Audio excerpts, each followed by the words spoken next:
semi-autonomous bonds of the county government of Meru to the relevant committee of the county assembly for vetting and consideration, excluding the nominees of the Meru County Alcoholic Drinks Control Board, whose nomination has been since committed to the relevant committee of the county assembly for vetting and consideration. Mr. Speaker, honorable members, despite the clerk of the county assembly confirming that the list for the Meru County Alcoholic Drinks Control Board and been laid to the relevant committee by 31st August 2023. To date, that vetting is yet to be concluded.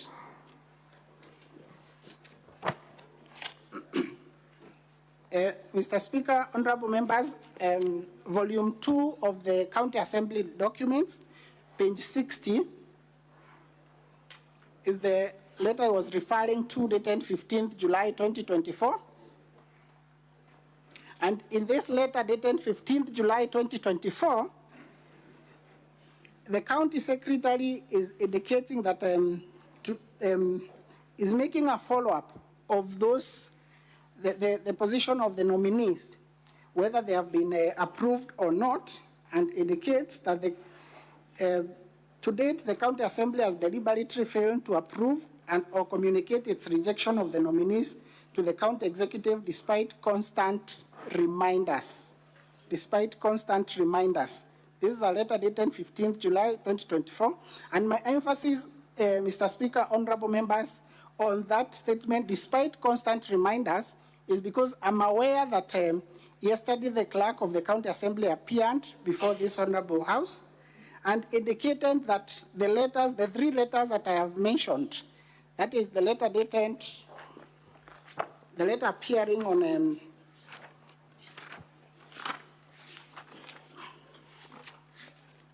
the letter appearing on page 54, 55, and 56 of the governor's body of documents, that they are disputed. Those letters are disputed. The clerk of the county assembly indicated they have never received any letter.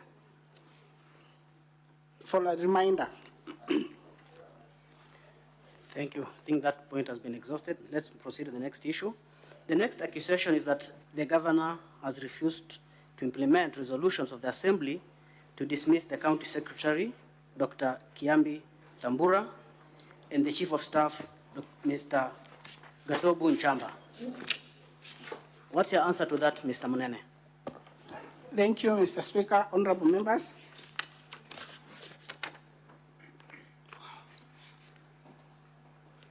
The governor has been accused of refusing to implement the resolution of the county assembly requiring the dismissal of the county secretary and the chief of staff.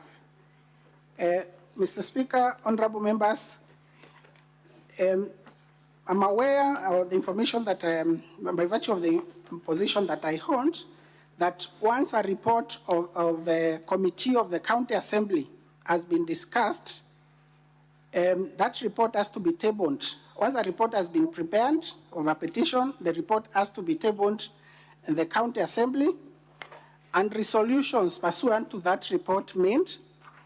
Thereafter, the resolutions and the answer for that sitting adopting the report is supposed to be forwarded to the executive or to the governor to implement the resolution. I can confirm that the document that the county assembly seeks to rely on do not include a resolution. They do not include any answer showing whether the report that for the joint committee was adopted by the assembly or not. So to that end, there is no resolution to accuse the governor of not implementing. Thank you, Mr. Mnene. Quickly, as a practitioner of law, does the county assembly have mandate to dismiss a county secretary and chief of staff as officers in the office of the governor?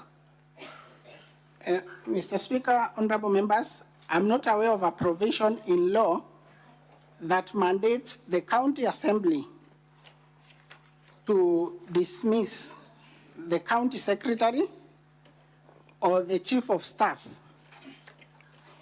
To the best of my knowledge, in reference to a decision of Kilifi High Court in Owen by the Kilifi County Government, the former County Secretary of Kilifi County, the decision of that case indicates that the County Assembly can only move a censure motion against the County Secretary. The provision of the law, Section 44 of the County Government, talks of removal of the governor, the removal of the County Secretary by the governor. That the governor may remove the County Secretary in pursuant, subject to the terms and conditions of the contract of service. Thank you, Mr. Mnene. The next question will be, the governor has been accused of illegally dismissing Dr. Ntoiti, CEO of County Revenue Board, Paul Mwaki, CEO Liquor Board, Kenneth Kimathi Mbaye, Managing Director, Meru Microfinance Corporation, and Josephine Kithure, CEO, MEWAS, in usurpation of the powers of the appointing authorities. What's your answer to that, Mr. Mnene? Thank you, Mr. Speaker, honorable members. First, to note that this is a ground or particulars that were presented before the previous impeachment motion, in which I appeared as a witness before this honorable Senate, and I can confirm that this was one of the grounds. And the allegation that has been made is not true. The governor did not dismiss Dr. Ntoiti, Paul Mwaki, Kenneth Mbaye, and Joseph Kithure. But Dr. Ntoiti resigned. Paul Mwaki served his term, which his contract ended on, I believe, 15th December 2023. Kenneth Mbaye left, actually abandoned. In that matter, the decision that they are seeking to rely on, you realize that Kenneth Mbaye did not return back to work after the court quashed the county secretary, the former county secretary's letter sending Kenneth Mbaye on compulsory leave. He did not resume his work, so he abandoned work. And Joseph Kithure served his term to conclusion, until it was terminated by lapse of time.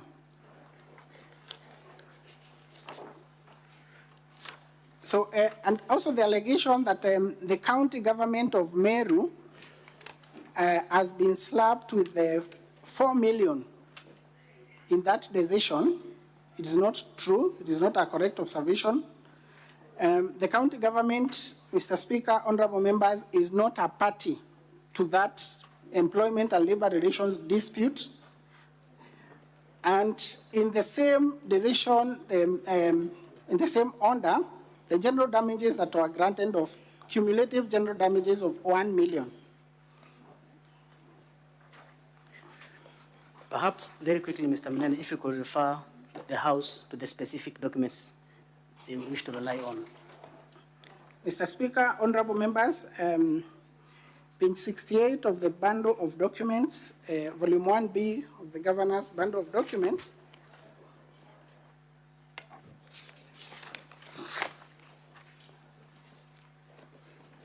it's a request for confirmation on employment of Dr. John Ntoiti, made by the county secretary to the Nairobi County Secretary, Nairobi County. And on page 69 is a resignation of Dr. John Ntoiti, dated 14th November 2023. Page 70 of that bundle of documents is a letter from Nairobi City County confirming that confirming the employment status of Dr. John Ntoiti, that Dr. John Ntoiti is an employee of Nairobi City County. Page 71 of volume 1B of the bundle of documents, it is a notice of appeal indicating that the parties, the respondent, they disagreed with the decision of the court, and they have preferred an appeal against that decision.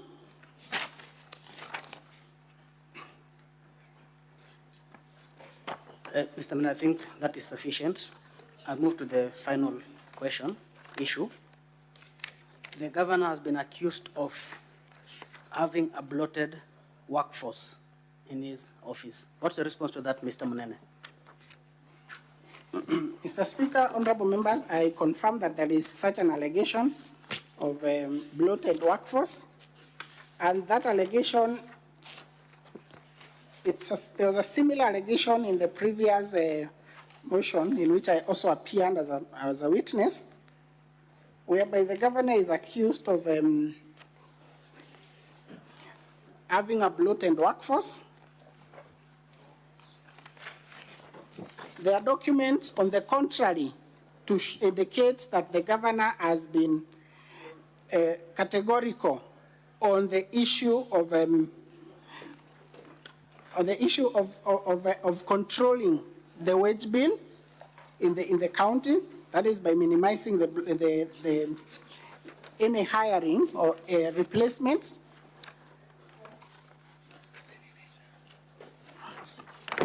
Through the assistance of my advocate, I want to get to that page. Employment.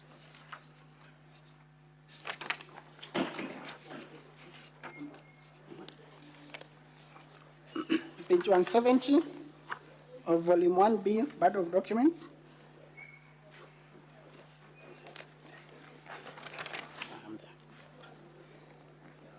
This is a letter from the secretary. It's an internal memo from the secretary, County Public Service Board, to the Chief of Staff.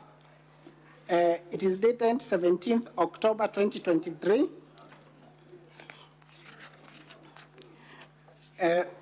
Mr. Speaker, honorable members, it's of importance to note that at 17th October 2023, it is the same week that the second impeachment motion was drafted and debated at the County Assembly. This was an allegation that, the document that they sought to rely on, they relied on those documents then, and they're still the same document that they're relying on. In this letter, dated 5th October 2023, on page 170, the County Public Service Board, the Secretary of the County Public Service Board is communicating to the Chief of Staff that we would like to inform you that we have exhausted the available vacancies in the office of the governor as per the Transition Authority Circular of 6th September 2013. We have concluded on the recruitment process for staff in the governor's office. Attached, please find the list of the officers who have been so far employed in the office of the governor. And, Mr. Speaker, honorable members, that list has 29 employees, 19 directly under the governor's office, and 10 under the deputy governor's office. Surprisingly, Mr. Speaker, honorable members, by a letter dated 6th October 2023, that is the following day, the first letter is dated 5th October 2023. The second letter comes on, it's dated 6th October 2023, but delivered on 5th December 2023. That is after the impeachment motion. The first letter is dated, appearing on page 170, is dated 5th October, but was sent to the Chief of Staff on 17th October when it is received. The second letter is dated, appearing on page 175 of the same bundle of documents. It is dated 6th October 2023 and received on 5th December 2023. Page 175, volume 1B of the governor's bundle of documents. This letter, the board has appointed Gitobu Tunu Gatweri as an administrative officer to replace Ellen Bahati Matilu, who left service. She will be placed in the deputy governor's office. This is therefore to give you authority to load her into the payroll. What was the response to that? Mr. Speaker, honorable members, by a letter dated 15th December 2023, it's appearing on page 173, volume 1B of this document. The Chief of Staff responds on authority to loan in the payroll and indicates that it has been brought to our attention that by a letter dated 6th October, you have ordered the Chief Officer in charge of Public Service Management to loan a certain Gitobu Tunugatweri, whom you have apparently appointed as an administrative officer, employee under the office of the governor. This is a protest letter, and on page 174, the letter runs to page 174, of specific importance in, before this honorable assembly, and Mr. Speaker, honorable members, is that the Chief of Staff says, be reminded also that solely the governor has previously and including in the recent impeachment proceedings, both the brunt of allegations of bloated workforce under the office of the governor, and is not willing to preside over further appointments and overloading of the payroll as suggested by your latest communication. And in the same memo is saying that be advised that there is an administrative officer at the Deputy Governor's office who was deployed and has been there from 23rd February 2023. So the governor is resisting any addition. Thank you, Mr. Menene. I think you have been clear beyond peradventure. Mr. Speaker, sir, I'll close there in chief. You'll wait for questions, Mr. Menene. Okay, Council for County the Assembly. witness seems to have one more issue to clarify as counsel of Very well. Mr. You may Speaker, proceed. honorable members, there is also an allegation that has been raised on the issue of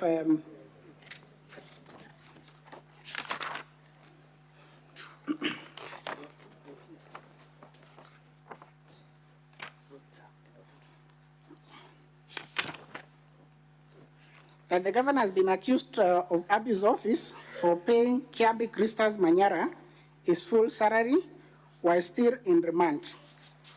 I'm aware that the County Public Service Bond, pursuant to sections 59(1)(c) of the County Government Act, is the one mandated with the disciplinary powers. The County Public Service Bond, it has the disciplinary powers, and when it comes to the issue of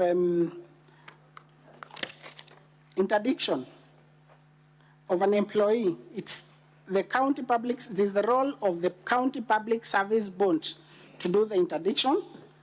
And on disciplinary powers, at times the County Public Service Bond has delegated its disciplinary powers through some authorized officers. And I'm aware, Mr. Speaker, honorable members, that the governor is not an authorized officer within the meaning of section 86 of the County Government Act. So it cannot be said that the governor has failed to interdict an employee under the public service. Thank you. Thank you, Mr. Menene.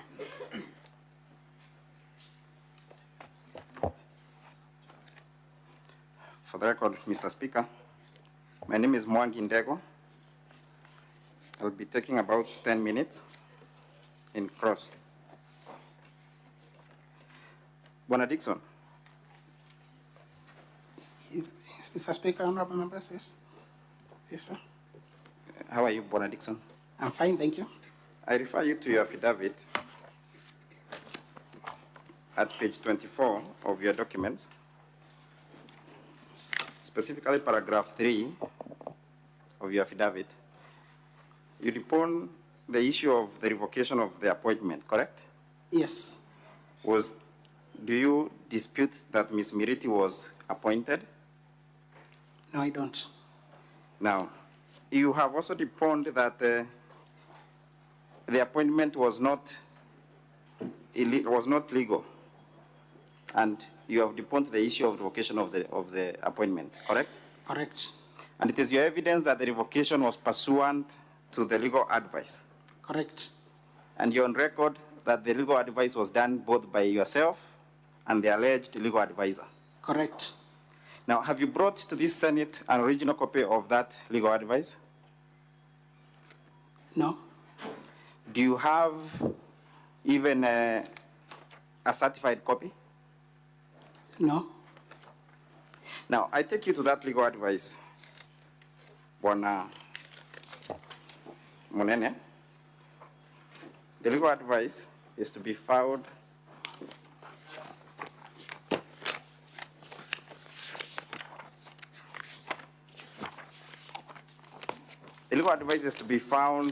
at page 11 of the Governor's bundle of documents, Yes. Volume 1B, honorable members. Now, in that legal advice, legal opinion, Bwana Munene, page 11 of the Governor's response, Volume 1B, marked as KM5. That legal advice, Bwana Munene, do we have someone signing off as who is the author of that document? At the last page, page 12. It indicates legal advisor. Do you have it reflecting the name? No, it does not reflect the name. It doesn't reflect the name of either the alleged legal advisor or your own or your own name, does it? It does not.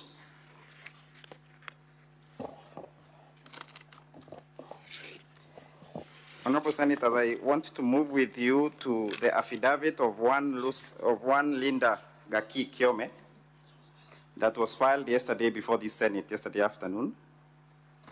I hope we all have that affidavit.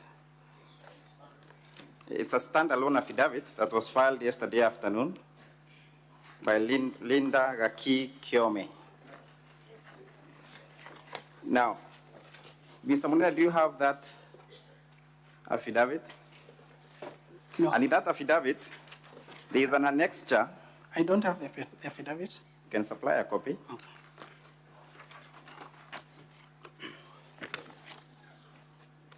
Please look at the last annexure that was applied by Linda Gaki Kiome, the notice of intention to terminate your contract. Do you have that copy, Mr. Munene? Yes, I am there. Can you read the second sentence, paragraph that starts with the word, the reason for termination? The reason for termination is due to your perennial unavailability to offer legal advice as and whenever the governor requires you. The second sentence, the sentence preceding, before that, or after that? You have also disheartened your obligation as a legal advisor to the governor and instead concentrated on your schedule as a council member of the LSK and also in the running of your law firm. Now, which Mr. you are Munene, sole stop at proprietor. that. So this is an notice of intention to terminate the contract of Linda Gaki Kiome, correct? Yes, And the reasons for termination is perennial unavailability and desertion of work, correct? correct. And what is the meaning of the word perennial? Is it not annually, perennially? Many times. Many several. times. When is the date of this letter? 26th March 2024. 26th? March 2024. Proceed to the sentence that begins with the word, when the governor. When the governor raised this concern over the same issue in December 2023, and in an attempt to amicably resolve it, you intimated that due to the exigencies of your schedule, you contemplated resigning. In December, which year? 2023. That means that as of December 2023, the governor already had issues with her legal advisor, one Linda Gaki Kiome, correct? It indicates so. Is that not the inference? That is what it infers. Now, I take you back to the internal memo, Mr. Sorry, before I take you back to the internal memo, I take you to the date of the internal memo. When is the date of the internal memo? 23rd February 2024. 23rd? February 2024. A date coming after the governor having issues with her legal advisor, correct? Correct. A date coming after the governor having identified that her legal advisor has perennially deserted work, correct? Not correct. Do you want me to take you back to the intention to terminate? Yes, which is coming on 26th March 2024. That is when the issue of perennial that is coming. Yes, 26th March 2024. Thank you. Now, the paragraph that says when the governor raised this concern over the same issue, what issue was the governor raising in the month of December 2023 with her legal advisor, Mr. Munene? Is it not the issue of perennial unavailability and desertion of work? It talks about exigencies of the schedule and contemplated. Yes, it is. Is it not the issue of perennial unavailability and desertion? Yes. As of December 2023? Yes. The governor had problems with her legal advisor for being unavailable at work? Yes. Yet in 23rd February 2024, the legal advisor is in a capacity to advise the governor. Is that correct? Yes, it's correct. That's correct. That's correct.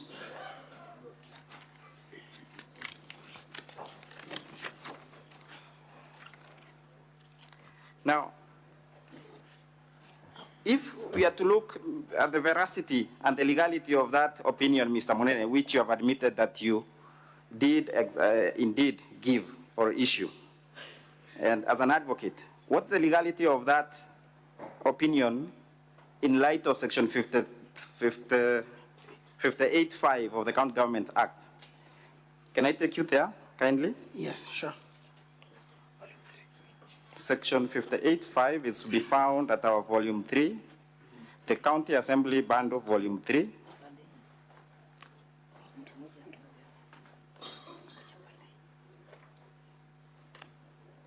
The County Assembly Bundle, volume 3, at page 51. At page 51. Page 50 and page 51, section 58 is about composition of the County Public Service Board. Mr. Munene, can you kindly read section 58.5 of the County Government Act? I am not there yet, so if you could be assistant with a copy. Kindly. Thank you. Page 51.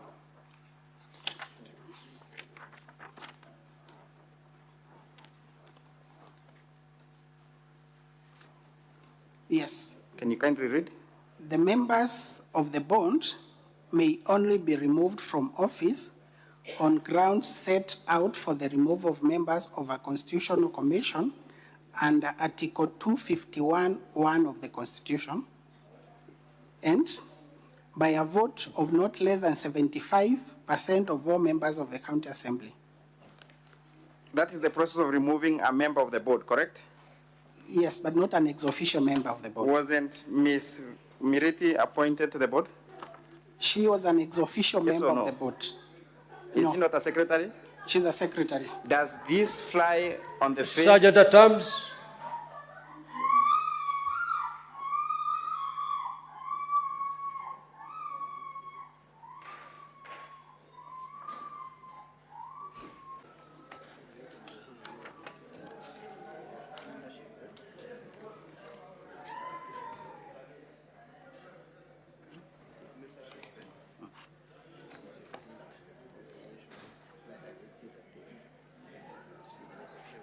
Sergeant at Arms, is everything okay? Mr.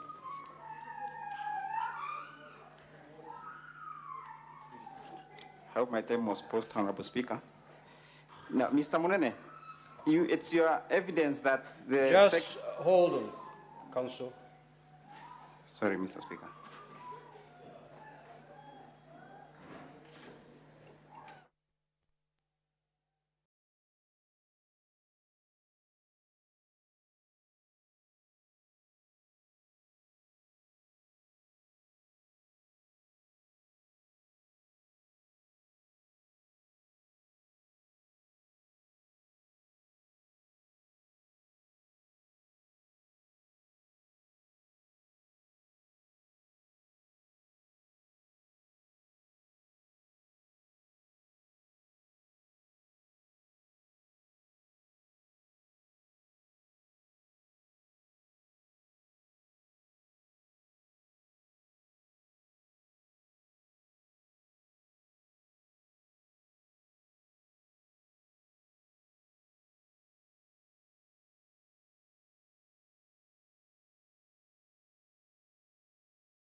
Thank you, Mr. Speaker.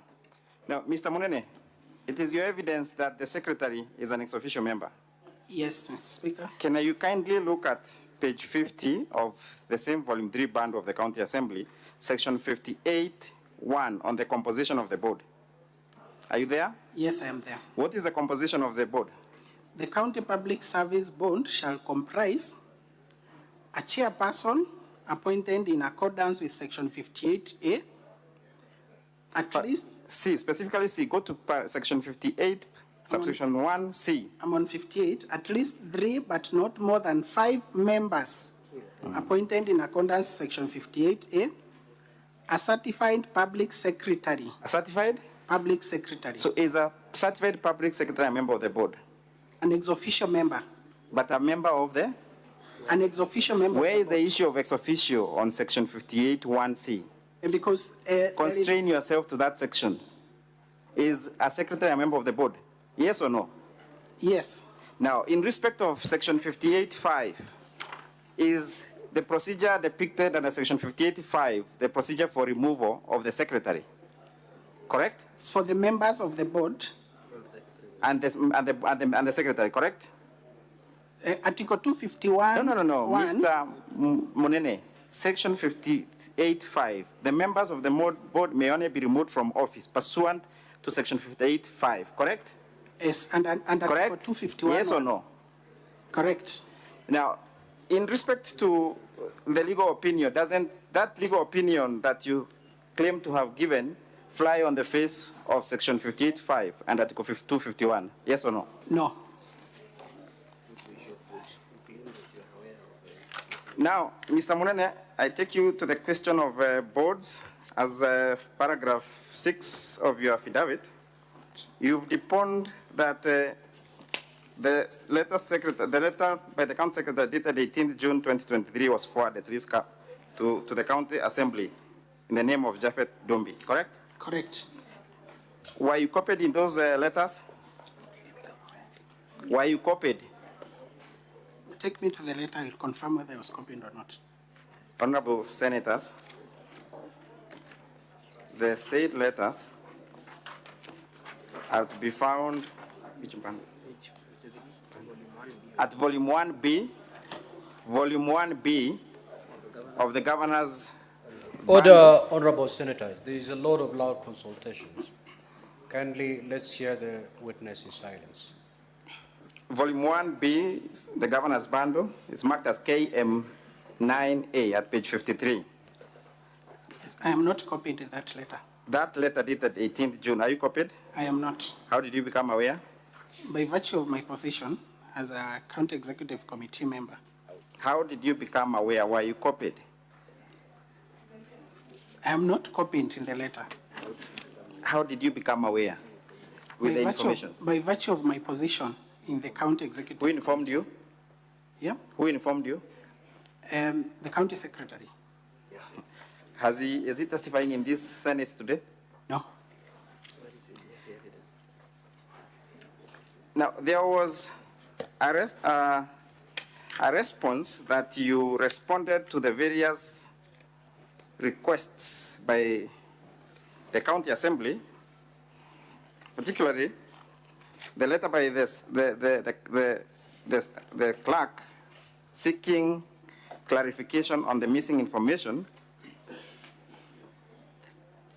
That letter is to be found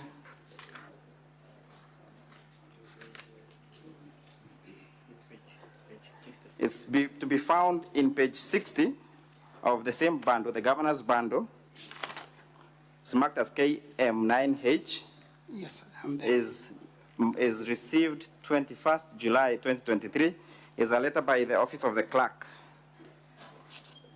Now, Mr. Munene, I kindly refer you to the last paragraph of that letter. Yes. Can you kindly read the last paragraph? Yes. Page 60. The governor's bundle, volume 1B.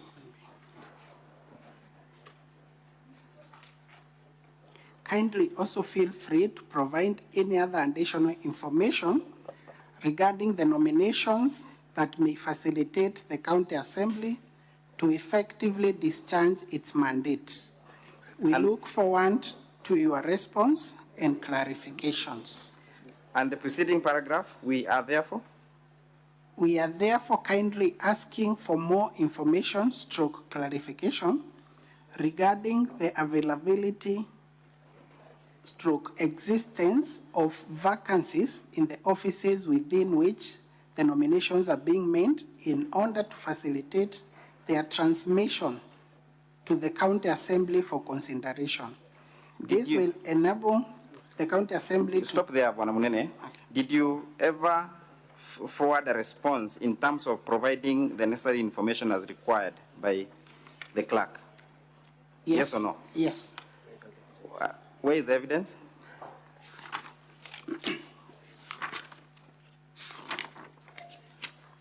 Kindly take us to the evidence, quickly. It's on page 54, volume 1B, Governor's Band of Documents.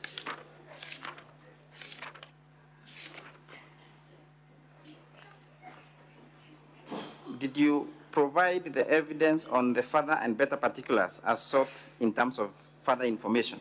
It is talking / clarifications. It is providing a clarification.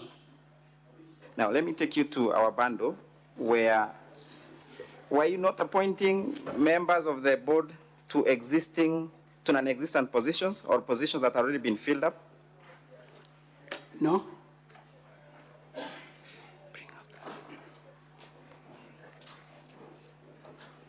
Honorable members, we are referring to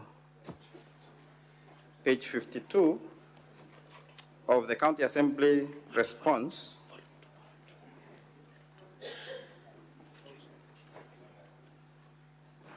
Volume 2, Honorable Senators.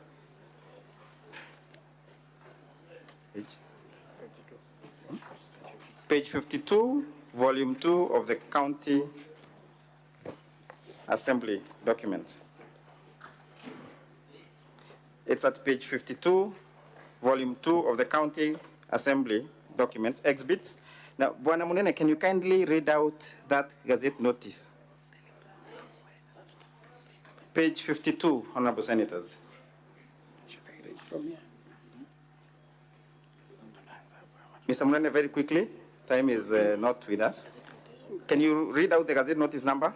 Gazette notice number 538, the Constitution of Kenya, the County Government Act. Time, Mr. Munene, can you go to the content of the Gazette notice? It is notified? Okay. It is notified for public information that the Governor of the County Government of Meru has extended the period of appointment of the Meru County Revenue Bond contained in Gazette Notice number 5202 of 2017 for a period of 3 years with effect from the 15th December 2020. So is that not an extension of the office bearers then? Yes, it is. As at 15th December 2020? As at 6th December 2020. The Gazette Notice expiring is dated, for a period of? The Gazette Notice is Mr. dated 6th December 2020. It's dated 15th And it November. says that the extension will be with effect with 15th December 2020. When was the extension to expire? When was it to expire, Mr. Munene? On 14th December 2023. 14th December 2023. 23. Now, in your letter dated 18th September 2023. In your letter, the letter at the Governor's bundle, Honorable Senators, at page 54. When you read that as against the county, the letter by the county, the office of the clerk at page 60. Mr. Munene, at page 60 of the Governor's bundle, Mr. Munene, at page 60, we are therefore kindly asking for more information, clarification regarding the availability, existence of vacancies in the office within which the nominations are being made. Is that so? Which paragraph is that? Wasn't the clerk asking for information as to which office the members were being nominated to? Yes, through clarification. as at 21st July 2023. Yes, And that is what you responded by your letter dated 18 September 2023. yes. Did you supply information as to which office that you are nominating those members? It's not information through Did clarification. you supply?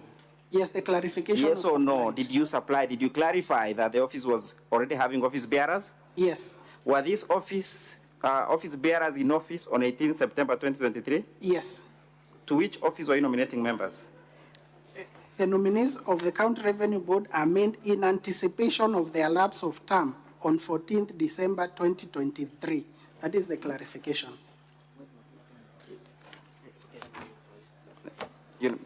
Mr. Speaker, I cede my few minutes to my colleague, Mr. Kawira. And Mr. Ndego. Mr. Munene, the letters appearing on pages 54, 55 to 56, you must be aware that the County Assembly contends that those documents are outright forgeries, correct? Sorry?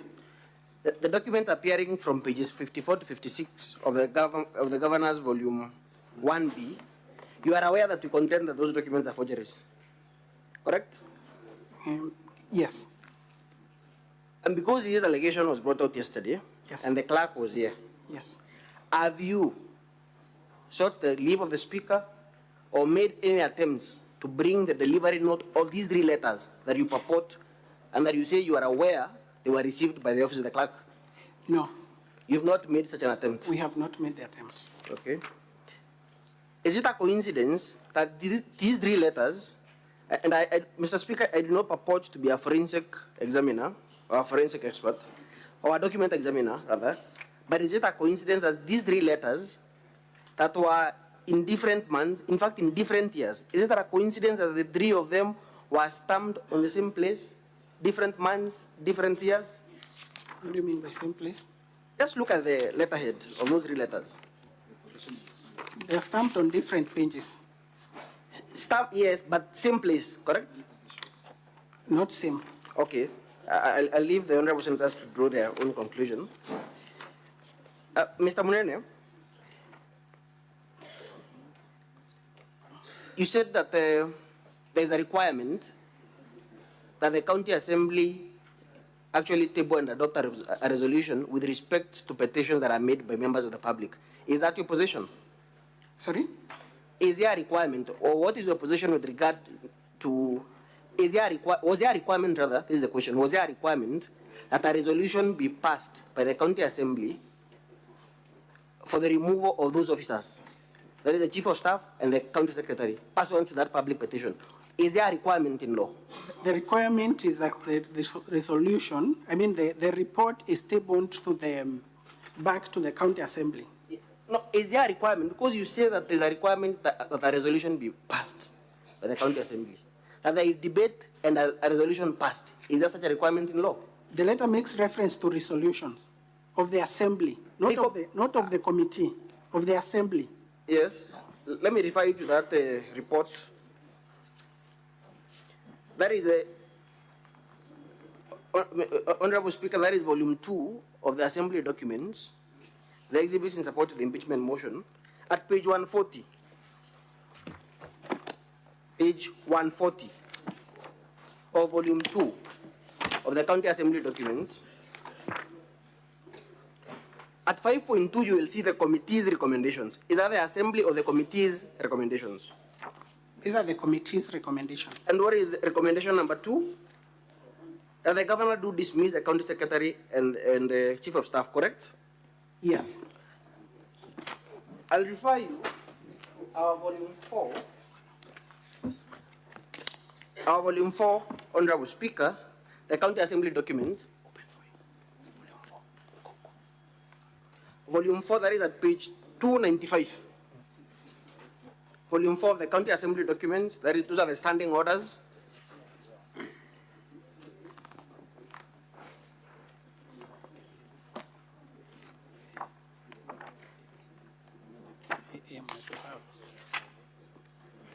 Are you there? Yes, I am there.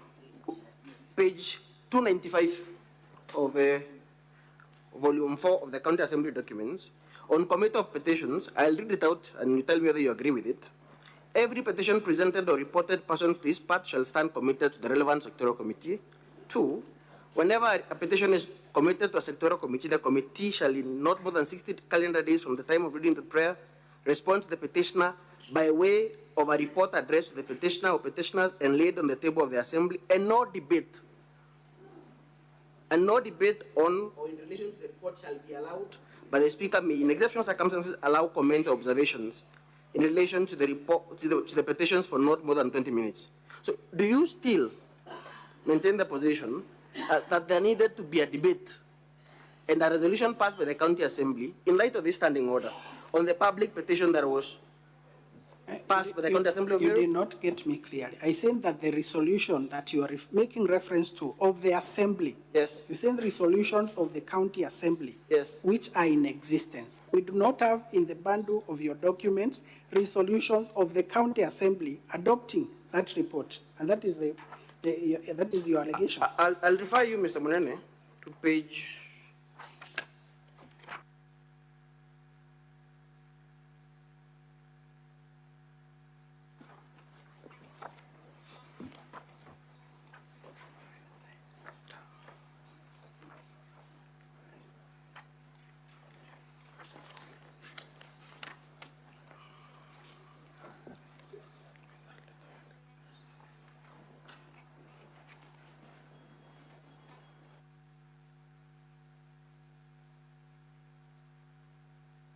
Volume 2, that's volume 2 of the county assembly documents.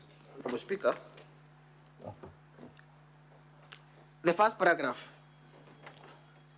Kindly read out that first paragraph. Reference is made to the above mentioned subject matter. The second paragraph. I'm sorry. The second paragraph. On Wednesday, 13th December 2023, during the afternoon sitting, the Joint Committee on Labor, Public Service and Social Welfare and the Committee on Justice, Legal Affairs and Cohesion presented and lent their response to petition number 5 of 2023 by way of a report of their findings on the alleged gross violations of the Constitution of Kenya 2010 and other statutory laws by various county executive committee members and chief officers within the county government of Meru to the assembly. Mr. Munene, what is irregular about this communication by the clerk to the petitioners in view of the fact that that report was laid on the floor? The allegation here is on the county secretary and chief of staff. This particular paragraph I have read does not even mention the county secretary or chief of staff. It is talking about county executive committee fair enough. members. It is the heading. It is a response to which petition? Petition number 5 of 2023, correct? Let me read. It is petition number 5 of 2023, correct, Mr. Munene? Mine is not clear. Honorable Speaker, I think the witness is now filibustering. I'll end it at that. I leave No, the he members- just said his copy is not clear, and therefore he couldn't read it. Just provide him with a clear copy, we conclude this. Very well.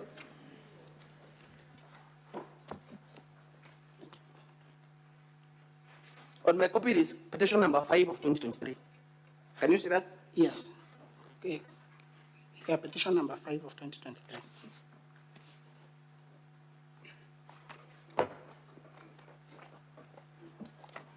Mr. Munene, to the best of your knowledge, is that the petition that was presented by 1611 members of the public? Sorry? To the best of your knowledge, Mr. Munene, is that the petition that was presented by 1611 members of the public with respect to all these officers, chief officers, CECMs, Yes, it is. and the county secretary as well? Unless I confirm. Unless you confirm. Yes. I leave it at that, Honorable Speaker.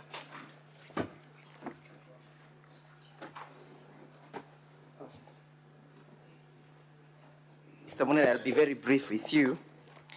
Kindly confirm that prior to your admission as an advocate, you underwent a rigorous training in the advocates training program, correct? I confirm.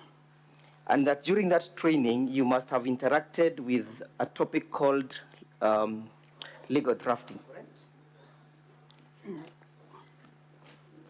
Legal drafting? Must have been trained in legal drafting, correct or not correct? Correct. And as such, I refer you to the opinion by the questioned opinion by Advocate Linda. In that drafting, you are taught on how to do legal document, correct or not correct? Correct. For example, you are taught on how to draft a letter, yes? Yes. And any other legal correspondence, correct? Yes. And you are told the characters that must appear on any legal document, yes? Not all. You are taught on the characters that must appear on any legal document, yes or no? Yes. And as such, in any legal document, there must be an identification of the person drafting that document, yes? Yes. Kindly look at that document. I am on it. Does it bear the person drafting it? Yes. Look at where the signature is purportedly embossed or placed. Does it bear the person drafting it? Yes. Legal advisor. No. What is the name of the person who drafted that document? The name is not there, but the title is. That is not there, correct? Yes. That is what you are taught in law school, yes? Yes. Thank you. Let me finally ask you one more question. You communicated to the Senate that you also act as a legal advisor, correct? Sorry? You said that you advised the governor Yes. in conjunction with Linda on how to deal with that issue of the CEO, correct? Yes. And that you acted as a legal advisor, correct? Yes. What is your job description? What is your job description, Mr. Munene? To advise the governor.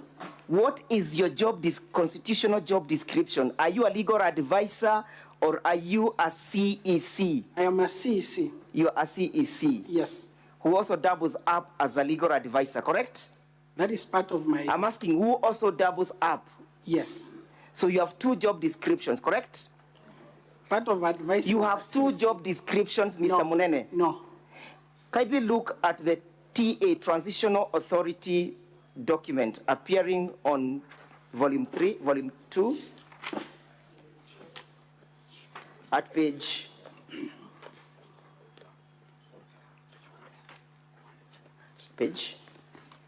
that one, the Transitional Authority. Look who umetoa. Transition Authority, you had it. A moment. Page 2, it is page 191. Page 191. Of volume 2. Volume 2.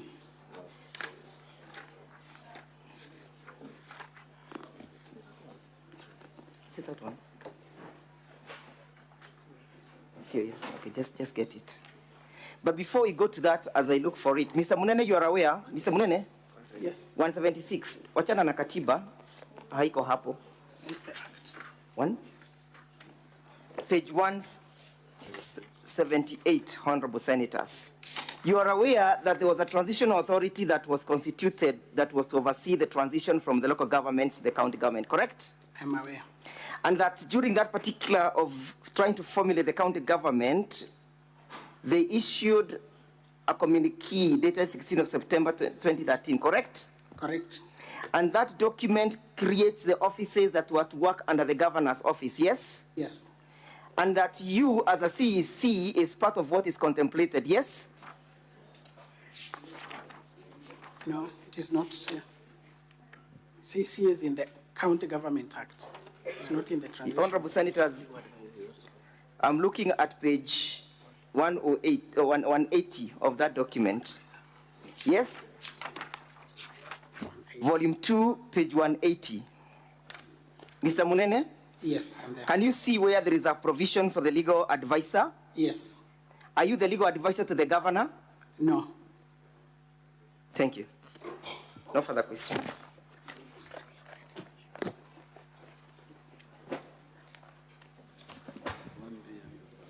The County Assembly, are you done with your cross-examination? Yes, Honorable Speaker. Okay, the Council for Governor, you may re-examine your witness.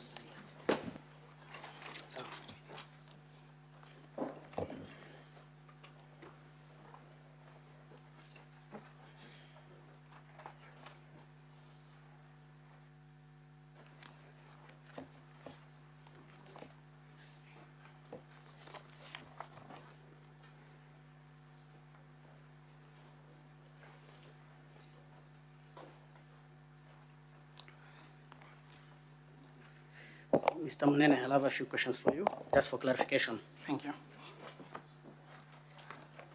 Council for the Assembly starting point was on the governor's legal advisor. Yes. How many advisors does the governor have? 3. We have a political advisor, economic advisor, and legal advisor. Mr. Munene, are you among the legal advisors? No. Thank you.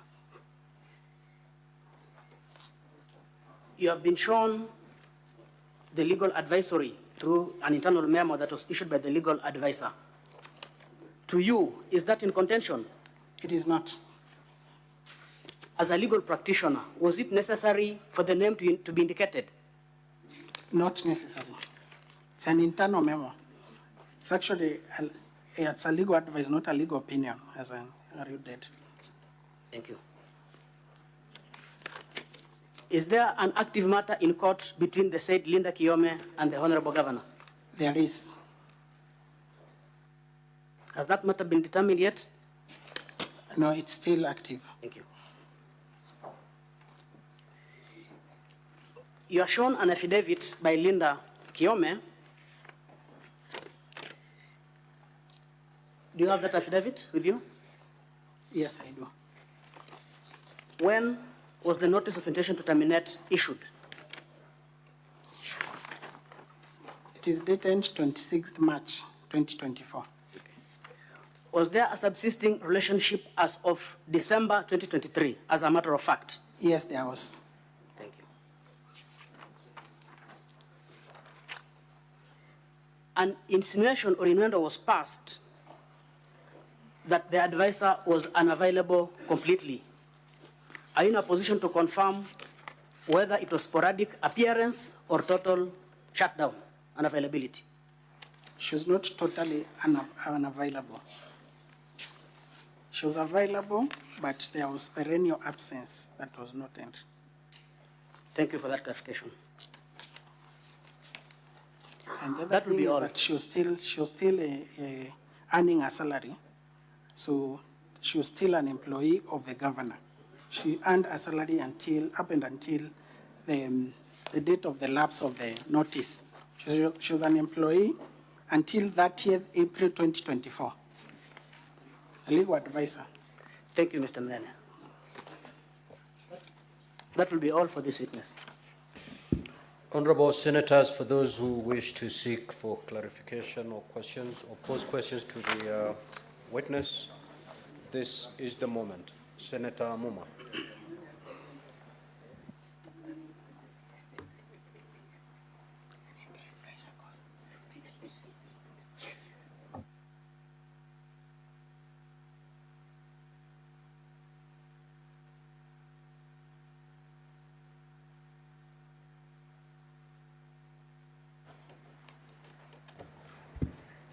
Thank you, Honorable Speaker.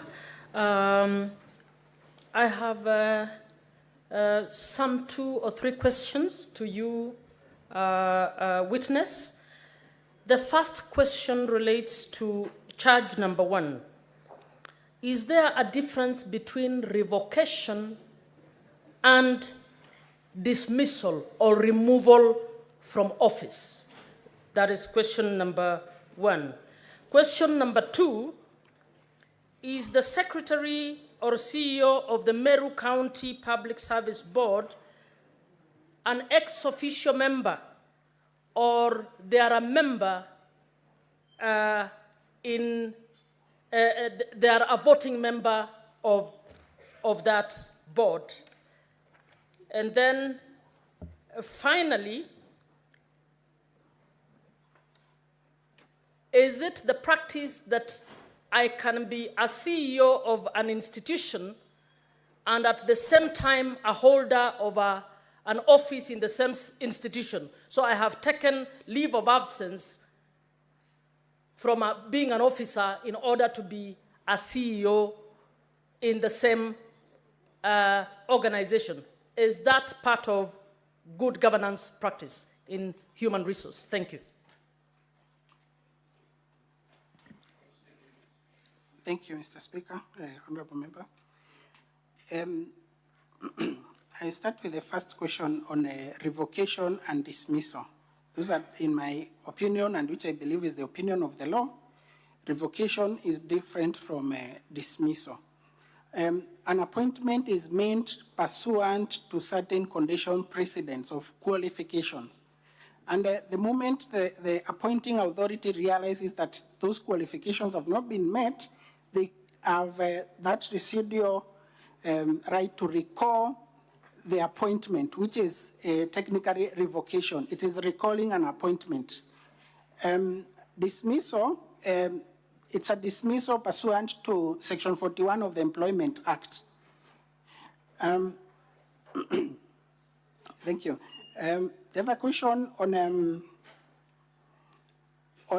whether the counties, the secretary of the county public service board is an ex officio member or a voting member, I confirm that the county secretary, the secretary of the county public service board does not have a voting right in the county public service board. As such, she's an ex officio member. And Article 251, Article 1 on their removal indicates, excludes actually ex officio member. Says that a member other than an ex officio member may be removed pursuant to that provision. So the secretary of the county public service board is not immune to provision of Section 58. Lastly, it is not good governance practice for a person to take a position of a CEO and continue to be a public officer in the same institution. The court has rendered its opinion on that severally, and it has indicated that you cannot freeze one position for 6 years, take another position, await the 6 years to lapse, and come back and purport to continue in that previous position that you had taken. Senator Sige.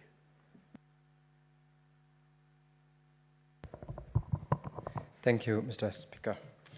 Mr. Munene, I derive my question from the two letters that you took us through in bundle 1B, that is the governor's evidence, appearing at page 170 and 175. The first one letter received on dated 5th of October 2023, received on the 12th of October 2023. And the second, which is of interest to me, is appearing at page 175, dated 6th of October 2023, received on 5th of December 2023. In that second memo, there is a gentleman, Gitobu Tunu, who is appointed to replace one Helen Bahati Matilu. Recall in your earlier letter, you indicated that the workforce within the office of the governor and the deputy governor comprised 29 employees. I can't see the name of Helen Bahati Matilu in that list of 29. Could you confirm that indeed that was the position, or the communication referred to a completely different person not within the employee of the deputy governor's personnel? You may proceed to respond, witness. Thank you, Mr. Speaker, honorable members. I confirm that Helen Bahati Matilu was the one that being replaced, And in the letter that, indeed, in the letter that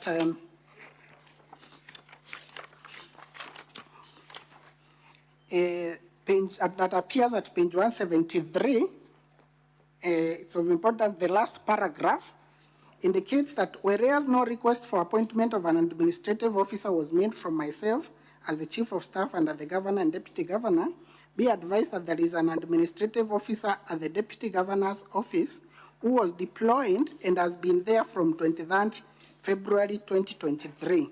To put this in context is that the Saint Ellen Bahati Matilu, her appointment had been revoked for having not genuine academic certificates. After the revocation, an administrative officer was deployed to that office of the Deputy Governor. And that is what it is confirming, that from 23rd February 2023, that administrative officer was in that office. Senator Mogeni.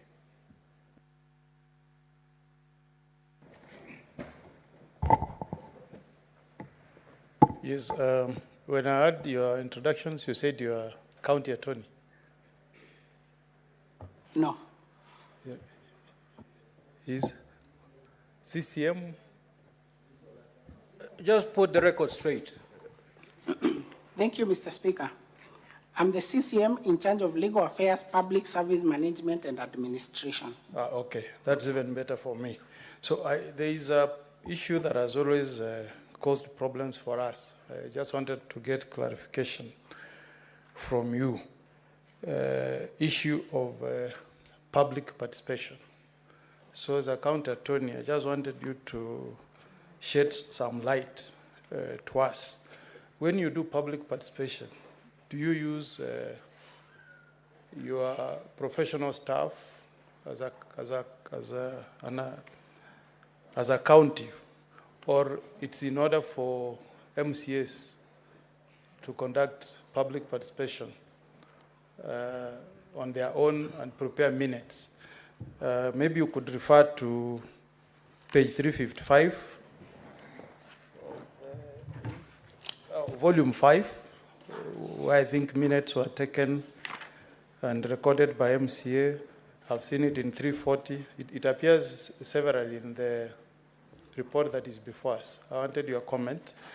Then number 2, I just wanted you to look at the same bundle from page 27 all through to page 70, okay? Sorry, the number can I kindly get the copy? that is volume 5. I'm sure the lawyers will give you. Thank you. Okay. There are a number of photos. Senator Mogeni, you had not more than 2 minutes. I will, understanding order number 1, give you 1 minute. Have a look at those photos and just confirm to me whether there is, whether the people who did the public participation are staff of the county assembly or it was done by the public members themselves. Finally, I wanted you to respond to the issue that has been coming from court. Public participation needs to be quantitative, qualitative, and meaningful. If you go to page 463, the people who attended public participation are given as 3. Page 467, 3 people attended. 468, nobody attended. 471, 5 people. 485, 7. 541, 6. So, as an attorney from the county government of Meru, what would be your comment with the documents that we have where the attendance is given as 3, 7 people? Is that the normal practice when you do public participation? Thank you. Thank you, Mr. Speaker.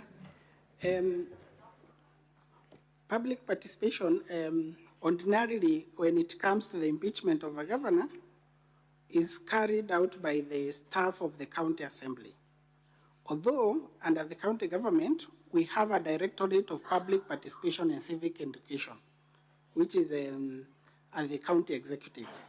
So I believe probably because of perceived conflict That is why the County Assembly prefers to carry out public participation using their staff, the County Assembly staff. In my opinion, and I believe in the opinion of the law, there has been a decision on public participation. I believe the decision that was legalizing the Finance Act 2023 to majorly dwelled on public participation. It needs to be qualitative, quantitative, and there has to be a report to the parties or to the participants. They need to know what is the outcome of this public participation. Public participation means there are some number of pages in the document that has been computed. You find that there are few participants, 1, 2, 3. Others, like the document that I'm in, page 468, it appears that it has not been recorded as having any participants. I believe it's due to the exigencies of time within which the County Assembly has to process an impeachment motion the moment that it has been tabled.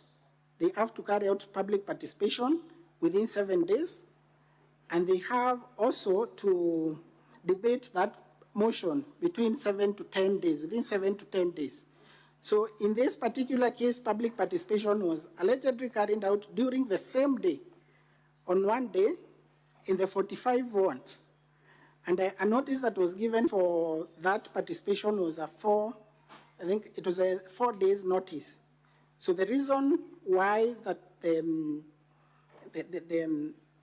why we have a very low turnout, I believe partly is because of the short notice, and partly also because, probably those who decided to abstain did not support the motion. Senator Chirange.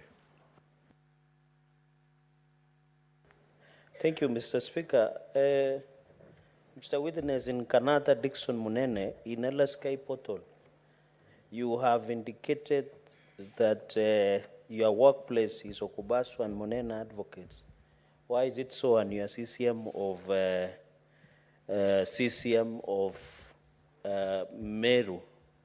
You are the CCM that has been appointed to serve in Meru, but in your LSK portal you have indicated that you work at Munene and Okubasu Advocates. Can you clarify that for me? Secondly, on the issue of the legal advisor, yesterday she contested that the legal advice or the letter that was being purported, being tabled as the memo, she didn't sign. And in her submission, she said that she needed to brief you before briefing the governor as a legal advisor. Number 3, and finally, Mr. Speaker, sir, when you look at the letter by Transitional Authority, the governor has been given personal staff. In your affidavit, you have indicated that the governor has pushed to reduce the number of staff. But quick assessment in page 171, 1B, volume 1B, governor has 4 drivers, so I presume he has 4 vehicles, and he has 5 support staff who are not indicated. Is this in line with the circular that was issued with Transitional Authority in your submission? Finally, under the same letter, all correspondence and communications should be and must be the county secretary. Are you the county secretary of Meru? Are you the CCM? Or are you the legal advisor? Can you clarify? Because you have witnessed in letters that has not even been copied to you as the CCM in charge of legal affairs. I thank you, Mr. Speaker, sir. Witness, proceed Thank you, to respond. Mr. Speaker. I start from the portal that appears, indicates that I practice in the firm of Okubasu and Munene Advocates. That was my former workplace before I joined the county executive. I need to follow up with the LSK to make the changes. I note that they have not been made there. 2, on the issue of, sorry, I seem to have lost the trail of that.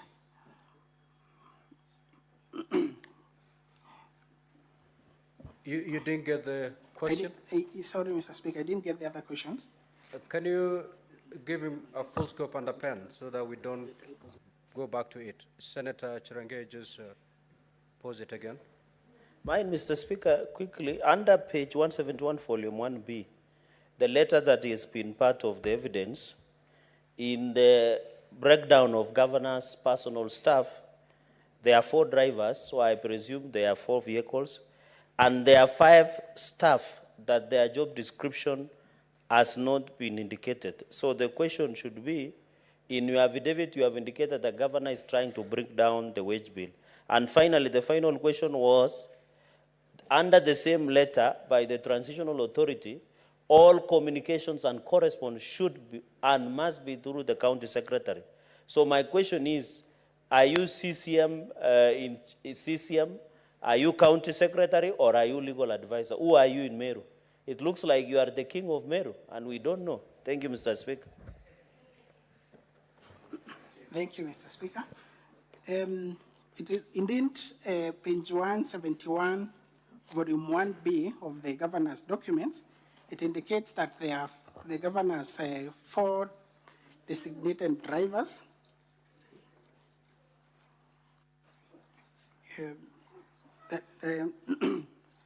I believe the governor has 3 vehicles. There has to be a reliever. There is also the issue of the support staff. That is as per the Transitional Authority advisory, where it talks of support, a few support staff. On the issue as to whether I am the CCM, the county secretary of the King, of Meru County, I confirm that I am the CCM.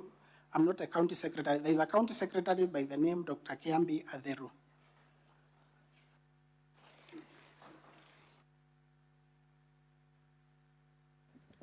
Senator Richard Onyonka.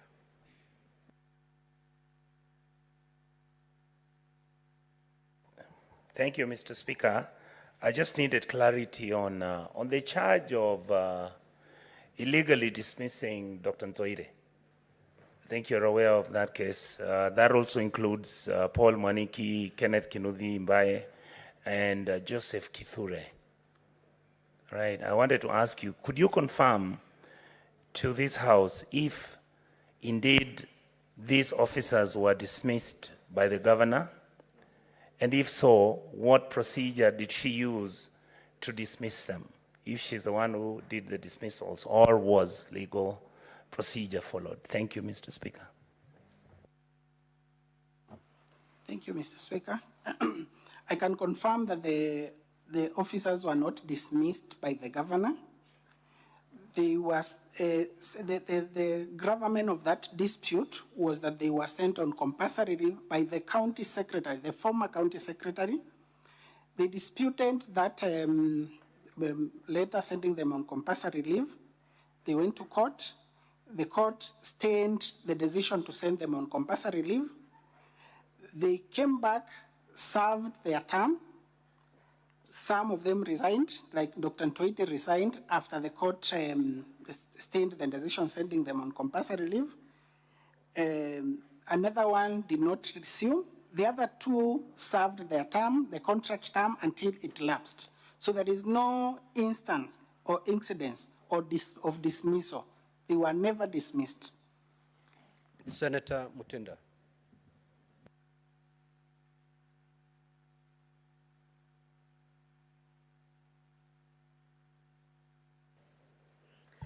Thank you, Mr. Speaker. In regards to the letter by the legal counsel, Madam Linda, she was here yesterday. She really did indicate that, according to her, in short, this letter is just fake. And in her qualifications, she cannot actually put the composition of the wordings. I listened to you, and you also, at some point, really acknowledged that the standard of this letter is not to a level of a qualified legal person. At this point, are you on the same page with Madam Linda that truly this letter looks or it is fake? And secondly, there has been issues in some of the positions, case example, the chair positions in different boards, that there are no appointees. in your acts, it is key and mandatory to have chairpersons who form the composition of any committee. What was your legal advice to the governor as far as case example, the County Revenue Board, which up to date does not have a chairperson? Thank you, Mr. Speaker.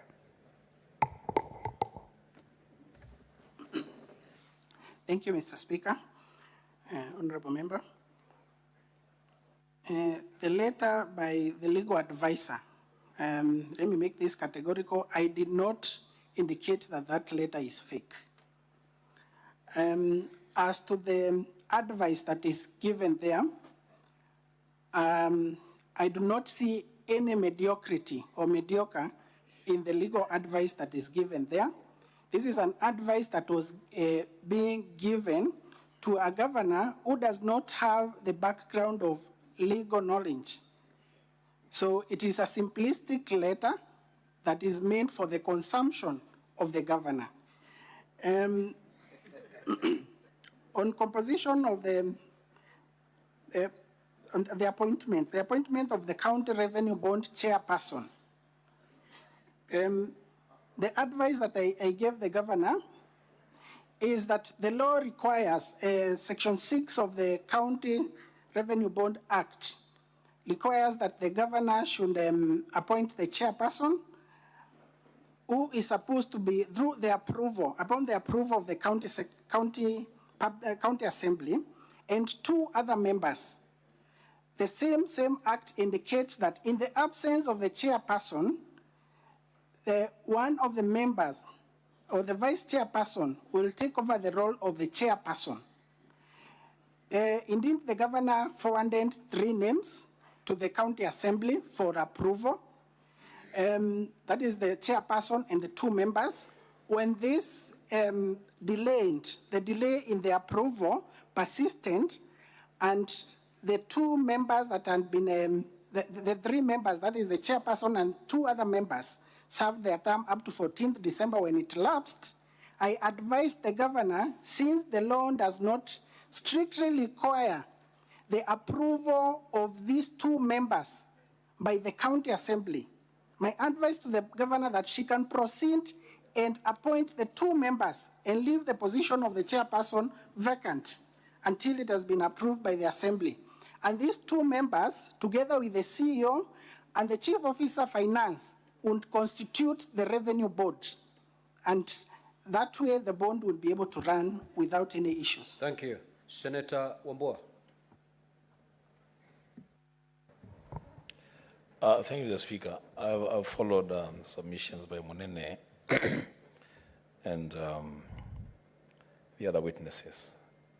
There is a very simple way of settling this conflict on this legal advice. Mr. Speaker, I would want the witness to tell the House or submit to the House who has custody of the original copy of the legal advice. Witness, proceed. Thank you, Mr. Speaker. We can endeavor to get that a copy of the original copy. Indeed, from the office of the governor, I believe this private secretary. Mr. Munene, you know we have to conclude this hearing by today. And you knew that that particular legal advice was there was a lot of contention that was surrounding this particular piece of legal advice. In the morning, the County Assembly Council, in fact, made an application that the original copy be produced. And I ruled that that will be handled when the team of the governor will get to the space where they will want to rely on that particular legal advice. If that legal advice is still your evidence, then before we close, it must be looked at by the honorable senators so that we conclude this debate as to whether it is fake or is not fake.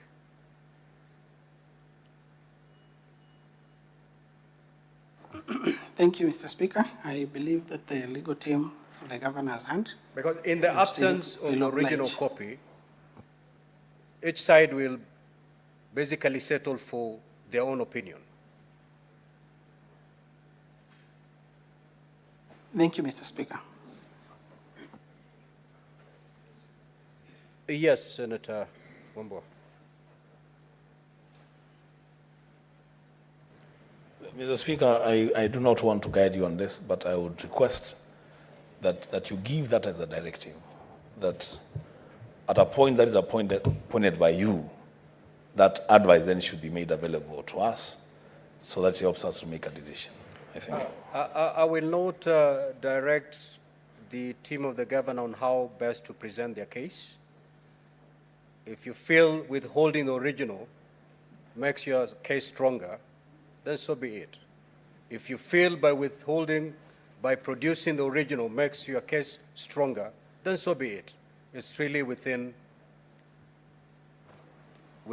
your powers. Mr. Speaker, sir, I'm humbly guided by your directions and the discretion for the defense team to avail or not to avail. But I was making a humble request that in the event the same is availed, that you grant the county assembly an opportunity to recall that particular witnesses for purpose of identification of that document. I am most humbled. Very well. Senator Mungatana.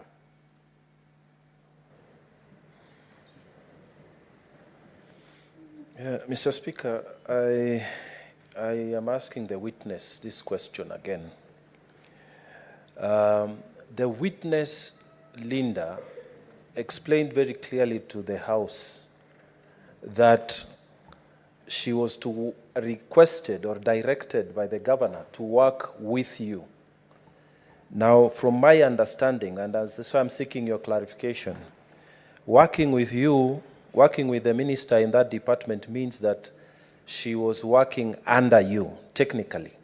So can you clarify to us whether this legal advice, when it was being written, was it cleared by you?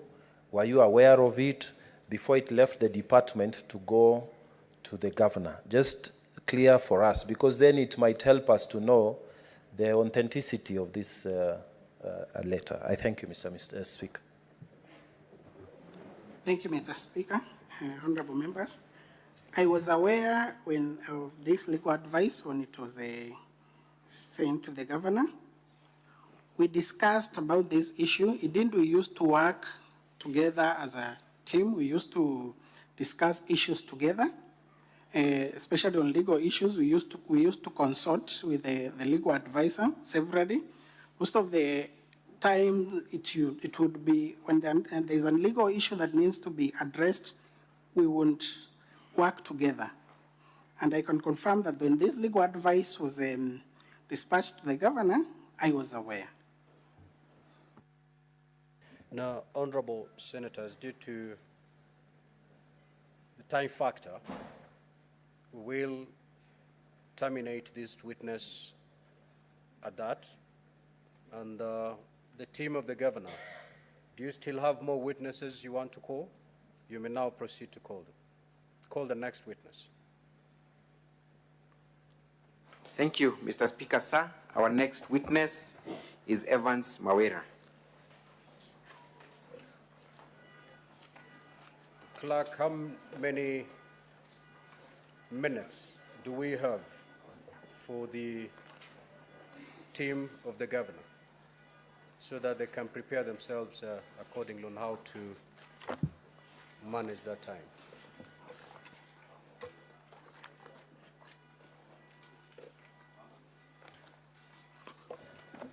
So the governor's team, you have 1 hour, 25 minutes.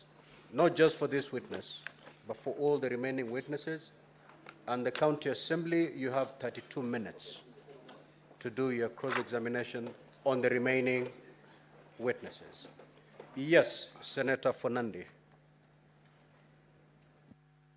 Mr. Speaker, just your indulgence and guidance, when just under 1 minute, when CPA Ibrahim Mutwiri Kirimi who was the CCM of Finance, appeared, I asked a clarification question on his standing at the ISPAC, where the membership number was 10955 and membership status is active and status is not in good standing. But in his submission, Mr. Speaker, mark you under Oaths and Statutory Declaration ACAP 15, Mr. Speaker, under section 11, when you don't follow the oath that you have given, the law is punishable at that. Mr. Speaker, I have gone ahead and obtained from the ISPAC website, and I want to table to the House and for the information to indicate that CPA Kirimi Ibrahim W. Mutwiri was not honest by saying that he's not is in good standing, yet from the ISPAC itself, it says not in good standing. Mr. Speaker, I beg to table and maybe... Senator Fernandez, I'm afraid I may not allow you to table that document. Yes. Unless you get it certified by ISPAC. Okay. You have just sought clarification from the witness who just been stood down. And from the website, it still indicates that he's an associate or a partner in a law firm. Yes. Whereas indicated that he left a while ago, but it's only that the information had not been updated. So unless we get a certified copy of a document from ISPAC indicating that particular information, I'm afraid I will not allow you to table that document. You know what to do, so you don't need to seek my permission. Yeah. Yes. You know, Mr. Speaker, these are quasi-judicial proceedings. This is a professional. He's being condemned without being given a chance to say his side of the story. This document would have been introduced and given to the witness when he was on the witness box. But I think if we now produce it, table it, it becomes a public document without his side of the story, we would have condemned him and had, Mr. Speaker. Well, if it was satisfied, if it was certified, I wouldn't mind recalling the witness so that he has a chance to also explain his side. But downloading from the website isn't good enough. Counsel, you may proceed with your witness.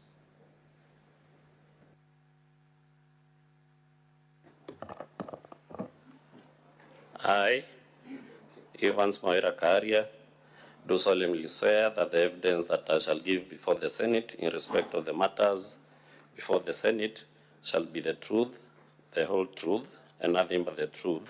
So help me God. Thank you, Mr. Witness. Confirm your full names and the position you hold within Meru County. As I've stated, my name is Evans Moira Karia. I do represent a ward called Mitungu Ward, that is in South Imenti, Meru County. I'm also a second term serving MCA, and I was formerly the immediate former majority leader of the County Assembly of Meru, of the UDA party in the Assembly. And I was also the mover of the last impeachment motion that was prosecuted in this Honorable Senate, and it was deemed that all the counts were unsubstantiated. Thank you, Mr. Witness. You have sworn an affidavit that you have produced before the Senate. Confirm that it's the one appearing at page 36 of volume 1 of the governor's response. Confirm that that is your affidavit. I do confirm. You do confirm. Attached to your affidavit is also authority to swear, where several members of the County Assembly of Meru have given you authority to plead and swear this affidavit on their behalf. Can you confirm that? I do confirm that 17 members have given me the authority to plead on their behalf. Honorable Senators, that document appears on the last page, just after page 50. It is not paginated, but it should be page 51. Just after 50, there is authority to swear that has been attached to the affidavit. confirm that you have the authority of all these members of County Assembly to stand here and offer evidence on their behalf? And if that is the case, why do you have that authority? I do confirm that members who have appended their signature have given me the authority, and this is because it's a large number that they couldn't all appear here in the Honorable Senate to testify or be witnesses. Thank you so much. You have also alluded to the fact that you were the mover of the previous motion for impeachment against the governor of Meru. Confirm that that is the motion that has been attached to volume 2 of the governor's response. I do confirm. You do confirm? Yes. We sat here yesterday, Mr. Witness, and we watched the mover of the current motion, one Zipporah Kenya. Do you know of her relationship with the previous motion for impeachment? And what kind of relationship is there?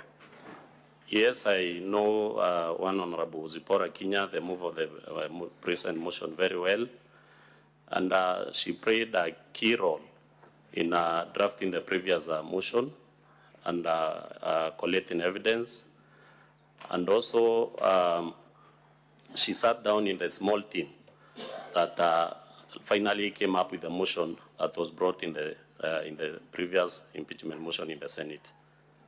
And also, Zipporah Kenya, Honorable Zipporah Kenya, took the position of the Deputy Majority Leader due to the fact that once I decided to support the governor, I was removed from that position. We are heading there, Mr. Witness. For now, confirm that indeed you took the motion for impeachment last year from the current mover of the motion, that it was indeed a motion, but you took that motion from her. Is that the position? I didn't take the motion from her, but once the small team sat down, it was decided that the motion has to be moved by the leader of the majority party then, and that's when it became my motion. So it is your evidence then that the instructions to move the impeachment motion last year was a party position? Yes, I do prove, I do state that. And by party position, what party are you referring to and at what level? The UDA party, the leadership at the county level, since before we moved that motion, the then Secretary General of the UDA party and called me and told me that clearly that should not be prosecuted as the position of the UDA party, but the leadership at the county level insisted that it was a party affair. That is the UDA party affair at the county level. The governor was here last year and she's here again this year. And her defense has always been that she's being targeted by the political leadership of Meru. Having participated in the impeachment process last year and now participating in this process again, but on her side, would you care to shed light on whether you are aware of any political influence from the political leadership of Meru, and if so, what kind of influence is there? That is the position, and maybe, Honorable Speaker, I can give a little narration of how we came up with the second impeachment motion. After political leaders in Meru felt that the governor had gone rogue, members of the county assembly were mobilized upon party lines, and the first party to do that was the UDA party, where personally I was called by the UDA county coordinator then, and he called me for a meeting. And in that meeting that I attended with the majority whip of the UDA party in the assembly, we met with the chair of MP's caucus, one Honorable Ndikiri, who is also a UDA member, and also Honorable Kaduri Moronge, who is the Senator of Meru. And we made a decision that we have to communicate to other UDA members that it is the position of the party at that moment that we have to withdraw all the support for the governor within and without the assembly, and that we were to introduce a new impeachment motion that we call UDA party members or members of the county assembly belonging to the UDA party, And we communicated the same and issued a press conference to that effect. Other parties followed suit, that is Jubilee Party, No-PEO Party, Buzz Party, DP. So all the assembly parties issued the same directive that members were to support the impeachment of the governor that we brought to the Senate in the last impeachment motion. Thank you. Kindly give us the composition of party membership within the Meru County Assembly. How many members are there from each of the political parties? The Meru County Assembly is comprised of 69 members, that is 45 elected members and 24 nominated members, where the largest party is the UDA party, but with a small margin of the majority, that is 21 members. The next party with or the minority party is the Buzz Party, which has got 20 members. Then we have Jubilee, which has got 11 members. We have PNU, we have No-PEO, we have DP, and also we have independents. So is it your testimony that all these political parties were united in the quest to remove the governor of Meru? That is true. And we also watched the move of the current motion on TV, saying that it is the business of the Meru County Assembly to impeach the governor. And I was quick to translate the use of the word business into the Swahili language, biashara, connoting that there was monetary benefit by people who participate in the impeachment of the governor. Are you aware of any monetary incentives by people who either support the impeachment motion or any reprimand for any person that does not support the impeachment motion? Yes, it is true that members of the Assembly do benefit financially during these impeachment processes. And because I'm on oath, I can only state that it was during the first impeachment motion that was defeated in this Honorable Senate that there was no inducement. The second one, there was a lot of inducement. And even this one, I believe there's a lot of inducement. And those who have not been in support of the impeachment motion have severely suffered on the hands of the Assembly. Let us talk about the incentives that you're talking about. What nature are those incentives and where do they come from? For example, right now when we are here in this, during these proceedings, members have been facilitated for more than 5 days to be in Nairobi, where they draw per diems and DSAs. And also, I'm aware that during this process, members were also put into a common area where they were held. Before you proceed there, Honorable Zipporah was here yesterday, and I posed that question to her, and she denied categorically that any of the MCAs within Meru is earning allowances for this process. Are you saying that she lied, that you have yourself received these allowances during the last impeachment, and you received the same for this impeachment? Yes, because we were facilitated by the Assembly to be in Nairobi for around five days, where we received DSAs and per diems. How much do you receive as members of County Assembly whenever you appear at the Senate for the impeachment?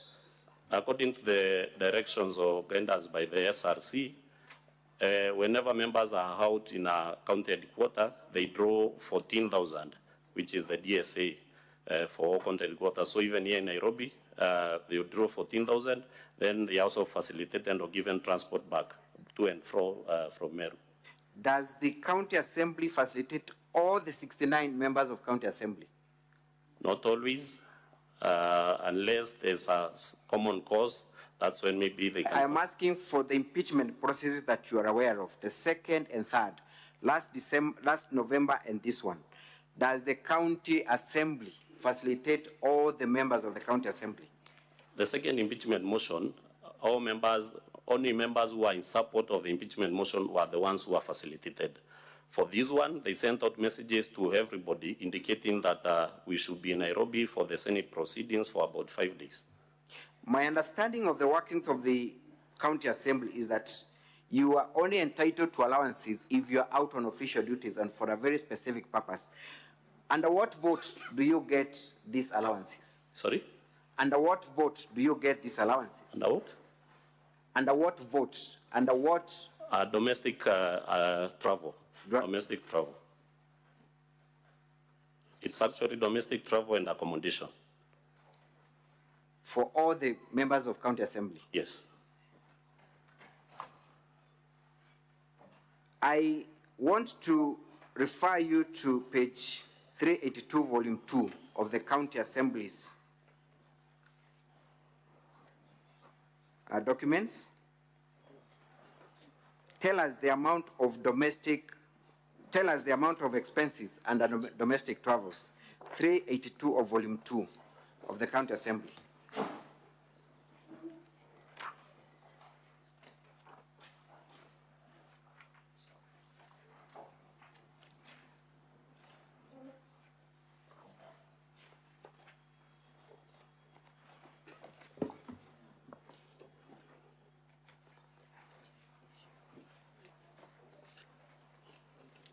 Are you at page 382 of volume 2 of the County Assembly's documents? Yes, I'm there. How much is amount indicated as having been utilized under domestic travels?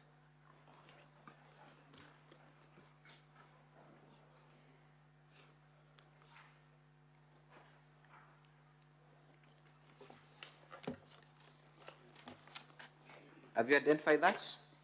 Perhaps we can move, as we look for it, at page 272 of volume 1B. Tell us what was the Auditor General's comment on the county government's, county assembly's expense. Page 272, volume 1B.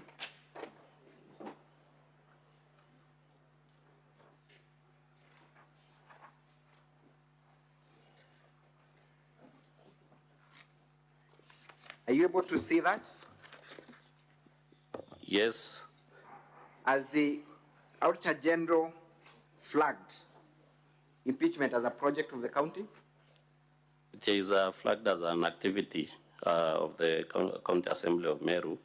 Motions for the impeachment of the governor, Meru County, 2 motions for the 2 impeachment attempts. Would the Auditor General flag a project if it had no monetary implication to the taxpayer? No, because it should marry the financial statement, so it indicates that there was some monetary implication in that activity. In your, have you now found page 382, volume 2 of the County Assembly? Tell us the expenses involved within the Meru County Assembly.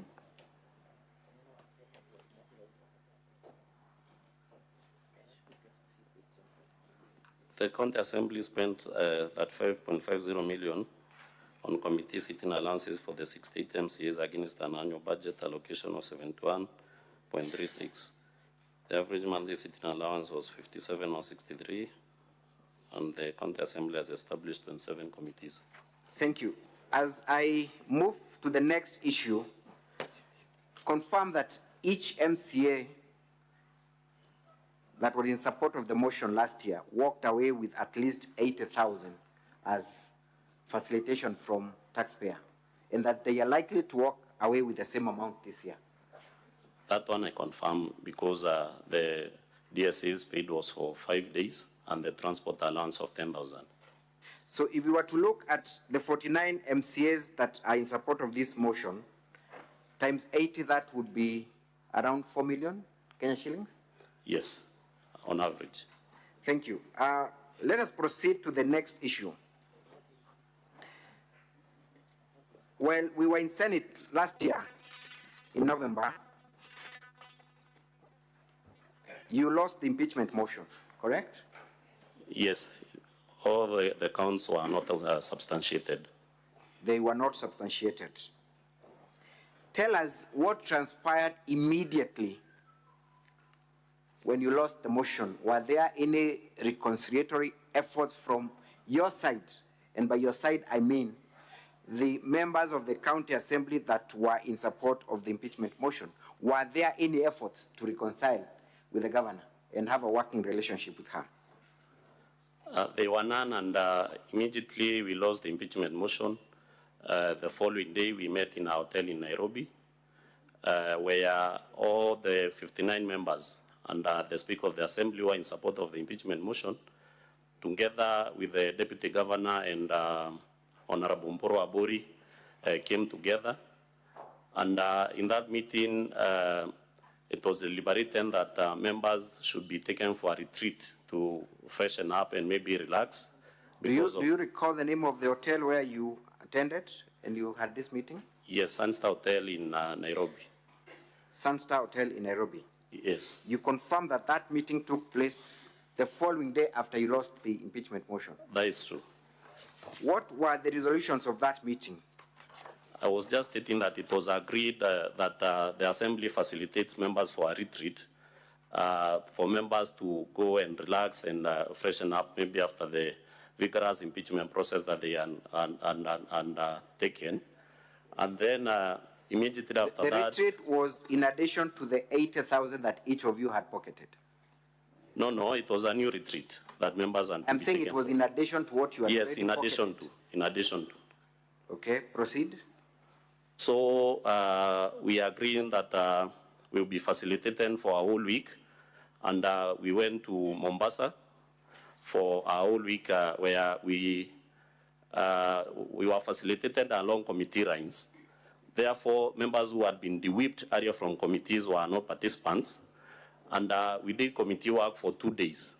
And for the rest of the days, we sat down to organize and plan on how to sabotage the government so that it doesn't work.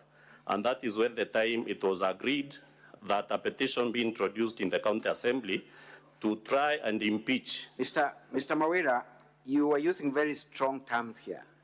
Is it your evidence that members of the county assembly at taxpayers' expense went to Mombasa and planned on how to sabotage the governor?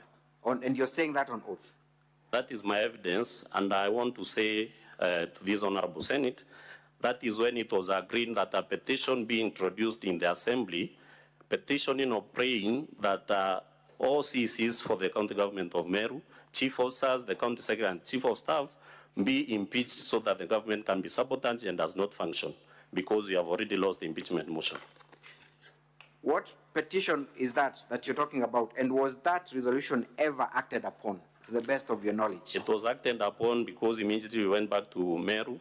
A petition was brought to the assembly, praying for or requesting that the county assembly conducts an investigation on around 7 CECs, I think 3 chief officers, and the county secretary and the chief of staff, that culminated to a report of the Joint Committee on Justice and Legal Affairs, recommending the impeachment of or the removal from office of the county secretary and the chief of staff, and also give members of the assembly freedom, or they were at liberty to introduce impeachment motions for 3 CECs, and that was tabled in the assembly. I want you to look at page 90 to 145 of the county assembly's documents.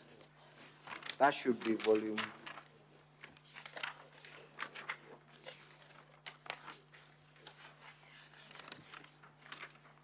Page 92. Of volume 2 of the county assembly's documents, page 90 to 145. Can you take us to the place where you now term as the evidence of the resolution that was arrived at in Mombasa of impeaching, or rather sabotaging, in your own words, the governor's government by impeaching the CECs? Page 90.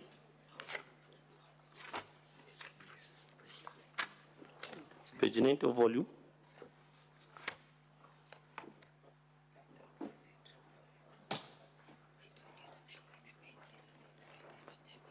Of the county government's exhibits?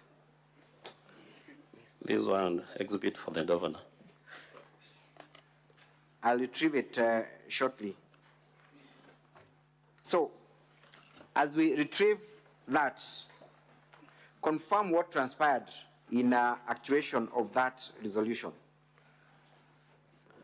I do confirm that the petition was brought to the assembly, and it was committed to a joint committee of JLAC, or Justice and Legal Affairs, and also the Labour Committee.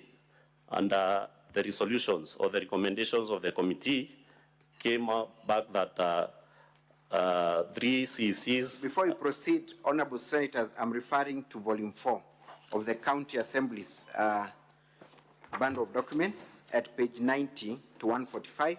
That's Volume 4, County Assembly's bundle of documents. But, Mr. Witness, when I look at that petition, it is signed by members of the public. What relationship is there between these members of public or petitioners and members of the County Assembly? That is on page 90 to 145, Volume 4.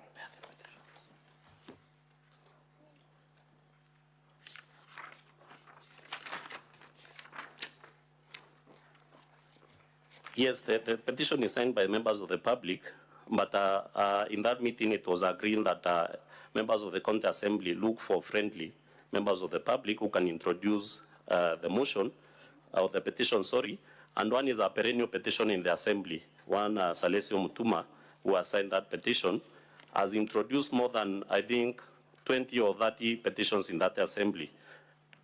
Is it your evidence then that these petitioners were procured by the members of the County Assembly for the purposes of appearing as if it was the public behind the impeachments?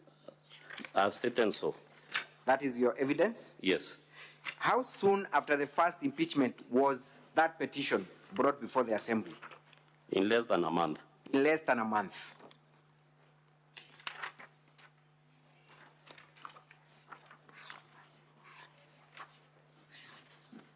Was there any other resolution by members of the County Assembly to frustrate Her Excellency's government, and if so, in what way? It was also agreed that we have to sabotage the government through the budget-making process, where members agreed that they will do an itemized budget, despite of the fact that the county government has always prepared an itemized budget, and also do an allocation to their respective wards at that point. I am having serious problems, Mr. Witness, to fathom that members of the County Assembly would sit and scheme against the executive. Are you sure of your evidence? And do you really want to go on record as a witness of events that really transpired? That is very true, because members were very bitter, because initially they had been assured that the governor of Meru was going. So who had assured them? You are talking of assurance. The Who had political assured class of leaders, especially those at the national level, but come from Meru County. the Meru County? I want you to say that again for record purposes. Who, and if you're capable, you can mention names of people you think, or you know, not think, were giving that kind of assurance. I'm saying... Mr. Speaker, sir, while I do not like objecting, perhaps it would be important, Mr. Speaker, sir, that the witness limits himself to the evidence before the Assembly, so that he does not open Pandora's box and goes on a fishing expedition, mention names that will not be brought before you or before us for cross-examination or re-examination. That line will greatly prejudice our case unless we are assured that the names that shall be put on record will be made available for further re-examination. I am most obliged. Mr. Speaker, sir, if I may respond to that issue. It is the governor's case that she's a victim of political witch hunt by the political leadership in Meru. Those facts have been alluded to in the affidavit of the witness. We have annexed video evidence which we will play. It is only fair for counsel to allow me conclude on that issue, unless, of course, I'm touching on a live nerve that he's aware of. Mr. Speaker, sir, you may allow me in response. Counsel for the County Assembly. Yes, just take your seat. You know, yesterday I gave you some latitude because the counsel for the governor rose on a point of order on the very same issue. but I gave you latitude so that we run this smoothly. Kindly allow the governor to present her case the best way she knows how. Having said that, counsel for the governor, do not veer off so far from what is already before us by bringing very new material, which then will not able the counsel for the county assembly to respond adequately. Proceed. Thank you, Mr. Speaker, sir. I will be pursuing that line shortly, Mr. Witness. It is your testimony that you had been assured that the governor would indeed go home. Yes, you see what happened, Honorable Speaker. Immediately after the first impeachment came to this assembly, came to this Honorable Senate, and all the counts were still unsubstantiated, we went back to Meru, and the president of this country, His Excellency William Samoei Ruto, and the deputy president initiated a reconciliation between the assembly and the executive, and the team from the assembly and the team from the executive led by the governor, while the team from the assembly was led by the speaker, stayed here at the office of the deputy president for 3 days. And we resolved all the matters that and brought us to the first impeachment motion.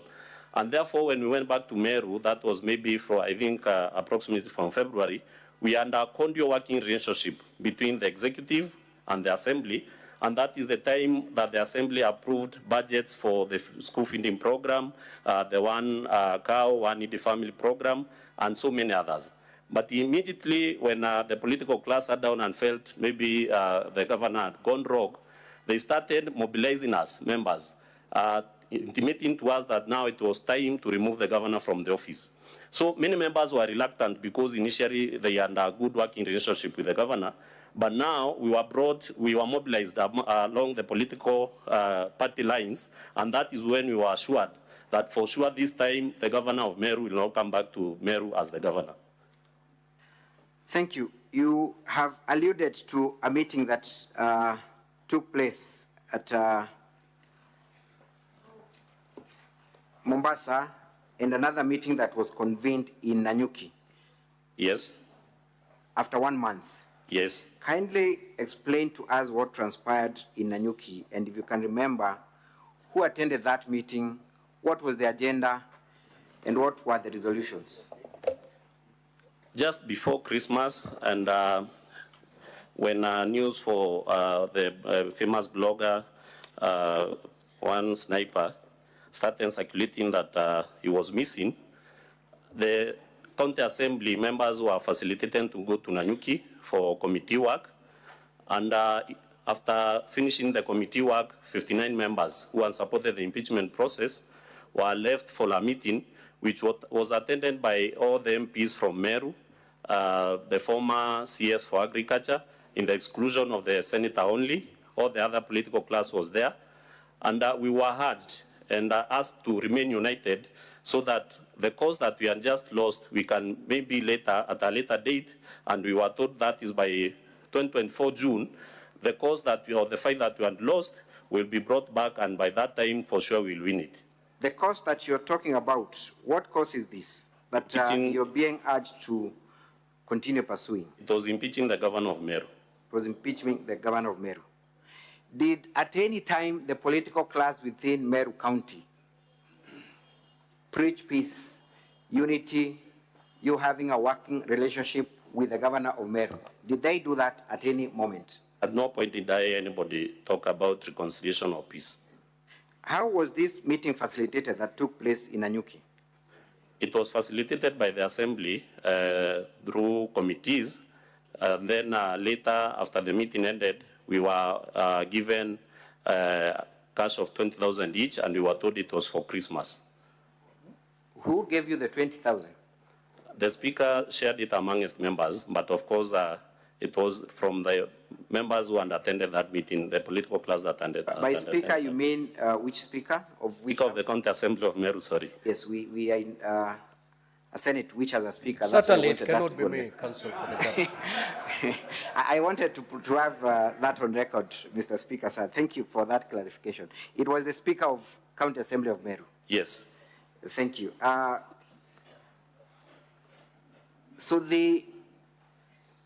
many MCAs were in Nanyuki for the retreat? For the committee work, all members were there, the 69 members, but for the meeting, it was for the 59 members only who were supporting the impeachment process for the governor. So each of the 59 got 20,000 shillings from the Speaker? Yes.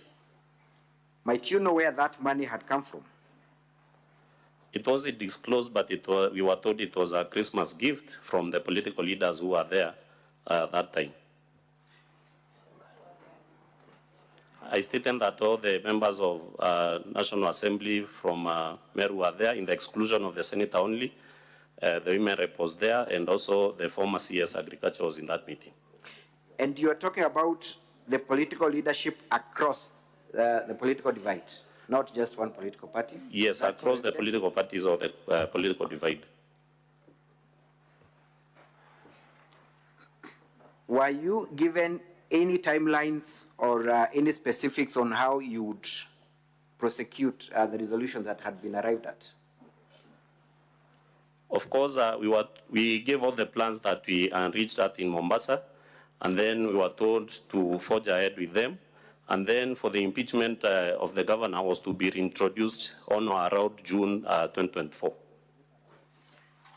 You have talked about other ways of frustrating Her Excellency's government. What other ways were agreed upon, if any, on how you would frustrate the governor of Meru? The main agreement was that one will sabotage the government of Meru through the budget making process from the CADP, the CFSP going onward. And also it was agreed that there were programs that were being undertaken by the county government of Meru that were making the governor very popular on the ground, and therefore they had to be stopped. And that was the school feeding program for ECD learners, and also the one cow, one needy family program that was being carried out by the county government of Meru. So is it your evidence that indeed members of the county assembly schemed to have the ECD school feeding program scrapped for the sole purpose of sabotaging the governor's governance within the county?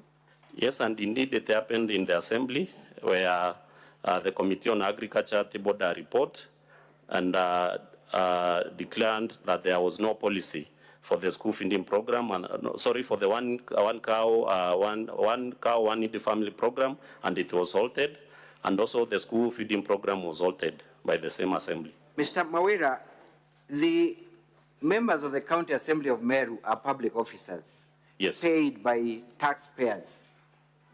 Yes. How does it make you feel that you are part of a scheme to frustrate the very mwananchi that has elected you to public office, to the extent of scrapping the school feeding of the poor children for political gain? How does it make you feel?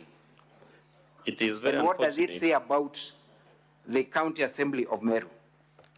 It is very unfortunate and regrettable that public servants can sit down and try to sabotage the same wananchi who have voted for them.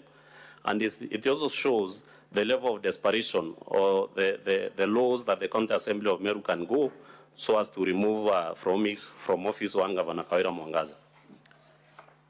Thank you. Yesterday, there was a clip that was played here at the Senate, and there was one gentleman who was very vocal, and the mover of the motion said that that gentleman is not a leader within Meru County. Do you recall that? Maybe the clip can be played so that I can. Can we watch VKM 13? VKM 13. We may, Mr. Speaker, sir, we may need an interpreter on standby.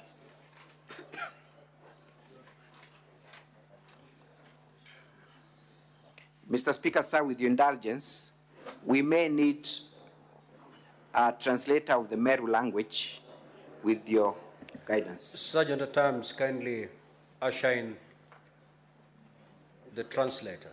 Thank you. Can we watch VKM 13?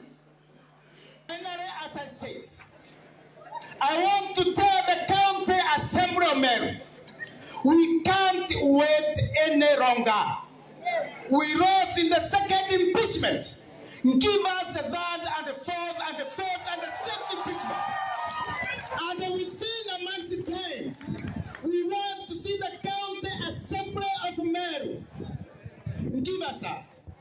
Finally, as I said, that today, when Kiraito Morongi, when Mwashimiwa Munya, when Kadhuri Morongi, when CS Rentori, when Motuma Ntoidhikia, when Ayubu Bundi, when Indani Kere, and the other members of the assembly will sit down and have a cup of tea and they even say nothing, that today the redemption of Meru won't be nigh.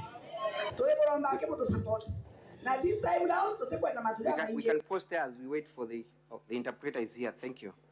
We can proceed with the clip.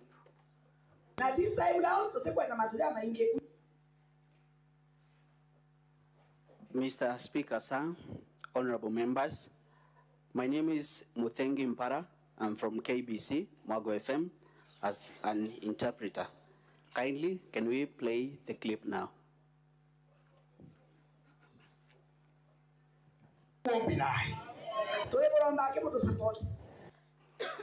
We are begging you to support us.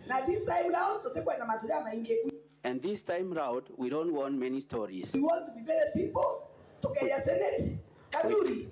We want it to be very simple. We'll come to Senate. Kathuri. I know you are there, our senator. Tutaleta huyo mama huko.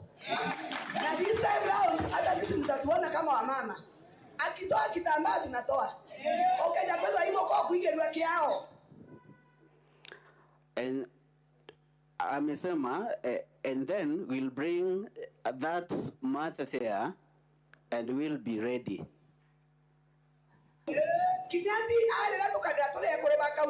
If she cries, we will also cry as the women from the county. Sisi kama County Assembly ya Meru, we are determined kutetea Meru kwa vyovyote vile. We, as the County Assembly of Meru, we are ready to help you for whatever cost. Actually, some of us have even made a decision. Actually, many of us have made a decision. Let it depend the Meru part only. You know, we understand Kiswahili, we do understand English. Sure. Thank you, Mr. Speaker. We can proceed with the clip uninterrupted when it is in Kiswahili and English. We are ready so that Meru can be out of the mess that it is. So ile kitu tunataka kuomba tu, naona tuko na wafoma waziri hapa, Mheshimiwa Munya, Mheshimiwa Kadhuri, Mheshimiwa Victoria and the Deputy Governor. Batu watawangaratania. We kindly, can we get back a little? Just that one. Batu watawangaratania. I can see we have a honorables here, Honorable Munya and others. Kindly don't disrupt the process. And never take us around. Sorry, kindly, a little back. Mr. Interpreter, kindly be attentive. We are losing time.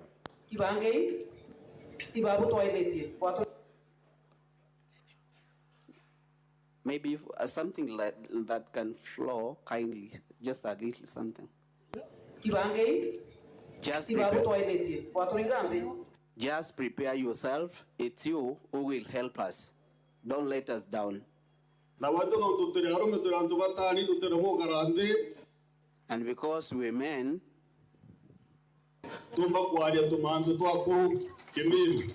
we can sit down and talk like elders.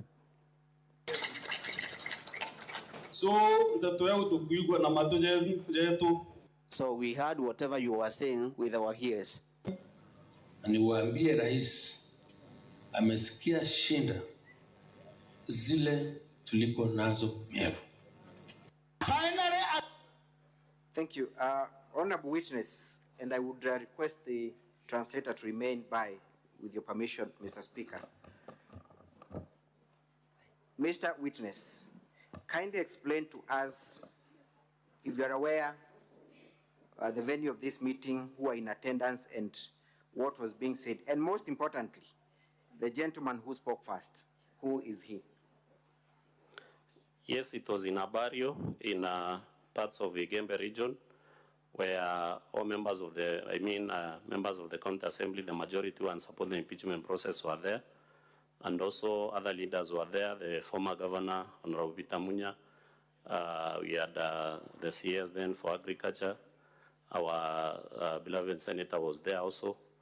And the first gentleman who spoke is called Mwendia Muguna alias Alaji, who is the Secretary General for the BAS party at the county level for the county of Meru. The mover of the motion was here yesterday, and she said that that gentleman is not a leader of any political party in Meru. What would your evidence be? He is the Secretary General for the BAS party in Meru County, and previously he also served in the government of Governor Kerito as the Director of Events, and previously in 2013 he was a nominated councillor, a nominated MCA by the BAS party in the County Assembly of Meru. Thank you. So briefly, what transpired in that meeting? What were the resolutions? What were the pleas by the various speakers? The plea from various speakers that we have seen from that video is for the continuation of the removal of the governor of Meru from office through impeachment. And did you get a response to the pleas? From who? Did you get any response from the attendees of the plea that you had made? That rather the people speaking had made? Yeah, the members of the county assembly at the crowd that was there applauded for those pleas. There is a certain lady in that clip who Yes. says, who we've just heard say, we will go to the Senate and take that woman, and this time round, we will take a woman who will also cry. Who is that person uttering those words? That is a member of the county assembly of Meru nominated by the BAS party. And she was stating that indicating that because maybe the governor is a woman, and maybe the Senate saves the governor because of her gender, then the next impeachment process will be initiated by a woman, so that when they come to the Senate, if the governor sheds tears, they also shed tears to maybe for the Senate to sympathize with them. Is it then a surprise that this impeachment motion was brought by a woman?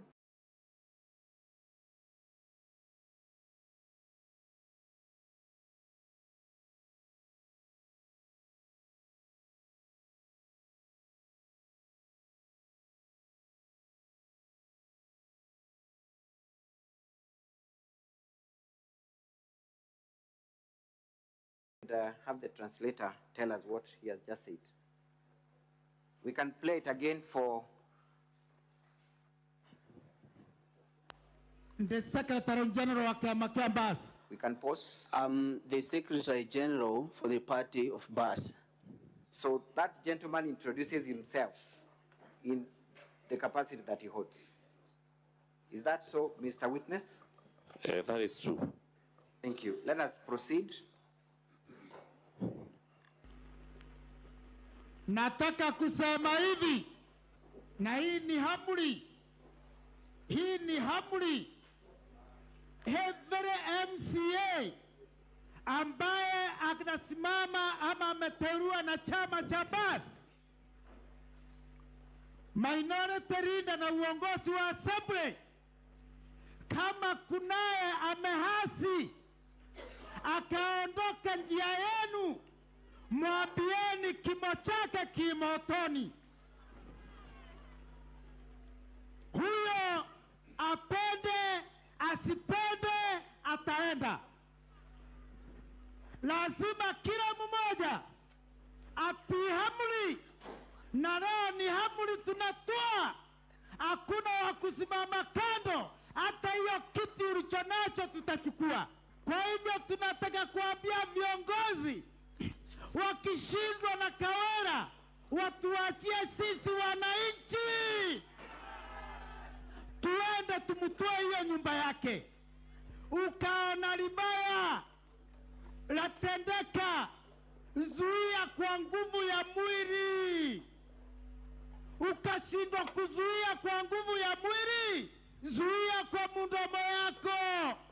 Ukashindwa kuzuia kwa mdomo, chukia kwa roho yako. Na hiyo ndio udhaifu wa imani, kuchukia kwa roho. Finally, we can pause and have the... Finally, I'm very excited now that Maua is not paying the cess or the tax.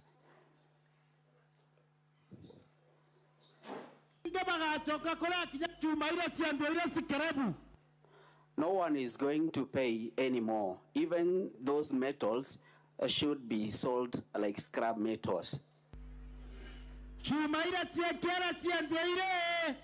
Those metals over there should be sold like scrap metals. We are going to advertise. We're going to say that there is nowhere that tax will be collected anymore.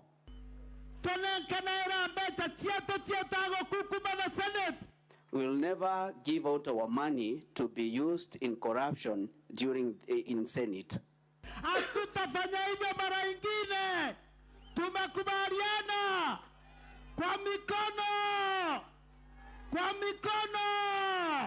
Asanteni sana. The Secretary. Thank you. Mr. Witness, you have confirmed that this gentleman is the Secretary General of Bas Party at the county level. In fact, he stated the same himself in that clip. And where was this event? What was taking place and who were in attendance, if you are aware? It was held at Kinoru Stadium in Meru during requirements for the lead sniper. Members of the county assembly were present. Other leaders from also the National Assembly were present, and members of the public. What is your intervention? Certainly, it cannot be a point of order. Mr. Speaker, there was an inconsistency between the interpretation, the verbal, and the whatever we saw written on the screen, particularly within that clip that relates to bribe of the Senate. The interpreter did not mention bribe, but the transcript on the screen mentioned bribe. Could that be made clear, Mr. Speaker? Can you play that clip again? And Mr. Interpreter. Yes, sir. You know the Meru language very well, yeah? Yes, Mr. Speaker, okay, sir. Give us the true translation. All right, thank you. Secretary General of Bas. You can play to the very end. The very end, I think the last few seconds.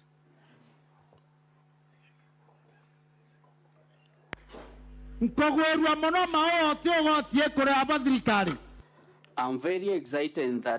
very excited now that Maua is not paying cess or tax to the government. And they are not going to pay anymore. Even those metals should be sold like scrap metals.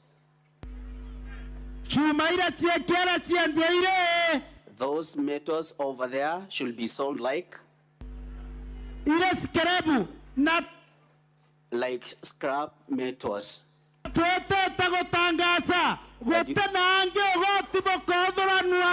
And we are going to announce that there is nowhere that tax will be collected.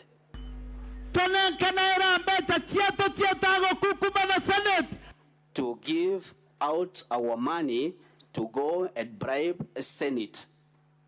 hatutafanya hivyo mara ingine. Tumekubaliana. Thank you. We can pause there. I think for the sake of Honorable Kajwang, that is now clear. Mr. Witness, Is it now clear, Senator, for Homa Bay? You got it clearly?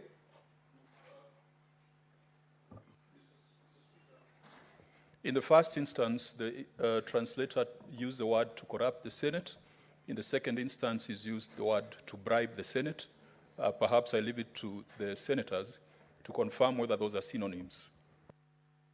You know, English and Meru sometimes can vary drastically. Indeed, I can confirm that, my lord. Proceed. So, the gentleman is talking about selling some metals as scrap. What metals is he referring to? It is the cess stand, which is used to collect revenue for the Meru County government. So he's inciting members of the public, number one, not to pay revenue, and number two, to even destroy public property. That is true. That's true.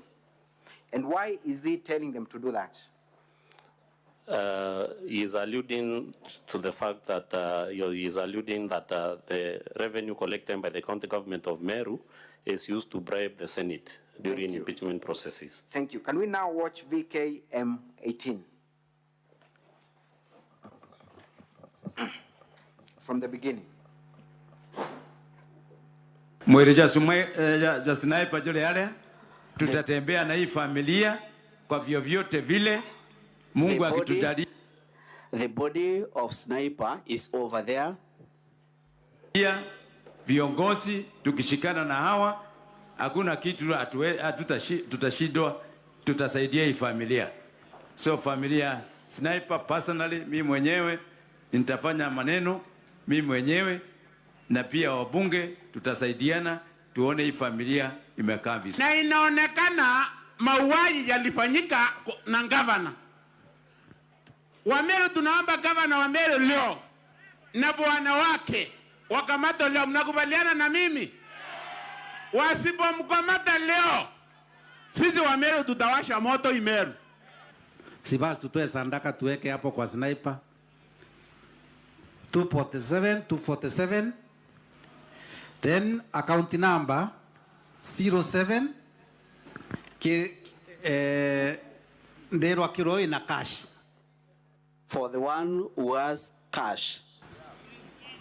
Na cash une ya KB. Those who got that cash should bring here. Bishop waja, Bishop Rungama. To the bishop here. Bishop, can you stand? Choaga ntoka kuyikia cash you aroaje as a vote of thanks. Get a place you can receive that cash. We go dropping that cash over there. We can stop there for now. Mr. Witness, where was this event and who are the people that we have just watched in that video so far? That was also another requirement held at Kinoru Stadium, requirement for the late sniper. And the speakers who have already been shown in that clip, we have Honorable Rendekiri, member of Parliament for Bori. We have also seen another public member from Egembe. We have also seen the Speaker of the County Assembly of Meru. What role was the Speaker playing in this event? He is passing the mic to Wana Alaji or Monde Muguna. Therefore, I deem he was the MC of that event. We have seen about Sadaka for a paybill and some other forms. Kindly explain what you were able to understand. It was money being raised for the late sniper's family, and the speaker is stating that money can be raised to the paybill number provided, and he also states that whoever has cash can hand it over to the bishop for the same purpose. Was cash raised during the event, to the best of your understanding, not through the paybill? Was cash raised? Because we see him giving a bishop that task of collecting cash. Was there any cash? Of course, because it was in a public meeting, there ought to have been cash that was raised in that meeting. Thank you. We have also had utterances by one person directed to the governor. Who is that individual? I didn't capture that. There is an individual talking about the murder of Sniper and saying that they are going to lit fire within Meru. Oh yes, he's a political activist in Meru County. Thank you. Let us proceed and watch the remaining part of the video.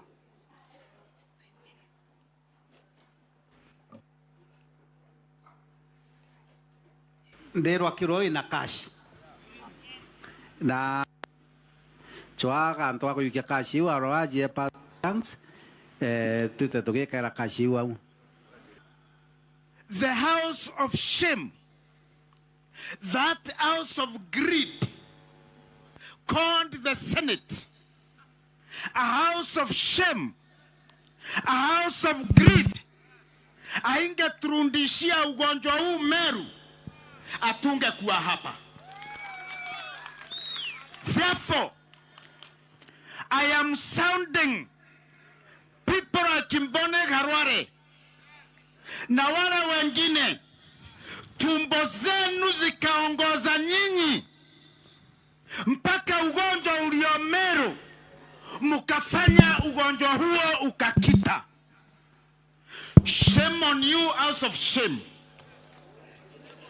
Shame on you, house of greed. And we are ashamed that institution in Kenya, which is supposed to safeguard the interests of the people of Kenya, succumbed to a few coins, a few cents. Shetani ashindwe. Hii ugonjwa atunge kuwa nao wakati huu. Kumbukeni, Mbone Arware, I want to remind you, ulisimama mbunge la Senate, ukaita watu wa Meru waenda wazimu. Siku ya leo nataka kutadharisha, wa Meru wamekuonyesha, sio wa Meru waenda wazimu ni nyinyi. Njumba la haibu, njumba la kulimia tumba zao, ni nyinyi waenda wazimu, sio sisi. Na ine.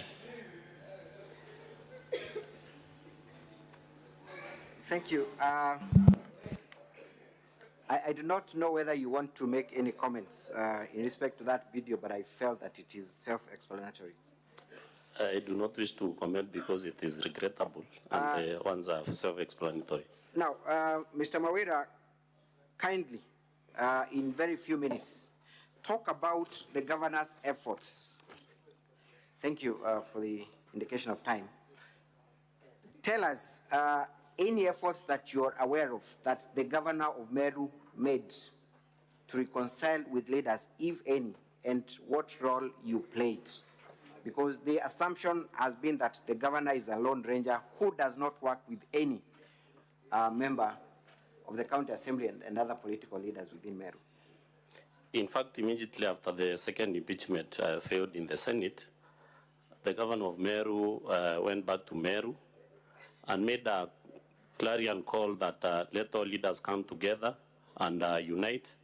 She made a call for reconciliation and also asked for forgiveness if she had wronged any leader in Meru. And thereafter, the governor of Meru went ahead and stopped Okolea programs, which had aggrieved members of the county assembly. Thereafter, the governor trying to reach out to me, myself as the leader of the majority party at that time, and I hid to the call where I went and listened to her carefully, and she told me the plans that she had, that she was inviting all the members of the county assembly to come and work together with her. And at that moment, I asked her to give me time as the leader of the majority party to go and try reach out to other members so that maybe she can organize a meeting with them and try to forge or try to bring reconciliation. After I left, I went and reached out to the members of the county assembly, and they all declined, especially the leadership of the county assembly, declined to attend a meeting with the governor. And once I communicated that message back to the governor, she asked me if she can make our efforts about reaching out public and state that we had met, and I agreed because I was convinced about her genuineness that time, and she went ahead and made that remark that the majority leader of the government of the County Assembly of Meru, and agreed to reconcile and work with her. Immediately thereafter, a meeting was convened by the majority whip of the County Assembly of Meru together with the Speaker for the 59 members who were in support of the impeachment process, where during that meeting myself, I was tasked to explain if I was still for the cause of removing the governor from office because of the statement that the governor had made. And if so, I should apologize to the members because I intended to maybe bring disunity or disarray their cause. At that point, myself, I stood up and told them that it was the time, a time had come that every member of the County Assembly should be given freedom to exercise their democratic right of either to support Governor Kawira Mwangaza or to oppose her. What followed immediately, I walked out of that meeting because I declined to apologize or tell them if I was for that cause. Immediately after that, a press conference was issued, led by the majority whip, where they declared because of some they have to do some alignments in the leadership positions of the assembly, so that the business of the assembly cannot be disrupted by maybe leaders who abandoned that cause. At that point, Honorable Speaker, because that was a press conference that was covered nationally, the then Secretary General of the UDA party nationally, one Honorable Cleophas Malala, wrote a letter to myself and to the whip indicating that there should be no leadership changes in the positions of the majority party, and invited us for a meeting that we attended in Nairobi. And during that meeting, the majority of members saying that the problem of Meru County was the majority leader, and it is at that point that I was removed as the majority leader of the majority party in the assembly. And also other changes were made where the deputy majority whip was also removed because we were all in support of the governor of Meru County. Thank you. Have you adduced any evidence to support that you involved your party leadership at the national level and that they gave a clear directions which were ignored? Yes, I have adduced evidence. Honorable Senators, I want to refer you to pages 470 of volume that is 1B of the governor's case, all the way to page 473. Indeed, they run all the way to page 490.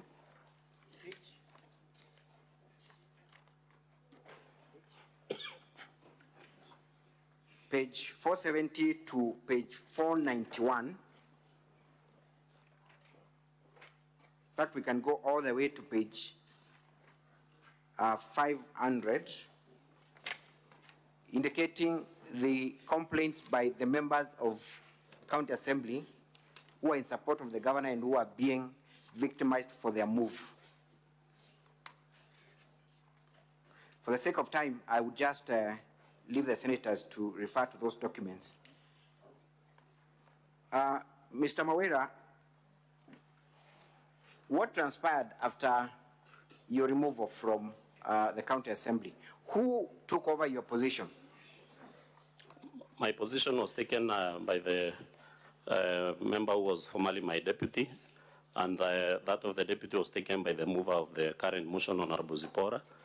And immediately after the changes were made and communicated in the Assembly, the leadership of the County Assembly of Meru went further ahead, and removed all the 13 members who were in support of the governor then.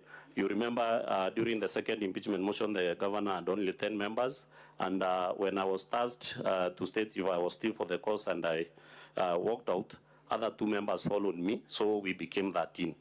The 13 of us were de-whipped from 3 key select committees. That is the Committee on Budget and Appropriations, County Assembly Committee on Public Accounts, and Committee on Implementation. And then after, every person of the 13 who held a leadership position in any of committees of the assembly were removed from those positions through a vote of no confidence. Therefore, members lost chairmanship of committees, they lost vice chairmanship of committees, and also those who served in the speaker's panel initially were also removed, and the speaker's panel was expanded to 18 members, 8 members, so that it can incorporate the members who, out of the 56, who are not earning any responsibility allowance in that assembly. I want you to clarify on that issue of expanding the speaker's panel.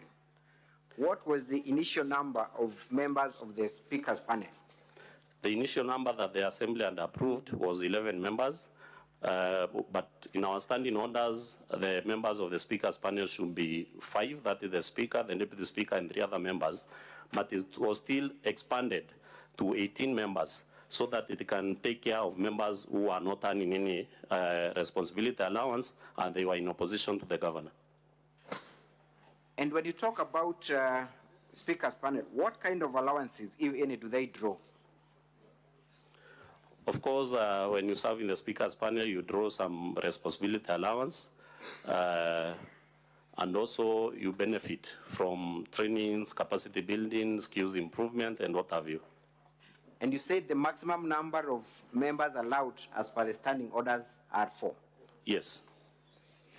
How much money are we losing as taxpayers for the expanded speaker's panel, in your estimation? In my estimation, every member who serves in the speaker's panel draws around 26 or 27,000 every month as responsibility allowance. They also have special meetings that they draw allowances. And also, of course, they do benefit from DSAs and per diems when they attend trainings and capacity building workshops. And let us look at page 262, volume 1B. There lies the report of the Auditor General confirming indeed that 18 members of the County Assembly of Meru have been included in the speaker's panel for the purposes of drawing allowances. Are you able to see that? The one on that page was before the expansion of the committee, the one that was composed of 11 members. Yes, proceed. But later it was expanded to 18 members. It is indeed true that they draw benefits from taxpayers' money. Thank you. In your assessment, what does that communicate about the County Assembly of Meru?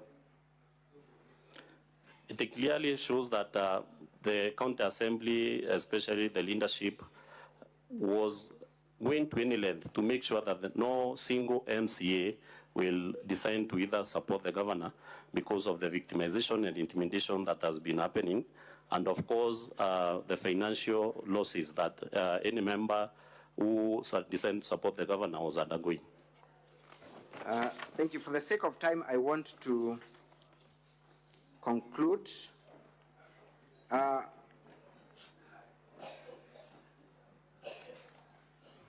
You have alleged that you were not able to exercise your oversight role at the County Assembly during the impeachment process. Is that the case? And how many other members of the County Assembly were not allowed to exercise their mandate? That is true, because in the first instance, we were denied entrance into the chambers by strangers. Later, the sergeant at arms also... Can we watch VKM20? Video VKM20.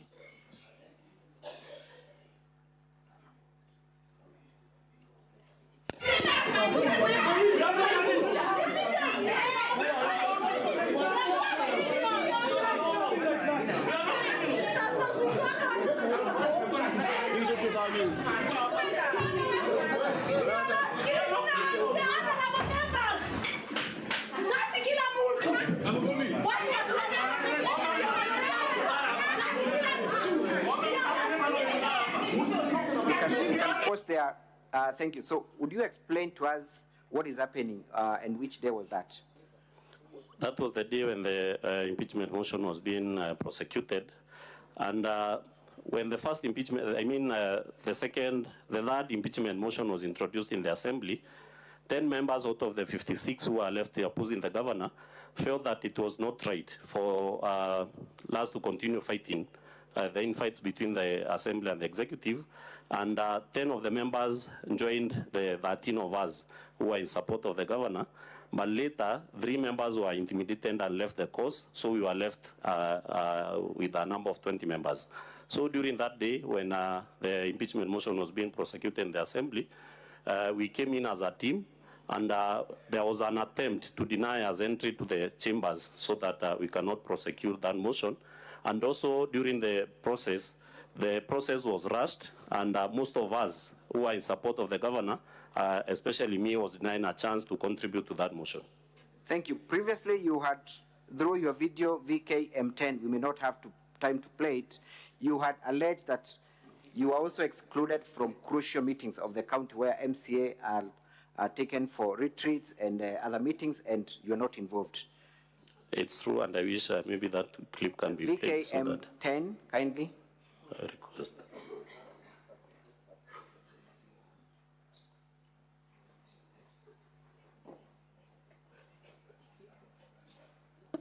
Nonto bara bangi baretere Mombasa for 15 days na batu bararegere tuitano augabe the training lakini na ito karigara training iri kubete Mombasa for 15 days na bangi Tanzania 10 days na batu supporta adrikari ya Meru tutia We can have the translation quickly.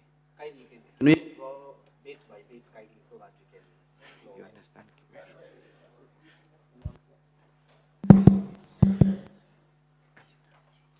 Right. Okay. Kindly play.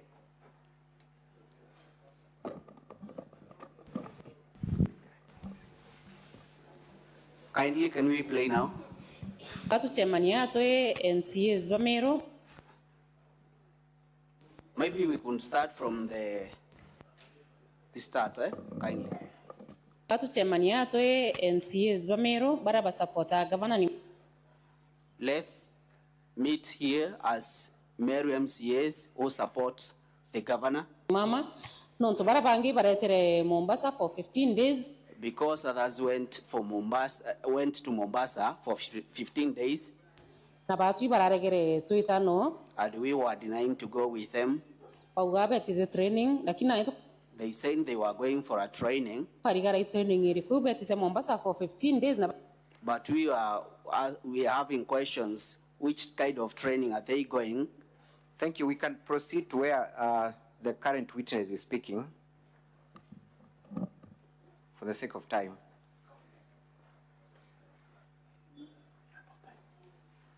Na tumenya maendeleo jaraja kuja mashinani. We don't know how it was planned, because if it was about all MCAs, there are no MCAs who are two sides. There is no difference between MCA who was elected and the one who was nominated. They are all Meru MCAs. But when we trying to ask the county clerk,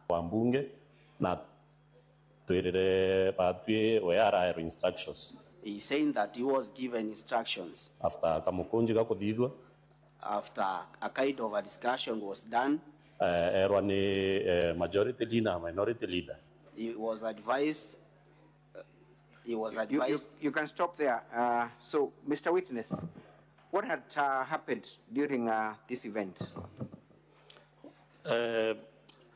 What had happened, members of the county assembly, the 56 at that time, who were in support or in opposition to the governor, had been facilitated for 15 days training in Mombasa, where they are going to be taken through the budget making process, and the 13 of us were left out without no single explanation, simply because you are supporting the governor of Meru.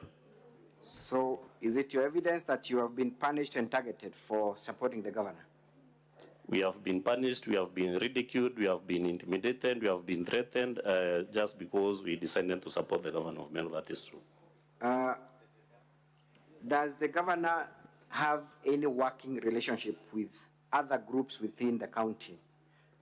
Of course, it's true she has a working relationship with other groups, maybe religious leaders, women groups, faction of Jurin Cheke, so many other groups. Let us watch briefly VKM 14. Council, if I may interrupt you, you have less than 15 minutes. And I see on the list that you still needed to call 3 other witnesses, one including the governor. So will you be able to manage that within the 15 minutes? Thank you, Mr. Speaker, sir. This is a very crucial witness for us. I will only take the next 3 minutes with him. Then we reserve the remaining minute for one more witness, who is the governor. Very well. We will drop the others. Thank you. Mr. Kawira, can we watch VKM 14? Tuombe yule mama Meru. Yule mama ameumia, mimi hata mimi nilikuwa napinga mama. Lakini siku ile tulikaa vile aliambiwa na rais, aende akae chini na kila kiongozi, si kama walemavu wa pale tulikaa na yeye chini na tulizaelewa mama. Na mama akakubali kufanya kazi na walemavu. Kwa hivyo nataka kuomba walemavu wote Kenya na wale viongozi tuko nao hapa, hata hao wa Nairobi, mjaribu kutuombea Meru, watu wote waheshimu sheria na waheshimu katiba. Wajua hata kama kuna kimila Meru, kuna naye sheria ilipitizwa 2010 ya kusema mama uwe mwanaume uwe nani, sisi zote ni iko. Hakuna mchichana, hakuna kijana, hakuna mama, hakuna mwanaume. Lakini kwetu Meru ile kimila tu inaendelea pale. Wale viongozi wote Kawira alianguza wakati wa kuomba kura 2022. Hata mimi nikiwa mmoja wao. Hatusikiangi vizuri kama tunaongozwa na mama. Lakini mimi nimetii. Nimejua mama ndio kiongozi wa pale Meru na alichaguliwa na watu na alichaguliwa na independent. Kwa hivyo nataka kumuomba rais. Nataka kumuomba Raila. Nataka kumuomba Musalia. Nataka kuomba Gachagua. Mujue msiposikilia akina mama. Aswa Meru, msiposikilia huyo mama ataanguzwa. Watu wengi wanasema county to dissolve county. Utadissolve county aje na mama alichaguliwa na watu. Huyu mama alichaguliwa na independence. Ana chake, ana mtu wake. Wale matajiri akina Kiraito, akina Metheka Lentore, akina Munya, akina MP wote wanaume wanasikia ni aibu sana kuinamia mama. Lakini wacha niwape example. Mimi ni mlemavu. Mimi ndio nilikuwa mtu wa kwanza kupigana na mama ndio ya kimila. Lakini njuzi tulienda kotini, tulisomewa sheria. Kwa sababu naamini sheria na naheshimu katiba ya Kenya. Mimi nakuinamia mama Kawira Mwangaza. Nimesurrender. Thank you. Nataka kuomba we can proceed just for a few more minutes.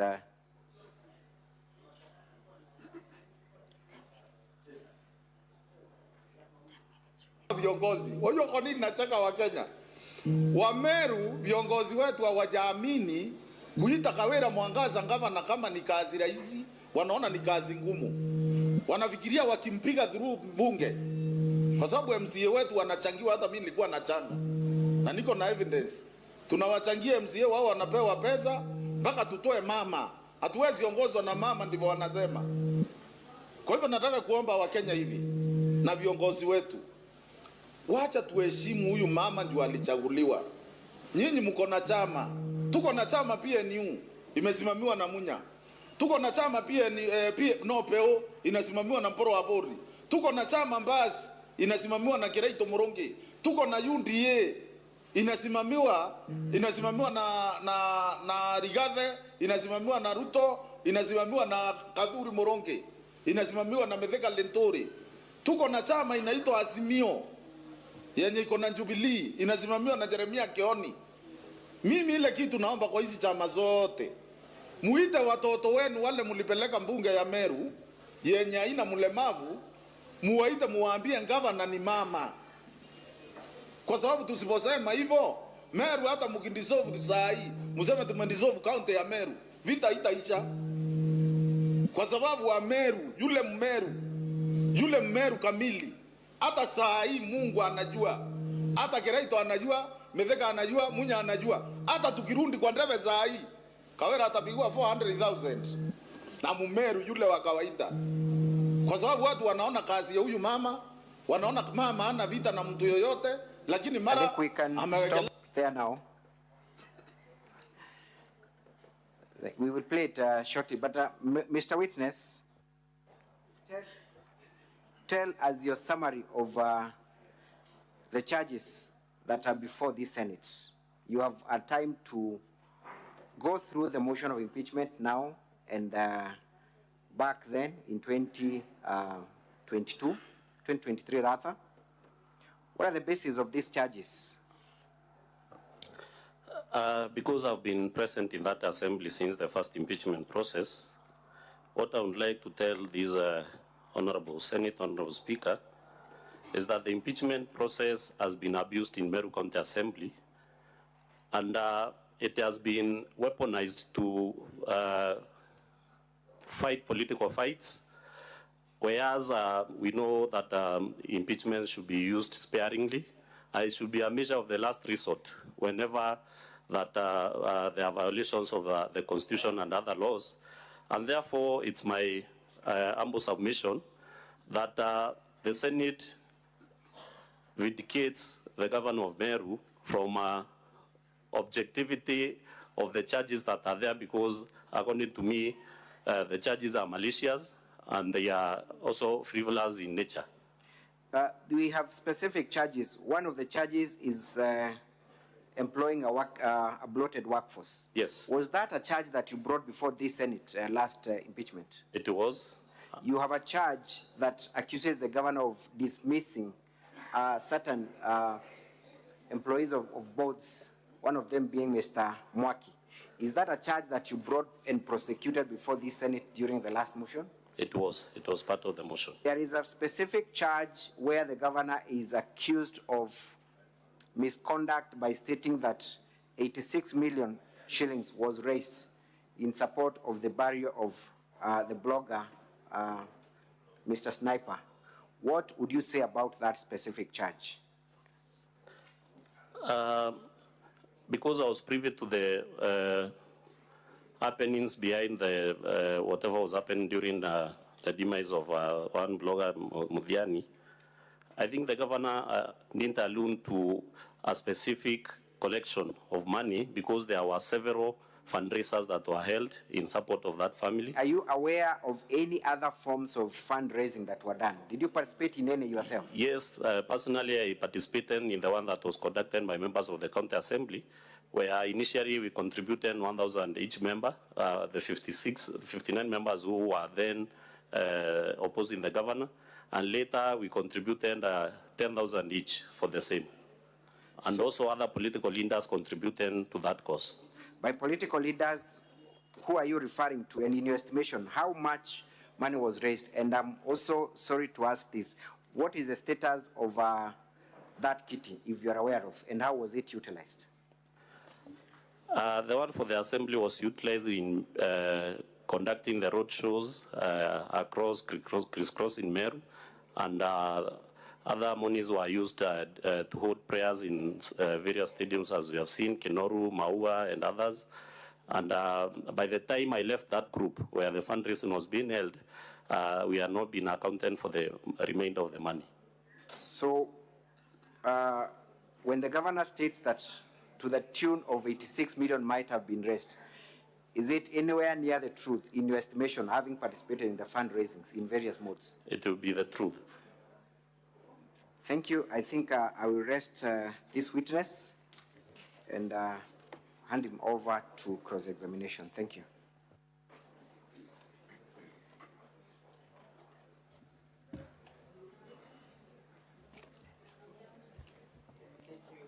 Mr. Speaker, sir, we'll be very brief with this witness. Mr. Witness, confirm that you moved the motion for impeachment last time, yes? Yes, I confirm. And that you live by the statements that you have indicated in your affidavit that you have testified to, yes? Sorry? And that you confirm and want to rely on the affidavit that you have filed. Yes, I confirm. And that you remember on the 7th of November 2023, you took the same stand and testified before this assembly as a mover, correct? Yes, I confirm.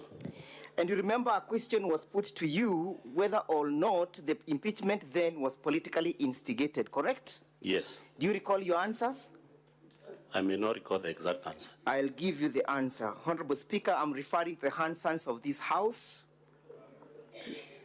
at page 53, dated 7th of November. Mr. Muthomi Thonkulu was the lead counsel then, correct? Yes. And you remember him putting this question to you, and you answered in negative, that it was not politically instigated. You remember? You recall or you do not recall, Mr. Witness? I don't recall. Read for me the answer, maybe.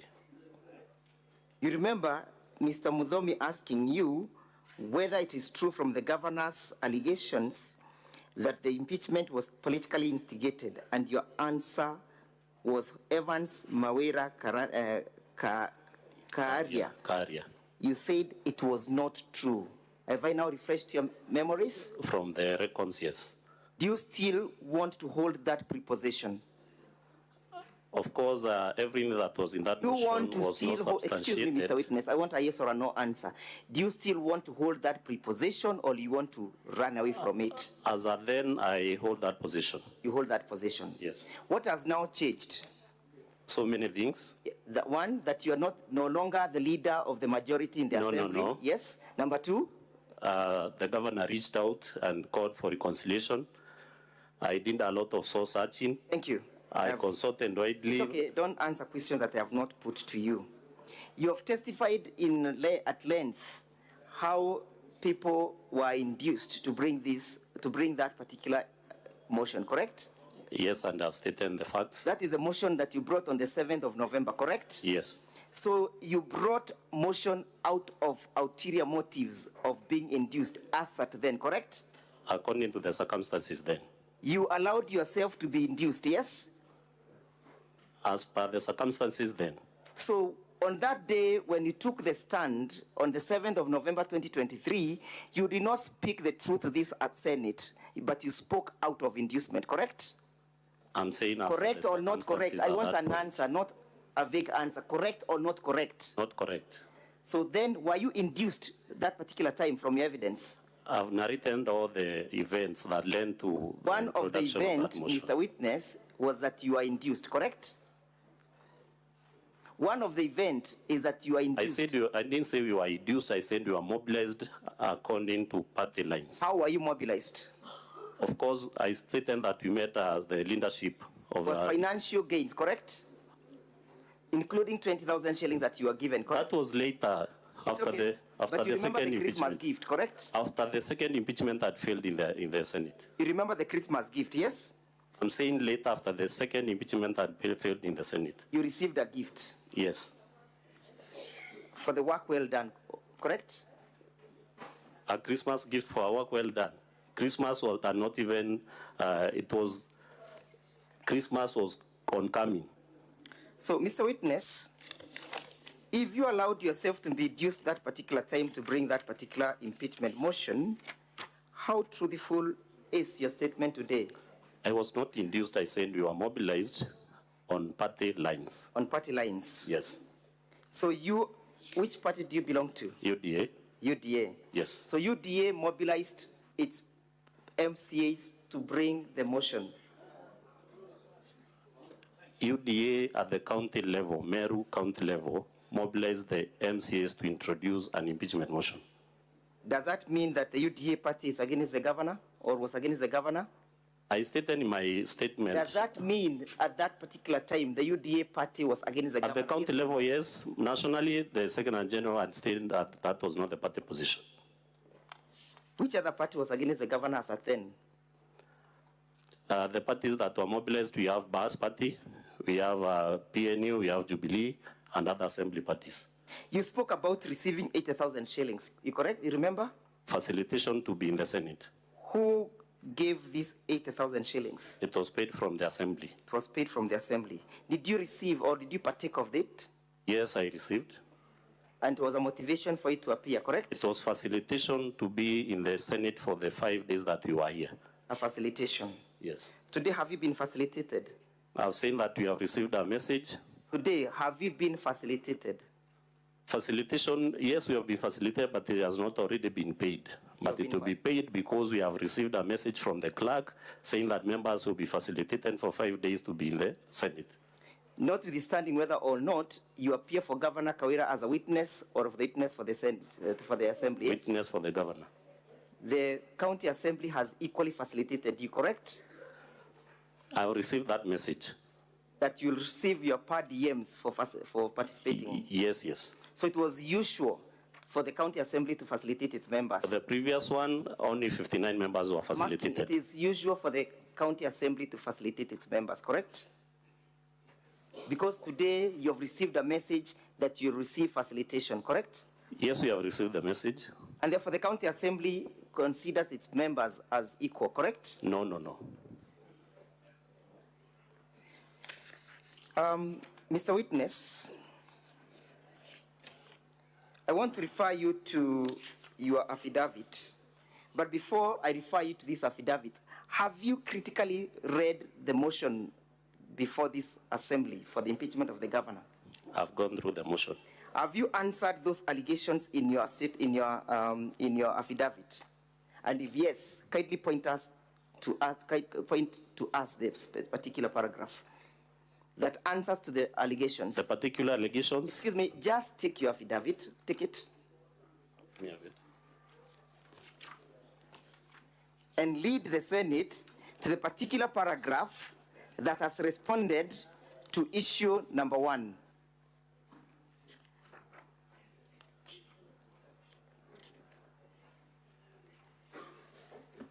Issue number 1, where have you responded? Just a minute.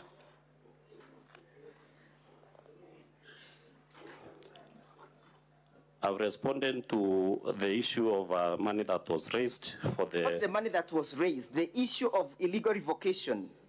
Where have you responded to it in your affidavit? I've not responded to it in that affidavit. You have not responded to it.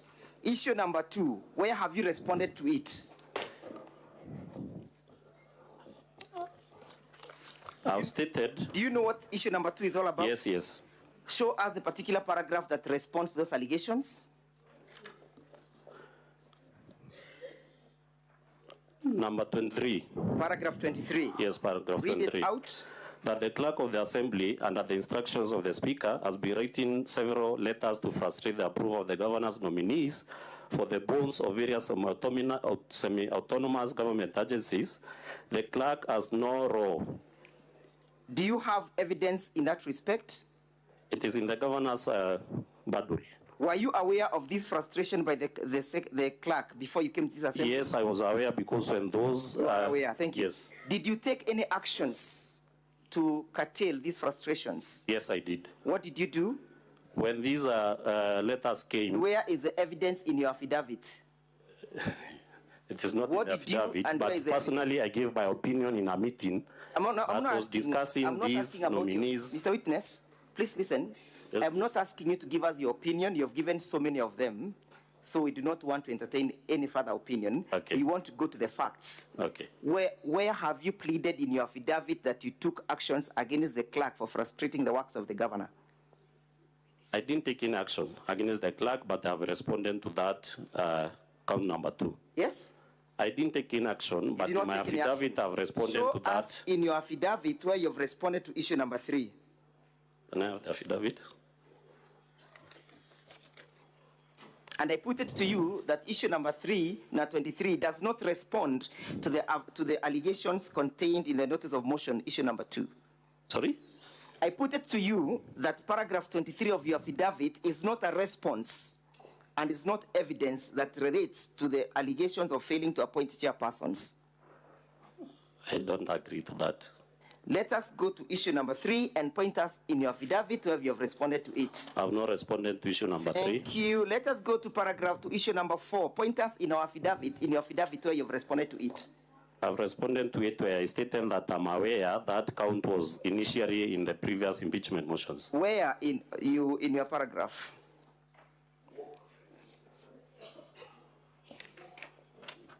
And is the issue in illegal dismissing about the issue of dismissing or the issue of the expenditure of county money? The governor dismissing individuals and making the county accrue unnecessary resources paid to the litigants. Did you understand? If I can read the crowd, it's illegally dismissing in bold. Yes. In bold. And illegally dismissing. Yes. And then narration continues. As a consequence of? Illegally dismissing. And as a consequence thereof, what happened? A loss. A loss of how much? 4 million. Where is that in your affidavit? I've said I responded. It's not in my affidavit. It's not in your affidavit. Yes. Let us go to issue number, count number 2, gross misconduct. Yes? Deliberately misleading the county, the members of the public. Yes? That's in the barrier of Sniper, 86 million was raised, correct? Yes. You are aware of those utterances, correct? Yes, I'm aware. That the same were done by the governor, yes? Yes, I'm aware. And that it was done in public, correct? Yes. And that there was a pay bill that was generated for that purposes, yes? Yes. And that in the said pay bill, it's only 516,000 that was donated, correct? According to the Assembly's evidence. According to the Assembly's evidence. Yes. Do you have any contra evidence to that averment? Yes, in my statement I've stated. Please lead us to that paragraph.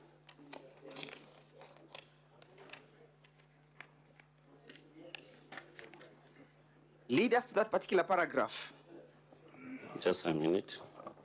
You're also aware that the governor made averments and allegations that the window to the sniper has moved on with another MCA, correct? I'm not aware of that. You're not aware. Kindly, let's play video 1A and 1B in our videos. You yourself, did you changa to that particular pay bill? Yes, no, not to the pay bill. How did you changa? Through the WhatsApp group created for the Assembly members. How was the money collected? It was collected through a member of the Assembly. Through a member of the Assembly? Yes. Through who? Which member?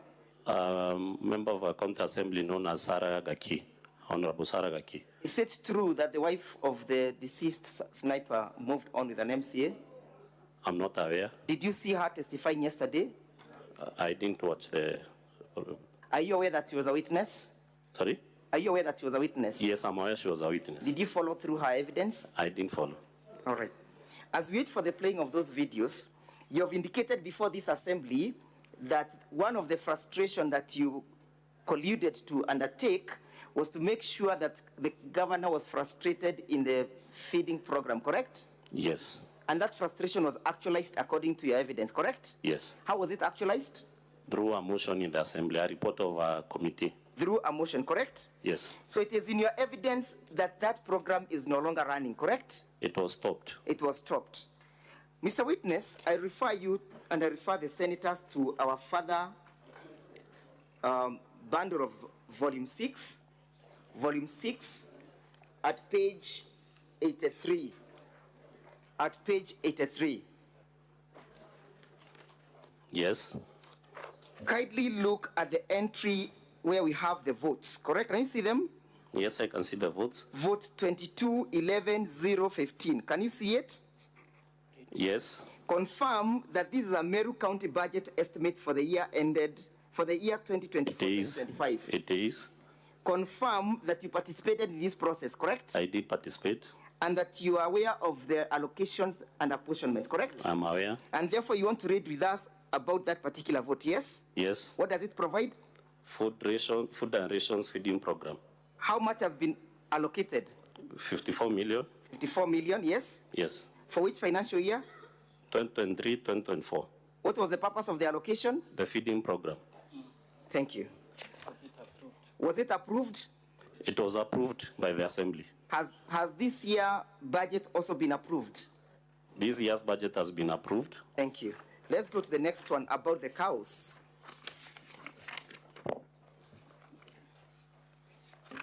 It is your evidence that the county assembly has colluded to frustrate the governor's programs, correct? Yes, please.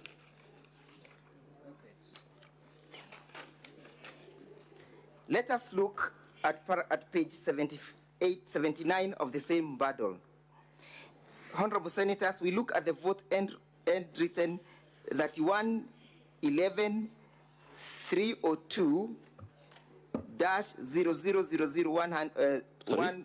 Can you see it? Sorry, come again. Can you see that vote end? The vote end?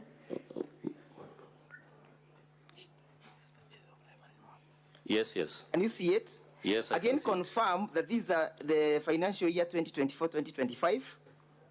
Sorry? Confirm that these are budget for 2024-2025 approved. Yes. And that the county assembly has approved that budget, correct? Yes, it has been approved.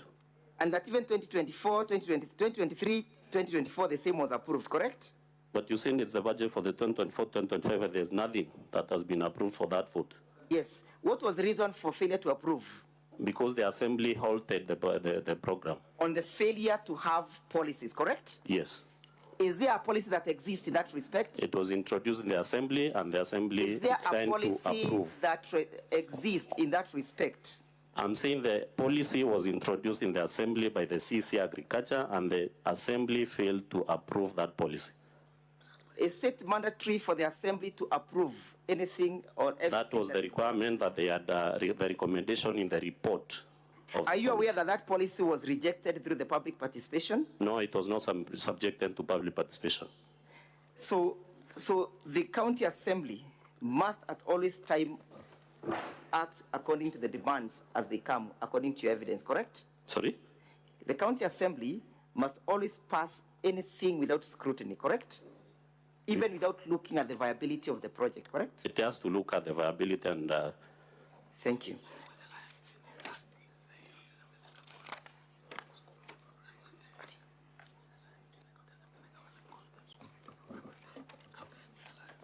Confirm to us that you have responded to the issue count number 3 on abuse of office. Have you? And if yes, point us to that evidence.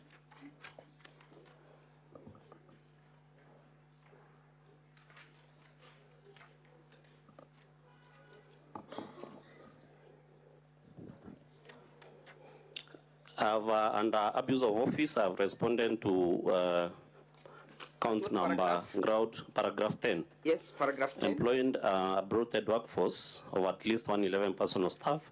Yes. And I indicated in my affidavit that it was... Paragraph 10.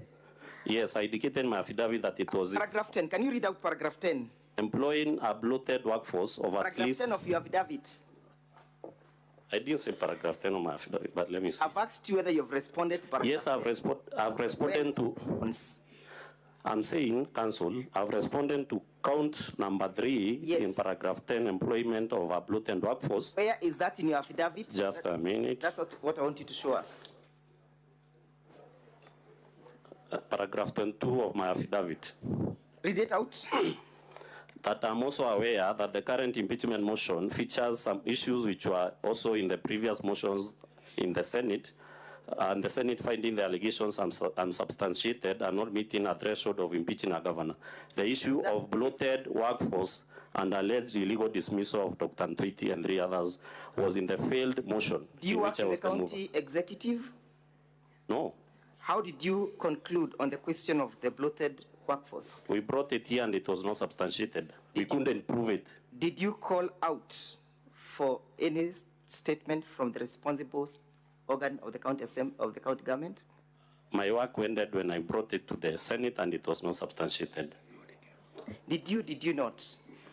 Did you call for any oversight over that issue when you went back to the county assembly? I didn't. You didn't. You have alleged that individuals were called somewhere in Mombasa. Were you in attendance? I've alluded to 2 meetings in Mombasa. One I was in attendance, the other one I was not. Which one were you in attendance? Immediately after the second impeachment. Immediately after the second impeachment? Yes. Who was paying for your allowances? County Assembly of Meru. Is it unusual or usual for the county assembly to do that? It is not unusual. Thank you. Finally, Mr. What was unusual was the activities. I am satisfied with your answer.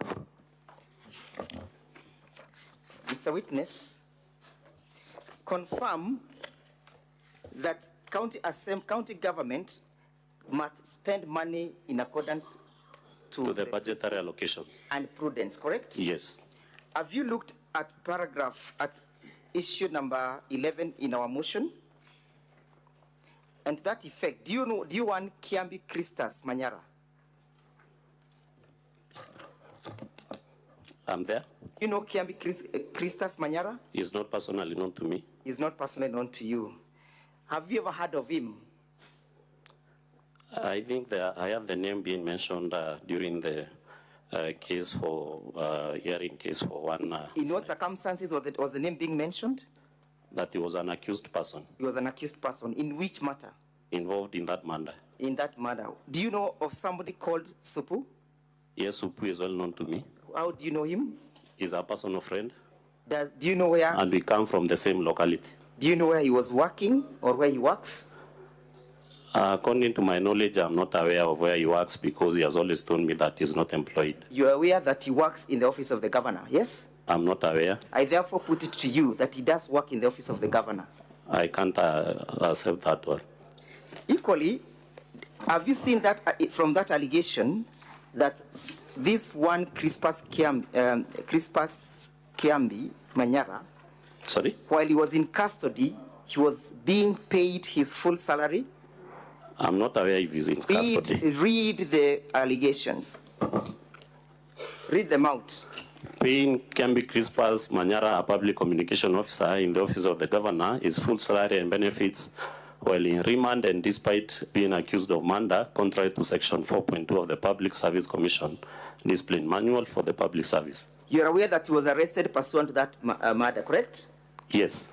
And that he was remanded, correct? I'm not aware of that. I therefore put it to you that he was remanded, and that while in remand, he was accruing all his full salary. That is your evidence, counsel. That's our evidence. Have you Yes. controverted it in your affidavit? I've not controverted it You in have any not way. controverted it? Yes. You therefore cannot doubt what I am telling you this afternoon, correct?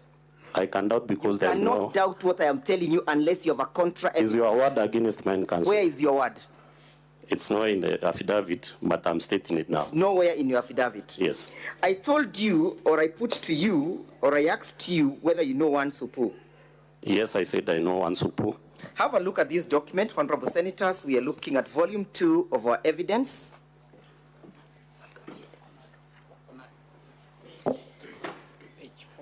Page 443 of our volume 2. 43. And we can be playing we can be ready to play the video. Can you see serial number 1? Serial number 1, yes. Do you know, can you read out that name? Vincent Moreidi. Vincent Moreidi? Yes. First of all, who is the originator of that document? The acting secretary, Meru County Public Service Board. Sorry? The acting secretary, Meru County Public Service Board, one Virginia Kawira. And it's an internal memo, correct? Yes. And the internal memo speaks to the appointments of contractual employees in the office of the governor, correct? They do. And therefore, whatever appears therein is a list of those individuals who works there in the office, correct? That is true. And that Vincent Mureithi of ID number that works as an assistant director in that office, correct? That is true, according to the memo. That is Vincent Mureithi alias Supu, correct? Yes. Let us play that video. And you know, as we await, that the said Supu and Manyara at page 428 of our bundle, volume 2, sorry, 429, I beg your pardon, of volume 2, contains the information of the individuals who are charged with the murder of one sniper, correct? Yes, correct. And you can see accused number 1 is Vincent Mureithi Karemi, alias Supu, correct? True. Number 2 is who? Murangeri Kenneth Guantai alias Tali. Do you know him? Personally, no. Do you know that that is the governor's brother? According to you. Let us look at number 2, number 3. Boniface Kileji alias DJ Kaboom. Number 4. Christus Manyara alias Chris. Christus Manyara alias? Chris. And that is the Christus Manyara who works in the office of the governor, correct? The one that we have seen is working in the office of the governor is Vincent Muridi Kirimi. Let's look at that as we play the video.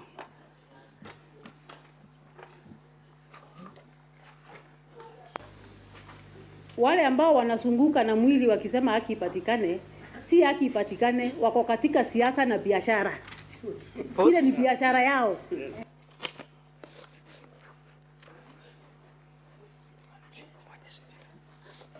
Do you know whom she was referring to as those people wanazunguka na mwili ya sniper? In this video? Yes. I'm not aware of the specific people because it was a group of people. Could it have been the mover of the motion? Maybe yes, because members of the county assembly were there. Could it have been you? Personally, I was not there. Okay. Let's proceed. Wameweka Paybill, wanachukua pesa, wanajaza mafuta kwa MCA, zingine wanakula. Huyo mama ambaye anachangiwa pesa wakisema ni haki kwa sniper. Kitu ya kwanza tunataka ajengewe nyumba ya ghorofa. Number 2 anunuliwe Prado. Number 3 afunguliwe trust fund ya education ya watoto wake. Kama wajafanya hiyo, hawa ni wakora na wezi wameibia huyo mama kupitia hiyo familia. Ni makatero na ni biashara na okay, proceed. Siasa ya bure na matapeli. Hiyo wamefungua kama biashara, wanakuja kusanya pesa, wamechukua huyo mama, wamemficha kwa MCA fulani anakaa hapo, wanasunguka na mwili. Ingelikuwa ni mmoja wao wangefanya namna hiyo. Ingelikuwa ni mtoto wao wangemzungusha mwezi mzima. Lakini kwa sababu wanataka pahali watajijenga kisiasa, wanataka pahali watakulia maana wamesota. Nilisikia wakisema ya kwamba hawana pesa kwa mifuko wanatembea na OB. Sasa wamepata njia ya kutembea na pesa kwa mfuko kupitia maiti. Hiyo ya kutembea na mwili wa sniper ni mambo mawili peke yake. Biashara na siasa. Hakuna justice wanatafuta. Wangelikuwa wanatafuta justice, watoto wangapi wamekufa Meru? Watoto wangapi wamepotea Meru? Huko Ndumo Oruna huko upande wa Tigania wangapi wanakufa? Mbona hatujaona hao viongozi wakitembea wakisema ya kwamba tunahitaji haki ya vijana wetu ambao wanakufia? Why this one? Why huyu peke yake? Kuna MC ambaye aliuawa na ikasemekana sijui nani amemuua. Mbona tukiona hii ni siasa na biashara? Na wamelaaniwa wanaozunguka na huo mwili. Wamelaaniwa. Mtu ambaye ni mshtakiwa the key suspect mkuu ambaye ni Supu. Pause. Have you heard what the governor has said? Yes. What has he said? Supu. She mentioned Supu. Mshtakiwa, mstuhumiwa, anaye daiwa. Play it again.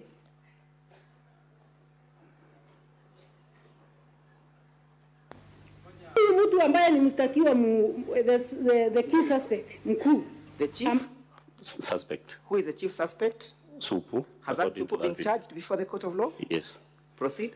Paya ni Supu. Mnahitaji kuangalia mtu mmoja tu wa governor mwenye alipigia simu ama wengine wengi ambaye pia aliwapigia. Have you heard her owning up that mnafaa mtafute mtu mmoja wa governor? Have you heard that statement? Listen carefully. Play it again. Just play it again for him and please listen carefully. The key suspect mkuu ambaye ni Supu. Mnahitaji kuangalia mtu mmoja. Just the time? No, one moment. Senator Omtata, what is your point of order?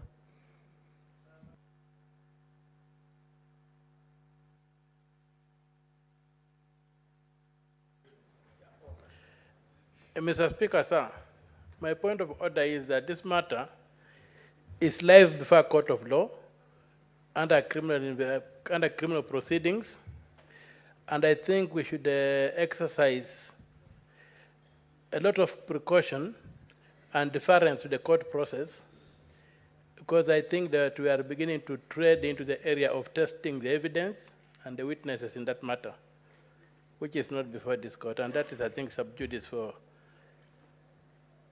the rule of law. Mr. Speaker, sir, we can then abandon it and go to the next clip, 214. The same clip at 214, minute 214. The same clip, minute 214.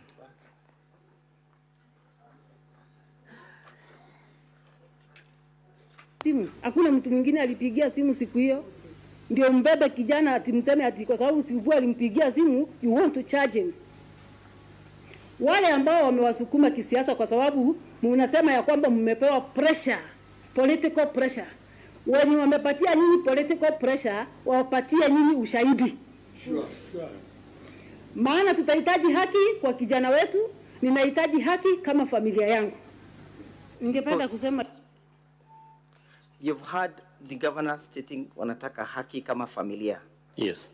I have put to you that his brother has been charged in his proceedings. Well and good. Thank you. No further questions in that respect. I want to invite my learned friend, Mr. Muriuki, to proceed from there, but kindly confirm that you have no evidence that controverts all the averments contained in the motion, and that you have not tabled it before this assembly. It is in my affidavit, and there are supporting documents in the governor's. That the account that you have given is just your frustrations and your bitterness for having been removed as a leader of majority. That is not true, Council. You have seen the last video that was played, and there was an issue of gender card being played. Yes? Which video? You have seen the governor played the last video where there was one person seated. Yeah. Yes, Yeah? I've seen it. And started saying that this is all about women leadership and the people of Meru must accept it, correct? Yes, that is his opinion. Is there contention that she's a governor? None. Yes? None whatsoever, but he is facing an impeachment motion. Are you a man who is supporting the governor? I'm supporting the governor. Are you a Marian? Yes, I am. Supporting a governor, correct? Yes. And therefore there is no question, when it comes to questions of accountability, there is no defense of being a gender person, correct? That depends. There is no defense. Gender is not a defense. Of course it is not a defense. Finally, when she was asked the last time, she said it wasn't me. Today, you have played clips blaming the senators. Do you associate yourself with the statements that were made by Al-Haji? I don't associate myself with those senators. Do you have confidence with this Senate that they can dispense with substantive justice? A lot of confidence. And that is why we are here, correct? True. Do you attribute that statement to any member of the Assembly? It was used to reduce members of the Assembly. No, associated with any member of the Assembly? Yes, because they were there nodding and applauding when Al-Haji was speaking those words.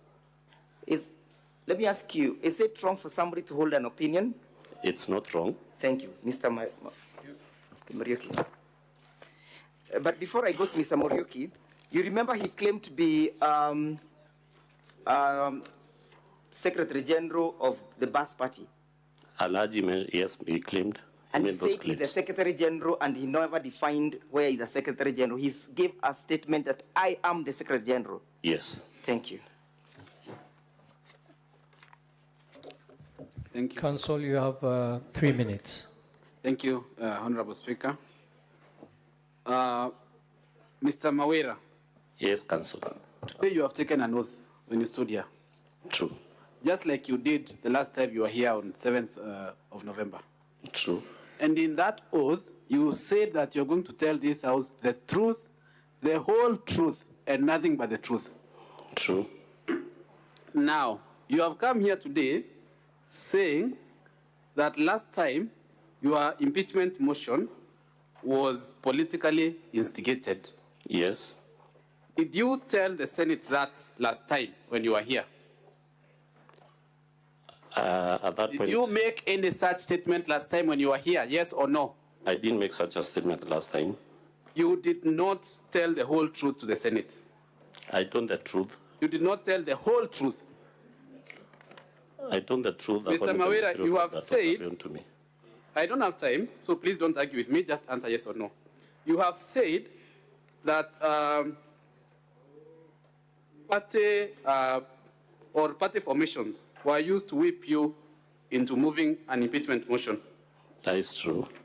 Have you adduced any document to that effect? None. Have you adduced any letter telling you to move the impeachment motion? None. Mr. Mawira, I put it to you that you do not have a mind of your own, that you are a gun for hire. That is our opinion, Council. Mr. Kawira, you stated that you are giving evidence on behalf of other people who are not here. That is true. Are you aware that there is no such thing as giving evidence on behalf of other witnesses? You can only give evidence on behalf of a party. They have given me the authority to plead on their behalf. Mr. Kawira, you have claimed that there were meetings organized that you took part to sabotage the executive. Yes, there are Have such you brought meetings. the minutes for those meetings? No minutes. But they were Kawira, informal meetings. you have stated in your affidavit that the people who are supporting the governor, the MCAs who are supporting the governor, that is page 13, paragraph 13 of your affidavit. Council, your time is up. I will allow you to just ask that last question and conclude. Thank you, Mr. Speaker. You have stated that on paragraph 13 of your affidavit, are you there? Supply me the affidavit kindly. Paragraph 13 of your affidavit. Yes. You have stated that the MCAs who support the governor were removed from committees, including the Budget Committee, the Public Accounts, and the Committee on Implementation. That is true. Who is the chair of the Budget Committee?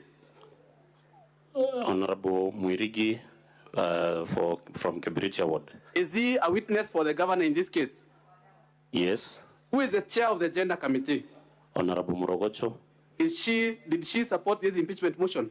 Not. Who is the chair of the Transport Committee? Honorable Kidenji. Did he support this impeachment motion? No. Who is the chair of the Finance Committee? Honorable Caleb. Did he support this impeachment motion? No. Who is the chair of the Committee on Delegated Legislation? Honorable Saragaki. Did she support this impeachment motion? No. Thank you, Mr. Speaker, sir. But in that paragraph, it is clearly stated that in Speaker, MCs. I have done with my questions to the Thank witness. you. Thank you. Thank you, Council. Thank you, witness. Honorable Senators, we will now give you an opportunity to ask questions. Mr. Speaker, sir, I have just 1 minute of re-exam, just one. You have, okay, Council, you have 4 minutes remaining. Thank So you. I will utilize one. Okay. Mr. Witness, Yes, please. I will just need you to confirm the names that have just been read to you now. Are they members of that committee? Were they still members then, or what transpired? Which committee? Their names that Council has just read to you, confirming that they are still holding their positions in the committees, yet they did not support the... These are members who have in 1 minute, kindly. They are members who have joined in support of the governor just the other day when the impeachment motion was introduced. But when we were whipped, we were 13, when we were whipped from committees, and that is what I've alluded to in that affidavit. Thank you very much.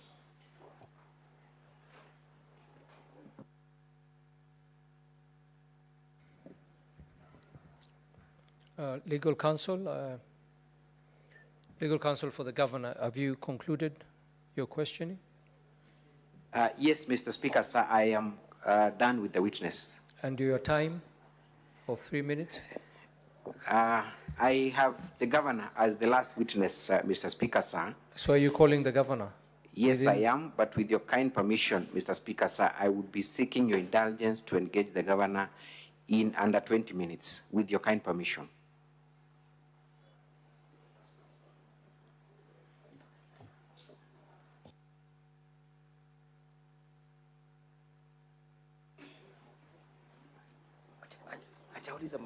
Council, what we'll do is we'll first take questions or clarifications from the senators, and then we will. I don't know if we're going to give you more time, but we'll get back to that issue that once we finish with the senators. Most obliged, Mr. Speaker.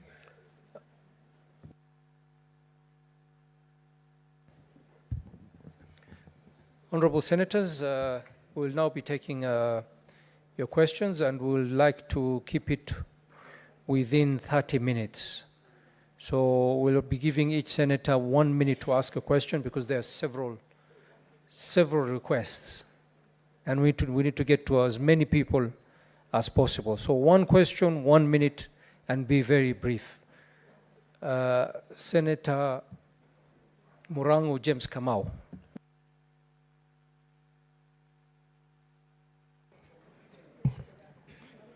Asante sana mstahiki Spika.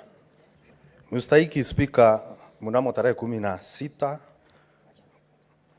mwezi wa Oktoba mwaka 2023, wakati tulikuwa tukiangalia pia mswada uliokuwa umeletwa hapa kuhusu kung'atuliwa kwa gavana Kawira, Mheshimiwa Mawira ambaye ako mbele yetu pia alikuja na akaapa, na pia alikuwa ameweka hati ya kiapo ambayo alikuwa amechukua kusema ya kwamba yeye ako na kichwa kizuri, ako na uwezo wa kuaminika, wakati na akatia kindole ile hati ya kiapo ambayo alileta katika Senate hii.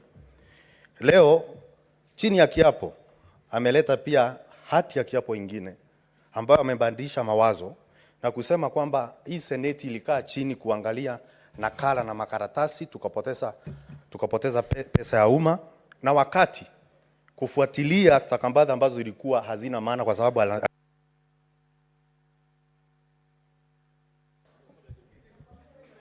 Senator, ulikuwa uulize swali yako katika dakika moja. Umeanza hadithi mingi. Sawa, uliza swali. Sasa nauliza, Mheshimiwa Mawira, uliokokea kanisa gani kwamba tukuamini leo na ulitundanganya wakati tulikuwa tunaangalia maneno wakati huo mwingine? Asante Mr. Speaker. Senator Wambua, alafu utajibu hiyo swali mbili. It's not possible.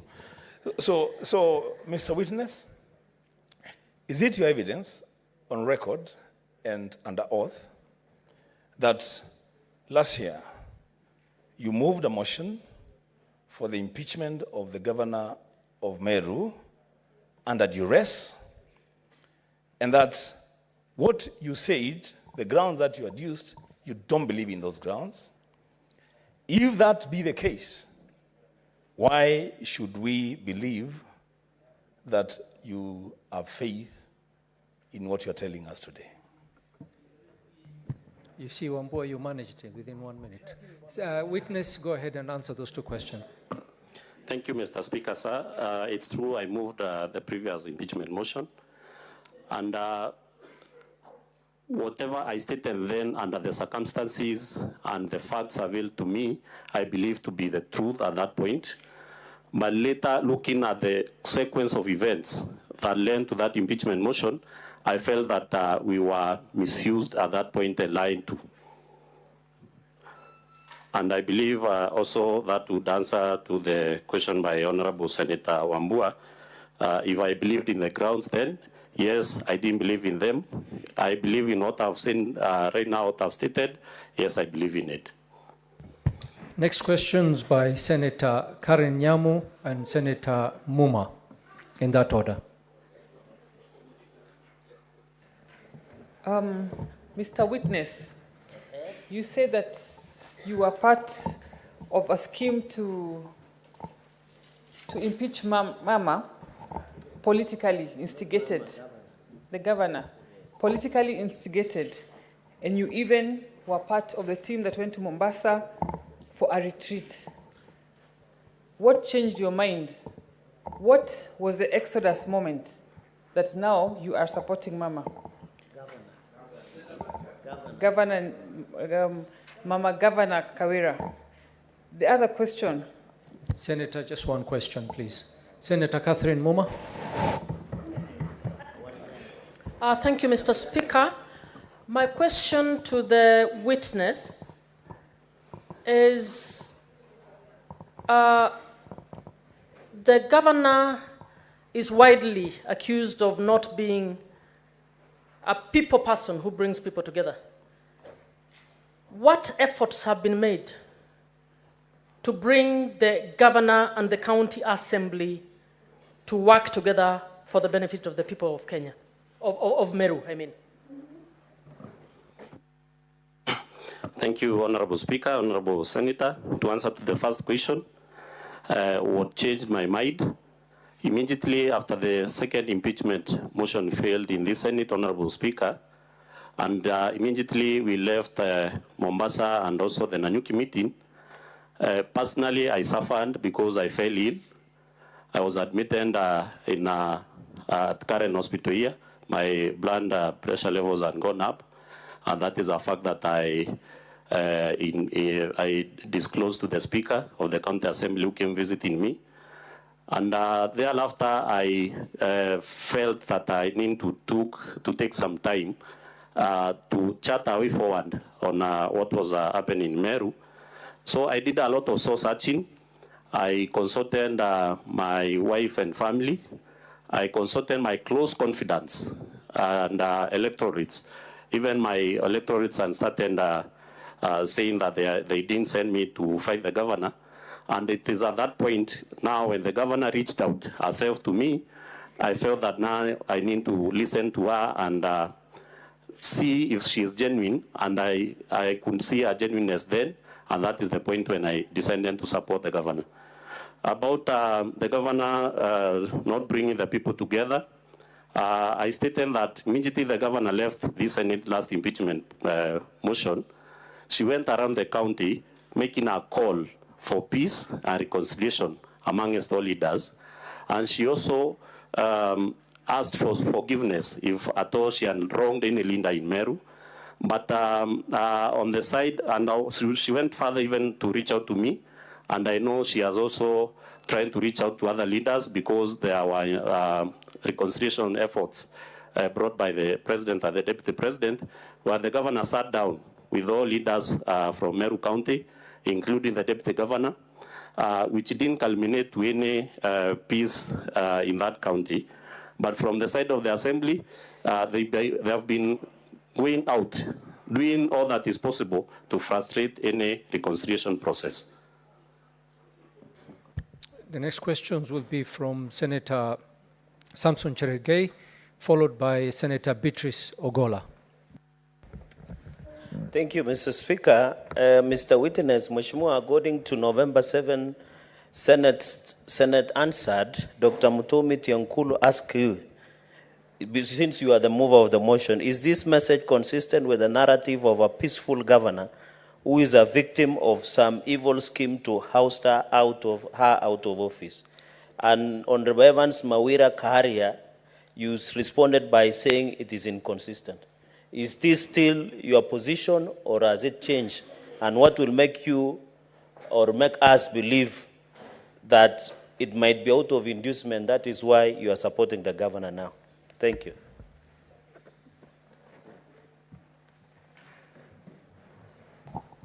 The Honorable Witness, a video was shown to you and the Senate on a funeral of one alias sniper, and there was bashing of the Senate and some senators, and then there was a funeral of sniper. So between the two, the death and the loss of sniper and the bashing, which is most important to you and to the people of Meru? Sorry, come again. Honorable A video was shown to you and to the Senate of a burial of one alias sniper. On that video, there was the bashing of the Senate and some other senators. So between the bashing of the Senate and the loss of sniper,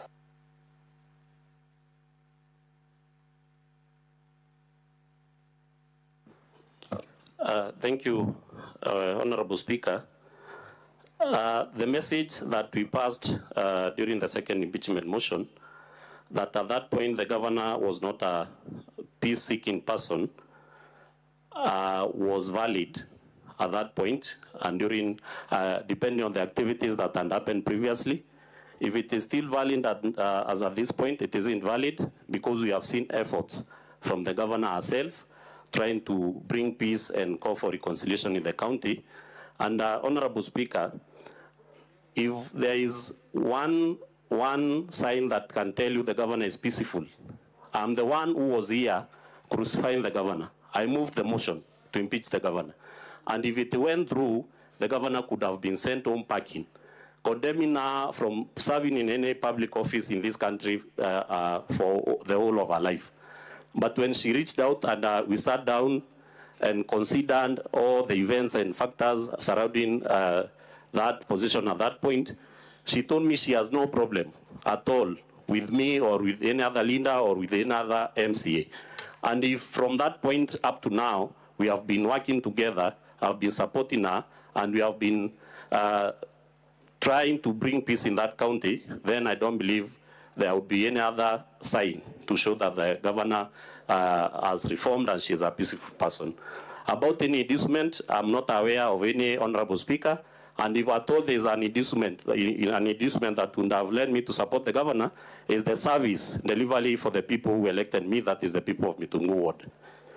According to the question number 2, bashing of the Senate and the senators and loss of sniper, I believe that the honorable senator was asking which is a more weighty issue in that matter. And I would say loss of life, unfortunate loss of life, is a more weighty issue than the bashing of the Senate. Next questions by Senator Hilary Wakili, followed by Senator Jones Mwashushe Mwaruma. Thank you, Mr. Speaker. Mr. Kawira, as a member of a political party, you've told this House that you're a member of UDA.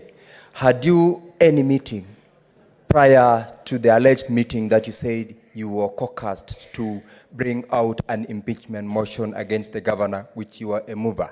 And secondly, you told this House earlier on in that motion that you moved that the governor had gone rogue. At what point did you have your Damascus moment and that the governor could have changed? Thank you, Mr. Speaker.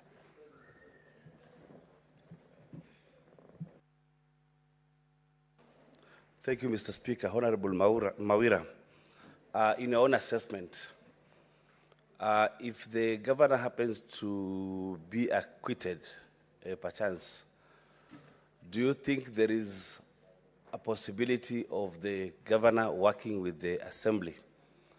And what needs to be done for that to be achieved? Or do you think the situation is irredeemable? Thank you, Chair. Thank you, Honorable Speaker, Honorable Senators. The question by Honorable Senator Sigei. The first one, there was no meeting for the party, but there were informal meetings, commonly known as Kamukunji, in the Assembly, where in fact, Honorable Speaker, the leadership of the House and members felt that they needed to punish the 10 members who had not supported the impeachment motion in the Assembly. And it was my opinion then in that meeting that there is no need to punish these members because of entirely their political decision or their democratic right of either supporting or not supporting. And furthermore, they had not stopped the Assembly from impeaching the governor at that point. Therefore, at that point, I told the informal meeting that I did not see any need for us to punish the 10 members. And I'm made aware that in the last or the previous impeachment motion, I've seen the governor had gone rogue. And I've said, considering the facts and events that had previously happened, there was some element of truth. And what changed, or when did I change, is when the governor now started preaching reconciliation and peace, and in our own act, even went ahead to stop the Okolea program that most of the MCAs were disgruntled with. Therefore, at that point, I saw that the governor was genuine and had agreed to change. Question number 2, if the governor is acquitted, is she likely to work with other leaders? That is very true. Because, Honorable Speaker, if you can follow the sequence of events from the first impeachment motion. During the first impeachment motion, the governor was being supported by only one MCA at that point. During the second impeachment motion, the governor had the support of only 10 members during the second impeachment motion. During this third impeachment motion, the governor has a support of 20 members, and it is only that 3 more were intimidated and coerced that they abandoned the cause of calling for dialogue. We could have been 23 members. Honorable Speaker, if at all the Assembly can be set free, the victimization, the intimidation, the threats that have been put upon us, members who are supporting the governor. I want to tell you, if that is done today, you see more than 40 members of the county assembly working with the governor of Meru. We even wrote a letter to this honorable senator, honorable speaker. I don't know if it came out clearly. We wrote a letter, the 13 of us, to the devolution committee of this honorable senate, calling them to come to Meru and at least help us set the assembly free, help us set the MCAs free, because it is out of fear that now when you support the governor, you'll be victimized, you lose your committee positions, you lose your allowances, you lose everything, all privileges, even to a point of being denied an opportunity to contribute in the assembly, even to a point of being thrown out of the assembly because of your contribution. If we address that, the problem of Meru will have come to an end, and I want to promise you that, this Honorable Senate. Thank you. Honorable Senators, the questions have been very similar. So I hope the next members who want to ask a question will ask different questions going forward. Senator Kisang, followed by Senator Beth Siengo. Thank you, Honorable Speaker. Honorable Speaker, I want to put the question to Honorable Mawira, that you've told us that immediately after the failed impeachment of November last year, you went to Mombasa and agreed to plan for another impeachment. So it means basically, it doesn't matter whatever the governor does, the county assembly will still continue to come up with impeachment motions against her.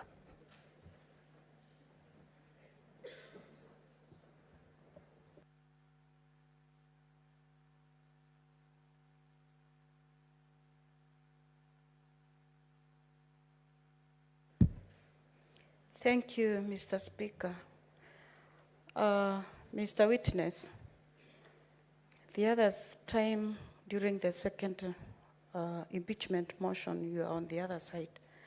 When you went back, you saw the light. Did you make efforts to reach more? You have talked of 20. Are you willing after this to reach more to see the light? Thank you.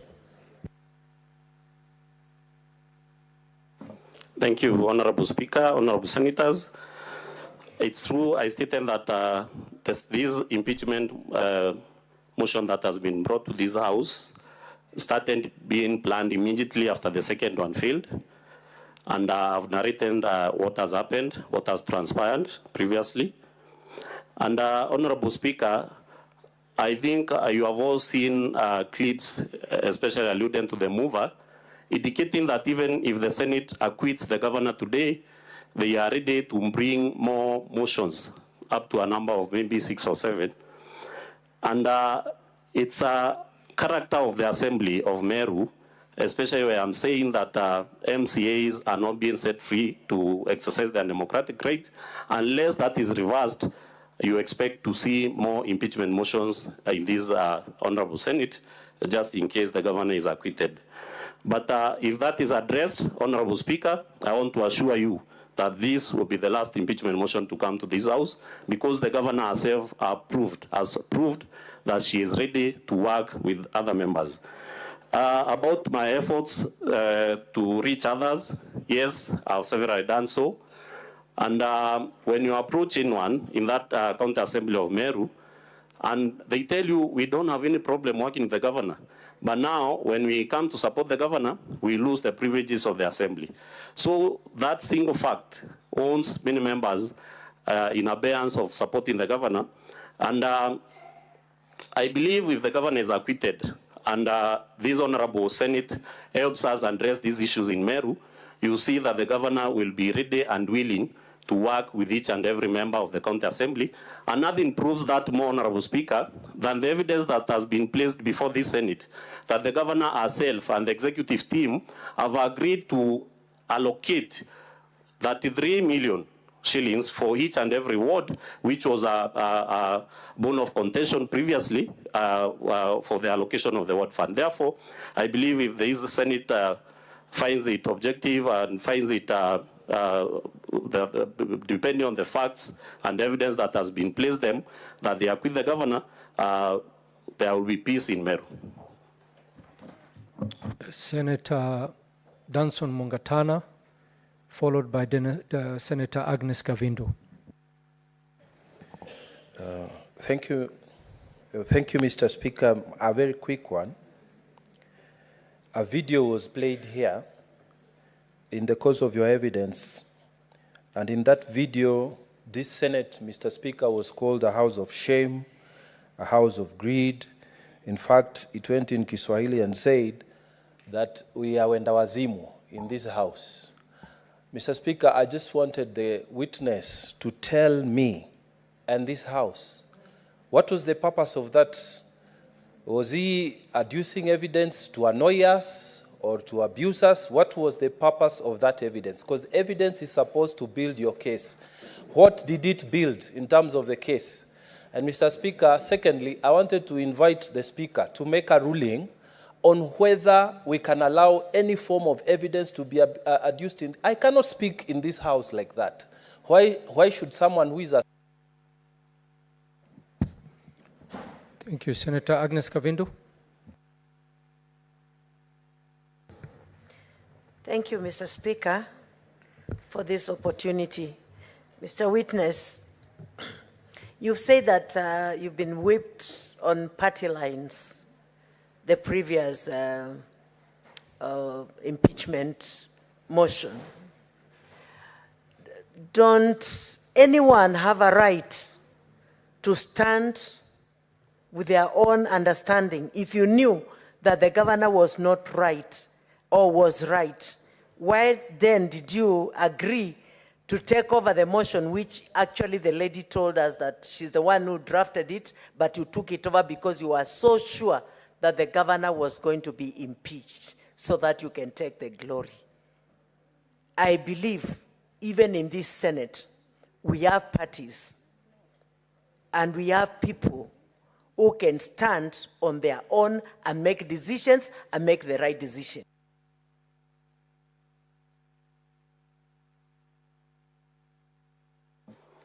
Thank you, Honorable Speaker. Honorable Speaker, I say first of all, I do regret the ones that were uttered in that video because it is not in my position that these are house of shame. I know the Senate is very credible and objective in undertaking its work. But Honorable Speaker, that evidence was brought before you to illustrate how members of the County Assembly have been incited and induced by party leaders. Specifically, the video played, we have seen it was of the Secretary General of Bas Party at Meru County.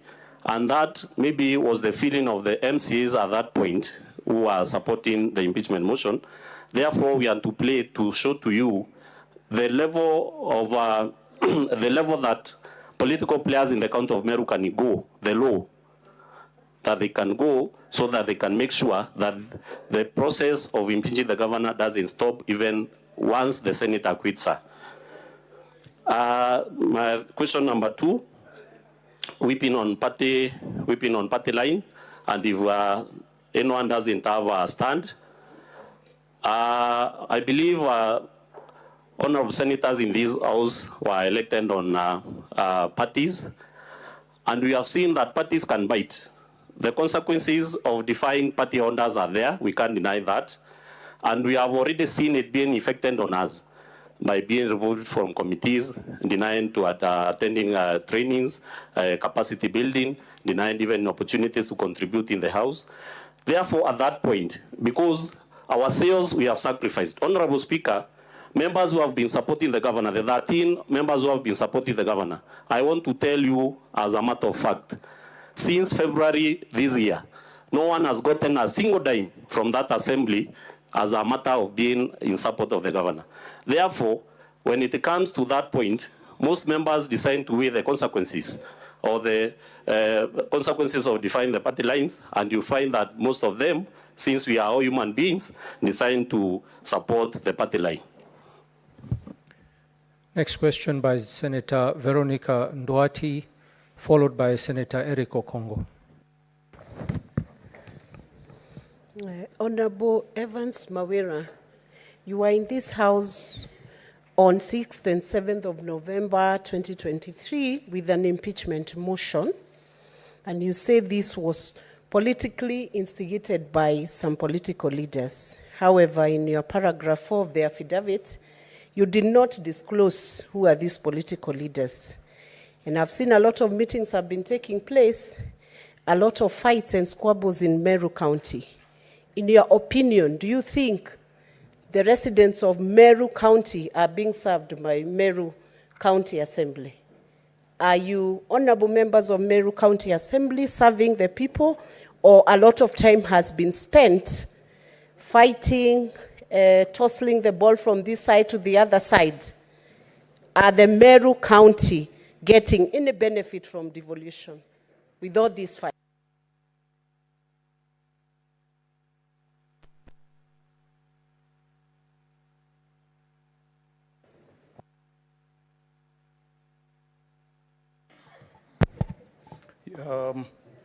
Yes, Bwana Witness, I just wanted to get your experience as a member of County Assembly.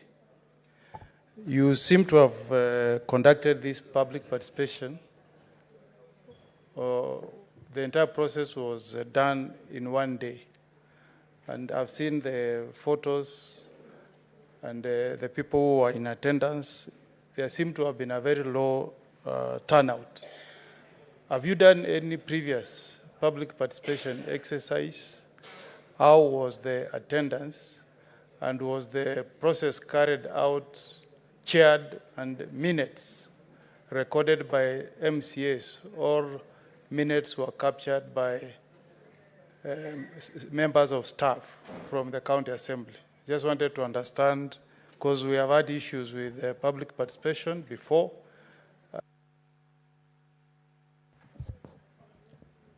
Witness. Thank you, Honorable Speaker. Honorable Speaker, to address the first question, it's true that there's a lot of political infighting in Meru County. This can be attributed mostly to the losers during the previous general elections. And I'm being asked if the people of Meru are being served by the County Assembly of Meru, members of the County Assembly. I'll come to that. And Honorable Speaker, I will state that the people of Meru have not received the best from the County Assembly of Meru because they have been held captive or have been induced to participate in political infighting instead of focusing on serving the people of Meru. The question of who are those people, Honorable Speaker, I previously mentioned what has been transpired in that county. But Honorable Speaker, even to the reason of safety of my life, I would want not to mention the names expressed in this Senate. It's as dangerous as that, Honorable Speaker. Honorable Speaker, to my experience during or as a member of the County Assembly and during the public participation, I would say that during the first impeachment motion, the public participation was held at the County Assembly, where members of the County Assembly were present and members of staff, and the attendance was well. The second impeachment motion, the public participation was held at sub-county level, where members of the County Assembly were present as well, and participated and took minutes. And the attendance started to go down. During this impeachment motion, Honorable Speaker, the attendance was very poor. And also, in all venues, it is in very few venues where members of the County Assembly attended. Therefore, the public participation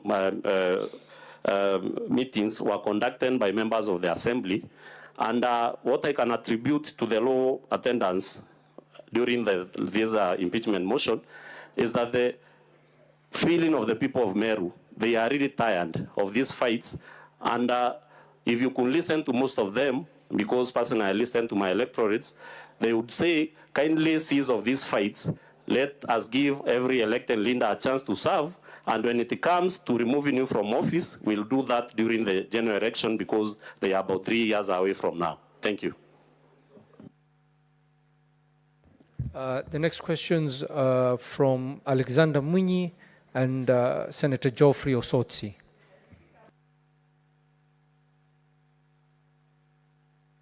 Asante Bwana Spika, swali langu kwa mheshimiwa wakati wa kutimuliwa kwa Governor Kawira mara ya kwanza na mara ya pili ulikuwa hapa ukiunga mkono aweze kutimuliwa, na unasema kutoka kati hiyo ulienda upande mwingine ndio aweze kuleta watu pamoja, na wakati umeenda kwa hiyo kikundi ama kuleta watu pamoja, ndio mheshimiwa mmoja alisema ng'ombe 20 ya pesa nyingi ilikufa. Ndio tukasikia tukaona kwa video watoto walikuwa wanasaliwa kwa karibu na hospitali, hakukuwa na hospitali inaendelea kwa Karai. Wewe ukiwa mtu wa kuleta watu pamoja, ulisukua hatua gani? Ama wewe ni mmoja wale walipatiwa pesa ndio waweze kuenda kuunga governor mkono? Asante Bwana Spika.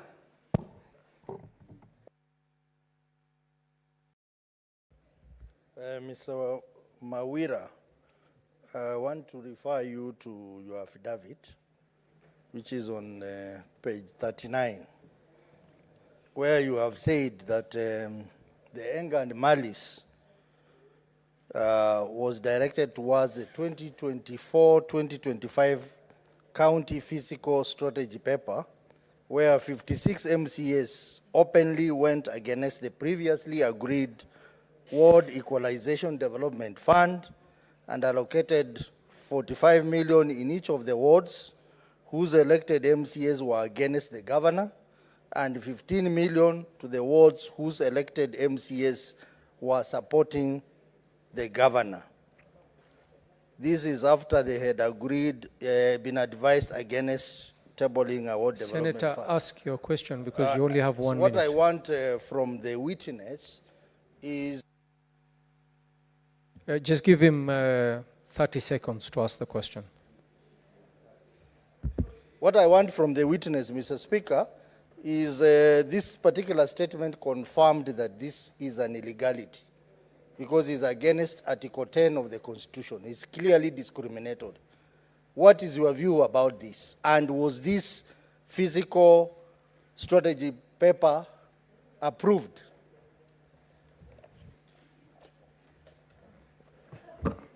Thank you, Honorable Speaker. Honorable Speaker, nataka kueleza katika hii seneti kulingana na lile swali limeulizwa ya kwamba kama ni pesa inatupeleka kusupport governor, tungekaa katika wale wanaompinga, sababu bunge la Meru, la County Assembly ya Meru, ndilo lina uwezo wa kupea members of the County Assembly money, because I've said that since February, we have not received even a single dime from that assembly as a matter or as a consequence of supporting the governor. Therefore, it is unfortunate that we could be told that it's money that has lent us to support the governor. And also, I believe that as a peace-loving Senate and a peace-loving people, we should strive to preach more peace so that we bring the executive arm of the government and the county assembly together, regardless of what has happened in the past, and not mentioning that only you can support the governor because of money inducements, Honorable Speaker. Honorable Speaker, according to the CFSP that I've stated, that is true. The CFSP was approved by the county assembly members, whereas the 38 members, elected members who support or who opposes the governor, were allocated 45 million in their wards, whereas the 7 of us who are in support of the governor, our wards were allocated 15 million. Up and until when the county executive committee member for finance complained to the office of the control of budget and sought some advice, that is when that illegality was collected, and all ones, according to the agreement between the negotiation team, were allocated that is 6 million, Honorable Speaker. Thank you.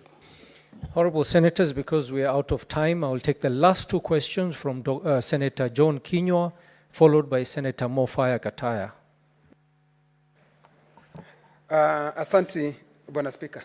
Mheshimiwa Mawira, shahidi. Sijui ni kuamini leo ama ni kuamini wakati ule mwingine ulipokuwa umekuja hapa, kwa sababu sijui niseme, kwa sababu Biblia inasema mimi nitumiwe kama chombo.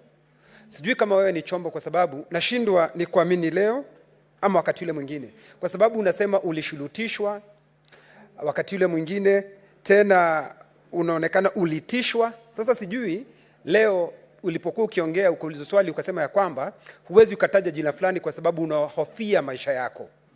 Sasa sijui nitakuamini leo ama nikuamini wakati ule mwingine. Sijui mheshimiwa, nina ugumu, ninakanganyikiwa, ninachanganyikiwa kidogo.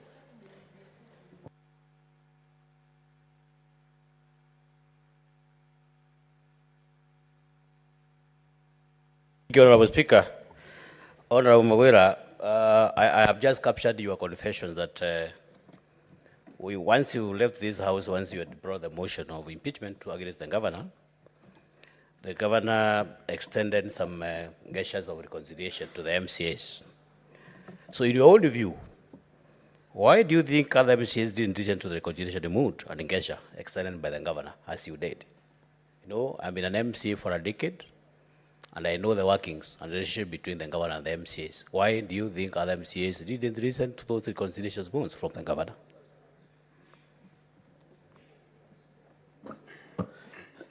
Thank you, Honorable Speaker. Honorable Speaker, in reference to the question by Honorable Senator Kenywa, I have stated and given facts that led to me bringing the second impeachment motion to this Honorable Senate. And Honorable Senator Kenywa, if at all there's a time you should believe me, it is now. Because if I agree to testify in this Honorable Senate, and knowing the circumstances and knowing the facts that I was here previously, that shows you the level of commitment and sacrifice that I've gone myself to show and prove to you, honorable senators, and the country at large, because this matter is a matter of national interest right now, that the governor has been fought incessantly, political fights, and that is why we are here right now. Therefore, those are the facts that I can attest to in this honorable Senate. Reconciliation efforts by the governor, while responding to question number 2, it's true that she has reached out, and why are other members not agreeing or accepting this olive branch being extended to them by the governor?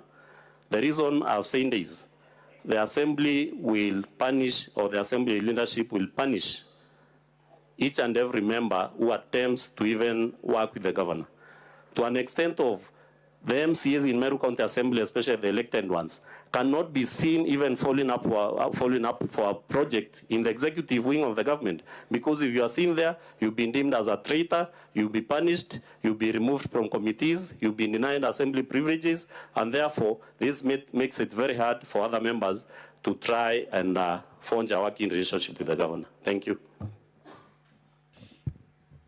Thank you, witness. Counsel for the governor, you had a remainder of 4 minutes. Which witness did you want to call next? Thank you, Mr. Speaker, sir. My next and last witness would be the governor of the county of Meru. I had made a request to be extended at least 15 minutes so that I will have a total of 20 minutes to be done with the governor in examination in chief. Counsel for the assembly. Thank you very kindly, Mr. Speaker, sir. In the morning, the assembly was moved with an application that was called the Doctrine of Equality of Arms by our teacher, Mr. Ongoya, our learned counsel. He indicated that there ought to have been equality of arms.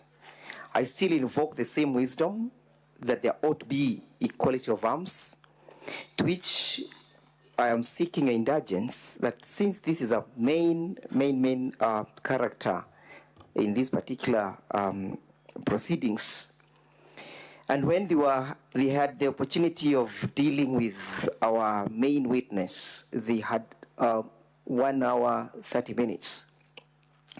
It would be therefore suffice to indicate, Mr. Speaker, sir, that in the efforts of making sure that we are all balanced, there is equality of arms, there is proper access to justice, there is fair hearing, that you apportion us the same equal time so that we can have to do justice to this case. Remember, it is we who have accused the governor, and we need sufficient time, if they so pleases the Senate, that they grant us leave to have at least 1 hour, 30 minutes, so that we can dispense with justice, so that at least at the end of the day, people can feel that justice has been done. I so beg. Council, I think you've requested for an extra 15 minutes, but as put by the Council for the Assembly, you did in the morning, your lead counsel requested that we fair and we give equality of arms as per the timings yesterday. Now, Council for the Assembly, I doubt if we can give you 1 hour, 30 minutes. But in all fairness, they're asking for an extra 15 minutes. And you did utilize your whole 1 hour, 10 minutes of cross-examination. So to be fair, we will give you also 20 minutes to cross-examine the key witness. And they will have an extra 15 minutes of their 4 minutes which they have. So we'll say roughly we'll give them 20 minutes and you will get 20 minutes to cross-examine the witness. I am well guided by your wisdom. In the event that we shall not make it, I'll still seek leave for indulgence. I'm most obliged. Thank you. Counsel for the Governor, you may proceed.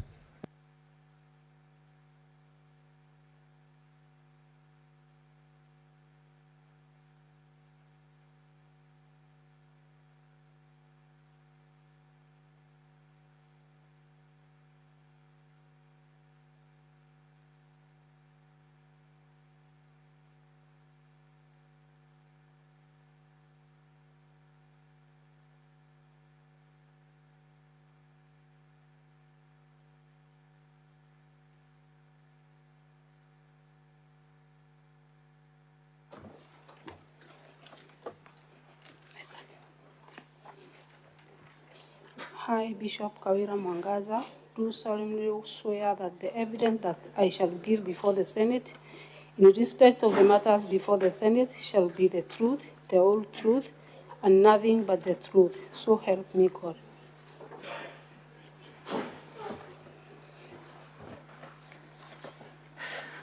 Good evening, Madam Governor. Even to you, Akili. Thank you.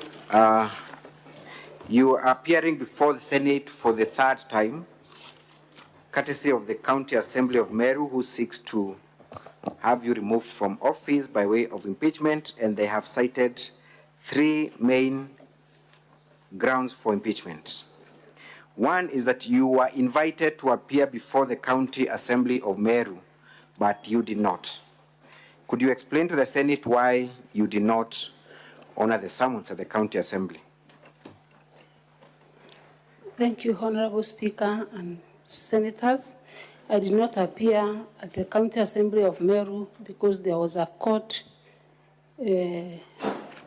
issue with the impeachment, and I was afraid that I will go there and then it will be termed as contempt of court. Thank you.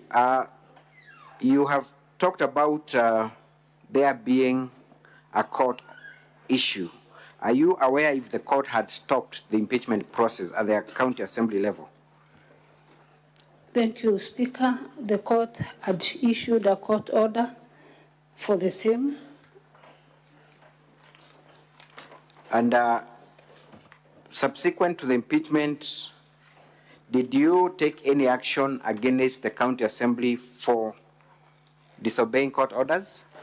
Yes, after they moved and they debated about the impeachment, I moved to court and sued for contempt of court.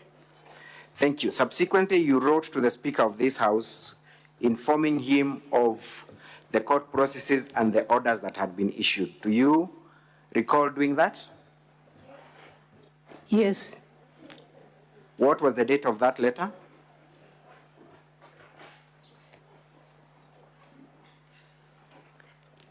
August 2024.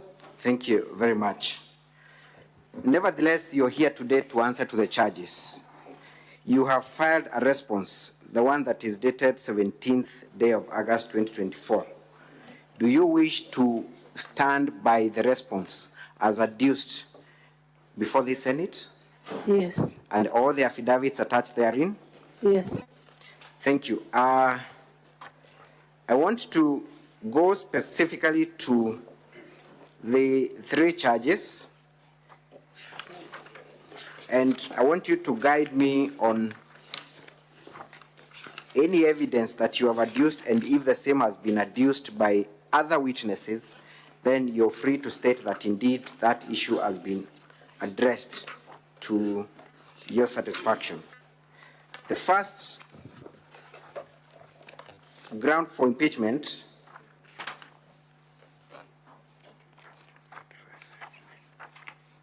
is the ground of illegally revoking the appointment of one Virginia Kawira. Have you made a response to that allegation? Yes. You brought witnesses here to testify on that fact, and there was a serious controversy as to a legal opinion that you allegedly received that informed your revocation. I want you to specifically address that issue because all the other issues had been addressed. And I'll be very specific. Did you or did you not receive any advisory from your legal advisor, one Linda Keome? Thank you, Speaker. I received advisory from the legal advisor. To be very specific, when we were here the last time, I was advised by this honorable house that I should go and do away with any, if there was any illegal appointment. And from that, I called my legal advisor and also the C. Waziri for Legal Affairs and Public Administration, and then I sought their advice about one Virginia Kawira. Who was your legal advisor that you sought advice from? Linda Keome. Linda Keome appeared here yesterday and said that you have lifted her signatures from other documents and or you have forged her signature or used it without her consent and termed that advisory as a mediocre.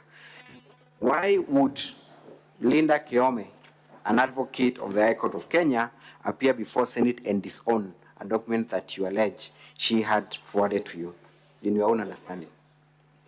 Maybe due to some political pressure or because there's a case in court that she has sued me because of terminating her as my legal advisor. Those are among the issues maybe that have rendered her to say that the letter did not originate from her. Madam Governor, are you familiar with technology to the extent of being able to lift a signature from another document? Are you that conversant with? I don't know how, no, I don't know any technology about lifting. Thank you. So your testimony in simple is that there is a personal vendetta between yourself and the advocate who disowned that document. Yes. Has the said legal advisor reached out to you personally or through other formal communications available to the county complaining about her use of that signature?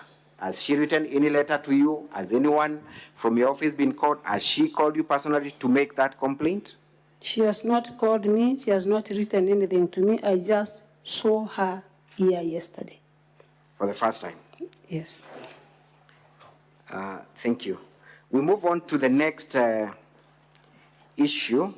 And before I move on, it is your testimony before this Senate, because the actual charge is legally revoking the appointment, that you acted on that advisory to take the action that you took? Yes, I acted on advisory from the legal and the waziri. In 2 minutes, Madam Governor. Please, 1 minute. Mr. Speaker, sir, I am constrained to object to the leading question. We have my time frozen, Mr. Speaker, sir. I am seriously constrained to cancel leading the witness and put in leading questions, and he's a seasoned advocate. Perhaps he needs to comply to the rules of examination in chief to avoid unnecessary intervention. I'm greatly humbled. Objection overruled. Proceed, Council. Thank you, Mr. Speaker, sir. So, Madam Governor, the issue is illegally revoking the appointment of CPA Virginia. Why did you find it necessary, even at the wake of that advisory, to take the action that you took? In your understanding, was the revocation illegal or not? Why did you take that action? In 2 minutes, kindly. The revocation was not illegal. I'm the one that appointed Leader Kewame. I'm the one that appointed Virginia Kawira.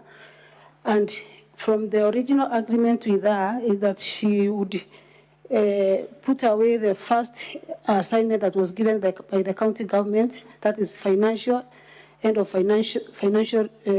officer in the county, and then get the new job. But after that, she did not honor the pledge that she promised. So by the time she took over the role of the CEO of the County Public Service Board, had she relinquished her previous post? No. How would that have affected service delivery in your government had you allowed that to proceed? It could have affected the government because having or holding that position for 6 years, as the government, we cannot recruit any other person. That's why I asked her respectfully to handle one line and leave the public county service officer as a financial officer. Thank you. Failing to appoint chairpersons of various boards, is it, or rather, what is your stand in respect to that accusation? Have you made any attempts to appoint the chairperson whose positions are vacant? We took several names for appointment for all the sagas that are in dispute, but to my astonishment that the assembly have never given a reply or given us a go ahead to have them as the board members. You see, Legal Affairs and the Public Service was here today and testified to that effect. Do you stand by the evidence that he produced? I stand by the evidence that he produced. The other issue is refusing to implement the recommendations of the solutions of the County Assembly. Have you ever received, in your capacity as a governor, any resolution addressed to you by the County Assembly of Meru requiring you to take action against one Harrison Gatobu Nchamba and Dr. Kiambi Aderu Thambura by way of removing them from office? Have you ever received any letter? I've never received any letter. I've never received any resolution for the same. Has the County Assembly produced a single communication that is specifically addressed to you as the governor requiring you to take action for a recommendation they made? The Assembly have not produced any single letter or any resolution to me, addressed to me. The report is seen to have been received by Harrison Gatobu Nchamba and the County Secretary. What is your comment on that? I'm not aware whether he received any resolution or any letter on my behalf. Would it be prudent for the County Assembly of Meru to forward a recommendation for the removal of these two officers through the same officers that you were meant to take action over, or they were meant to just address you directly on this issue? That could be the best way. They could have done just to write to me directly rather than to the Chief of Staff or the County Secretary. Thank you. You have also been accused of illegally dismissing 3 individuals from the County Revenue Board, from the Liquor Board, and the Meru Microfinance Corporation. Did you have a chance to interact with the same accusation during the last impeachment? Yes, it was among the impeachment. Have you taken any other action since the time we left Senate in respect to the three names that would have formed the basis for the new impeachment? Have you taken any other action? Sorry? Have you taken any other step towards these three individuals? Have you dismissed them afresh? Have you recalled them? Have you done anything to their detriment since we left Senate last year? Yes, we wrote to the County Assembly of Nairobi, where one of them was an employee. In fact, he was being employed at the county government of Meru and at the same time an employee of Nairobi County. Thank you so much. I want to move on to the next issue very quickly. You have been accused of gross misconduct by deliberately and knowingly misleading the public that Kenya shillings 86 million had been raised through the Paybill that has been provided for the burial arrangements of a blogger in Meru. Madam Governor, we have watched you in a clip making certain utterances. What informed those utterances, and on what basis would you claim that 86 million had been raised through, rather for this purpose? Thank you, Honorable Speaker and the Honorable Senators. Yes, I stated that the contributions were made to the magnitude of 86 million. This is because for more than 2 months, the leaders and also the members of County Assembly went around Meru County in all stadiums. That is Kinoru Stadium. They earned a fundraising in that stadium. They raised a lot of money, even though they did not disclose how much was raised from Kinoru Stadium. They went ahead to Mairitatu Stadium, where there were thousands and thousands of people. They raised money from there.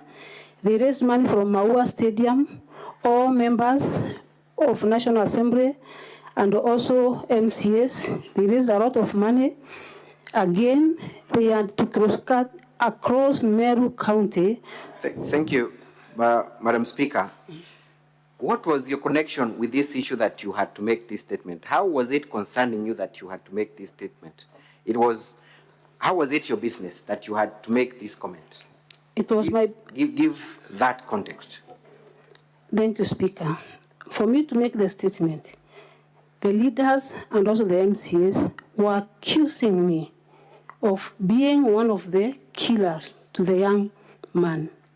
And from there, they went ahead and we've started verifying this house in connection to me that when I came here, maybe I bribed or so, and from that is the time I addressed the media to clear my name and also to shed light about the money that was raised, and at the same time to assist the young family get justice not only for the young man but also for the fund that were raised during those times.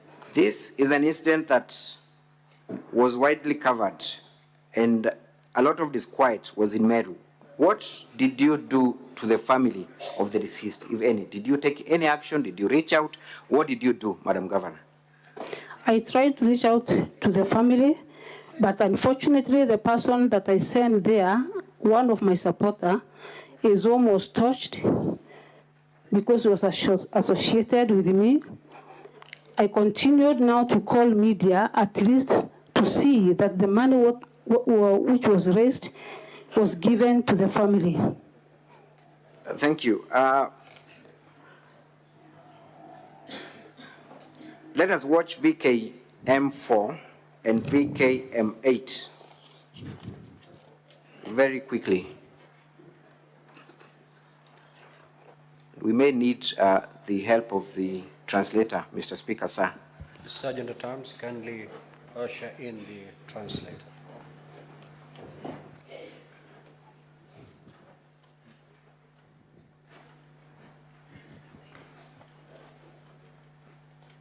If we could have the time frozen as well, Mr. Speaker, sir, as we wait for the help of the translator.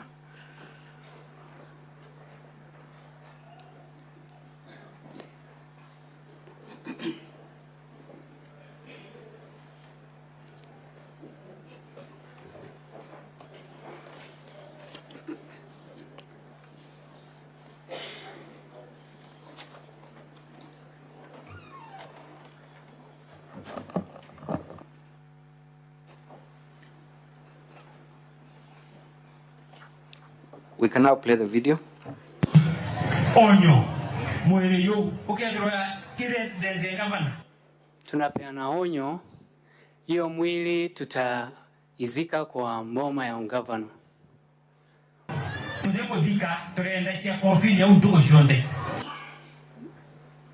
Isikiki vizuri. Can we repeat that part kindly? Onyo, mwere yo, kiresidence gavana. Onyo, mwili huo tutaizika kwa mboma ya gavana. Kila siku tutakuwa tunatafuta mwenye aliua sniper.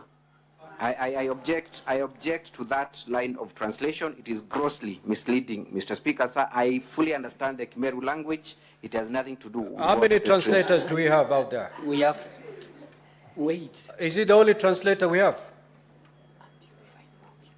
He's the only translator we have? There are two? We have two. Bring in the other one.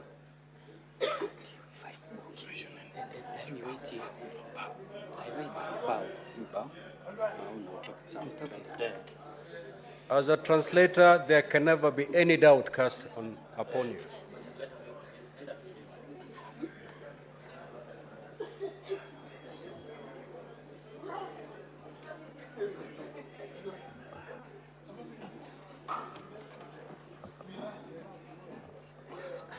Proceed. Onyo, mwere yo, kiresidence gavana.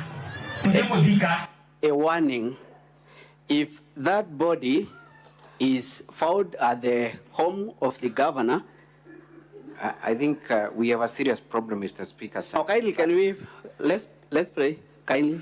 Translator, do this. Face the other side, don't face the screen, because you're translating what is in English to Meru.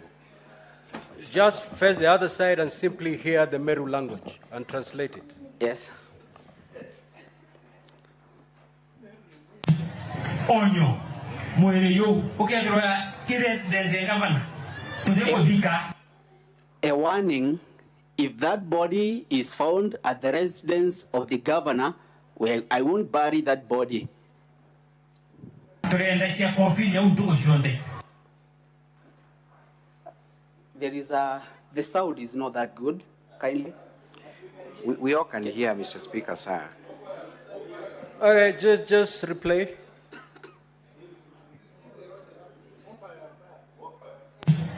Onyo, mwere yo, kiresidence gavana. A warning, if that body is found at the residence of the governor, I won't bury that body.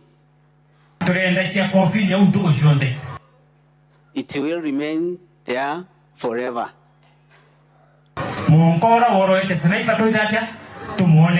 Until when we come to get the one who killed sniper.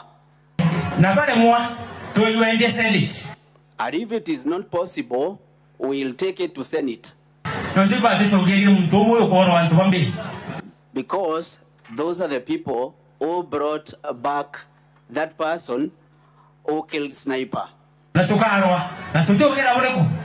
we will fight and we don't fear. Play on. Mr. Speaker, sir, we can pause a bit. We had provided a transcript of those utterances. They are contained at volume 4, at page 6, because I am dissatisfied with that translation. Perhaps senators can retreat and look at it and compare with a more qualified translator. We can have the next clip. Mwiri, you are sniper. The body of sniper. Kenya. We'll take it round in Kenya. Senate. We'll take to Senate. Tatiania. We'll take to Tigania. Imenti. We'll take to Imenti. Igembe. We will take to Igembe. County. And we will take to the county. Thank you very much. Madam Governor, what transpired after those utterances were made against you and connecting you to the death of Sniper? And kindly, as you answer that, be mindful of the fact that it's an issue that is alive in court. After a lot of public rallies and the leaders accusing me of killing the Sniper, a team from DCI came to my place. They searched everybody, took all our phones, and made even my last son, who is 16 years, to write a statement for the same.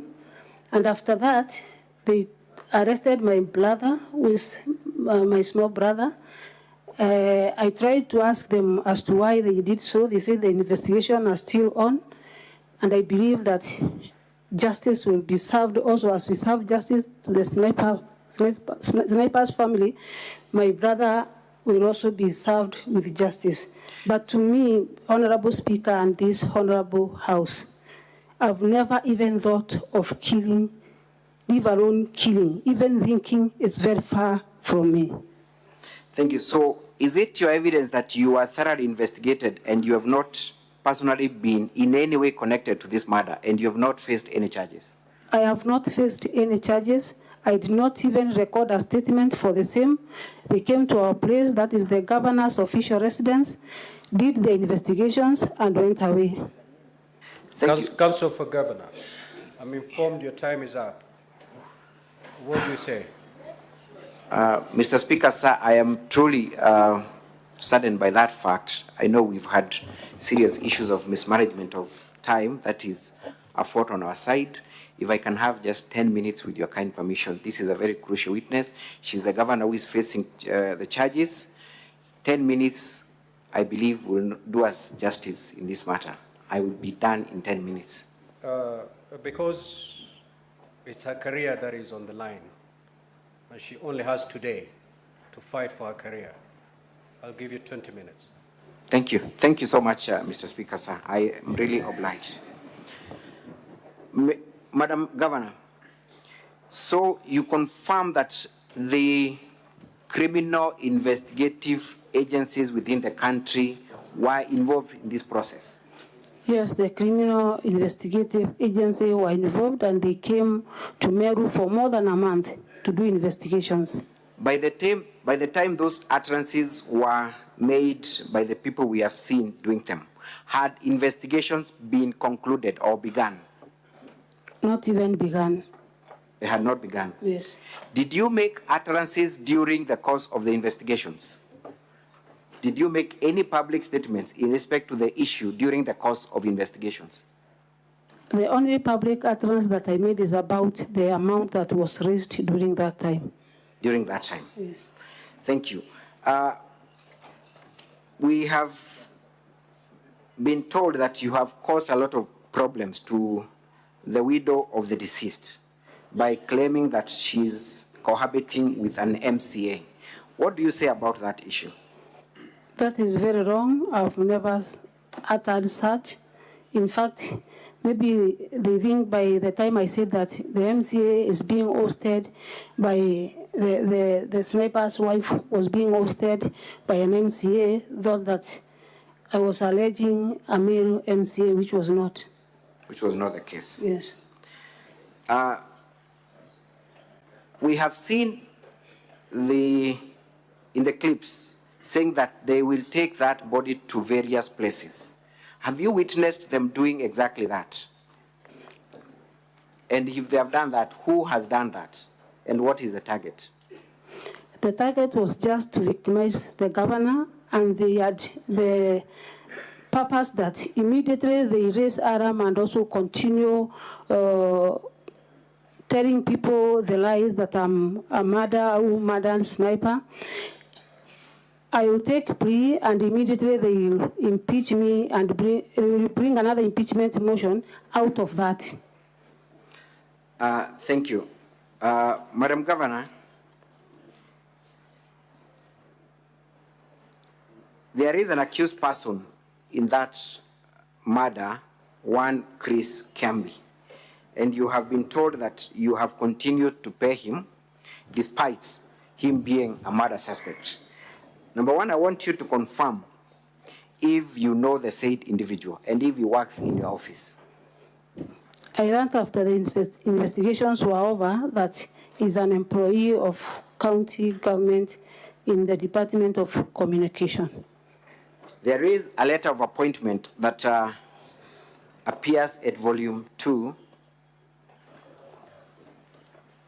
volume 6 of the County Assembly's documents. Who is the author of that letter of appointment? Virginia Kawira, Secretary, CEO, Meru County Public Service Board. Was that position, in your understanding, a competitive process, or those are among one of the staff that work directly under you? It was a competitive position. You've also been accused of, or rather an issue was raised, and I know it will come up during cross-examination, of your association with the main suspect in that murder case, one Supu. Have you adduced evidence to show that he's not a member of your staff, neither does he work for the county? Yes, he's not a member of my staff. He doesn't work even in our county. What would be the connection between him and the county of Meru? Was he ever employed by the county? The County Public Service Board advertised positions, various positions. He was among the people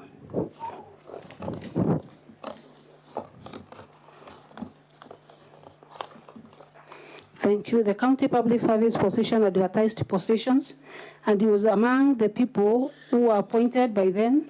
And immediately after they went to check on papers, his papers, according to the letter that I can see, and I also saw from the county secretary, that it was a fake degree. And for that reason, the county secretary service board revoked the appointment, immediately revoked the appointment. Where is that letter found? In volume? Volume 2. Of the county government's document at what page? It's page 454. 454. So, would you be having any association with the same individual? Not at all. Not at all. Finally, on that issue, Madam Governor, what are your sentiments towards the family of the late sniper? Because it has been argued that you have not made any utterances or directed your feelings towards the family. What would you say? And have you even done that previously? I did it previously, and I also repeat them. I'm sorry about the family. And in fact, I'm the one that got out of my way to ask justice for the same family. This is a young family that maybe is not all that much able.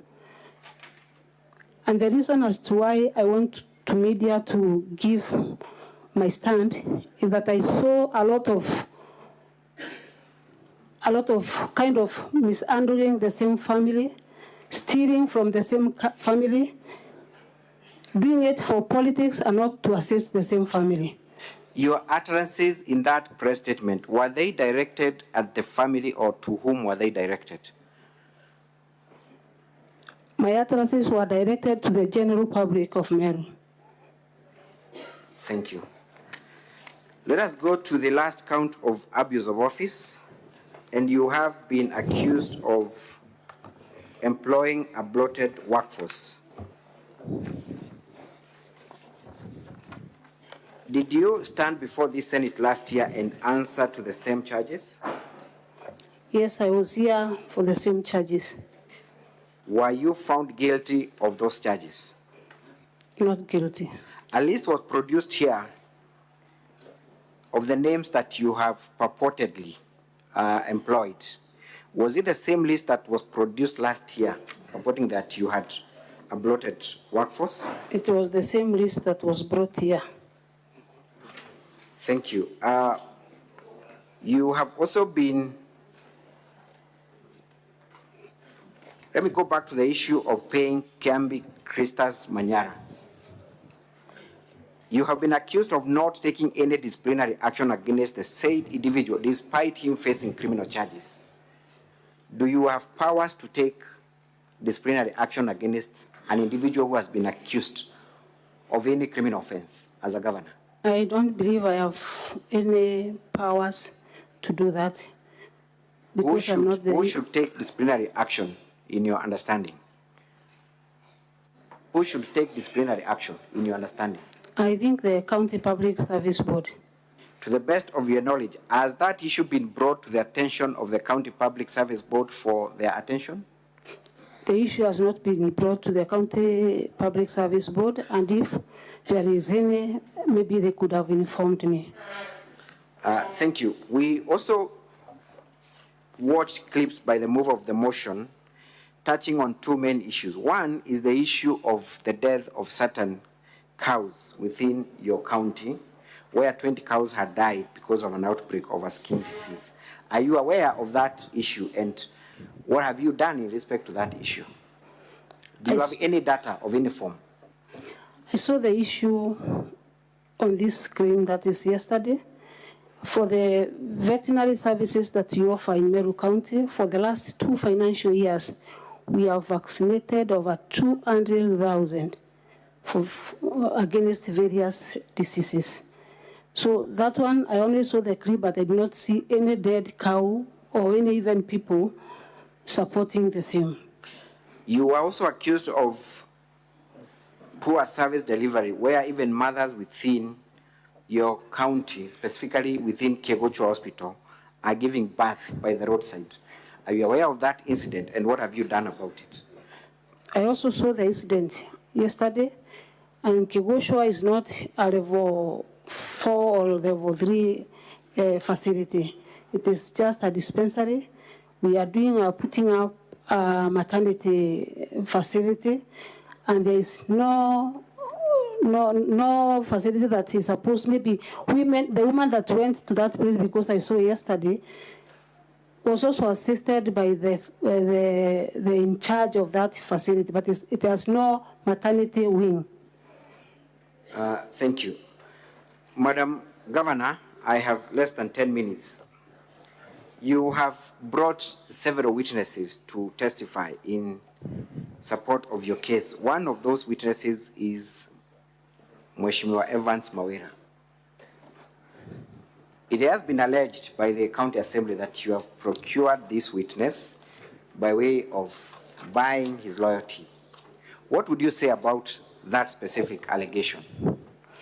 The allegation is wrong because I don't see if I am able to buy any MCA.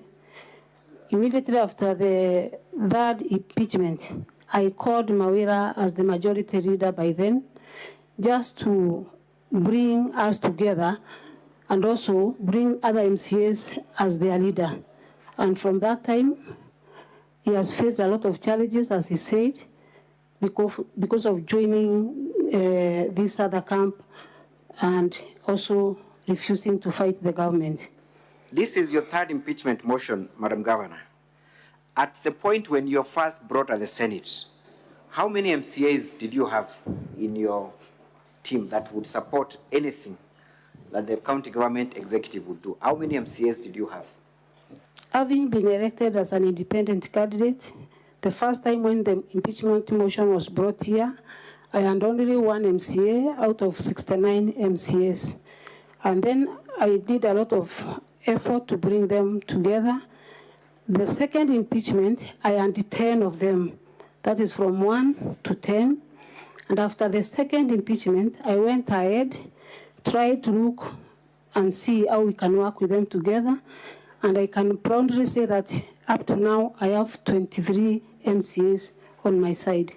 The 23 MCAs are out of what membership of the County Assembly?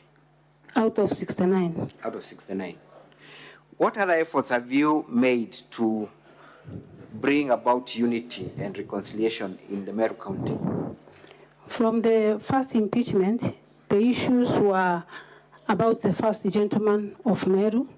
We discussed as a family and agreed that you will never participate in any county meeting or even in anything apart from just accompanying me to the church, just to make sure that the MCAs are comfortable with me.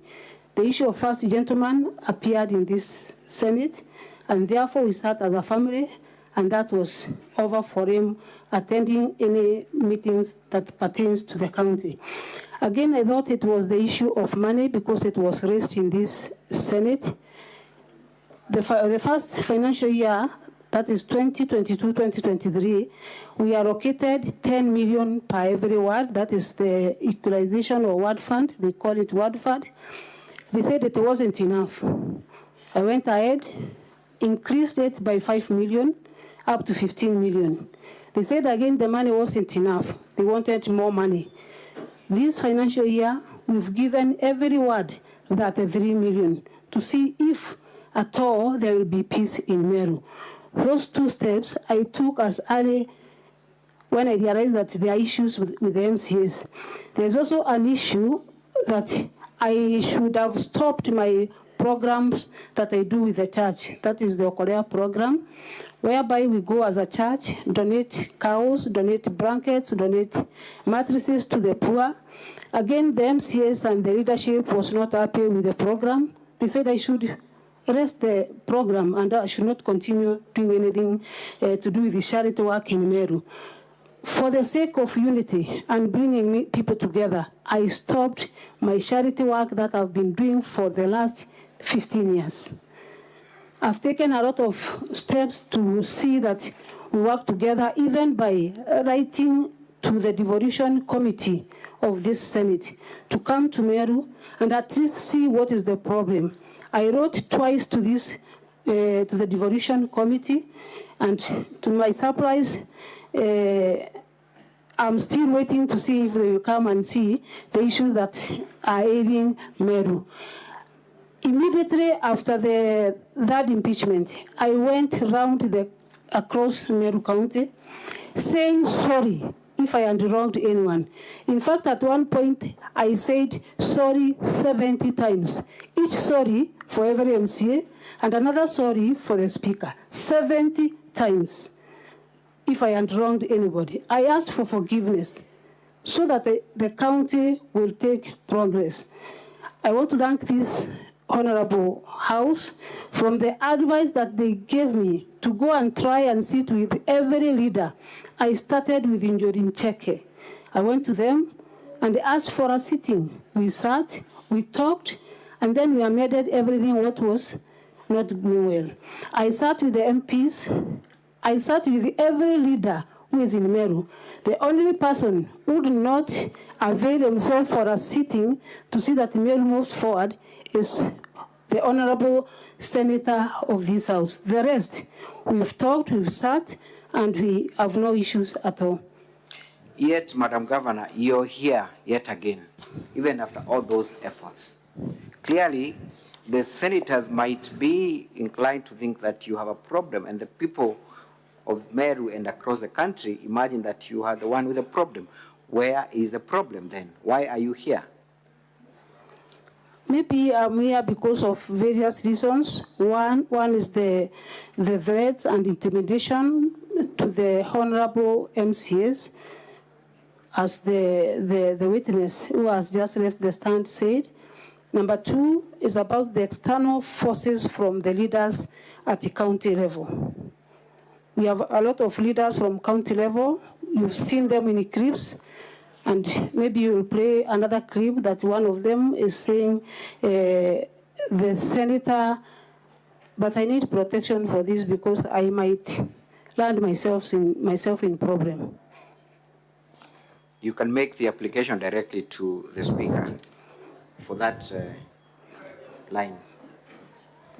Honorable Governor, you shall not be victimized for whatever you say, as long as it's truthful and in line with the oath that you've just taken. Thank you, Honorable Speaker and the Honorable Senators. Because I'm here, let me say the truth. The issue of MCAs in Meru, one of the person or leader who is trying to fuel and also to bring the ceremony in Meru is no one else but the Deputy Speaker of this House. Several times I've tried to reach him. He doesn't avail himself so that I can at least say sorry to him. I tried to reach the devolution committee of this House to come to Meru, but he said through his people that at no time the devolution committee will come to Meru until he gives a green light for the same. This honorable senator, Deputy Speaker of this House, is had in many meetings, like the one we've just seen the clip here. The MCAs are planning on how to impeach the governor immediately after we left here, and then they ask for comments from the Honorable Deputy Speaker of this House. He stands, and the video has been played here, and say, we as circumcised men, we will make sure that we assist you, honorable members, in whatever way. We will assist you, and the assistance that he gives to the MCAs is to make sure that they impeach me as many times as possible. In fact, he promises them immediately after they leave River Kadita to this end, he will take care of this house. I don't know how he will take care of this house, but honorable senators, the deputy, my senator, whom I give a lot of respect, has greatly interfered with the running of the county government of Meru. Are you saying that your senator, who also happens to be my senator, is behind your problems in Meru? I think we can play the clip. Kindly, let's play that clip. I think it's a yes or no. We don't need to go yes. back to the clip. Thank you, Madam Speaker. So, Madam Governor, do you think that devolution works in Meru with you as the governor, or the only problem, or not, rather the only solution is for you to vacate your seat and give it to someone else so that we can have peace in Meru? Do you think that there is a working relationship with, especially the County Assembly of Meru, because that is where your focus should be? Do you think there is that working relationship? Thank you, Honorable Speaker. The working relationship or the working progress in Meru with the MCAs, I've just said that I started with one MCA, then to 9 MCAs, and up to now I have 23 MCAs. Conclude, Council for Governor. Your time is up. Thank you. Actually, that was my last question, Mr. Speaker, sir. I thank you so very much. I yield the witness Council for cross-examination. County Assembly, you may now proceed for cross-examination.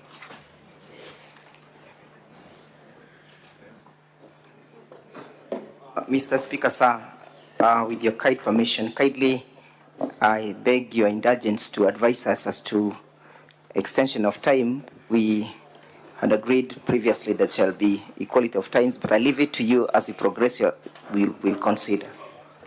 Just utilize your 20 minutes fast. Most obliged. If at the end of the 20 minutes, I am well you're guided. not done, you know exactly what to do. I am well guided, Proceed. Mr. Speaker, sir. Madam Governor, good evening. Even to you. The last time you were here, you indicated that you're a victim of misogyny. You remember? Yes. Do you still hold that preposition this afternoon? Yes.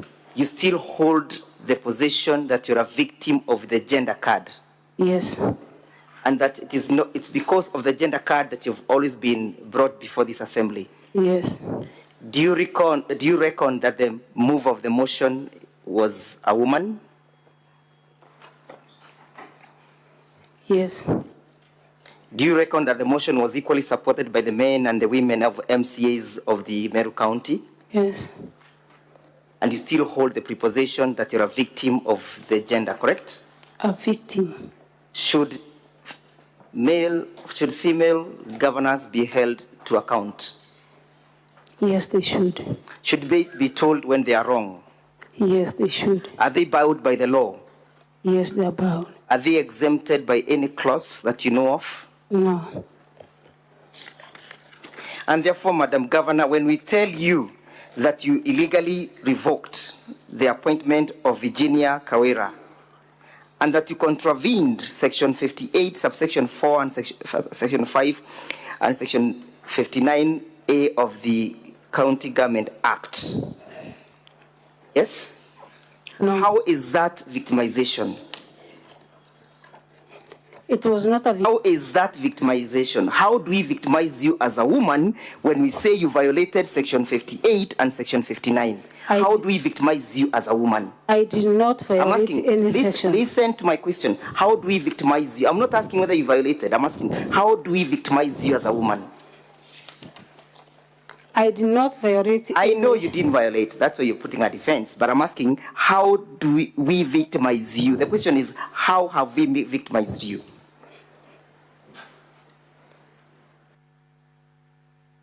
I did not violate. That you have said. But the question is, how did we victimize you?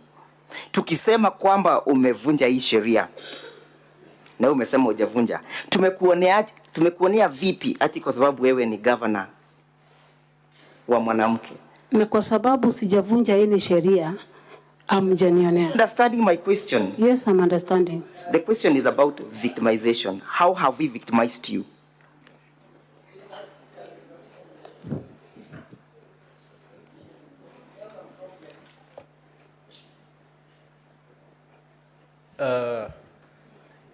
The council has tried to put it in English and Swahili, but it's not sinking well.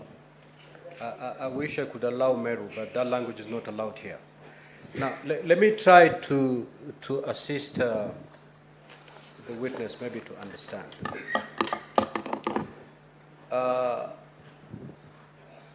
If a governor breaches the law and is held to account, if it happens that that governor is a woman, is she being victimized? Because she's not. Thank you. Council, have I... Thank you for the indulgence. I enjoy from the wisdom of having practiced many years of law. Thank you, Senior Counsel. And therefore, you sat through the evidence of one Linda Kiome. Yes. You heard that she distanced herself from that particular letter. Yes. And you are given leave by the Senate to bring or to produce the original letter, correct? Yes. Have you produced it before the Senate this afternoon? We made the calls. Have you produced it? I have not. Thank you. Who is in custody of that original letter? I think the office of the legal advisor. Think or you know, who is in custody of that letter? Our secretary. Your and she secretary. says yes. Is that secretary within your reach? She's in Meru. Is she within your reach? She's within my reach. Did you communicate to her that it was important to have that particular letter produced before the Senate? I communicated to her and she said that she had given the letter to the legal team that was preparing. Oh, so the letter was still within the custody of the legal team? So that they can have a copy. Thank you. Have they produced it? They have produced a copy. Have they produced the original letter? No, they have not. Thank you. How can we tell and how can you dispute the allegation of forgery? How can you distance yourself with the allegation of forgery in that particular letter? There is no forgery in that particular I'm asking, letter. how can you, in the absence of the original letter, how can you distance yourself? May I repeat the question? Yes. In the absence of the original letter, how can you distance yourself from that letter? It has been asked a few hours ago, so, and because it's in Meru, we need to do some arrangement. You cannot distance yourself from that letter in the absence of the original, correct? You cannot distance yourself from the allegation of forgery in the absence of an original letter. I can distance myself. When do you allege that the same was given? When do you allege that the advisory was given? Is it your testimony that was given on the 23rd February 2024? Yes. And when did you begin having problems with Linda? Way back. Yes, way back. When? Which specific dates? I don't remember the date. Do you remember issuing a notice of the intention to terminate her services? No. I remind you, Madam Governor, that on the 26th of March 2024, you issued a notice of intention to terminate the services, correct? Yes. And therefore, at that particular time, your relationship with Linda had already started going south, correct? Not completely. Not completely. Were there functions that you had indicated? Let's look at that letter.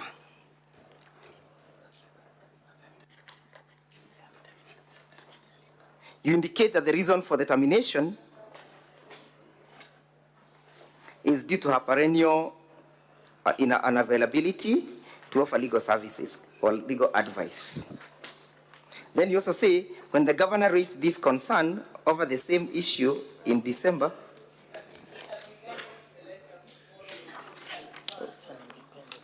it's an independent letter annexed to the affidavit of Linda, which was filed yesterday. Yeah, Linda's affidavit is an independent document. It's not contained in any of those volumes, but it was circulated.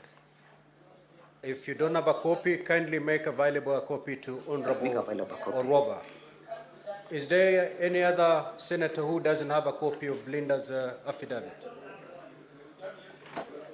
May we freeze the time? Can you make available a copy to Senator Mogeni and Senator Oroba, please? Proceed.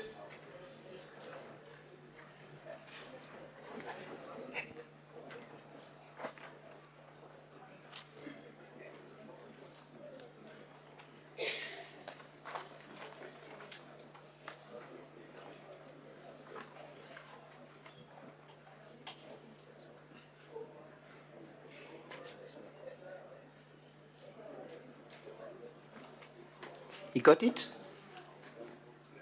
See it, Council. That is the annexure indicated as Office of the Governor, a letter dated 26th of March 2024, which is the last page, indicating as notice of intention, indicated as notice of intention to terminate your services. Have you seen it, Madam Governor? Yes. Does that letter originate from your office? From the Chief of Staff. From the Office of the Governor, correct? Yes. And this is that an officer was working under you, correct? Yes. And the Chief of Staff works under your instructions, yes? Yes. And that she cannot execute any functions without you having indicated or given instruction, correct? Yes. And as such, this letter therefore originated pursuant to your instructions, yes? Yes. And therefore, you're indicating that you have a problem with Linda due to her perennial unavailability to offer advice, correct? Very true. So on this particular day, where was Linda when issuing this advisory? I don't know. You do not know. Yes. Did you instruct her to issue this advisory? Who now? You yourself, did you instruct her to issue this advisory? Her or he? Did you instruct Linda to issue the advisory dated the 23rd February? I called legal advisor, that is Linda, and also... So you instructed her, correct? Governor, it's I asked either for yes advisory or from no. them. I'm asking a simple question. Did you, Yes. You instructed her? Yes. What was the mode of communication? One-on-one. One-on-one, on that particular day? Not that particular date. Yes.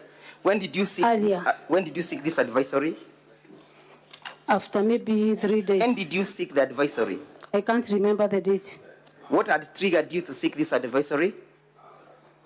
What had preceded the need to seek this advisory? There was allegation that Virginia Kawira is holding 2 positions. Are you the one who sent out this advisory? Are you the one who called for it? I called Linda and they asked for advisory. Was the revocation of Linda done pursuant to the provisions of the law? Yes. Do you know what the law says in terms of the revocation of a member of a board? Yes.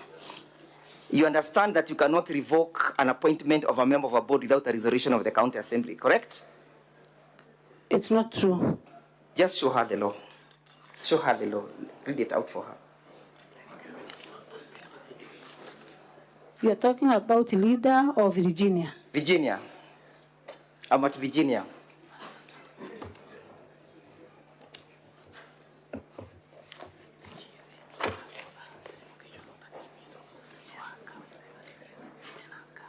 Would you read section 59A, 58? 58. 5.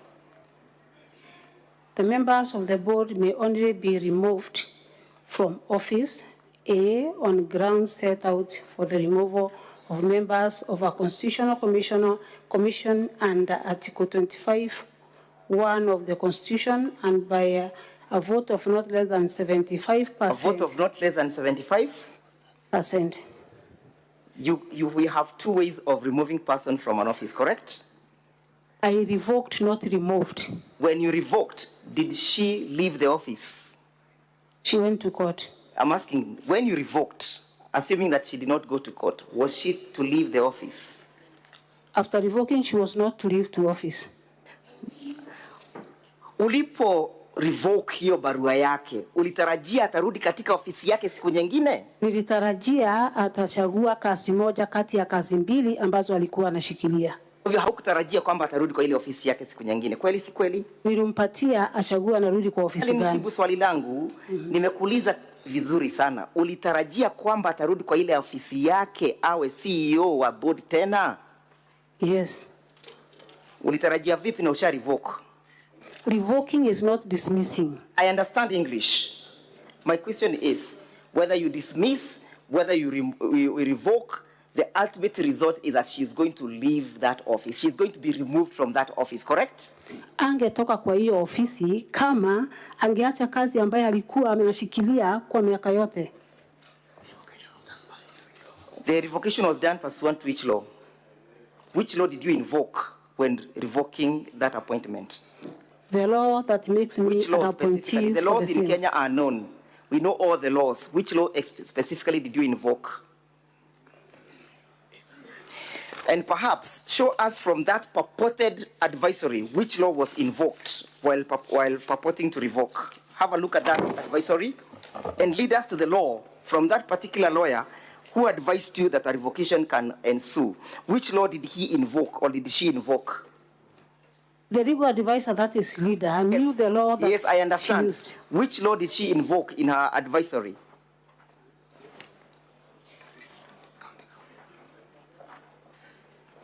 Can you see where she's saying, I am relying on the County Government Act? No. The last paragraph of that letter. Kindly show the Madam Governor.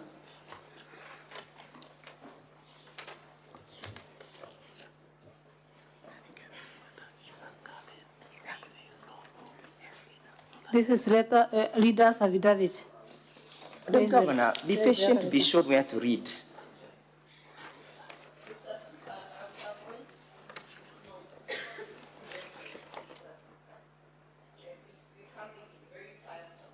Proceed, Counsel. And Senator Roba, you don't shout. If you have not given you any permission to speak, you stay silent. Can you see why thank you, Mr. Speaker. Can you see why it is written, in rendering this legal advice, I am relying on the County Government Act? Correct? Yes. Has she quoted any provision? No. Did you hear her saying that this is a mediocre advice? And therefore she distanced herself from this mediocrity? She cannot distance herself from this. I'm asking, did you hear her say? Yes. You heard her saying it's mediocre? Yes. Do you understand why it is mediocre? It's because she's not referenced on any law? I put it to you that the letter is referred to as mediocre because it's not referred to any law and it was done by an amateur. I'm not a legal expert. That's why I sought legal advice. Mr. Speaker, could we have video number 11 in the County Assembly videos played from second 12? And as we await for that video, it is your testimony that there is proper delivery of services in Meru County, correct? Yes. There is no hue and cry whatsoever nature, correct? Maybe there is some part. Yes? There is no hue and cry, correct? All services are flowing smoothly, according to you, correct? Yes. including the health sector, correct? Yes. Kindly play at second 12. And you confirm that that facility has no maternity ward, correct? We are putting it up, not yet finished. Have a look. We are just interested with that writing on the wall. We don't even need an interpreter. That's a new block. It's okay. Wait. I've not put a question to you. Rudisha nyuma kidogo. Tafadhali.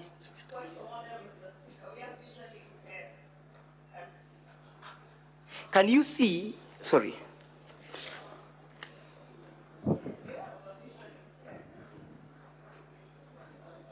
Maternity we are interested at where we have Keboshwa maternity ward.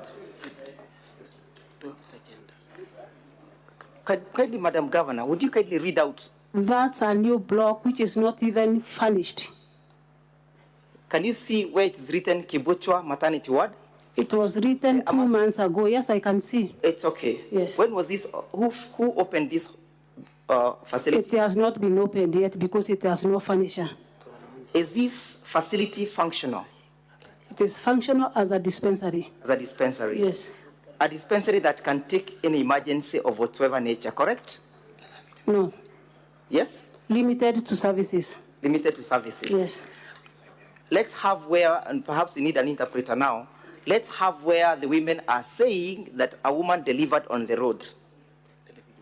Let the video be played. Bagetia machokio kuma kemandaitare nara kinyaba kwenda kunenkerwa mwana ora inala simekire kwerwa mwana keni nekia sibitare. Mr. Speaker, sir, we need an interpreter. Can you bring the interpreter in the house?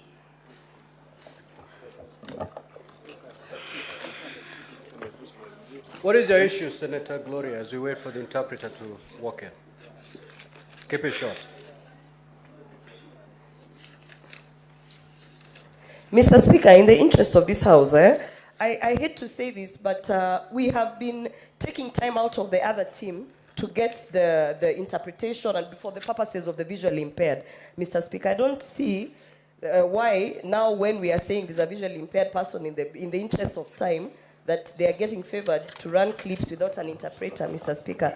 I'm seeing as if there's a problem here, Mr. Speaker. So also, Mr. Speaker, they should stop badgering the witness, because she should be allowed to answer the questions. She's not being allowed to answer the questions. And it's a common thing there. Do we have the interpreter in the house? Senator Gloria, you've never registered yourself as a visually impaired senator. Proceed with the proceedings. Kindly have the video played.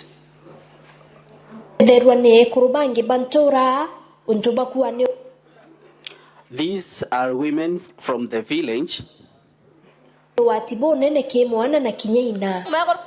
are saying it is a big risk to the kid and to the mother.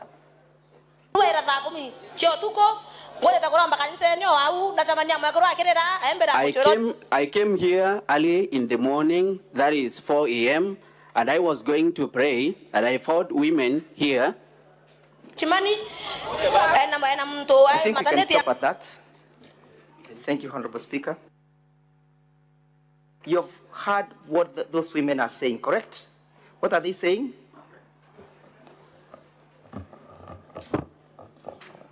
She was going for prayers and met a woman who was crying along the road. Yes. Proceed. Let us play.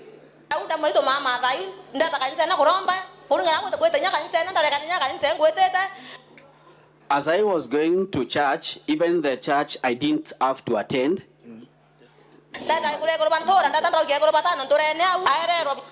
I went looking for other women from the village.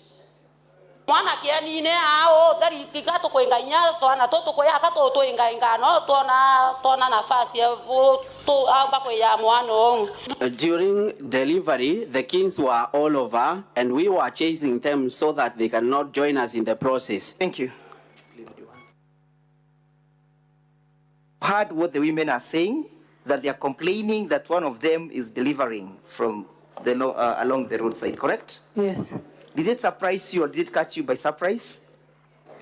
I was surprised also. You did not get to know about it, correct? No, I saw it on yesterday. Thank you. And you are the chief executive of the county government of Meru, correct? Where we have. You are the chief executive. Yes, yes, yes. Thank you. Let us play video number 1. 1A at minute 2:42. Wale ambao wana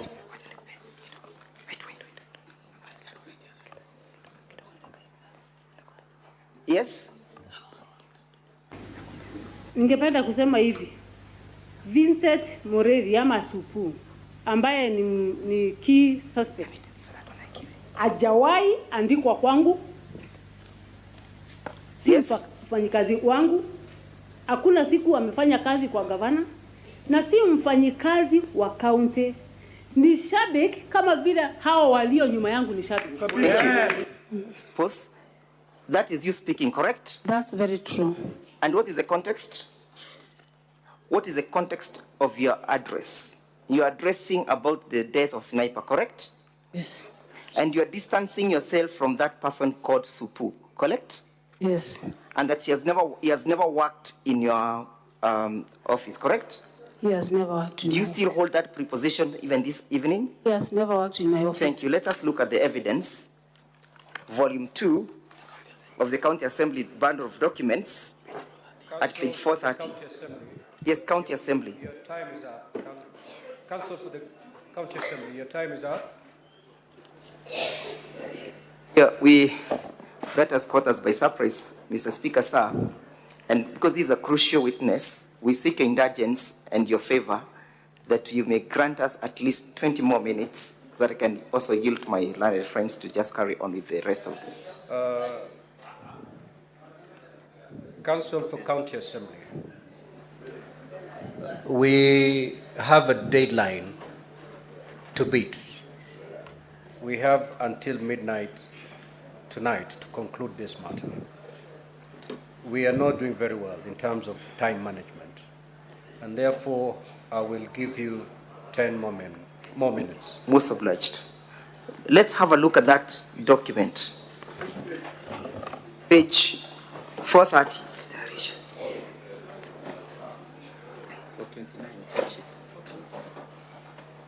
Are you at page 430, Madam Governor?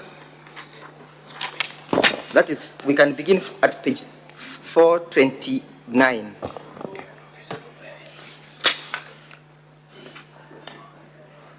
That is the information that the individuals were charged with, correct? Yes. Volume 2, Mr. Speaker, yes? And yes. Vincent Mureithi Karemi alias Supu is one of the accused person, number 1, correct? Yes, accused. Is that the same Vincent at page 430? Is that the same Vincent Mureithi Karemi at 430? Yes, yes. And that is confirmed that it's a curriculum vitae for Mr. Mureithi Vincent, correct? Yes. Let's move to page 431. Yes? Can you see where it is written Vita TV? Yes. Yes? Yes. Do you know Vita TV? I know Vita TV. Where does it broadcast? From Meru. From Meru. Do you have any association with that particular TV? No. You don't have. I put it to you, and then look at where we have directors. Miriam, where we have the references. Can you see the references? Miriam Gwantai. One of the references, correct? Yes. Reference to Vincent, correct? And Father Kaberia. And Father Kaberia. Do you know Miriam? I know Miriam. Who is Miriam? A close relative. Close relative. Relative to who? Relative to the governor. Relative to the governor. Yes. Who is she referring? From this document, she's referring with Vincent. Vincent. Yes. Yeah? Doesn't she work as your PA? Yes, she works. She works as a PA, correct? Yes. Do you still maintain that you do not know Vincent and that Vincent does not work for you? She doesn't work for me. Let's go to, has she ever worked in the county government at any given time? He has never worked to the county government of Meru. Thank you. Let us go to page 443 of the same bundle of documents. that is a letter from the Public Service Board, correct? 443, Honorable Senators? Yes. And that the County Public Service Board is responsible of placement, correct? Yes. And that that letter is an internal memo, yes? It's an internal memo. Sent to the Meru County, from the Meru County Public Board to the Chief of Staff, correct? Yes. And the Chief of Staff works under your office, correct? Yes. Can you see where you have serial number 1?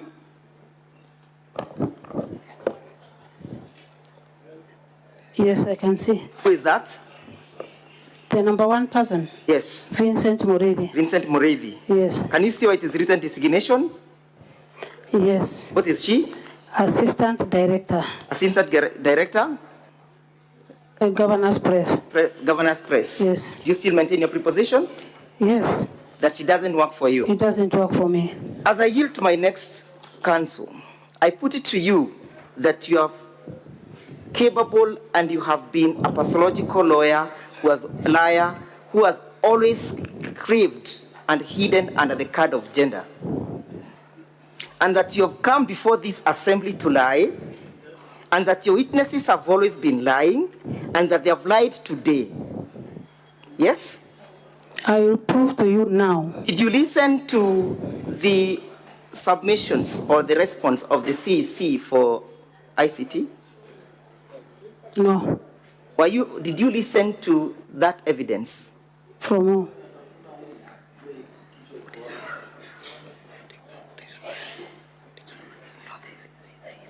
From who? Ibrahim. Ibrahim who? Mutwiri. Yes. Did you hear him confirming that he is a man of proper standing? Yes. And that there has not been proved otherwise? It has not been proved. Madam Governor, I yield to the next council, but you shall not keep on lying. We shall not allow you to evade accountability on account of misogyny. We shall not allow you to evade accountability on account of it wasn't me. I yield.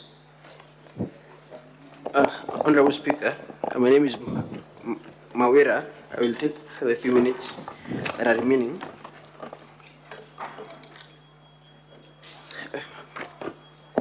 Madam Governor, in your opening statement, you said that the County Assembly defense consists of lies, correct? Yes. And you said that it is pure lies, correct? Yes. We have shown you evidence that the purported legal advice from the purported legal advisor is a lie. We have caught you lying. We have shown you further evidence that the letters that were purportedly written by the notorious County Secretary but never received by the Office of the Clerk, but which you purport in your evidence to have been received by the Office of the Clerk, are also outright forgeries. We have also shown you evidence, and contrary to what you say in that video, that you don't know Vincent Muredi, alias Supu, we've shown evidence that this person has actually worked under your office. I know Supu, but he has never worked in my office. Wait for the question, Madam Governor. Do you still maintain that despite all this evidence of lies and inconsistencies in your evidence, it is a county assembly that is lying? There are no lies. Okay. Madam Governor, there's a video, but for the benefit of time we won't play it. There's a video in your bundle of videos where you did a tour after the last impeachment proceedings. You went to Meru and you're addressing the rally from the rooftop, correct? Yes. Is that your best evidence of your reconciliation efforts? Is that your best available evidence? Among the best available evidence. Have you presented all the other evidences before this Senate? Yes. Where are they?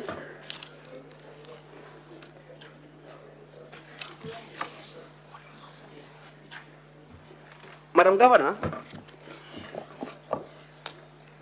turn with me to page 394 of our volume 4, Honorable Speaker, volume 4. Page 394. And as you open it, open page 558 of the said volume, those two pages. Yes, show them to the Governor. And this is a recommendation, Madam Governor, I'll read and you will agree with me. On 15 and 16, this is a recommendation by the County Assembly that a sub-vote be established within the Office of the Governor to provide a budget for the Deputy Governor, correct? Yes. And this recommendation was made to the County Treasury, correct? Yes. And the head of the County Treasury is Mr. Ibrahim, who testified in the morning in your favor, correct? Yes. At page 558, this is now the report on the Meru County Budget Appropriation Bill for number 2 of 2024. You will agree with me that the committee notes that the CCM Finance did not adhere to that resolution at number 16. That is page 558, Honorable Speaker. Correct? Yes. So, Madam Governor, if your evidence is that you are the foremost peacemaker, is that you have made all attempts at reconciliation, why would you allow your CEC to deny the Office of the Deputy Governor a budget? If indeed you want to reconcile with the Deputy Governor and you want to reconcile with all other leaders. The Deputy Governor doesn't have a vote, that is one. Number two, the amount allocated to the Governor is for both the Deputy Governor and the Governor.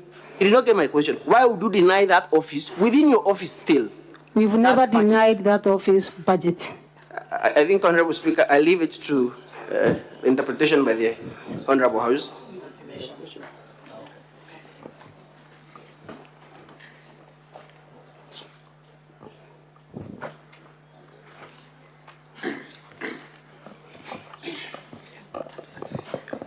Honorable Speaker, I'll ask that video number 1B in our bundle of videos be played.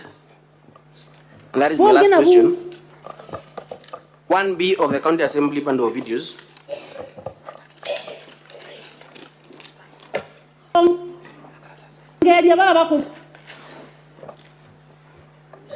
Honorable Speaker, I'll seek your indulgence to get the interpreter, the translator.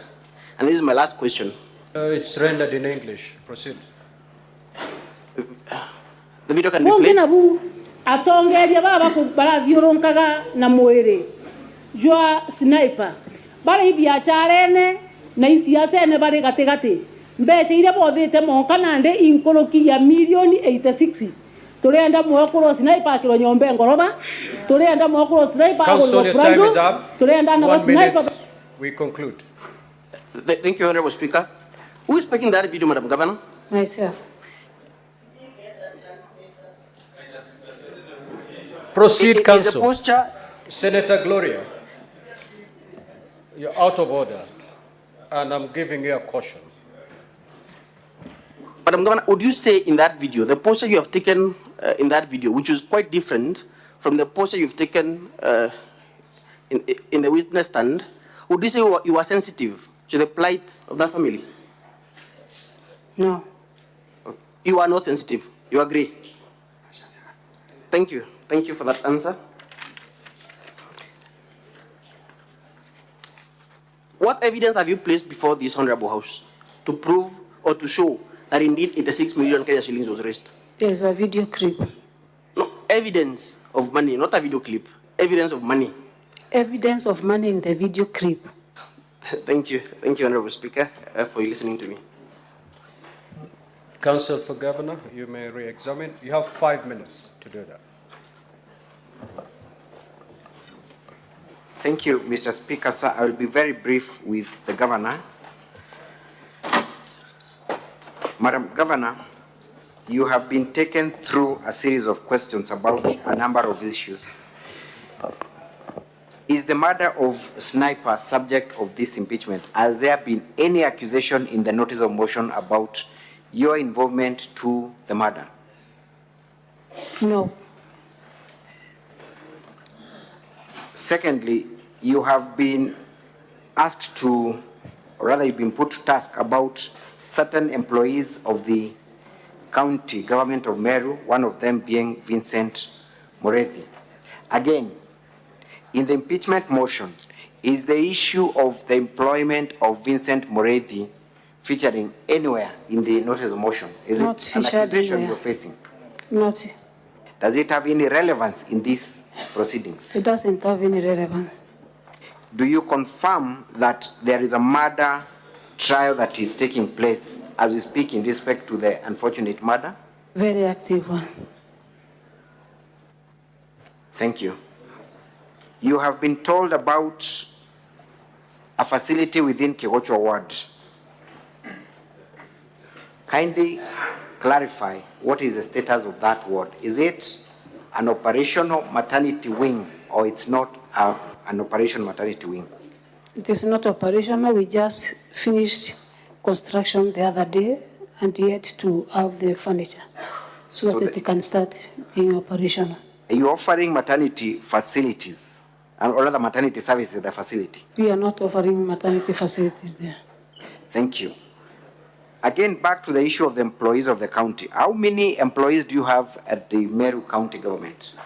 6,000, almost 6,000. Almost 6,000. Yes. Are you in charge of all these employees? No. Specifically, the issue of Vincent Moretti. Is he an employee of Meru County? He is not an employee of Meru County. Did he attempt to be an employee of Meru County? He attempted and then the letter was revoked just after 1 week. By the time you're making those comments, was he an employee of Meru County government? He was not an employee. He was not an employee. Thank you.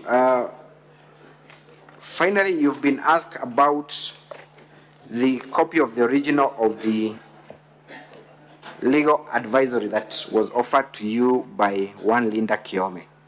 Given a chance, would you bring it to Senate, and why haven't you brought it to Senate as we speak? Due to time, because it was just asked a few hours ago. The issue of production was done when you're still in the Senate?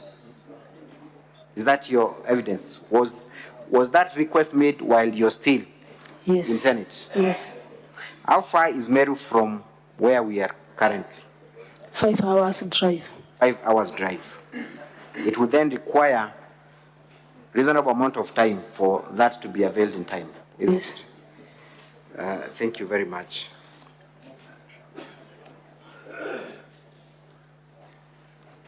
Finally, have you made specific responses to all the allegations that have been brought against you in this house? Yes. Have you supplied enough evidence to controvert every allegation against you? Yes. Have you brought witnesses before Senate who have talked on various issues? Yes. Do you stand by the evidences that they have adduced in court, in this Senate? Yes. Thank you. That is all for this witness, Mr. Speaker, sir, and I wish to close the governor's case at this juncture. Thank you. Now we shall move to allow honorable senators to seek clarifications or ask questions. Now, as the honorable senators are doing that, counsel for the parties, prepare your closing statements. We are not going to take a break. Immediately, the honorable senators are done seeking clarifications, we'll straight away move to closing statements. Senator Mungatana Damson. We have half an hour. Yes, Mr. Speaker, just... We have exactly half an hour to allow clarification from honorable senators, starting now. So we'll stop at 8:40. Mr. Speaker, a quick clarification from the Honorable Governor. It is normal, Mr. Speaker, that senators and governors, because of the different roles, they have, by nature of their roles, they have differences. And so, the question I wanted to ask the governor to clarify, maybe he can explain to me and the Senate, why single out the senator for Meru, maybe just for playing his role as a senator? Is there a particular reason why he has singled him out, and yet he's just one of the senators? I mean, like all of us, we have issues with our governors. I want that clarification. Is it really true that he is causing a problem in the Meru County, or is it that he's just playing his role, his rightful role? Thank you, Mr. Speaker. Yes, Governor. Thank you, Senator. Thank you, Speaker and Honorable Senators. In this case, my Senator, the Deputy Speaker of this House, I agree that he should do his oversight or any role that is given to him. But for this case, he has gone beyond in disrupting peace in Meru. One of the reasons is this. I wrote to Kadhuri Morongi requesting that the devolution committee come to Meru and try to solve our issues. And in fact, I'm not lying, but telling the truth, he denied me that chance for devolution committee to come to Meru and mend the issues in Meru. Number two, my dear Honorable Senator for Meru, as an ambition of becoming a governor, which is not wrong. It is right for him to dream to that position. But I believe that you cannot light your candle by putting off other people's candle. Senator Kajwang. Mr. Speaker, Linda Gaki Kiome deponds that there was forgery, and in the affidavit that was circulated yesterday. I've looked at the ruling of Justice Nzioka in civil suit number 551 of 2011, and Justice Nzioka ruled that for a signature to be deemed and certified as forged, a document examiner's report must be produced. End of quote. I want to ask the governor, in the case of allegations of forgery, who bears the burden of proof? Number two, a lot of HR issues have been brought up. Could the governor tell the Senate what measures she has undertaken since she took office? Can the governor tell us whether the 500 million expenditure or growth in expenditure in the 2022-2023 financial year that was cited by the Assembly was approved in the budget, and whether the Assembly approved it? And finally, Mr. Speaker, people are dancing on the grave of Sniper, and Mr. Speaker, it is unfortunate. Can the governor tell us whether she's a suspect, whether she's been taken to court, whether she's part of those who have been taken to court on suspicion or allegations of killing Sniper? Because we cannot use that innocent boy to settle political scores, and Mr. Speaker, it's unfortunate that all parties are choosing to dance on the grave of Sniper. Thank you, Mr. Speaker. Governor. Thank you, Speaker. For the case of being a suspect, that case, I'm not a suspect. I did not even record a statement with the police. They came, did the investigations, and left. For the issue of 2023 approval, the approval for this and left. For the issue of 2023 approval, the approval for this year, the Assembly has not approved. We still have issues with the budget. The Waziri for Finance elaborated about the issue we have with the Assembly. And for the document that Leader Kiome said it was forgery, I think the forensic investigation should take course and give us an answer because I'm not a forensic investigator.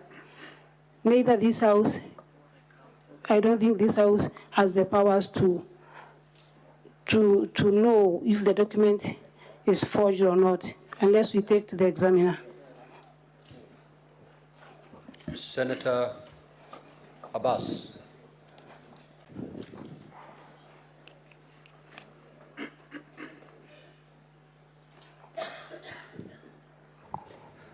Thank you, Honorable Senator. Honorable Senator, I think Her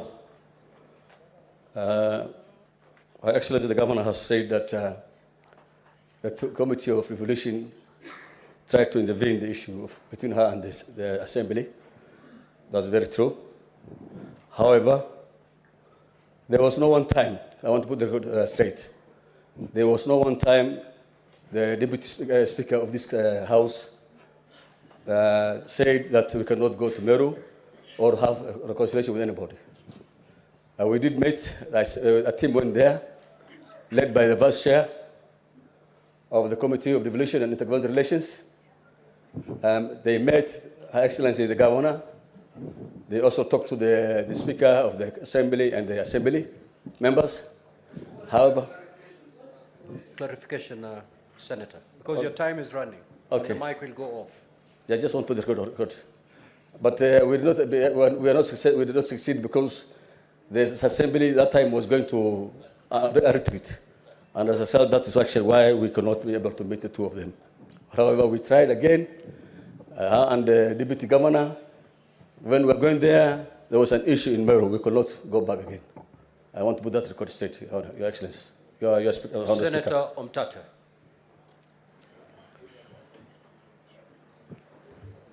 Thank you, Mr. Speaker, sir.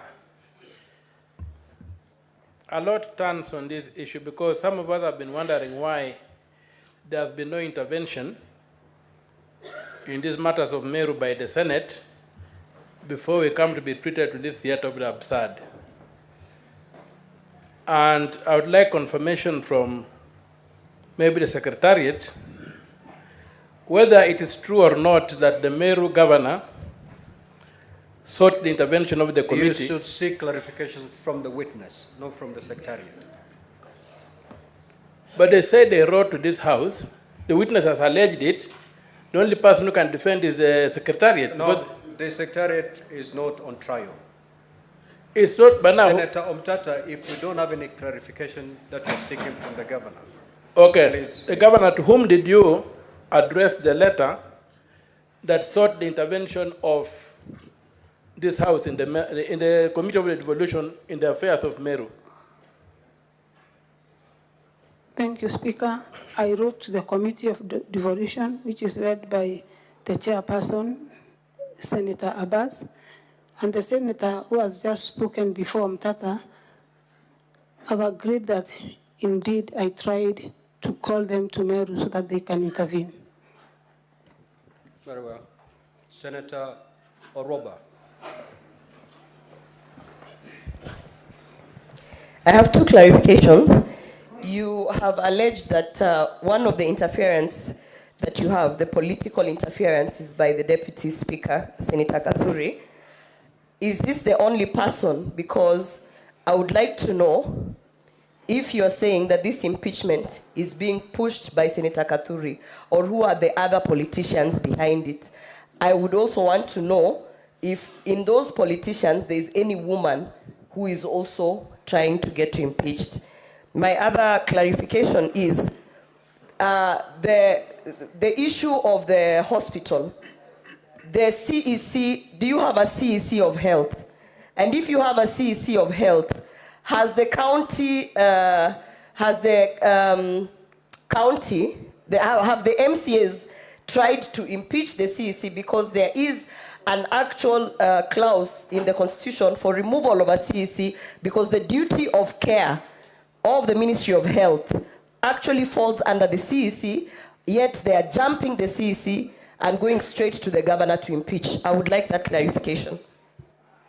Thank you, Senator. Indeed, I have CEC held. The County Assembly of Meru has never tried to impeach the CEC held. That is the position. About the political interference in Meru, there are so many other people who believe that they should not be led by a woman, and that's why you see them gathering together and then trying to politicize the issue of a young family to bring me down. There's a tradition in Meru that they should not be led by a woman. I want to say categorically that the chair of the interference, or the person who interferes most, is the Deputy Speaker of this House. The rest, I don't see if it's good for me to mention them in absentia. Senator Olekina. Thank you, Mr. Speaker. Mr. Speaker, I just need to seek some clarification from the Governor. Madam Governor, in your bundle of submissions, and I'd asked this question earlier on, there seems to be a lot of letters back and forth from your office to the Assembly seeking for particular members to be confirmed in particular boards. Can you tell us whether those letters, as alleged, are fake, are forgery, or those letters are indeed letters that you've sent to the Assembly and were either ignored by the Assembly or they were responded to? And finally, can you just tell us whether there is any form of cooperation, harmony between you and the Assembly of Meru? Thank you, Mr. Speaker. Governor. Thank you, Senator. Thank you, Speaker. Indeed, I've tried to engage the County Assembly of Meru by giving the names for the board, but unfortunately, they have been ignored throughout.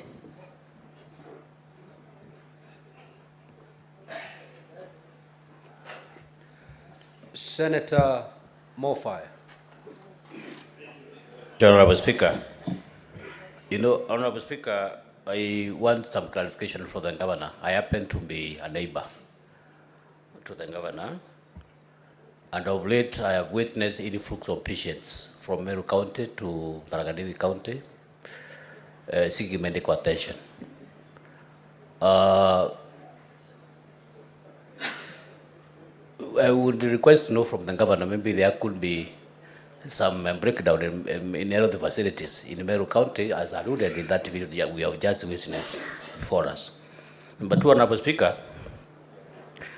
recently we have witnessed a national reconciliation which was being executed by His Excellency the President, because we had some national crisis that called for a broad-based engagement, and then when the country is at peace. One would want to know from the governor, why has it taken us close to 2 years without managing just 69 MCAs to sit down and work for Meru people? Thank you, Senator, for reconciliation. As I said earlier, I've tried my best to reconcile the leaders. The Mwananchi has no problem at all, apart from the few elected leaders who have some issues. But I sat with Njori, as I said. I sat with the members of parliament. I sat with the CS, the former CS Agriculture. I sat with the Assembly leadership. The only person that would not have a chance is the Deputy Speaker of this House. There is a lot of progress because when I was here the first time, I had only one MCA. Then for the second impeachment, I had 9 of them. Now I have 23 MCAs on my side.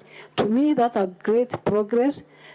In mind of the political interferences that have been going on and the intimidation of county assembly members by the same leaders. I've tried my best, and I believe as I continue, more will come on board, because I'm doing a lot of civic education also to show the community that they should not disregard the leadership of a woman just because she's a woman or the tradition says so.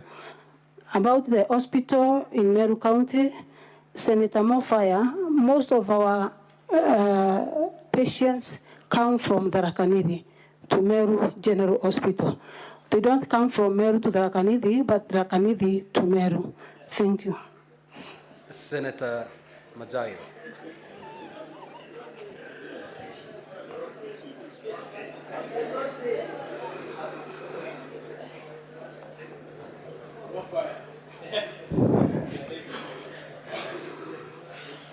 Asante Bwana Spika. Swali langu Gavana Kawira. Swali langu ni kuhusikana na yule mshauri wako kwa mambo ya kisheria. Yule mama alikuwa anaitwa Linda Gakikiome. Nataka kuuliza swali moja tu. Ulimwandika kazi wakati huo akiwa mshauri wako wa mambo ya sheria tariki 28 mwezi wa 3 mwaka wa 23, na mwaka mmoja kamili tarehe 26 mwezi wa 3 mwaka 24 ulimpatia barua ya kumwisha kazi ama kumwambia kwamba unataka awache kazi. nataka kuuliza, je, baina ya wewe na yeye kulikuwa na kukosana ama kulikuwa na taabu fulani ama kulikuwa na kutoelewana fulani ndio sababu akasema ya kwamba yeye si alikuwa ameandika ile barua, bali ni kwamba wewe ulikuwa umefanya ile, pengine si wewe lakini ile barua iliyoandikwa si wewe uliyetia mkono wako kidole? Nataka kujua hiyo tu. Asante sana Senator. Ningependa kusema ya kwamba nilipotoka hapa wakati wa impeachment ya kwanza, na Senate kaniambia ya kwamba nitafute njia ya kufanya kazi pamoja na hata watu ambao ni wa vyama vingine. Nilimtafuta leader ambaye alikuwa naibu gavana wa Rentore wakati wa kutafuta uongozi. Nikamwambia tufanye kazi kwa pamoja, na ninaamini wakati nilimtafuta sikuwa na moyo mbaya. Hakuwa amenikampenia, hatukuwa tunajuana, lakini kwa sababu nilikuwa nataka kuleta nyumba yote pamoja na kuleta Wameru pamoja, nikamchukua huyo hata kama alikuwa mpinzani wangu. After 1 year alikuwa na kazi nyingi sana, maana ni wakili na alikuwa anafanya kazi zake, kwa hivyo kupatikana ilikuwa ngumu. Number 2, kulikuwa na wakati walikuwa wanafanya LSK, sijui kutafuta viti upande huo, akawa hapatikani kabisa. Nikamuita kwa ofisi yangu, tukaongea. Nikamwambia kwa sababu Meru kuna changamoto nyingi na kuna mambo mengi ambayo yanahitaji advisory. Nikamwambia kuja uwe karibu na mimi, akaniambia hapatikani. Ndio basi nikamwambia kama upatikani na kuna maneno mengi ambayo yanapaswa uhusishwe, naomba tu, na tukakubaliana ya kwamba yeye mwenyewe atatoka kwa hiari yake, lakini baadaye alikataa, na nikaona ni vyema nitafute mtu mwingine ama nimsimamishe kazi ndio Meru iweze kuendelea vizuri. Sina ubaya wowote na yeye. Senator Mariam. Thank you, Mr. Speaker. I need clarification on Madam Governor. This is the 3rd impeachment on your side. As what is different from the other 2 than the other one? And again, if there is any difference from the other 2 which has been already done, how? The second one is about the maternity ward. If at all, if it is not equipped, why is it labeled? And if you have labeled it and there's delivery outside there, it means there is demand. What have you taken? The action you have took when you have saw there's delivery outside there. Thank you. Governor. Asante sana. The labeling of the maternity was just done less than a month ago. We had anticipated that we will have equipment so that we can have the maternity wing functional, but due to the budget constraint, we did not make it for the last 1 month. And I believe in the coming maybe 2-3 weeks, the maternity will be ready for use. My Waziri for Health visited the place and other places because we have more than 230 health facilities in Meru, that being one of them. Of course, I can agree that we have small issues, but we are still, as a government, looking at how we will improve everything to see that the mwananchi is happy. Senator Wambua.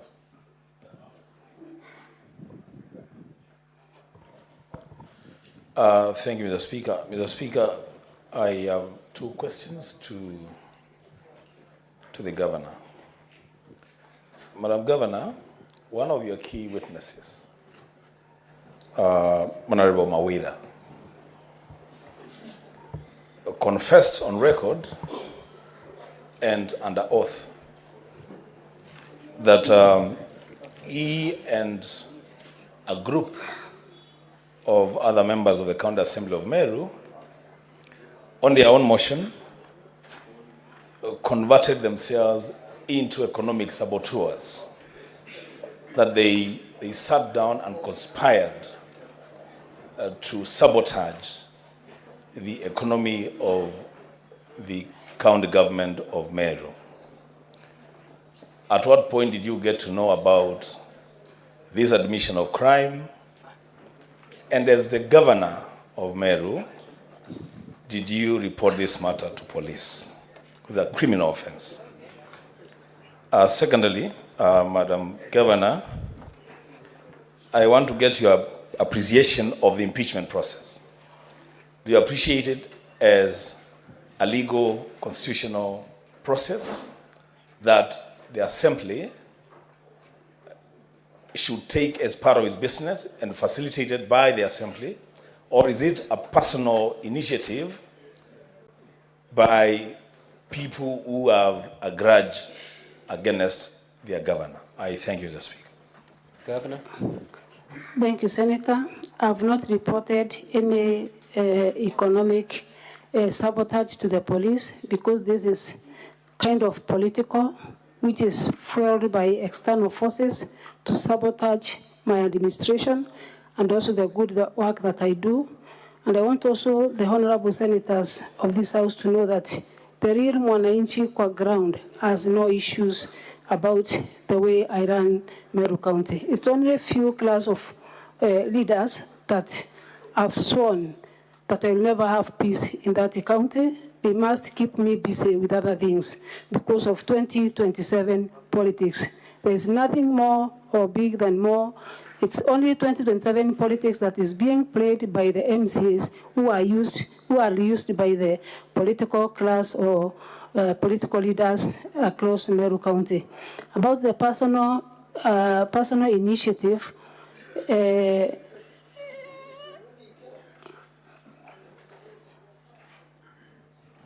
Are you done, Governor? Yes.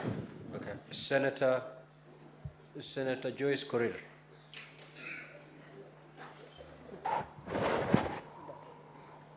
Thank you very much, Honorable Speaker.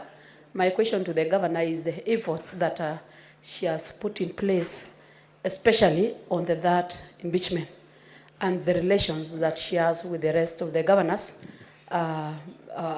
especially on the matters, this impeachment and the stability of the county. Thank you. Thank you, Senator. I've made a lot of efforts from the last impeachment. One is by providing to the honorable MCAs of Meru County the ward fund that, or the ward project to every ward to the tune of 33 million per ward.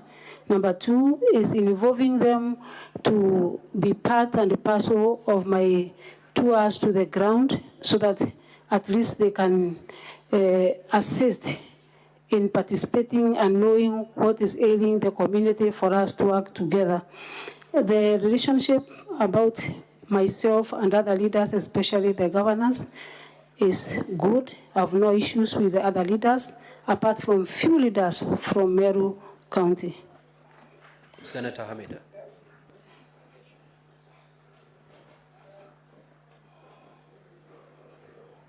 Thank you, Mr. Speaker. Madam Governor, just wondering, is dissolving the county way to go? Because looking at the relations you have with the county assembly, and I'm also wondering, they have called you all names. They have called you a mad person. They said the impeachment of the governor is their business. So what is the way forward? And also, is there anything working in the county? Thank you. Thank you, Senator. Everything in the county is working apart from politics.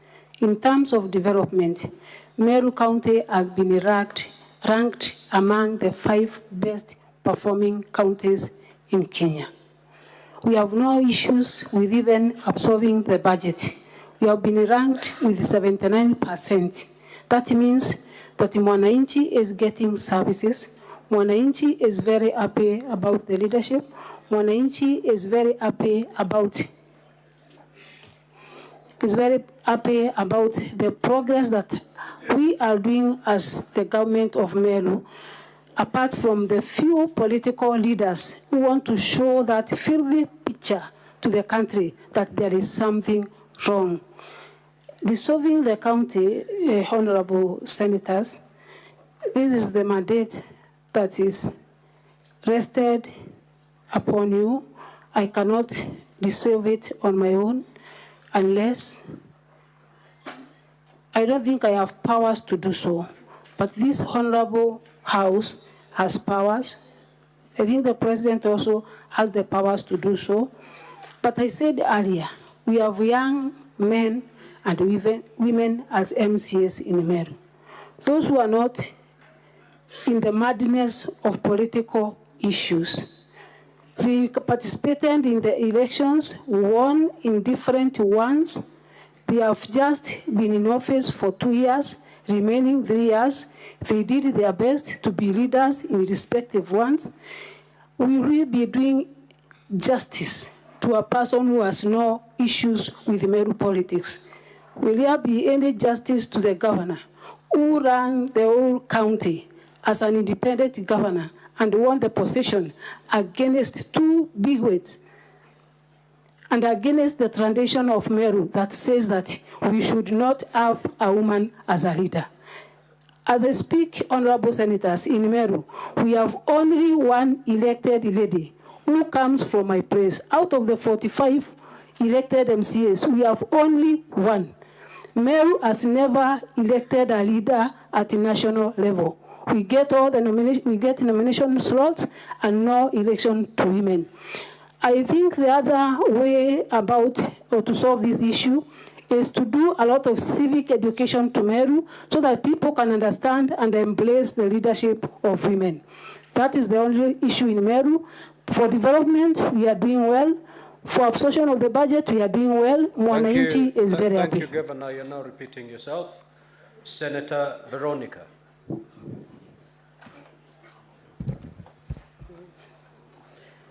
Honorable Governor, assume that the impeachment proceedings do not succeed and you went back to Meru to continue with your task as a governor. Do you see possibility of ever reconciling and being able to give development to people of Meru, or will you be back here, will be brought back here by the politics that are causing all this trouble in Meru? Is there a possibility? And have you been able to do any projects in the course of all these squabbles and fights? Thank you, Senator. With all these fights in Meru County, I've been able to do a lot of projects. We've done kilometers and kilometers of road in Meru County. We've done major dams in Meru County. We've done a big rehabilitation center in Meru County. We have renovated, equipped more than 50 healthy facilities in Meru County. We've done more than 31 equipped boreholes in Meru County. We've done and brought up the ECD program for the ECD kids in 777 primary schools in Meru County. We've done a lot in terms of development, apart from the interferences. Governor, that is not the question. You've been asked, assuming for purposes of just this argument, assuming you go back to Meru, the verdict is you go back to Meru. With whatever you've explained, the toxic political environment, will you still be able to deliver anything, or you'll be brought back here? That is the question that the senator. Thank you, Senator. I don't believe in coming back here again, Honorable Speaker. This is because there is a lot of progress from 1 MCA to 9 to 23, and I believe by the next coming 2 months, I will have around 40 on my side. There is a lot of progress since I left this Senate. Senator Mogeni. Hello, Governor. Linda Gaki Kiome, you gave notice of termination 26th of March 2024. How did she take it? And how is your relationship with Linda Gaki Kiome? Is it cordial? Do you talk? Is there any vendetta against either of you? Thank you. Thank you, Senator. She did not take it lightly. She took me to court. There is a live case in court, High Court Meru. I don't think she was happy about it. The working relationship since then isn't good. Now, honorable senators, we have to terminate that session. The 30 minutes allocated to this session has long been spent. Governor, you may retire to your seat.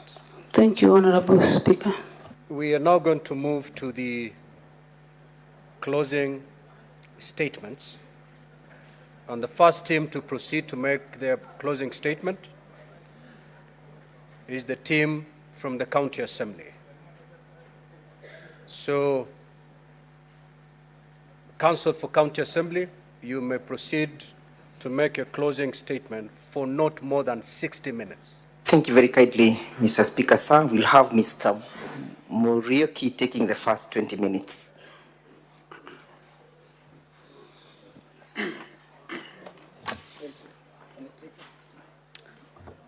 Mr. Speaker, my name is Eric Muriuki.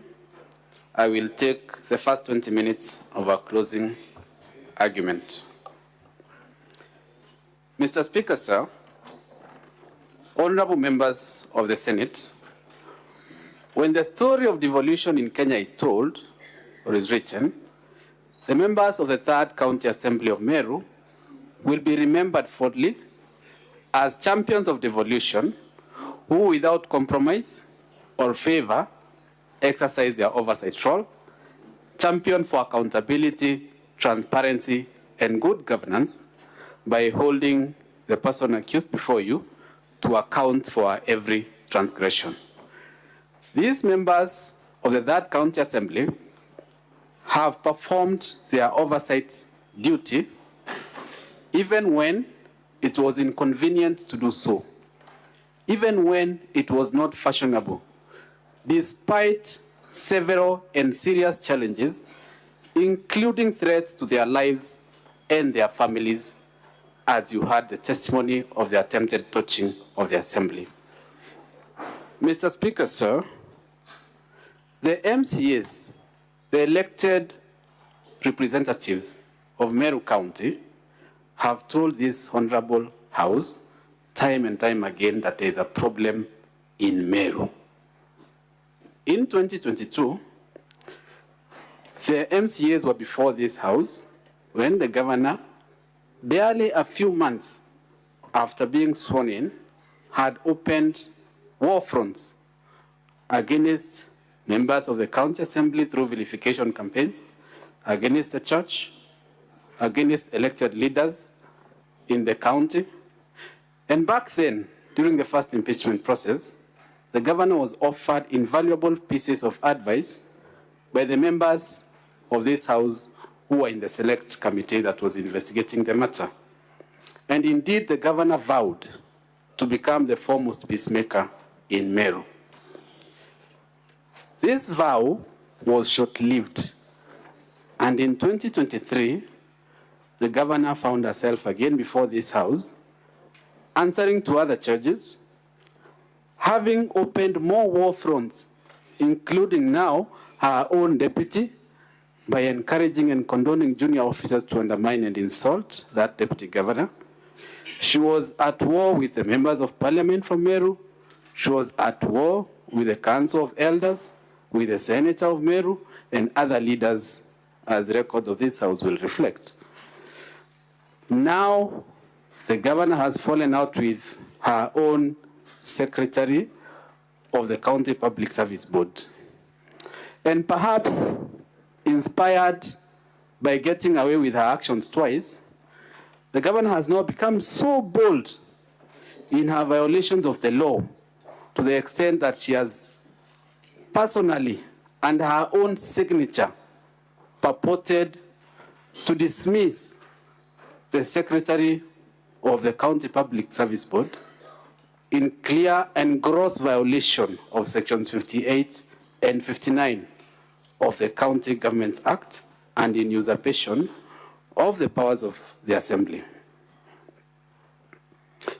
Although the governor terms what she did as revocation, she has failed when put to task to point to any provision of the law that allows this thing called revocation.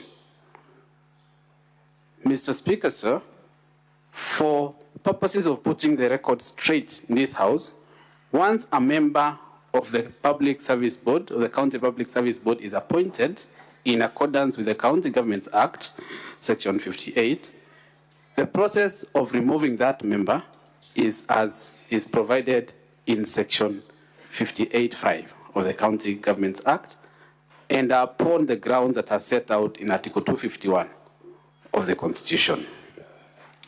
And despite being advised by her own chairperson of the County Public Service Board, the governor proceeded to purport to revoke the appointment of Ms. Virginia Kawira Mereti, who is now only in office pursuant to a court order. Mr. Speaker, sir, honorable senators, surely it cannot be, or at least it cannot honestly be, that everybody else is a problem in Meru. It cannot be that it is the MCAs that are the problem. It cannot be that it is the church which is a problem.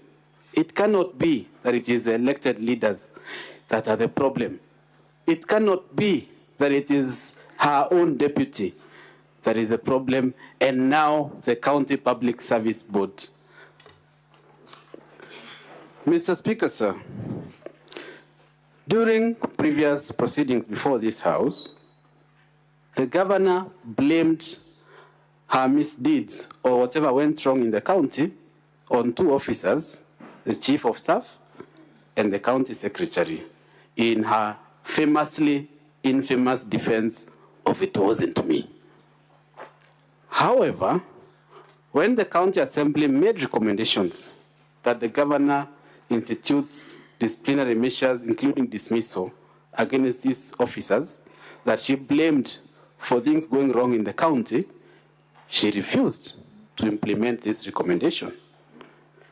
A fair-minded and reasonable person, honorable senators, must therefore conclude that the governor has been acting through those officers, or that they have been violating the law and the Constitution with her blessing and under her patronage.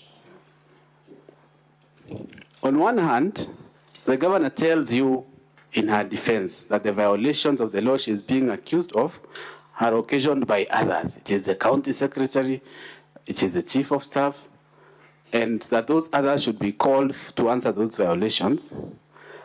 But then, on the other hand, the governor proceeds to tell you that the county assembly has no powers to recommend that the governor should take action against these very officers that she blames for those violations.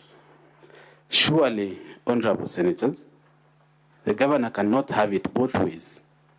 Article 185(3) of the Constitution of Kenya empowers the county assembly to exercise oversight over the county executive.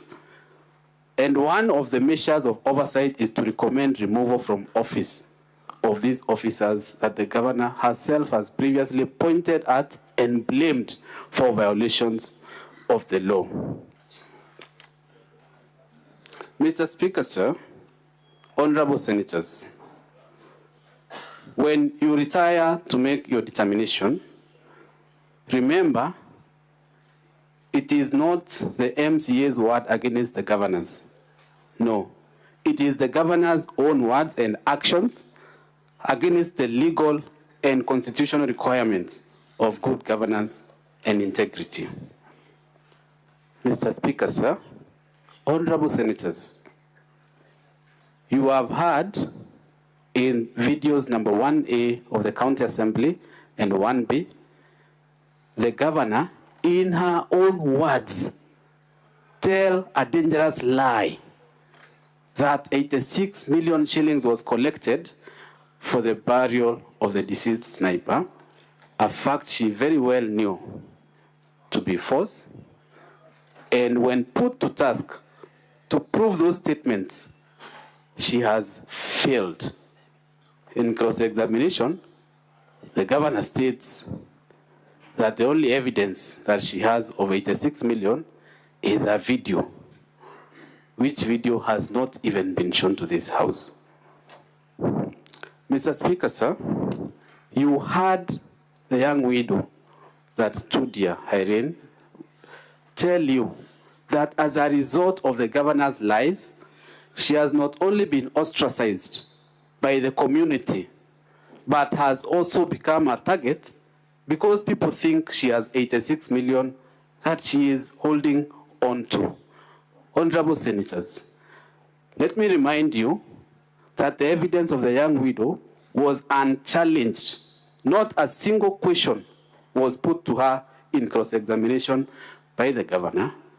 And the inference here must be that she was telling the truth, the whole truth, and nothing but the truth, to the extent that her testimony could not be challenged.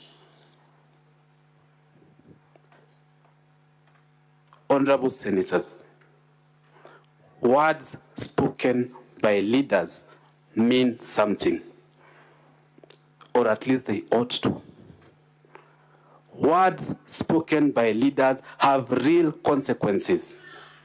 A leader of the stature of a governor telling such a lie to the public has led to such disastrous consequences, as you heard the witness testify here, that she can't even live in a matrimonial home. Honorable Senators, that cannot be taken as anything else other than gross misconduct. Article 73 of the Constitution of Kenya does not leave any room for a public officer to make such misleading utterances to the public, endangering the lives of others and bringing dishonor and disrepute to the office that she occupies. And such misleading claims are also in gross violation of Section 19 of the Public Officer Ethics Act.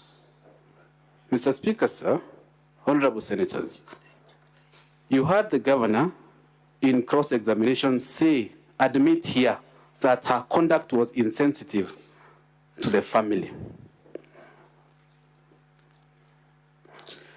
This pattern of lying to the public that the governor engaged in, she did so while paying full salary and benefits to one of the persons accused of murder of Sniper.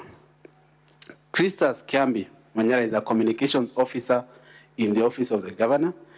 It is not in doubt that he was charged on the 29th of February, 2024, and it is not in doubt that he continued to receive his full salary and benefits, as evidenced by the payslips produced in, among others, page 392 and 393 of volume 2 of the County Assembly documents. Mr. Speaker, sir, in that pattern of lying, the governor says in a video that she does not know this person, who is a main suspect called Vincent Mureithi. However, Mr. Speaker, sir, documents have proven that this person was employed as a deputy director of the governor's press, and that one of his referees, in the governor's own words, is the governor's sister, who is also her PA. You will find this person's letters of appointment in pages 445 to 452 of volume 2. This is a person that the governor denied having any knowledge of. Honorable senators, it cannot be a coincidence that this outspoken activist who criticized the governor was murdered just a few weeks after the second impeachment motion. It cannot be a coincidence that the people accused and charged are so close to the governor by her own admission. Honorable senators, moving on, as a result of the governor's breach of the law and court orders, the county of Meru has suffered financial losses, including being slapped with costs of 3 million shillings, and this house can confirm the same from the decree of the court produced in pages 162 and 163 of volume 2. Honorable Senators, the Auditor General's report identifies that the management of Meru County is headed by the governor. And this is in line with Article 179(4), which identifies the governor as the chief executive of the county assembly. And the Auditor General's report flags breaches of the law by the management by including other things: irregular payments, excessive wage bill, use of the manual payroll, which compromises transparency and accountability, and this can be confirmed from pages 344 to 347 of our volume 2. Honorable Senators, the use of the manual payroll, according to the Auditor General, has led to a loss of 102.9 million. Honorable Senators, the governor has refused or failed to appoint chairpersons of various boards in Meru County, and therefore these boards cannot be said to be legally constituted.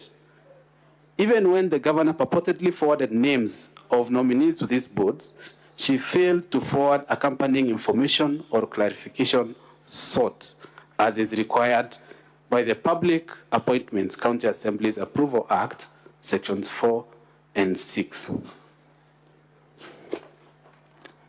Honorable Senators, you have been treated, or at least attempts have been made to treat this house to theatrics by the governor and her legal team, who, in attempts to deflect the attention of this house from the governor's violations of the law, have resorted to the stories of gender and other irrelevancies, which are not a sufficient defense or explanation to any of the violations in the impeachment motion. Honorable Senators, as the governor claimed that she illegally revoked the appointment of the CEO of the Public Service Board based on advice from an unnamed legal advisor.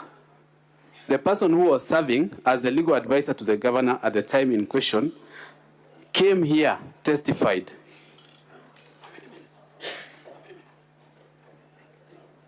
Came here and testified that the internal memo dated 23rd February was a forgery. She saw an affidavit that was presented to this house. Honorable Senators, the said memo bears no name, and there can be no clearer indication than this that it is indeed a forgery. In the opening remarks by the governor's counsel, this house was told that the assembly is lying, and in fact the words used were that the assembly is made of pathological liars who have believed their own lies.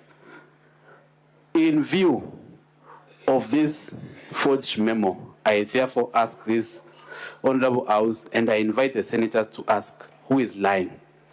The same governor who accuses this assembly, the county assembly, of lying, is caught forging that internal memo. A ruling was made this morning that she should deliver the original memo. She has failed to do so. The governor, in the same pattern of lies, stands here and tells you that she has 23 MCAs supporting her. The impeachment motion, a cursory look will tell you it was signed by 49 MCAs. And simple math tells you that 49 plus 23 is 72. Yet, shockingly, the County Assembly of Meru has only 69 MCAs. So it cannot be true that the governor has 23 MCAs supporting her. The Supreme Court in the Sonko case was categorical that there is no obligation in impeachment proceedings to prove each and every charge, and this means that even one charge substantiated should suffice.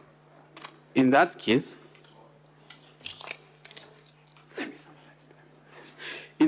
Honorable Senators,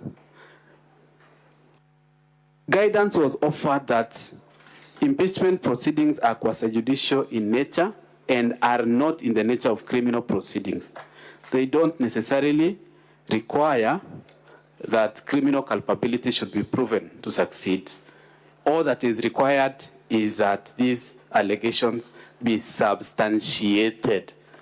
This word substantiate, what does it mean? It simply means to provide evidence. It does not necessarily mean to prove beyond reasonable doubt. It means that there must be substance in those allegations, that they have been proven to have substance.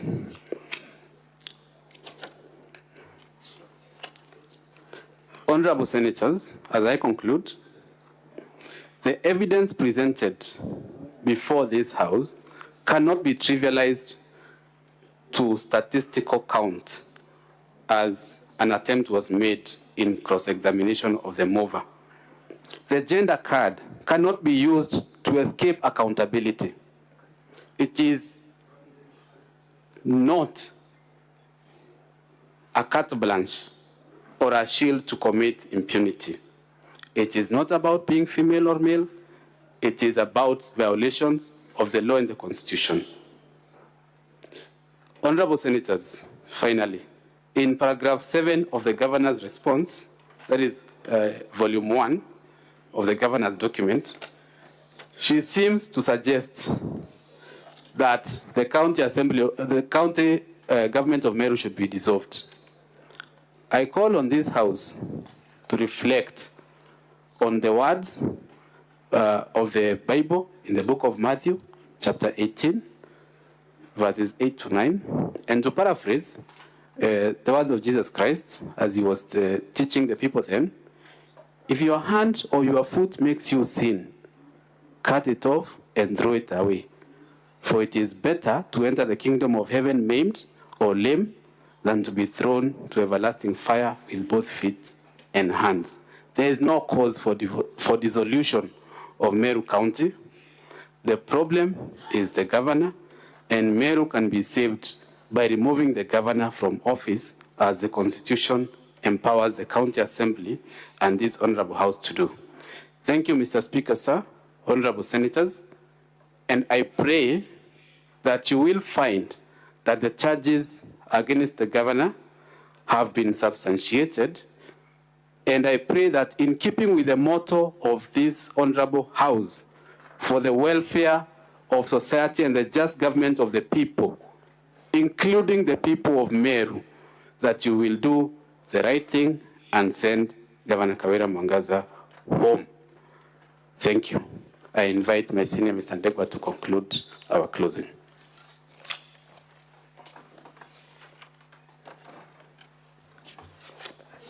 Thank you very kindly. I must begin by conveying the apology on the part of the County Assembly for having to engage this distinguished assembly in all these processes. It is not out of the own making of the County Assembly.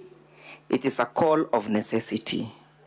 Necessity has dictated that we must come before you as and when time and situations and circumstances arise. A situation has arisen where we have to come before you, honorable members of the Senate, to ask you to do your noble thing of exercising oversight over the county government of Meru. I have time and again put it on record that the County Assembly of Meru and the people of Kenya have a lot of confidence in the manner in which this House conducts its business. It's on that basis, therefore, that we have been able to appear before you severally, seeking and pleading for only one thing: that justice be done in the county government of Meru. And what justice are we looking for, honorable members? We are looking for justice of that particular person who is not able to access services, courtesy of bad governance. What justice are we looking for? We are looking for justice of that child we saw who was born on a karai, that child who cannot speak, that child whose fate is not even determined. And when the governor is put to task, says, I have just been made aware. How would you take that governor to be a responsible person? How do you take that person to be a person who is capable of enhancing good governance, delivery of services? How is it that she was not aware that that hospital is not functional? How is it that she is not aware that that hospital or dispensary has a functional maternity wing? She takes no bother to confirm why the hospital was not functional as at then. Even having been made aware as at yesterday, she still says, I am not aware. Is that the governor who is capable of running the county? Is it really the mistake of the part of the county assembly? Or is it the county assembly being invited by the misconduct and the misdeeds of the governor? Can the county assembly of Meru County sit pretty and watch things go south? Isn't it their responsibility to exercise oversight over the performance of the county government? Are they wrong when they invite the Senate to help and assist and facilitate the operationalization of the oversight function? That is all what we are asking for. That is all what we are asking for. If we were in the UK setup, this house qualifies to be the House of Lords. It's a House of Lords because it's capable of determining where the truth is and where the lie is. Evidence has been led from the county assembly. Grounds were approved by the mover of the impeachment that it is true the governor has transgressed and violated the Constitution. When she was put to task to explain the circumstances that led to the revocation of that CEO, she simply said, it wasn't me. And how can it be that the governor can be allowed to get away with a forgery? Isn't it a criminal case in the first instance? And who has a burden of proof? The person who claims that the signature was forged appeared before the Senate. Her evidence was put through test by cross-examination, and clarification and verification was sought by the members of the Senate. Who then is lying? Is it Linda Kiome, or is it the governor? Can the governor be trusted? Put to task and granted an opportunity to bring even the original advisory, she simply said it was seated somewhere in Meru. Unfortunately, she mistook where the place of the trial. The place of the trial is not in Meru, it's before this Senate. Is that a conduct that is consistent with innocence? If she was innocent, if there was not forgery, why was it so difficult for her just to bring that one letter? Why could resources not be committed to make sure that as and when she was made aware that that is an issue, that a letter could not be procured 180 kilometers away from the place of the trial? What is she concealing? What is she hiding? Is she hiding scrutiny? Is that conduct again consistent with an innocent man or innocent woman? I urge you, honorable senators, to find it in our favor that we have proved that particular ground. That the letter that was meant, that the advisory that was meant to rebut our evidence in respect to ground one is a document that is a forgery. In the case of Philomena Mwilu, the Deputy Chief Justice of the Republic of Kenya, it was held that evidence that is tainted with illegality, it cannot be admitted. The admissibility of that evidence is in question. And having read the case of Ombora in the Civil Appeal number 21 of 2014, the Court of Appeal suggests that this is a quasi-judicial process. And it being a quasi-judicial process, the rules of evidence plays a fundamental role in the manner in which the admissibility of document is concerned. I sought leave of this House to have the document placed on record. They took no initiative. Why? Because they wanted to conceal the lie. They wanted to conceal the offense of perjury. They could not withstand the embarrassment that a signature was lifted. It matters not whether the governor is an IT guru. It matters not whether she is techno-savvy. It matters that a document was brought before you that is as a result of a forgery. We seek that you find it in our favor, that that particular ground was not defended, it was not controverted, and that the ground suffices to meet the test laid down under Article 81 as read together with Section 33 of the County Government Act. And then what is the threshold in terms of that particular charge? The threshold is that of, it lies between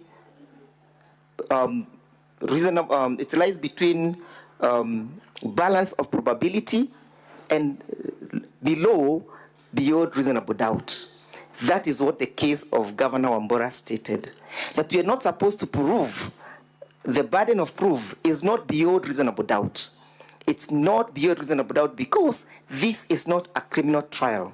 And that distinguishes the case from the case that was quoted by Senator Kajwang, that this is not a criminal trial to seek the county assembly to prove the case beyond reasonable doubt to the extent of seeking the intervention of a forensic document examiner. It's on balance of probability. Whom should we believe? Who should we believe? Is it the person who has committed serious transgressions? Is it the person who is not in touch with the county? Is it the person who is in war with all the leaders in the particular in the entire county? Is it the person who is not even in good terms with his senator? Whom should we believe? Should we not believe leader? What personal vendetta would leader be having? She is not vying for a seat of governor. It matters not that whether she was a running mate to the previous candidate or not, but it matters that an offense was committed. We urge you, honorable senators, to find that that in revoking the appointment of CPA Virginia Kawira, Governor Kawira violated the Constitution. She violated Article 10 of the Constitution on the question of the rule of law. She violated Article 27 on the equality before the law and the equal benefits of the law, that Virginia was not subjected to equal protection and equal benefit of the law under Article 27. She equally violated Article 50, that she was not given a fair trial or a fair opportunity to defend her case. When put to task, she attempts to become a linguistic, to purport to differentiate between removal and revocation. When called to task to read the provisions of Section 58 and Section 59 of the County Government Act, honorable senators, she simply could not distinguish. At the end of the day, whether a revocation or a dismissal, it never followed the due process. The county assembly was never involved. It violated that particular provision. And for that reason, Governor Kawira must take responsibility. Taking responsibility is not an act of cowardice. It's not an act of weakness. It's an act of saying, yes, I was wrong. It's an act of admitting when somebody is wrong. And that is what Article 10 speaks about, the question of accountability. And that is what Article 73, which Governor Kawira has violated, speaks about. Article 73, honorable senators, speaks about a person who holds the office of a governor or any other office in the Republic of Kenya, breathing confidence in that particular office. When Governor Kawira lies blatantly, openly to the whole world that she was able to procure an advisory opinion, who can believe her? Is she breathing confidence in that particular office? Should she not be held to account? Is she not bringing that office to disrepute? Honorable senators, we submit that that particular charge has been sufficiently proved. On the question of the appointment of the chairpersons, again we prove that we have been able to dispose of our burden of not proving this allegation beyond reasonable doubt, but on balance of probability, that yes, Governor Kawira has crippled the operations of the Meru County by blatantly failing and ignoring and or neglecting to execute her functions as the chief executive of Meru County.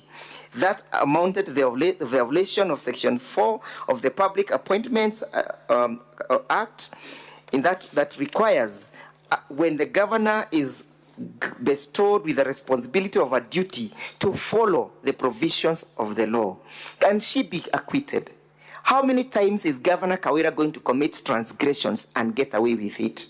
How many times? When she gets away with the transgressions, where do we leave the people of Meru County? Do the people of Meru County equally deserve justice? Should there not be a balance between the people of Meru County? Where should the balance lie? How should the balance swing? In whose favor is the balance swinging? I suggest and propose and submit that the balance swings in favor of the people of Meru County. They deserve justice before this house. They are crying out for justice. They are looking upon you to dispense with justice. And there cannot be justice by sending Governor Kawira back to Meru. The only justice that can be served, I suggest, is telling her you have failed in your duties, you've neglected in your duties, you have violated the Constitution, you do not know what the Constitution dictates. Remember, she swore to defend this Constitution.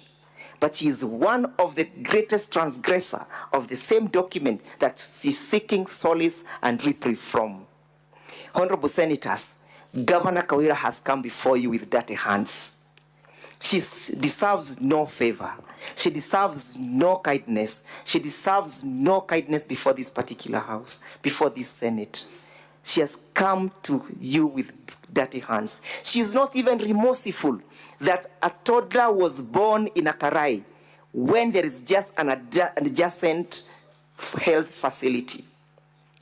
There will be no any other reason for sending Governor Kawira home, please remember the fate of that particular child. Remember the fate of that particular mother who got embarrassed on that particular day.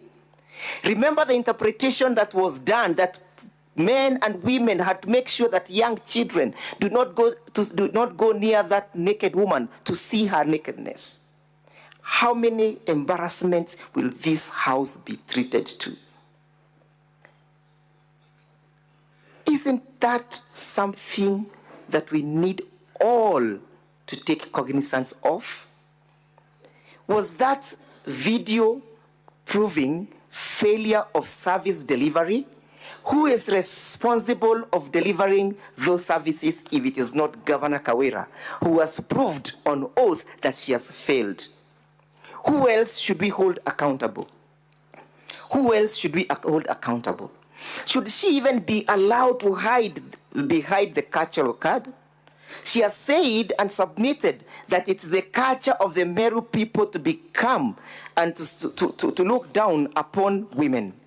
I believe honorable senators who are present before this honorable house, including the senator of Meru, is a family man.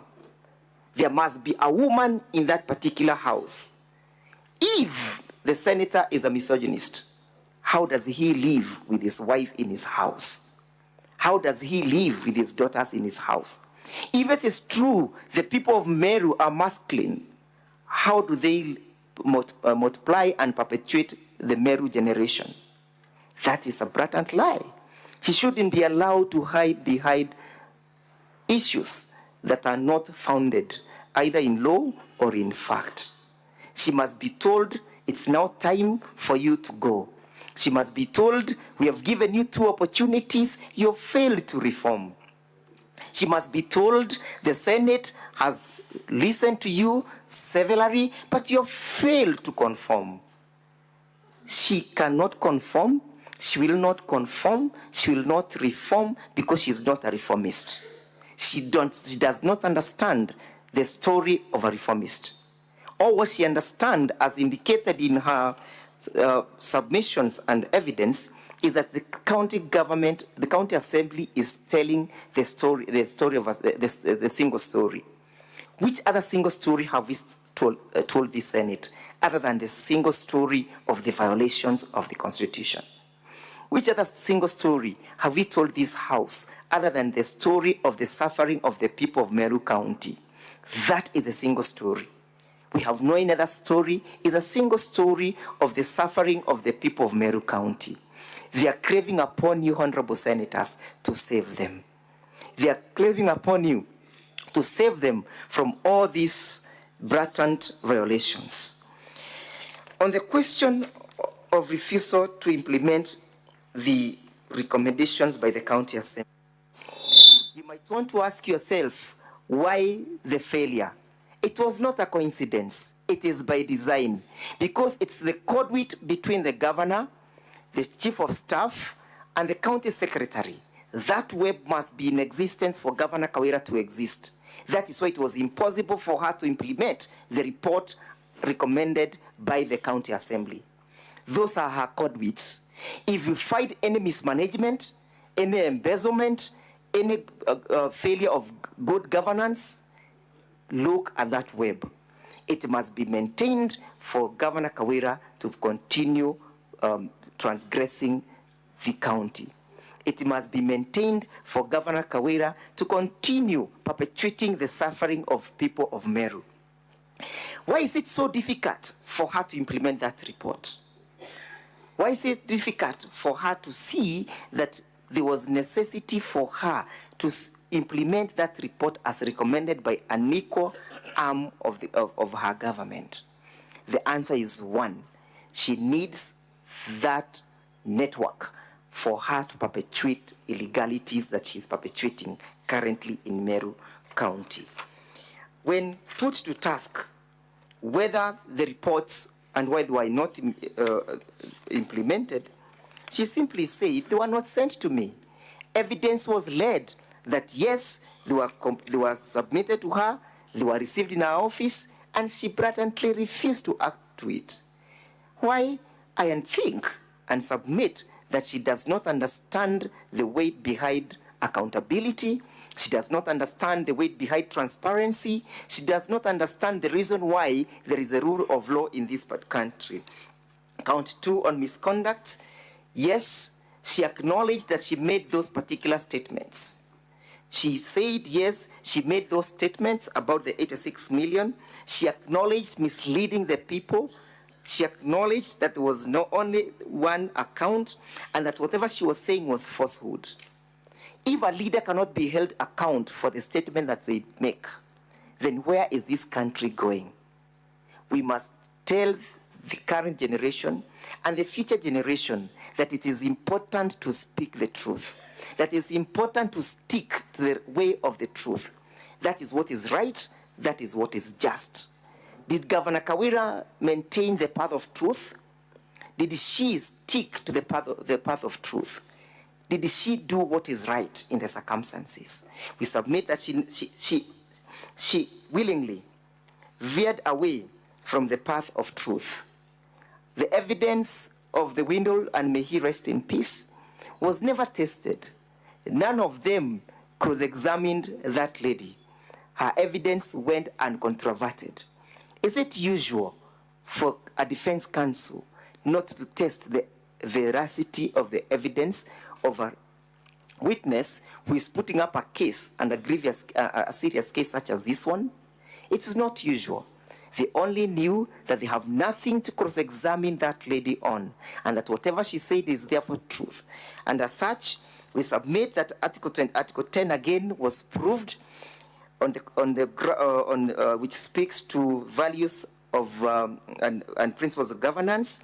Among them, the value of good governance, the value of integrity, the value of accountability, the value of transparency. How can a person lead a county if she has a deficit of integrity, if she has a deficit of accountability, if she has a deficit of transparency, if she cannot respect the rule of law? How can she lead the county? The county performance is premised on the laws. It's premised on the rule of law. If she does not respect that rule of law, is she then worth her salt? Look at Article 73 of the Constitution. It's paramount when seeking to establish whether or not this allegation has been substantiated. It speaks about the authority assigned to a state officer.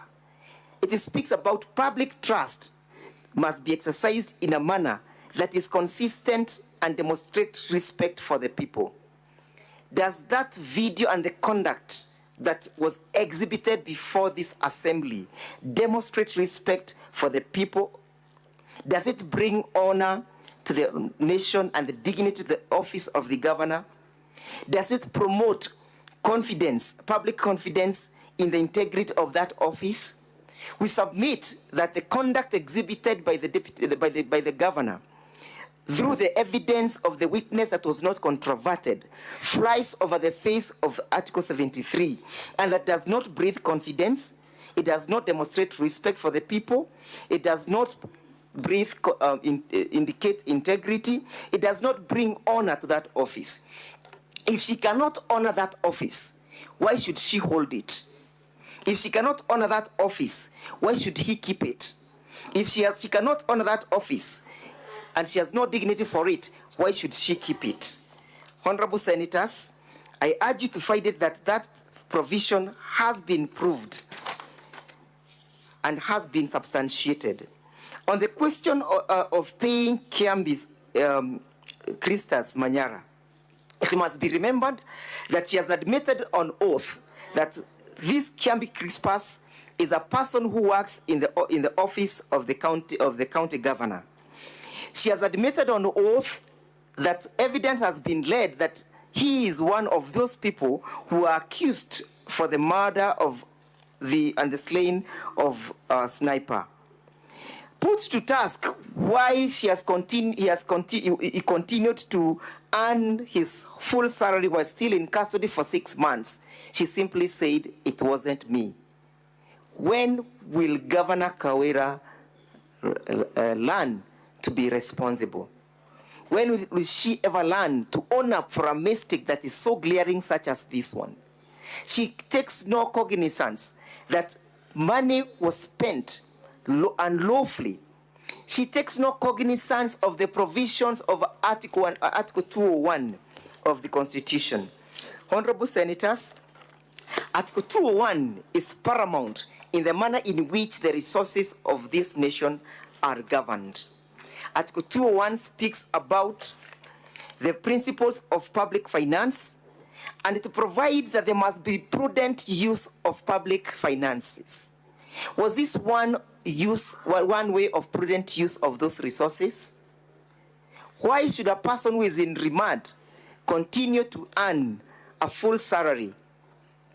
Why should actions not be taken for a person who perpetuates these violations? It speaks about openness and accountability, including financial integrity. Was that the best way of applying the meager resources? Honorable Senators, as I pen off, I urge you to fight it, that this act and conduct must be attributed to the governor. There is clear nexus that the governor knew that this person is in custody, having worked in his office. It then is responsible of the governor not to know that a person attached to her office is not in office for 6 months. How responsible is that governor if the governor cannot learn that a person who is attached to her office is not present? How can she be allowed to get away with this? This is a governor who is incapable of running the affairs of Meru County. We ask you, Honorable Senators, and we humbly submit that you pave way for her to have another person manage the affairs. This is not about being a woman. Accountability is not being a woman. There's nothing to do with being a woman when you are called to order. We are all called to allegiance, to play allegiance to the Constitution. It's so easy to tell a lie, but so hard to maintain the same. Telling a lie is the easiest bit, but telling the truth and pretending that you are lying is so hard. Success and any other success requires that an individual must accept responsibility. Kawira Mwangaza must accept that the county is not functional. It is not functional courtesy of her misdeeds. Accepting that one has failed is not a sign of weakness. Accepting that one has failed is not a sign of weakness. It's rather a signal that is being directed towards that particular person to check her true north. As I sum up, accountability is when you accept responsibility for the consequences of your actions.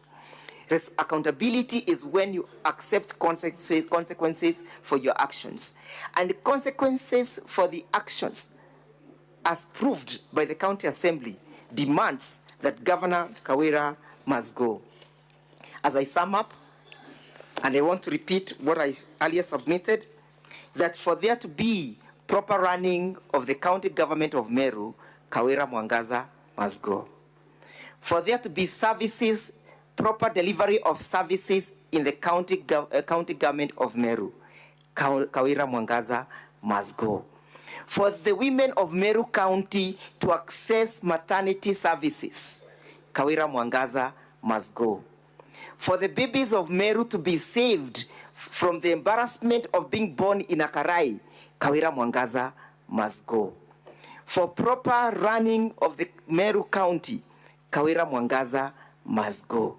It's only proper for her to leave, to pack and go. She has demonstrated incompetence.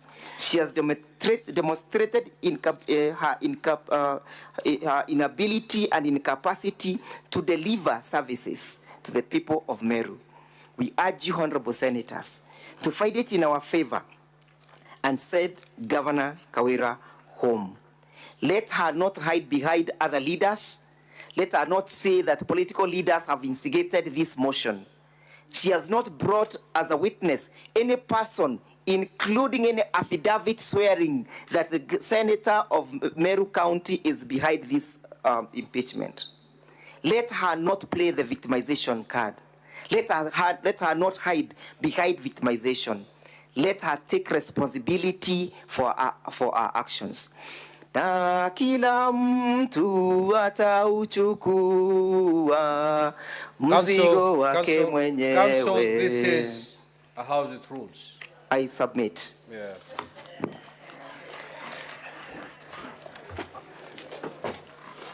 Council for Governor, the floor is yours.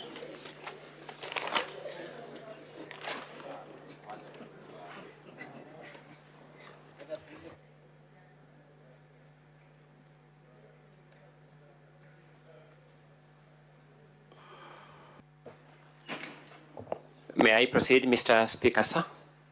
Absolutely. Thank you so much, Mr. Speaker, sir, and thank you so much, distinguished senators. For the record, my name is Ongoya. I'll be making the governor's closing submissions. Distinguished senators, courtesy demands that I open this process by thanking this House for the opportunity given to us as council and the opportunity given to the governor to be heard as we have been heard. The challenges associated with the time notwithstanding, we are satisfied that we have had a fair day in this honorable House. Distinguished senators, the governor invites this House to be guided by certain enduring principles that she will draw the attention of this House to. The governor invites this House to be guided by the guidance that was supplied by the famous philosopher Socrates to all persons sitting in the position of judges, which you now do. 4 things belong to a judge: to listen courteously, to answer wisely, to consider soberly, and to decide impartially. There is a biblical injunction that also addresses itself to the attributes of judges. I think there's advice that was given by a man called Jethro to a man called Moses in the book of Exodus, when Jethro thought that Moses was spending significant amounts of time deciding cases. He advised him to appoint judges to help him decide disputes between the children of Israel. He gave the following attributes: able men, such as fear God, men of truth, hating covetousness. The governor holds this Senate in the highest possible regard and attributes these attributes that have survived the age of time to this Senate. Allow me to deal with what I consider to be some side issues that have arisen in the course of this trial and in the course of the Assembly's final submissions. Distinguished senators, an issue emerged as to whether ISPAC member number 10955, Kirimi Ibrahim Mutwiri, is an active member of ISPAC in good standing. Fortunately for us, like many other professional bodies, the data of many of us professionals is now available in the public databases of the respective professional association. Any senator who cares to search member number 10955 on the member search engine of ispac.com will get a chance to satisfy themselves as to the active status and good standing status of that member. I repeat, member number 10955. Each senator is at liberty to search on the website ispac.com/search-member to establish for themselves the standing of that member. I say that with great humility because it's important that we address ourselves to the substantive issues that have kept us here and that keep us here up to now. It is not for lack of other business, the governor believes, that distinguished senators are sitting in this house after 9 p.m. to resolve this dispute. The governor believes that the issue before this Senate is so significant that it should never turn on a matter of side issues. And one senator's search member number 10955 in the ispac.com search engine and establish the active and good standing status of that senator, of that accountant, my apologies. They will then form their own opinion as to who is standing on the platform of truth and who is standing on the platform of lack of truth in the conduct of these proceedings. Mr. Speaker, sir, I'll beseech the timekeepers to remind me at intervals of perhaps 15 minutes because I like managing my time as I get along. It's just my humble plea. Mr. Speaker, sir, distinguished senators, impeachment processes, as I have said before, are processes governed by law and legal principles. It is now settled by no lesser authority than the Supreme Court of the Republic of Kenya that public participation is an important pillar of the impeachment process. It therefore means that if an impeachment process is undertaken on a foundation of lack of proper public participation, then that particular impeachment process cannot stand the test of scrutiny. I want to take these senators through the public participation report in volume number 5 of the County Assembly's documents so that these senators in themselves can ascertain whether that principle was satisfied. If the senators can access volume number 5, the largest possible volume of the County Assembly's documents, I'll beseech them to look at page number 35 of that document. page number 35 of volume 5. It's the biggest volume in the county assembly document. And if you look at page number 35, there is a photograph on that page, which is supposed to be a photograph of the members of the public attending a public participation function at Abogeta West Ward. I then, distinguished senators who have seen that photo, beseech them to look at page number 30 of the same volume. Page number 30 of that volume.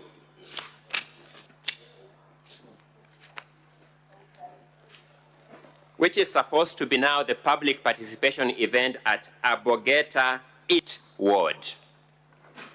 On the face of it, the same people in the same sitting arrangement, taking the same posture at page number 30 at Abogeta East Ward are the same people in the same sitting arrangement, taking the same posture that you'll discover at page number 35. I leave it to your able judgment about what that says of the integrity of this public participation process. But that's not enough. I'll beseech distinguished senators to turn to page number 331 of that same document. 331 of that same document.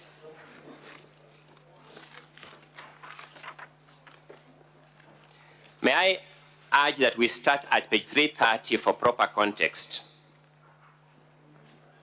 At page 330 is a title of minutes showing that this should be a public participation event at Akirangondu Ward, in Akirangondu Ward at Machungulu Social Hall. I'll beseech distinguished senators look at minute number 3, which runs from page number 331. And I want you to look at the entire of that minute from where it starts all the way overleaf to page 332.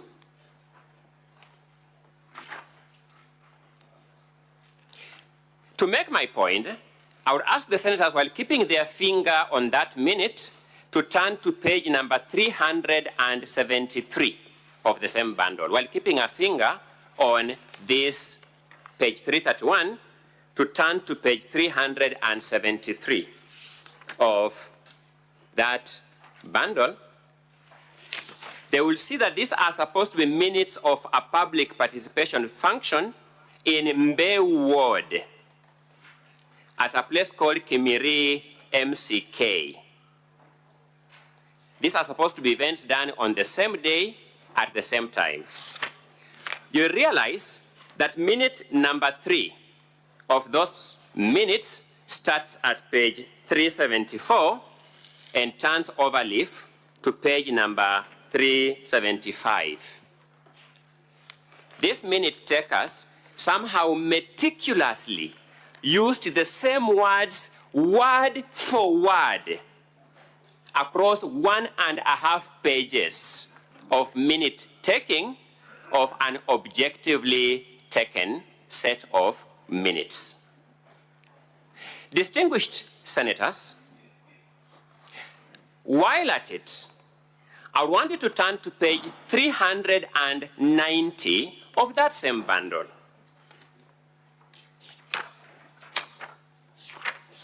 When you turn to page number 390, you'll come across a public participation event that apparently took place in Igembe East Ward at a place called Karaune MCK. And just for comparison, I will then urge you to turn to page number 393 393, which is supposed to be a public participation event in Adiru Rujine Ward. I try to understand how to pronounce this name in Meru language, that of difficulty. Adiru Rujine Ward at a place called Akune MCK. Putting your finger on those 2 minutes, I want you to look at minute number 3 of each of those 2 minutes. The one at page 390 starts from page 390 through page 391 all the way to page 392. And the one starting at page 393, minute 3 starts at page 393 through page 394 all the way to page 395. And you'll discover those minutes use the same words in the same order, the same sentences in the same order, word for word, across 3 pages of minutes.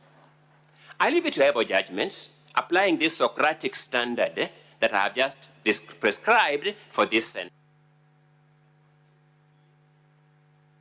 Courteously, you answer wisely, you consider soberly, and you decide impartially, distinguished senators.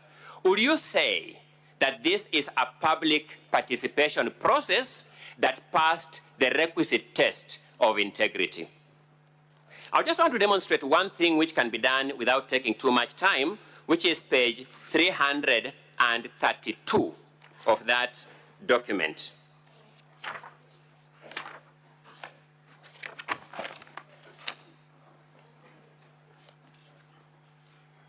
At page 332 of that document, which is part of the minutes of a public participation event taking place at in Akirangondu Ward at Machungulu Social Hall, at minute number 4. At minute number 4, you'll come. Sorry, my apologies. I want us to go to page, my apologies. I misled you when I referred to 332. I want us to refer to 370. Let me see where this brings out the point, then I can conclude just so that we don't waste a lot of time. Let me look at 373. If it doesn't, I'll just go to the next minute, then we clear that in a short while. Yes. Thank you so much. That is the one. I want to look at page 332, minute number 4 at Akirangondu Ward. The minute taker says as follows: members of the public, upon equal and fair representation from across the locations in the ward, ended the meeting at 1 p.m. Full stop. A member of staff from the county assembly gave closing remarks and thanked the members of the public for exercising their constitutional mandate and conducting their exercise peacefully and inclusively. When you go to page number 375, which are minutes of a completely different ward, you also see minute number 4 in Meru Ward, where members of the public, upon equal and fair representation from across the locations in the ward, ended the meeting at 1 p.m. A member of staff from the county assembly gave the closing remarks and thanked members of the public for exercising their constitutional mandate and conducting the exercise peacefully and inclusively. The same minute, the same words in the same order. I spoke here about some things being too fantastic to be true. Distinguished senators, these are the sort of things I was referring to. Normal human fallibilities militates against this kind of coincidences. I'll briefly make that point by looking at page 392.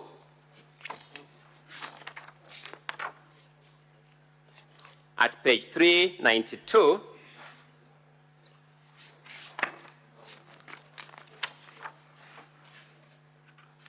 of the minutes from Igembe Eastward.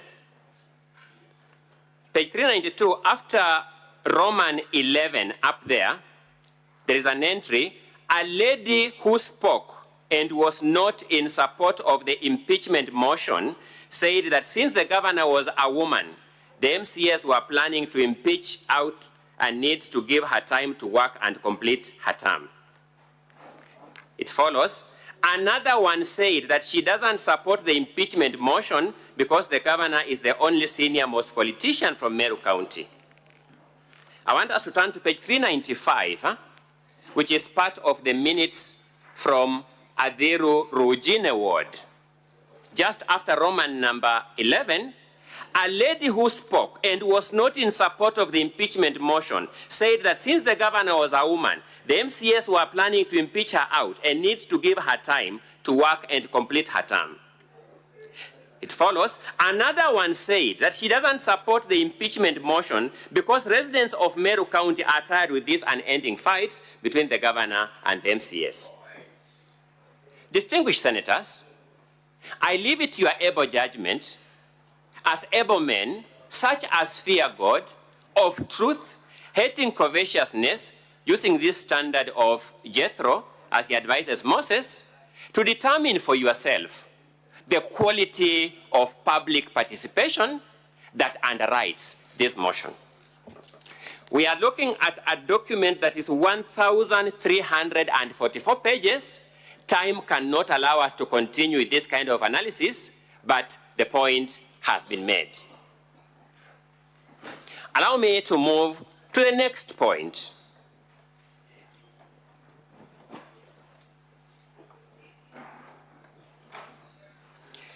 I want to deal with the various allegations that have been made against the governor in this impeachment motion.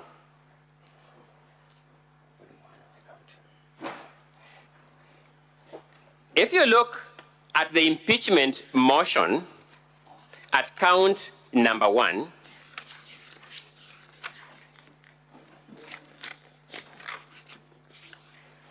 the governor is accused of gross violation of the Constitution and other laws, and a general allegation of violations of laws is made there. The burden for us is to establish whether the ground in support of that allegation has been made. I would start by dealing with ground 4 for good order. I will deal with the other grounds as I carry on with these submissions. The governor is accused of dismissing Dr. Ntoiti, Paul Mwaki, Kenneth Kimathi Mbae, and Joseph Kithure in usurpation of the powers of appointing authorities. The mover of the motion was taken through this ground as against what was count 4, paragraph 16 of the motion that was before this House in November last year, my apologies, in November last year. She confirmed that there has been no new action on the part of the county government in respect of these officials. She confirmed that what she was complaining about here is the same action that informed the previous allegation in the previous impeachment motion.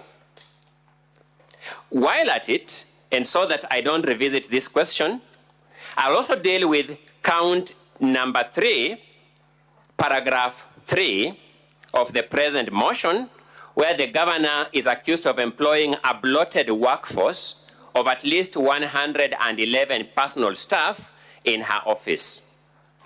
The mover of this motion came here and she conceded that this was the same allegation in count number 4, paragraph G of the motion that this Senate dealt with in November last year.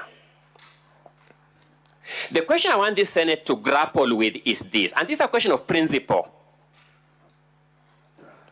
Is it permissible for this Senate to be called upon to re-debate the same fact over which it debated and acquitted the governor? is it permissible in law? Is it permissible in good sense to re-debate and make a decision on it? Are these grounds you are going to vote for, or are these grounds in your private discussion and deliberation are going to move that must be struck out first before you consider the residue of the motion? That's something that I invite this Senate to grapple with so that it guides future processes of this nature. I'm making out an argument that the governor invites this Senate to take a position on allegations that have been debated here in previous impeachment motions and in respect of which the governor has been cleared of the same. May I draw the attention of this Senate to the fact that the move of this motion confirmed that in respect of the claim of employment of a bloated workforce, the same list of employees in the same order that was presented here in November last year is the same list of employees in the same order that she has presented here today, and sought that this Senate reviews its previous decision and enters a different decision from the one it entered last year. The second set of matters that I want to deal with is matters that are pending active litigation in court as we stand here today. What I'll describe as matters that are sub judice.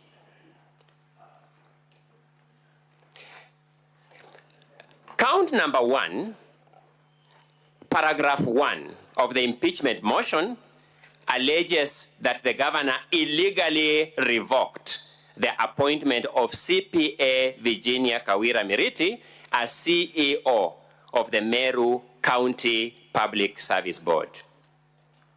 Distinguished senators, it is not in dispute that this matter is pending active litigation as Meru Employment and Labor Relations Court, case number E002 of 2024, Virginia Kawira Miriti versus the governor, Meru County. The governor invites this court to consider as a matter of principle what is its policy on matters sub judice. What is the policy of this Senate on matters that are pending active litigation before other competent institutions of dispute resolution?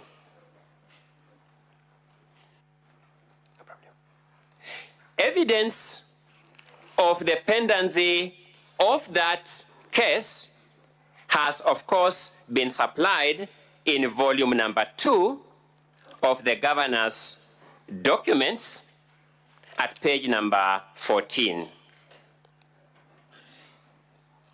Another matter that the governor wants you to apply the same mind on, that is matters that are actively pending in court, is what I referred to earlier as count number 1, paragraph 4, on the alleged illegal dismissal of Dr. Ntoiti, Paul Mwaki, Kenneth Mbae, Joseph Kithure Mberia.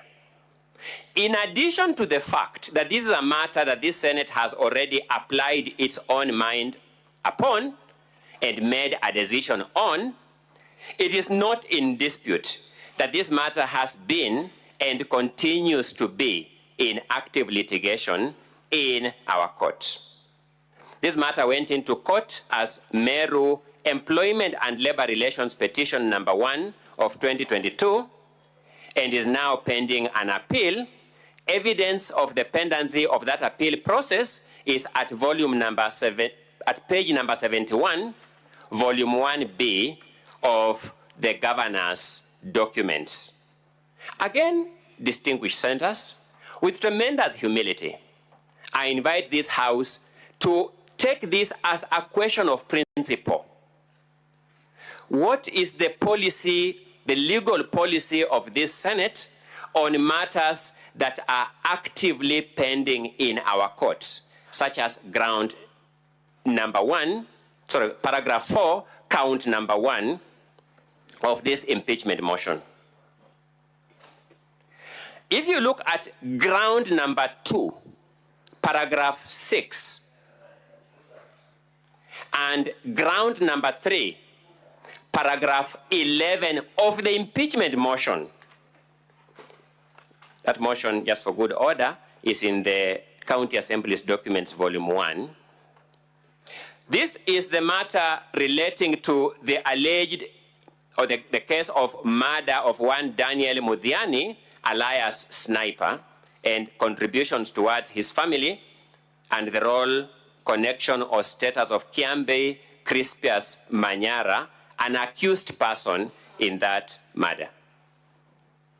The County Assembly, at volume number 2 of its documents, at page 429, has supplied this House with the charge sheet for that murder case. Distinguished senators, I beseech you to again make a principled decision in a matter such as this, where the County Assembly, by its own documents, admits that it's a matter pending active trial in our murder court, our high court. What is the policy of this Senate towards matters such as those? I submit that this is a matter of principle, because this should be able to guide future impeachments, so that we don't have to revisit these questions of principle. People can be guided by the decision of this Senate once and for all. Finally, the impeachment process itself in its entirety. I wish to refer you to volume number 2 of the governor's document at pages 28 to 32.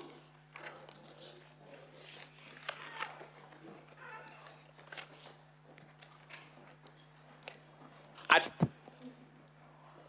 page 28, you can see Meru constitutional petition number E013 of 2024.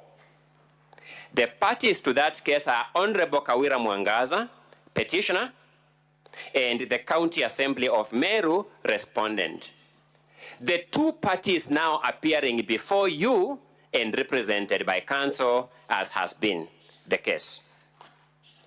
If we turn to page number 31 of the governor's volume number 2, there is a ruling of court which says the upshot of the above is that the impeachment process is halted pending my ruling, and this, since this matter is of public interest, the ruling on the interested parties and the main petition will be delivered on 29th July 2024 via email to all parties. It is in the public domain that that ruling was not delivered on that day and is still pending delivery, and this order remains in force. As a matter of principle, I invite senators to reflect on this question, because the governor has been brought here by the County Assembly claiming that it wants to strike a blow for the rule of law. And yet we are here debating this matter in the face of an order reading, and I quote, "The upshot of the above is that the impeachment process is halted." As a matter of principle, distinguished senators, what position do you want to take on this matter? You are the judges. You will make the decision one way or the other. I have done my part as legal representative to my clients. I have made full and candid disclosure that we may be perpetuating a violation of the rule of law. We may be. I am not the decision maker. I leave the eventual decision to your able hands, distinguished senators.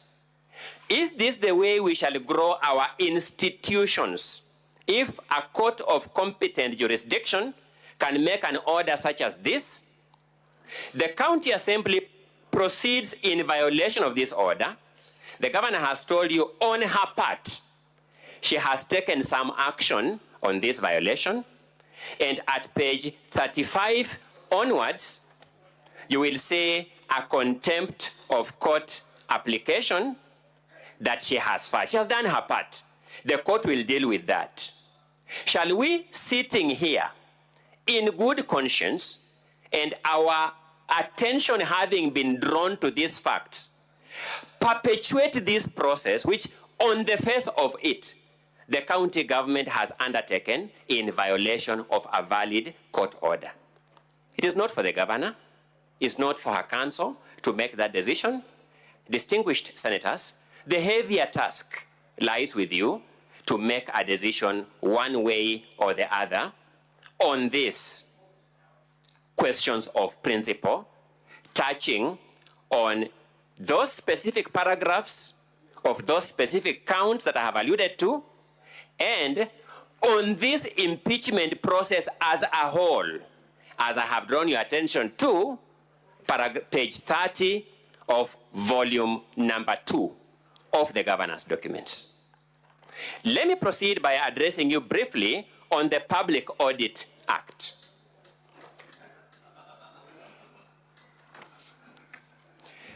Distinguished senators, I beseech you as you make this decision this evening to be guided by the provisions of Section 53 and Section 54 of the Public Audit Act.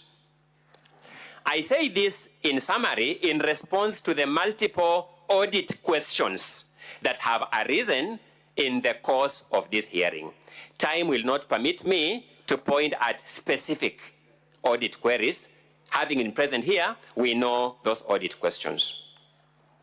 Section 53 of the Public Audit Act has a side note entitled Implementation of Reports.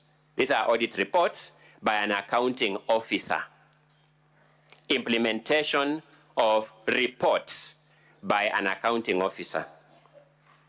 Subsection 1 of Section 53 of the Public Audit Act provides, and I quote, "The relevant accounting officer of a state organ or public entity shall within 3 months after Parliament has considered and made recommendations on the audit report."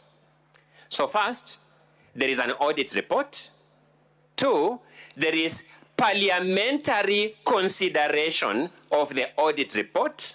Then 3, there are actions to be taken, which are take the relevant steps to implement the recommendations of Parliament on the report of the Auditor General, or give explanations in writing to Parliament on why the report has not been acted upon. The law itself actually anticipates failure to act on those reports with reason. Honorable senators, there is a principle in law called the subsidiarity principle. The subsidiarity principle in law dictates that a dispute must be resolved at the lowest institution competent to resolve it.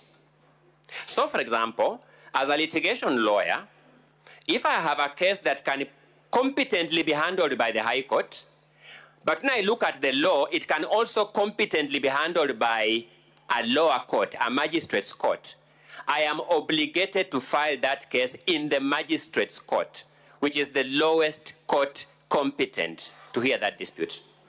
We now know that the County Assembly of Meru has not exercised its mandate by seizing these reports and making necessary recommendations or steps to be taken to implement the report.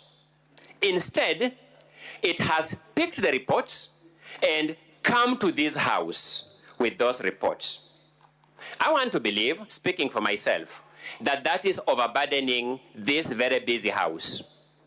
I want to suggest to you, senators, that if you set a precedent here in these proceedings, that a county assembly can do that, it means that if we get a year where there are 47 county governments with some issues, and you know better than I do, that virtually every year, every county government has some issues in the audit report, it is possible for county assemblies to bring here 47 impeachment motions. I suspect that that may break the functional machinery of this House. I think that you better take a position in this matter that reminds county assemblies that they also have a role to discharge, to sit, invite relevant officers of the executive, interrogate audit reports, resolve disputes that can resolve there first, then come here with only such residues of issues that the relevant officers have proved to be incorrigible. That is my humble submission, distinguished senators. There is a cadre of claims before you where I submit respectfully that the county assembly is in fact the author of the problem. Then it has brought the governor here. The alleged failure to appoint chairpersons of the Meru County Revenue Board, Meru Microfinance Corporation, Meru Youth Service Board, and Meru County Investment and Development Board. I invite you to look at the correspondences at pages 53, 54, 57, 58, 60, 61, 62, 65, 67, 84, and the document at pages 85 all the way to 163, and the document at page 135 of volume 1B of the governor's documents. I will not read them, but save just to summarize that these are the multiple correspondence between the office of governor and the office of the clerk of the county assembly. There is no doubt, distinguished senators, that the governor nominated persons to these offices. If the governor did not furnish sufficient particulars, the county assembly had the option of rejecting those names. Just consider them and reject them, so that there is no jam in the system, so to speak. What has happened here is that for more than 1 year, the county assembly has engaged the governor's office in correspondence, but failed to make a decision on the chairpersons of these boards. And yet there is nothing the governor can do without the county assembly first making a decision one way or the other. The law, for example, distinguished senators, requires that ambassadors in this country, cabinet secretaries, be appointed by the president, but upon approval by the National Assembly. If the president were to forward names of cabinet secretaries to the National Assembly, then the National Assembly takes 1 year engaging the president in correspondence on those names without making a decision on them. Then eventually moves a motion to impeach the president for failure to appoint. That is malice in the extreme. I have reflected on the various categories of malice. I submit respectfully, this will fall into the category of malice of the highest order. This is a teaching aid in malice. It is inconceivable that there can be a higher grade of malice than this. You have been told that the governor has failed to implement the recommendations / resolutions of the county assembly. You are taken through the letter by the clerk claiming to be forwarding a resolution of the county assembly. In fact, that letter, when you look at it, it says that the Hansard is also enclosed. We have asked for that Hansard. We have asked for that resolution. Distinguished senators, it has not been presented to you. The question is, how will you impeach the governor on the strength of such an allegation? But more importantly for me, questions were put here to a number of witnesses to show who that report of the assembly of the committee of the assembly is addressed to. That report was addressed to the petitioners, not the governor. Who was that report copied to? That report was copied to the various officers who allegedly the petitioners had sought to be removed from office, one by one. That report was neither addressed to nor copied to the governor.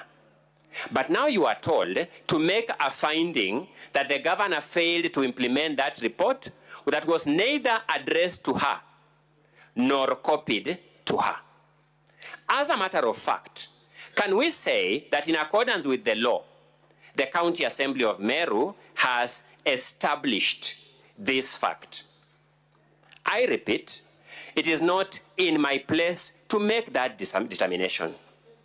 It is in your place, distinguished senators, to make that determination. I invite you to make that determination with this factual matrix in your mind, so that you vote that in good conscience, a governor who is neither the addressee of a letter nor copied in the letter can be removed from office on an allegation of failure to implement the contents of that letter. Factual matters on the dismissal of Dr. Ntoiti, Paul Mwaki, Kenneth Kimathi Mbae, and Joseph Kathure Mberia have arisen in addition to the principal matters of pendency of court cases in them. Factual matters have arisen. To the factual question whether these people have been dismissed from office, the county executive says in charge of public service has been here and has adduced evidence that these people, some of them, their contracts ran out by a fluxion of time. That a contract that has ended. Number two, you are told the governor never dismissed these people. Good people, distinguished senators, would it have been easier than for the county assembly to present us with at least a sample dismissal letter of any of these people? The multiple volumes before you contain very many documents except anything in the name of a dismissal letter, even to prove that fact of an allegation of dismissal. You are going to make a decision this evening. I want you, in good conscience, to reflect on whether you can dismiss a governor for alleged dismissal of an employee without the dismissal letter before you, without an affidavit of that employee before you claiming to have been dismissed, and yet you are told, remove this governor from office. Correct. An allegation has been made that this governor deliberately and knowingly misled the public that 86 million shillings had been raised through Paybill number 247247, account number 04001639178999. First, let me contextualize that video. We had the opportunity to review that video, distinguished senators, and you are aware that other videos have been played to show just the amount of mud that was thrown at the senator, so at the governor, not by the family of the deceased, not by the wife of the deceased, but by persons, whether called activists or other leaders from Meru County. You listen to that clip and you have no doubt in your mind the governor is addressing those leaders who are throwing mud at her. I think that when I finally document the story of this governor, as I hope one day I'll get to do, she's the only leader who has been expected to have mud thrown at her with no corresponding right to respond. Because every time she responds to those very scurrilous attacks, she is brought here for impeachment. All of us had somebody claiming that a body of a deceased person would be placed in the home of the governor and to remain there, and if push comes to be brought to this Senate. How do we expect a fellow citizen not to respond? Human beings have an instinct of anger, have an instinct of shame, have an instinct of pride that is natural, normal human instinct. There's nothing inherently wrong in those human values. It's just the way God made us as human beings. And when the governor responds to those leaders, clearly saying those leaders must then support the deceased wife, build a house for her, buy her a car, start a foundation to support her children. I think, judged in context, that is a governor who is empathetic to this widow and who is calling for her to be assisted rather than being taken advantage of for political ends or possibly for business ends. I would want this particular charge to be understood in that context, distinguished senators. Ground number 3, at paragraph 8, an allegation is made of an alleged use of manual payroll. First, I think sufficient evidence has been laid here that this was an issue in the audit report. The County Assembly is yet to consider that audit report and recommend appropriate action or seek answers from the county executive. Evidence has been laid to you that this governor inherited a government where manual payrolls were a systemic problem. In fact, she has finished that problem before this impeachment motion was filed. That is something I beseech you to keep at the back of your mind as you make a decision one way or the other on these proceedings. Evidence has been laid before you that the issue of manual register has appeared in audit reports in respect of an excess of more than 40 counties. What lesson do we learn from that? This may be a systemic government problem beyond Meru County. And therefore, the proper interventions by legislative and oversight institutions such as this is to provide systemic solutions.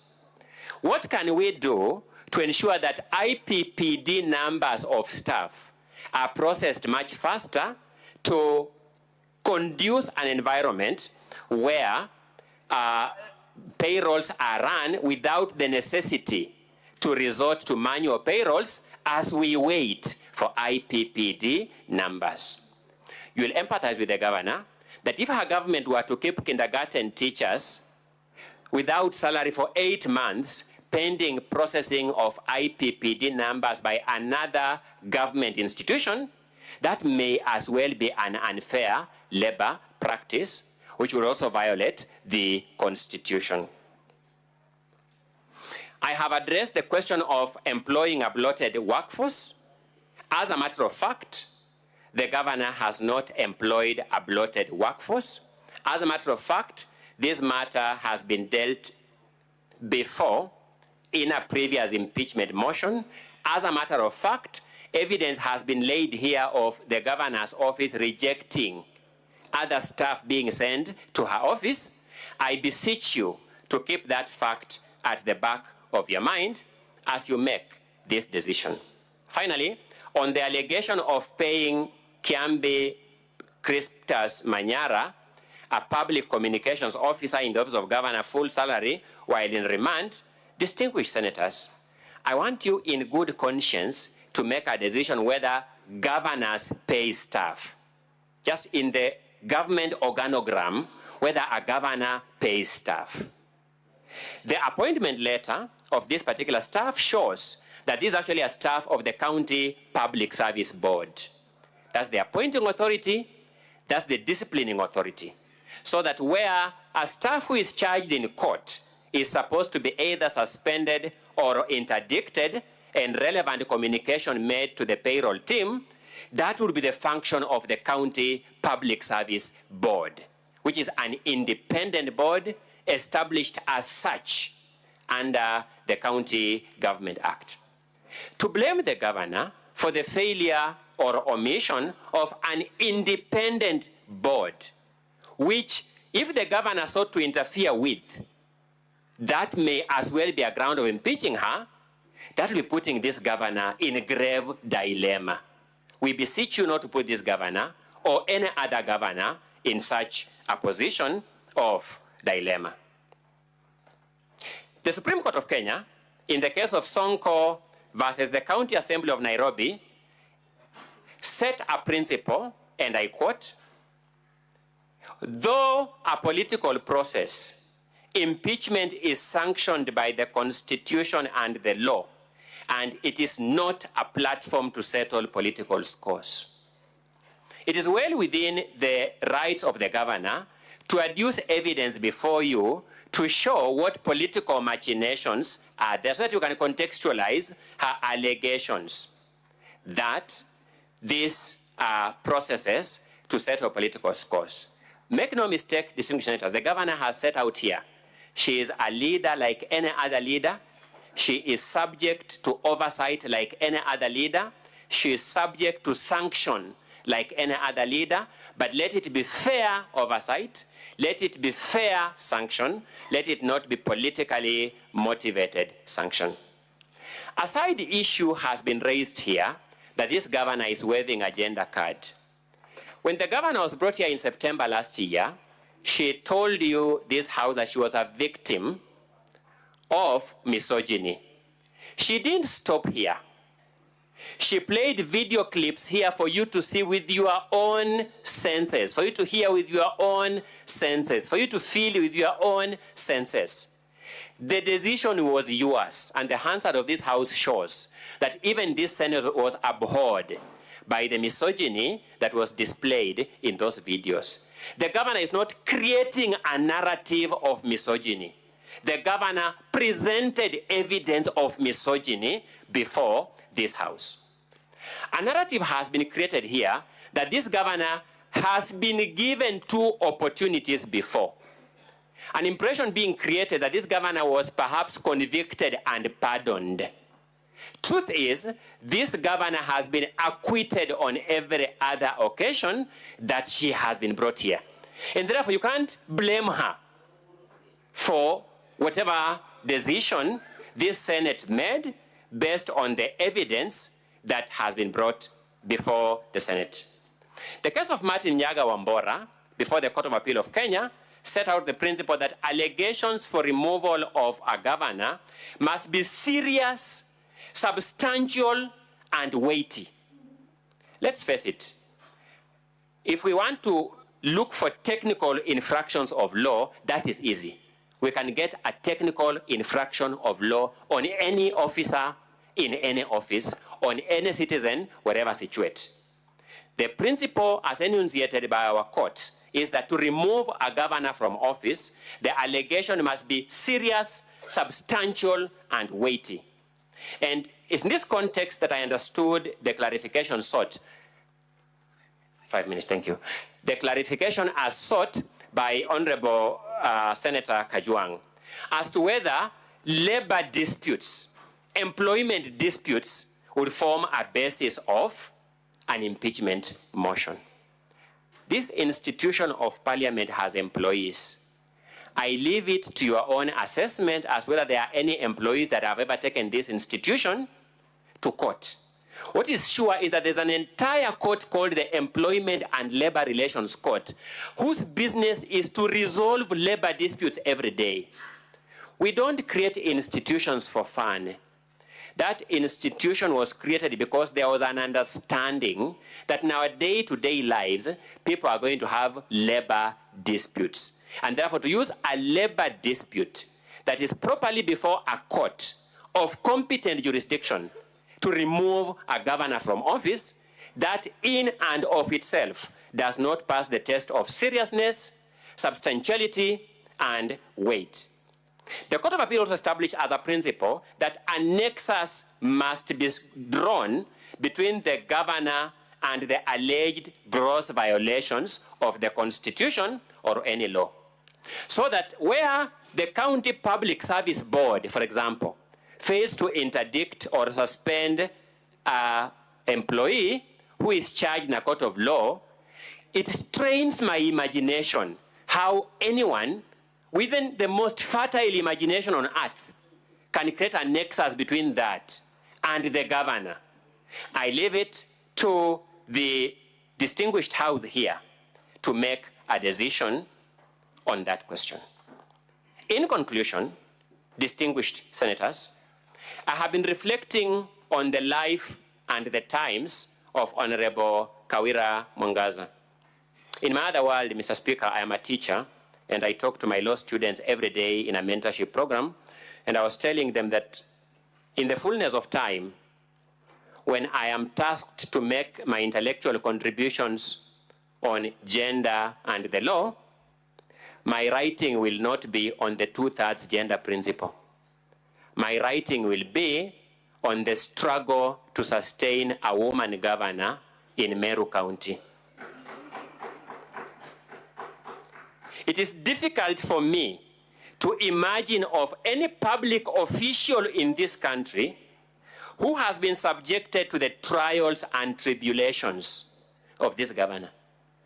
This governor who stands here, I look at her and see either my elder sister or my mother.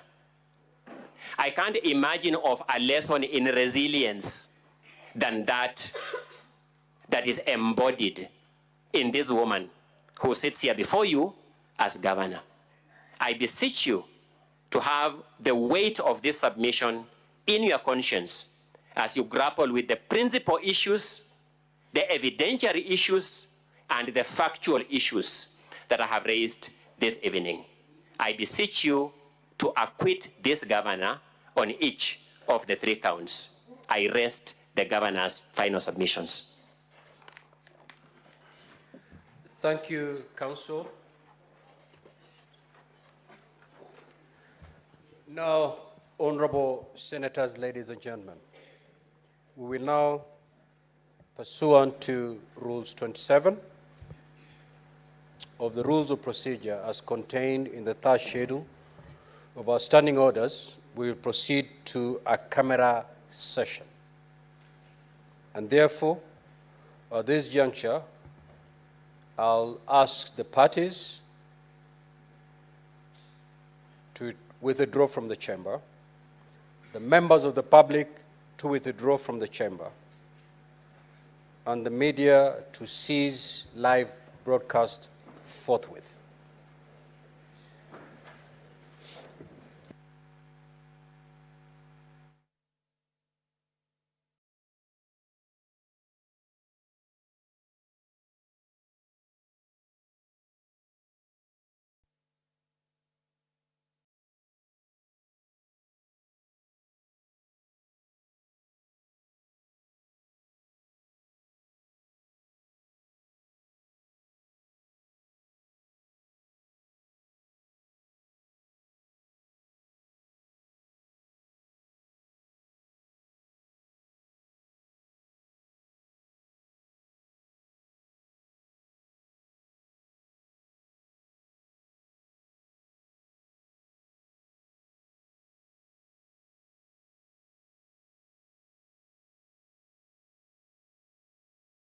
Senators, the Auditor General's report identifies that the management of Meru County is headed by the governor. And this is in line with Article 179(4), which identifies the governor as the chief executive of the County Assembly. And the Auditor General's report flags breaches of the law by the management by including other things, irregular payments, excessive wage bill, use of the manual payroll, which compromises transparency and accountability, and this can be confirmed from pages 344 to 347 of our volume 2.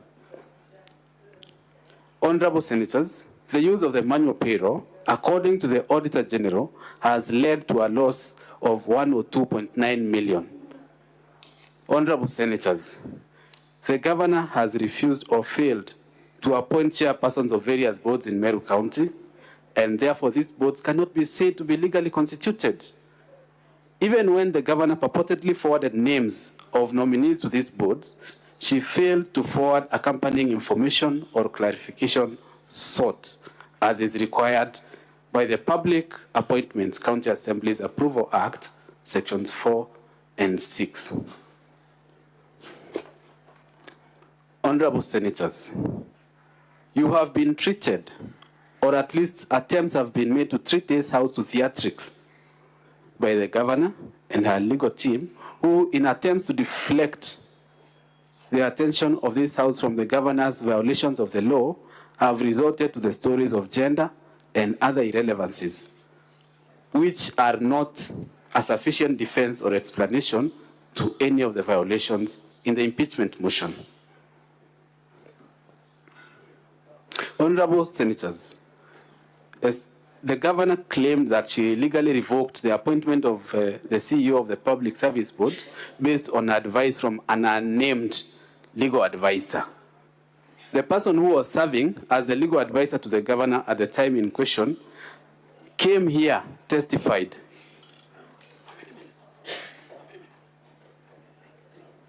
Came here and testified that the internal memo dated 23rd February was a forgery.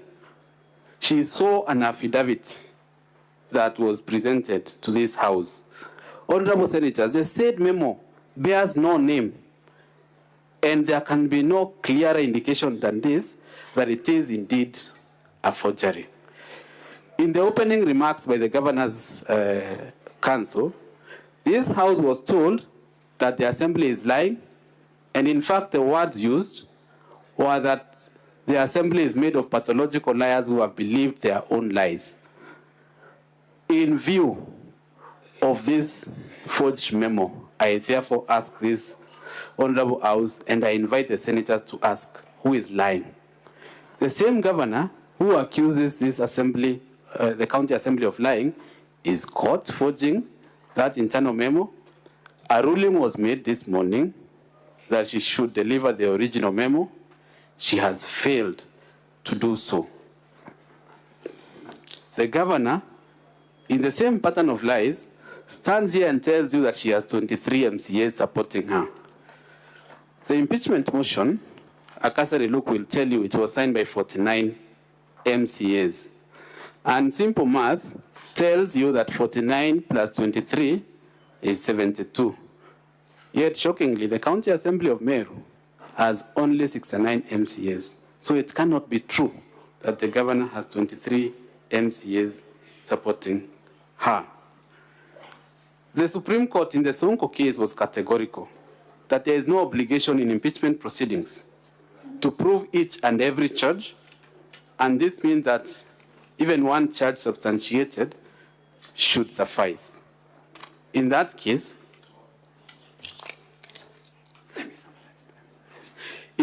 Honorable Senators, guidance was offered that impeachment proceedings are quasi-judicial in nature and are not in the nature of criminal proceedings.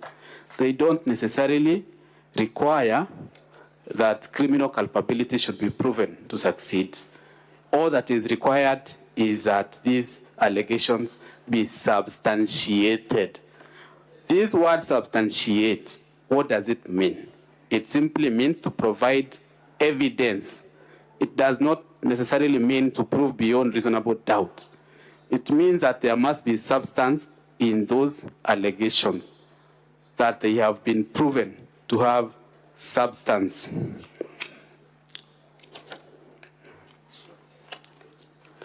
Honorable Senators, as I conclude, the evidence presented before this House cannot be trivialized to statistical count as an attempt was made in cross-examination of the mover. The gender card cannot be used to escape accountability. It is not a carte blanche or a shield to commit impunity.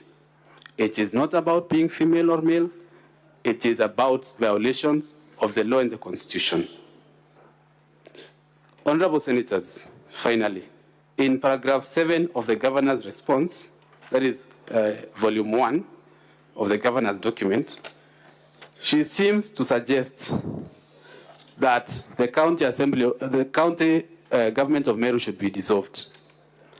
I call on this House to reflect on the words of the Bible in the book of Matthew, chapter 18, verses 8 to 9, and to paraphrase the words of Jesus Christ as he was teaching the people then: if your hand or your foot makes you sin, cut it off and throw it away. For it is better to enter the kingdom of heaven maimed or lame than to be thrown to everlasting fire with both feet and hands. There is no cause for dissolution of Meru County. The problem is the governor, and Meru can be saved by removing the governor from office, as the Constitution empowers the County Assembly and this Honorable House to do. Thank you, Mr. Speaker, sir, Honorable Senators, and I pray that you will find that the charges against the governor have been substantiated, and I pray that in keeping with the motto of this Honorable House, for the welfare of society and the just government of the people, including the people of Meru, that you will do the right thing and send Governor Kawira Mwangaza home. Thank you. I invite my senior, Mr. Ndegwa, to conclude our closing.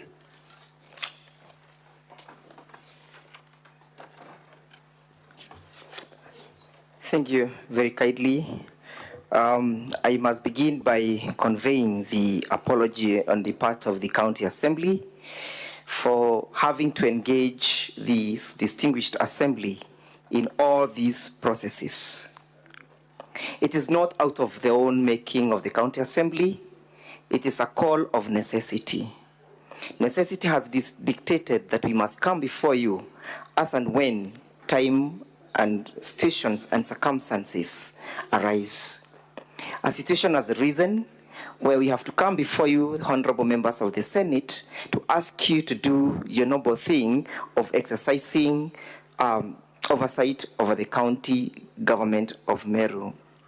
I have time and again put it on record that the County Assembly of Meru and the people of Kenya have a lot of confidence in the manner in which this House conducts its business.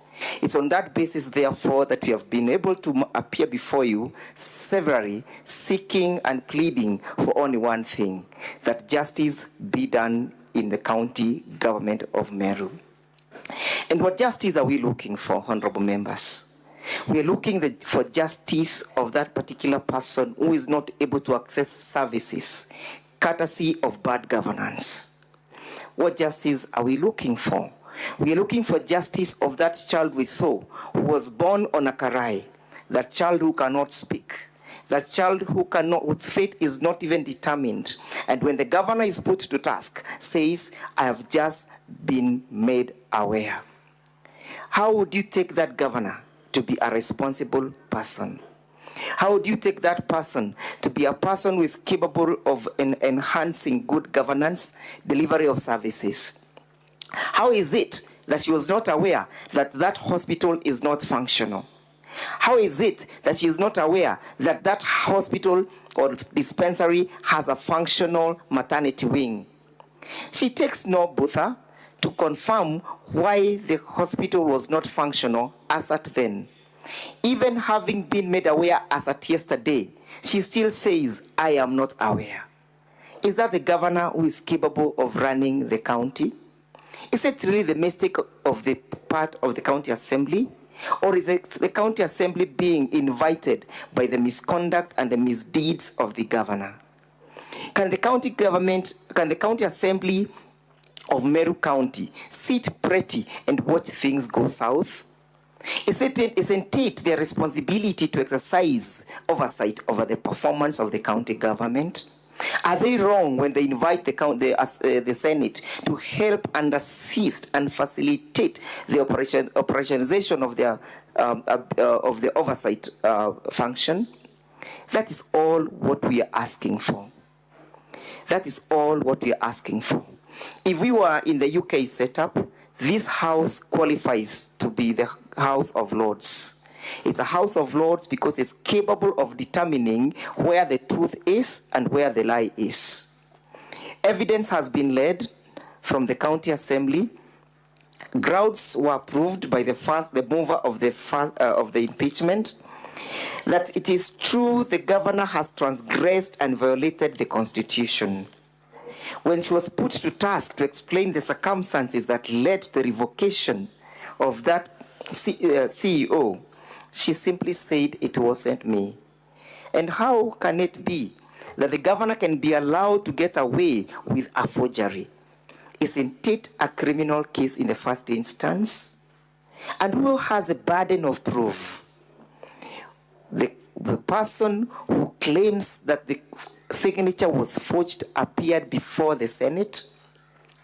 Her evidence was put through test by cross-examination, and clarification and verification was sought by the members of the Senate. Who then is lying? Is it Linda Kiome, or is it the governor? Can the governor be trusted? Put to task and granted an opportunity to bring even the original advisory, she simply said it was seated somewhere in Meru. Unfortunately, she mistook where the place of the trial. The place of the trial is not in Meru, it's before this Senate. Is that a conduct that is consistent with innocence? If she was innocent, if there was not forgery, why was it so difficult for her just to bring that one letter? Why could resources not be committed to make sure that as and when she was made aware that that is an issue, that a letter could not be procured 180 kilometers away from the place of the trial? What is she concealing? What is she hiding? Is she hiding scrutiny? Is that conduct again consistent with an innocent man or innocent woman? I urge you, honorable senators, to find it in our favor that we have proved that particular ground. That the letter that was meant, that the advisory that was meant to rebut our evidence in respect to ground one is a document that is a forgery. In the case of Philomena Mwilu, the Deputy Chief Justice of the Republic of Kenya, it was held that evidence that is tainted with illegality, it cannot be admitted. The admissibility of that evidence is in question. And having read the case of Wombora in the Civil Appeal number 21 of 2014, the Court of Appeal suggests that this is a quasi-judicial process. And it being a quasi-judicial process, the rules of evidence plays a fundamental role in the manner in which the admissibility of document is concerned. I sought leave of this House to have the document placed on record. They took no initiative. Why? Because they wanted to conceal the lie. They wanted to conceal the offense of perjury. They could not withstand the embarrassment that a signature was lifted. It matters not whether the governor is an IT guru. It matters not whether she's techno-savvy. It matters that a document was brought before you that is as a result of a forgery. We seek that you find it in our favor, that that particular ground was not defended, it was not controverted, and that the ground suffices to meet the test laid down under Article 8181 as read together with Section 33 of the County Government Act. And then what is the threshold in terms of that particular charge? The threshold is that of,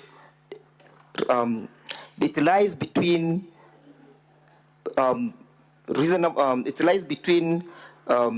balance of probability and below beyond reasonable doubt. That is what the case of Governor Wambora stated, that we are not supposed to prove. The burden of proof is not beyond reasonable doubt. It's not beyond reasonable doubt because this is not a criminal trial. And that distinguishes the case from the case that was quoted by Senator Kajwang, that this is not a criminal trial to seek the county assembly to prove the case beyond reasonable doubt to the extent of seeking the intervention of a forensic document examiner. It's on balance of probability. Whom should we believe? Who should we believe? Is it the person who has committed serious transgressions? Is it the person who is not in touch with the county?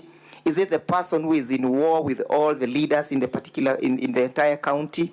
Is it the person who is not even in good terms with his senator? Whom should we believe?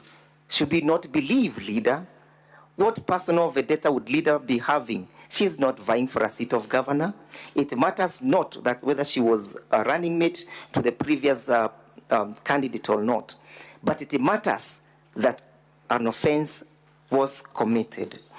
We urge you, honorable senators, to find that, that in revoking the appointment of CPA Virginia Kawira, Governor Kawira violated the Constitution. She violated Article 10 of the Constitution on the question of the rule of law. She violated Article 27 on the equality before the law and the equal benefits of the law, that Virginia was not subjected to equal protection and equal benefit of the law under Article 27. She equally violated Article 50, that she was not given a fair trial or a fair opportunity to defend her case. When put to task, she attempts to become a linguistic, to purport to differentiate between removal and revocation.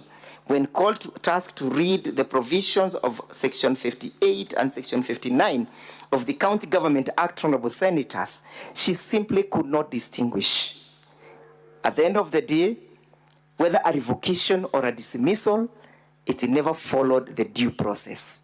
The county assembly was never involved. It violated that particular provision. And for that reason, Governor Kawira must take responsibility. Taking responsibility is not an act of cowardice. It's not an act of weakness. It's an act of saying, yes, I was wrong.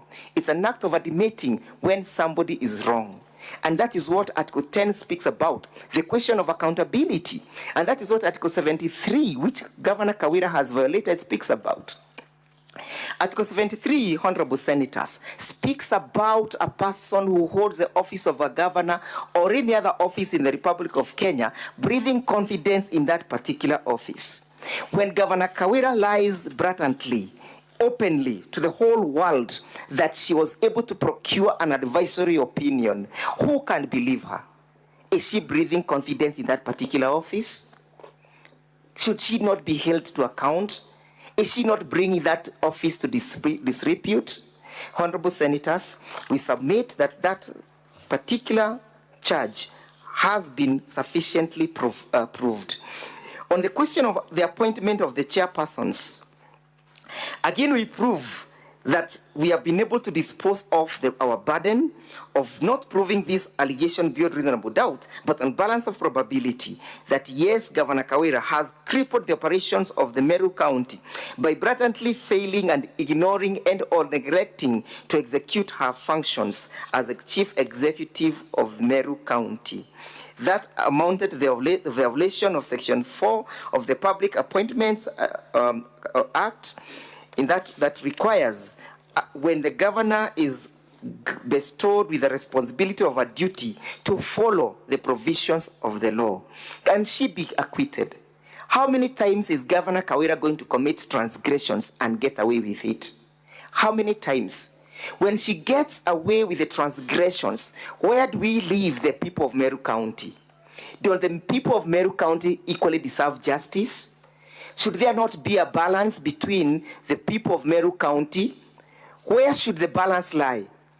How should the balance swing? In whose favor is the balance swinging? I suggest and propose and submit that the balance swings in favor of the people of Meru County. They deserve justice before this House. They are crying out for justice. They are looking upon you to dispense with justice. And there cannot be justice by sending Governor Kawira back to Meru.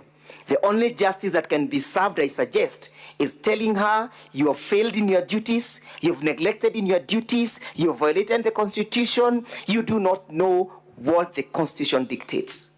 Remember, she swore to defend this Constitution, but she is one of the greatest transgressors of the same document that she's seeking solace and reprieve from.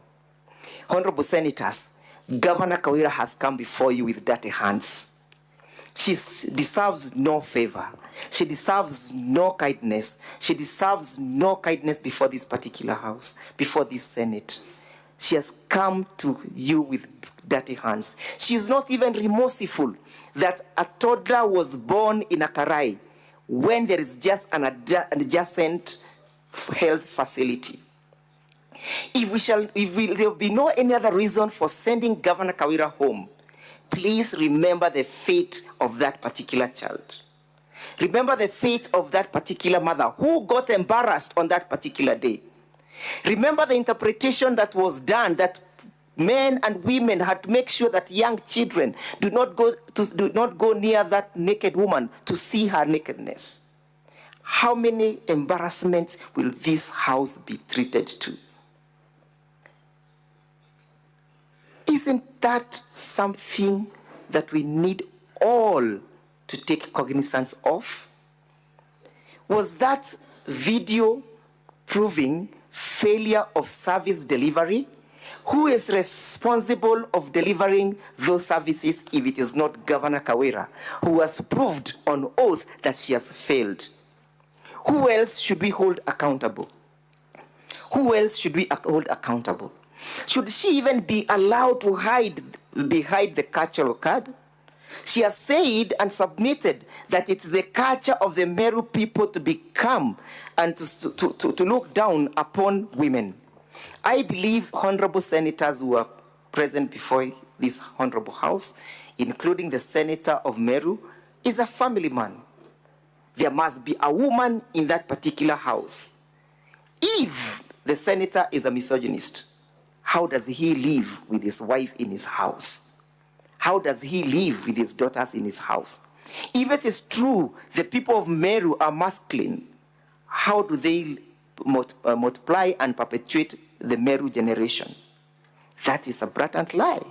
She shouldn't be allowed to hide behind issues that are not founded either in law or in fact. She must be told it's now time for you to go. She must be told, we have given you 2 opportunities, you have failed to reform. She must be told, the Senate has listened to you severally, but you have failed to conform. She cannot conform, she will not conform, she will not reform because she is not a reformist. She does not understand the story of a reformist. Or what she understands, as indicated in her submissions and evidence, is that the county government, the county assembly is telling the story of the single story. Which other single story have we told the Senate other than the single story of the violations of the Constitution? Which other single story have we told this House other than the story of the suffering of the people of Meru County? That is a single story. We have no another story. It's a single story of the suffering of the people of Meru County. They are craving upon you, honorable senators, to save them. They are craving upon you to save them from all these blatant violations.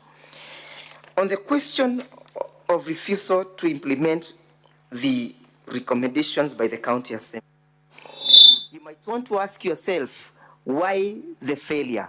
It was not a coincidence. It is by design, because it's the conduit between the governor, the chief of staff, and the county secretary. That web must be in existence for Governor Kawira to exist. That is why it was impossible for her to implement the report recommended by the county assembly. Those are her conduits. If you find any mismanagement, any embezzlement, any failure of good governance, look at that web.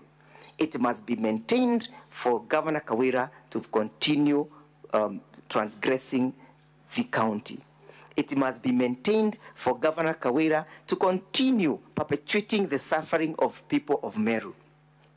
Why is it so difficult for her to implement that report? Why is it difficult for her to see that there was necessity for her to implement that report as recommended by an equal arm of her government? The answer is one. She needs that network for her to perpetuate illegalities that she's perpetuating currently in Meru County. When put to task whether the reports and why they were not implemented, she simply said they were not sent to me. Evidence was led that yes, they were submitted to her, they were received in her office, and she blatantly refused to act to it. Why? I think and submit that she does not understand the weight behind accountability. She does not understand the weight behind transparency. She does not understand the reason why there is a rule of law in this country. Count 2 on misconduct. Yes, she acknowledged that she made those particular statements. She said, yes, she made those statements about the 86 million. She acknowledged misleading the people.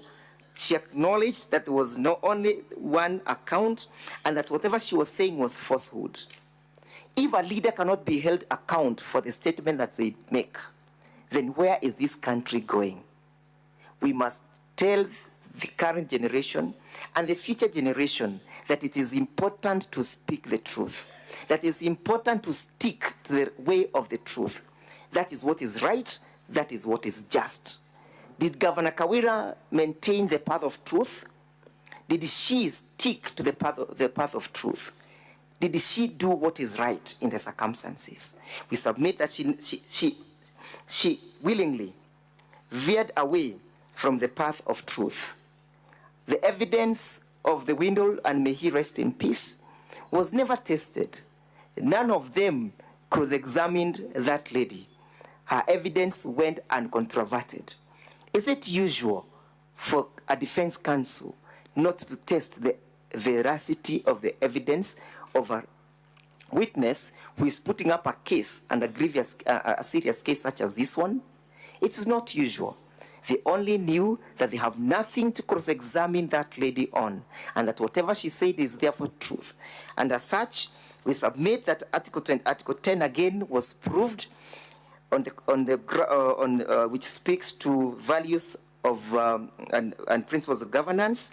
Among them, the value of good governance, the value of integrity, the value of accountability, the value of transparency. How can a person lead a county if she has a deficit of integrity, if she has a deficit of accountability, if she has a deficit of transparency, if she cannot respect the rule of law? How can she lead the county? The county performance is premised on the laws. It's premised on the rule of law. If she does not respect that rule of law, is she then worth her salt? Look at Article 73 of the Constitution. It's paramount when seeking to establish whether or not this allegation has been substantiated. It speaks about the authority assigned to a state officer. It speaks about public trust must be exercised in a manner that is consistent and demonstrate respect for the people. Does that video and the conduct that was exhibited before this assembly demonstrate respect for the people? Does it bring honor to the nation and the dignity of the office of the governor? Does it promote confidence, public confidence in the integrity of that office? We submit that the conduct exhibited by the governor, through the evidence of the witness that was not controverted, flies over the face of Article 73, and that does not breathe confidence, it does not demonstrate respect for the people, it does not indicate integrity, it does not bring honor to that office. If she cannot honor that office, why should she hold it? If she cannot honor that office, why should he keep it? If she cannot honor that office and she has no dignity for it, why should she keep it? Honorable Senators, I urge you to find it that that provision has been proved and has been substantiated. On the question of paying Kiambi's Christas Manyara, it must be remembered that she has admitted on oath that this Kiambi Crispas is a person who works in the office of the county governor. She has admitted on oath that evidence has been led that he is one of those people who are accused for the murder of and the slaying of Sniper. Put to task why he continued to earn his full salary while still in custody for 6 months. She simply said, "It wasn't me." When will Governor Kawira learn to be responsible? When will she ever learn to own up for a mistake that is so glaring such as this one? She takes no cognizance that money was spent unlawfully. She takes no cognizance of the provisions of Article 201 of the Constitution. Honorable Senators, Article 201 is paramount in the manner in which the resources of this nation are governed. Article 201 speaks about the principles of public finance, and it provides that there must be prudent use of public finances. Was this one way of prudent use of those resources? Why should a person who is in remand continue to earn a full salary? Why should actions not be taken for a person who perpetuates these violations? It speaks about openness and accountability, including financial integrity. Was that the best way of applying the meager resources? Honorable Senators, as I pen off, I urge you to find it, that this act and conduct must be attributed to the governor. There is clear nexus that the governor knew that this person is in custody, having worked in his office. It then is responsible of the governor not to know that a person attached to her office is not in office for 6 months. How responsible is that governor if the governor cannot learn that a person who is attached to her office is not present? How can she be allowed to get away with this? This is a governor who is incapable of running the affairs of Meru County. We ask you, Honorable Senators, and we humbly submit that you pave way for her to have another person manage the affairs. This is not about being a woman. Accountability is not being a woman. There's nothing to do with being a woman when you are called to order. We are all called to allegiance, to play allegiance to the Constitution. It's so easy to tell a lie, but so hard to maintain the same. Telling a lie is the easiest bit, but telling the truth and pretending that you are lying is so hard. Success and any other success requires that an individual must accept responsibility. Kawira Mwangaza must accept that the county is not functional. It is not functional courtesy of her misdeeds. Accepting that one has failed is not a sign of weakness. Accepting that one has failed is not a sign of weakness. It's rather a signal that is being directed towards that particular person to check her true north. As I sum up, accountability is when you accept responsibility for the consequences of your actions. Accountability is when you accept consequences for your actions. And the consequences for the actions, as proved by the County Assembly, demands that Governor Kawira must go. As I sum up, and I want to repeat what I earlier submitted, that for there to be proper running of the county government of Meru, Kawira Mwangaza must go. For there to be services, proper delivery of services in the county government of Meru, Kawira Mwangaza must go. For the women of Meru County to access maternity services, Kawira Mwangaza must go. For the babies of Meru to be saved from the embarrassment of being born in Akarai, Kawira Mwangaza must go. For proper running of the Meru County, Kawira Mwangaza must go. It's only proper for her to leave, to pack and go. She has demonstrated incompetence. She has demonstrated her inability and incapacity to deliver services to the people of Meru.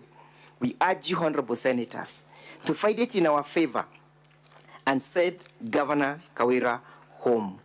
Let her not hide behind other leaders. Let her not say that political leaders have instigated this motion. She has not brought as a witness any person, including any affidavit swearing that the senator of Meru County is behind this impeachment. Let her not play the victimization card. Let her not hide behind victimization. Let her take responsibility for our actions. Na kila mtu atauchukua mzigo wake mwenyewe. Council, this is a house with rules. I submit. Yeah.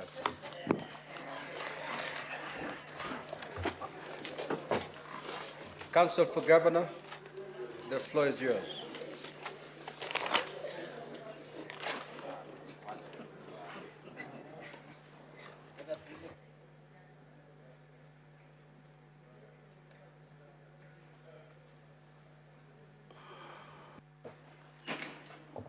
May I proceed, Mr. Speaker, sir? Absolutely. Thank you so much, Mr. Speaker, sir, and thank you so much, distinguished senators. For the record, my name is Ongoya. I'll be making the governor's closing submissions. Distinguished senators, courtesy demands that I open this process by thanking this House for the opportunity given to us as council and the opportunity given to the governor to be heard as we have been heard.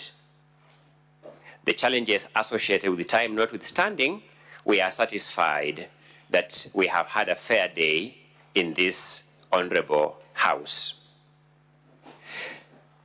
Distinguished senators, the governor invites this House to be guided by certain enduring principles that she will draw the attention of this House to.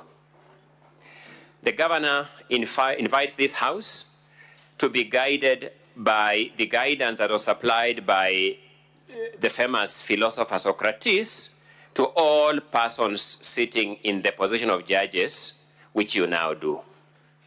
4 things belong to a judge: to listen courteously, to answer wisely, to consider soberly, and to decide impartially. There is a biblical injunction that also addresses itself to the attributes of judges. I think there's advice that was given by a man called Jethro to a man called Moses in the book of Exodus, when Jethro thought that Moses was spending significant amounts of time deciding cases. He advised him to appoint judges to help him decide disputes between the children of Israel. He gave the following attributes: able men, such as fear God, men of truth, hating covetousness. The governor holds this Senate in the highest possible regard and attributes these attributes that have survived the age of time to this Senate. Allow me to deal with what I consider to be some side issues that have arisen in the course of this trial and in the course of the Assembly's final submissions. Distinguished senators, an issue emerged as to whether ISPAC member number 10955, Kirimi Ibrahim Mutwiri, is an active member of ISPAC in good standing. Fortunately for us, like many other professional bodies, the data of many of us professionals is now available in the public databases of the respective professional association. Any senator who cares to search member number 10955 on the member search engine of icepack.com will get a chance to satisfy themselves as to the active status and good standing status of that member. I repeat, member number 10955. Each senator is at liberty to search on the website icepack.com/search-member to establish for themselves the standing of that member. I say that with great humility because it's important that we address ourselves to the substantive issues that have kept us here and that keep us here up to now. It is not for lack of other business, the governor believes, that distinguished senators are sitting in this house after 9 p.m. to resolve this dispute. The governor believes that the issue before this Senate is so significant that it should never turn on a matter of side issues.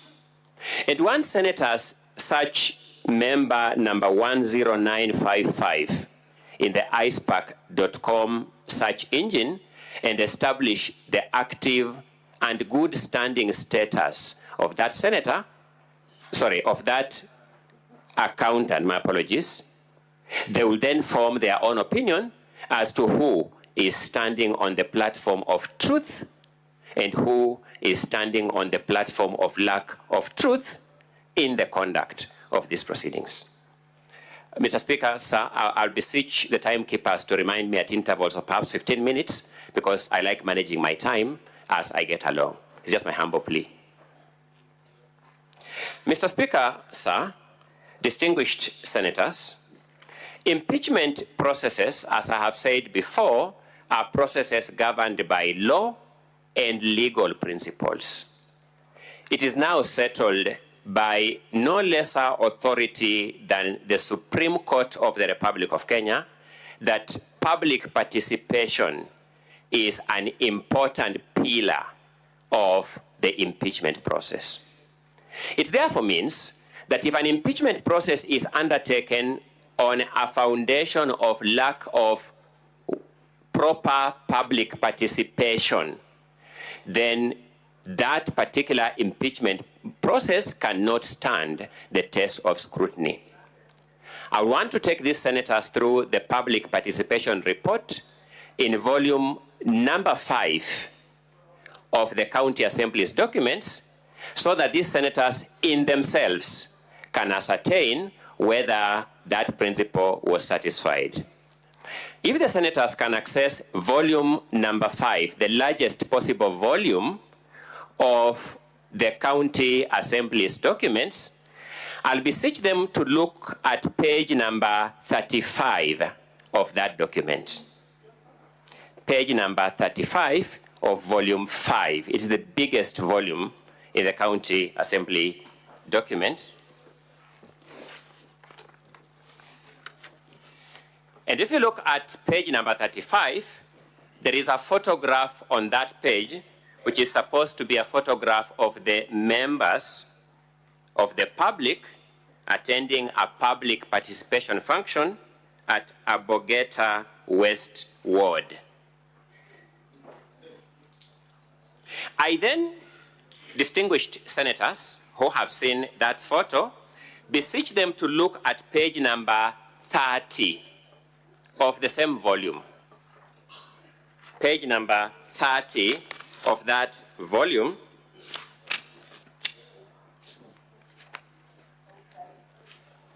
which is supposed to be now the public participation event at Abogeta East Ward. On the face of it, the same people in the same sitting arrangement, taking the same posture at page number 30 at Abogeta East Ward are the same people in the same sitting arrangement taking the same posture, that you'll discover at page number 35. I leave it to your able judgment about what that says of the integrity of this public participation process. But that's not enough. I'll beseech distinguished senators to turn to page number 331 of that same document. 331 of that same document.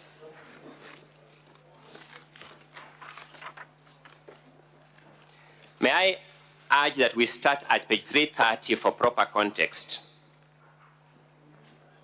At page 330 is a title of minutes showing that this should be a public participation event at Akirangondu Ward, in Akirangondu Ward. Charge number 1, gross violation of the Constitution and other laws. Charge number 2, gross misconduct. Charge number 3, abuse of office. Mr. Speaker, I'll be extremely brief because this is not something new to all colleague senators here. Mr. Speaker, all the senators before this House this evening have had an opportunity to handle an impeachment process. They are aware, Mr. Speaker, that when you elect to handle an impeachment process by way of plenary, Mr. Speaker, then you individually get the chance to listen to the merits and the demerits of the case and inform your decision, Mr. Speaker. Therefore, it is not those occasions where I choose or elect, Mr. Speaker, to either persuade or dissuade any senator in making the decision this or that way, in whichever matter that is before the House. All these senators, the 67 of them, Mr. Speaker, those present before the House and those following these proceedings virtually, Mr. Speaker, have had the opportunity to listen to both parties that are before this.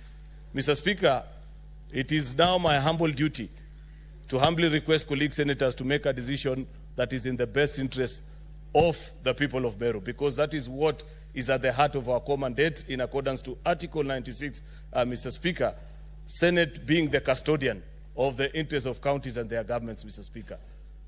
With those very few remarks, Mr. Speaker, especially bearing in mind that we have statutory turbulence that we have to observe, Mr. Speaker, without running into legal challenges, I therefore wish to move and request the Senator for Laikipia, the Honorable John Kinyua, to second.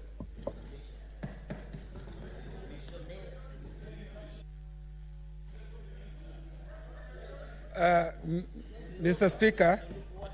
Speaker, I stand here to support the motion, Mr. Speaker.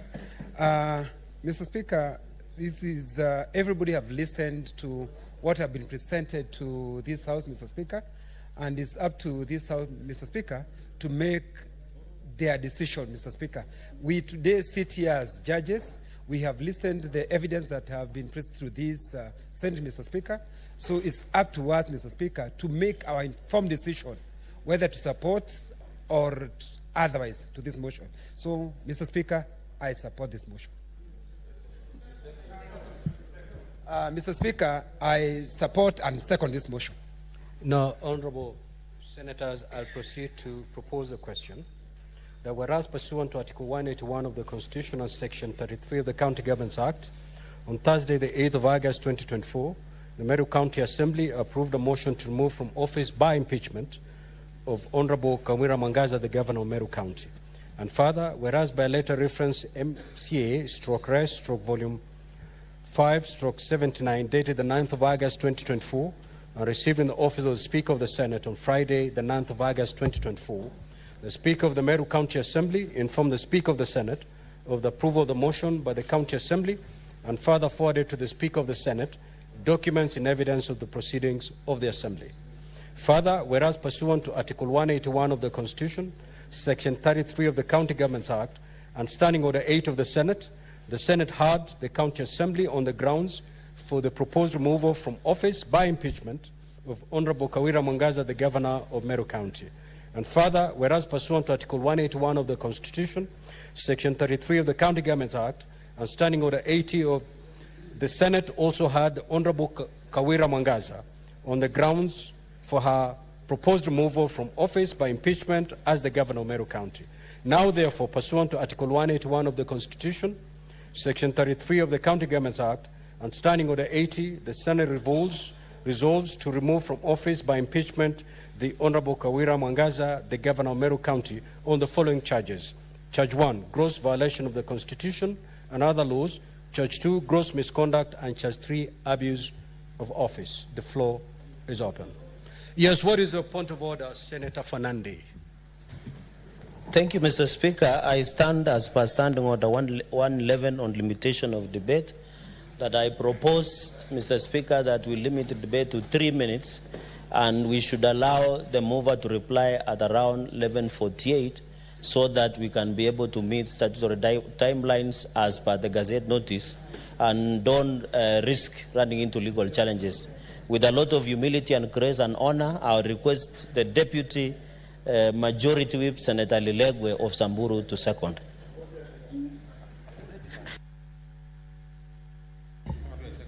Mr. Speaker, sir, I second. Now, honorable senators are going to propose the question. Okay? The debate on this motion be limited as proposed by the Senator Fernandi. Will as many as of that opinion say aye? Aye. Will as many as of the contrary opinion say nay? Nay. The ayes have it. Now, honorable senators,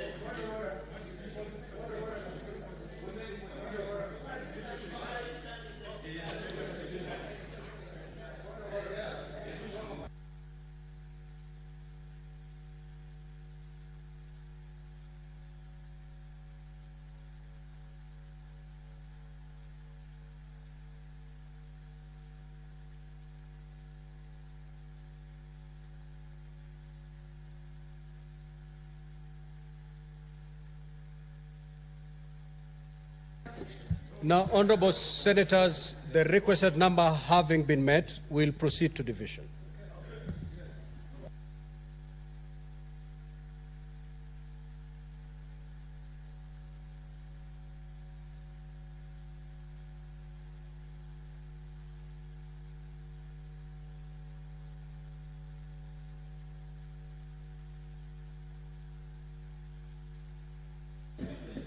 Senator Boni, a point of order on who?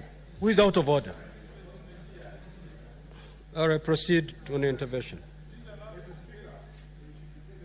want to thank you. Just have a seat. I've not given you the Mogeni, let me finish. Senator Mogeni, you know the rules. Just have the chair. Mr. Have a Mogeni, seat. thank you, Mr. Speaker, for this time. Mr. Speaker, as Senator Boni is seeking for his clarification, the Secretariat proceed to prepare for the division, please. Thank you. Mr. Speaker, I'm reflecting on the history of Parliament. Mr. Speaker, if Martin Shikuku was alive, John Maria Saroe, Chelagat Mutai, Mr. Speaker, J.M. Kariuki, if they were alive, Mr. Speaker, they would have wanted that the chair settles the important issue of matters in this case that are currently active in court because they are sub judice. Mr. Speaker, sir, Mr. Speaker, sir, in this case, Mr. Speaker, Senator Boni, I have the floor. Senator Boni, you're totally out of order. Mr. Speaker, I beg you. Take your seat. Senator Boni, take your seat. I beg out you. Of order. I know you're begging me. I beg you with respect. I know you're begging me. Mr. Speaker, this is the Parliament of Kenya. Senator Boni. It is the Parliament of Kenya, I tell you. Don't push me into throwing you out. Don't throw me out. Take your seat. Senator Boni, take your seat. Mr. Speaker, don't throw me out. I beg you. Just take your seat. We have been... Take your seat, Senator Boni. Very well. Clerk, are you ready for the division? Order.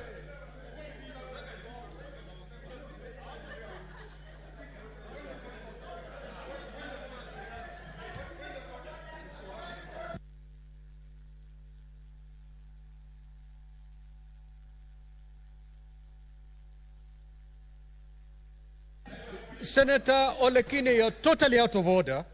And don't push me, Senator Ledam. We're on division. How can you rise on a point of order on division? You're out of order. Clerk, can you proceed? We conduct the division. Senator Olekina, I'm cautioning you. I'm cautioning you. All right.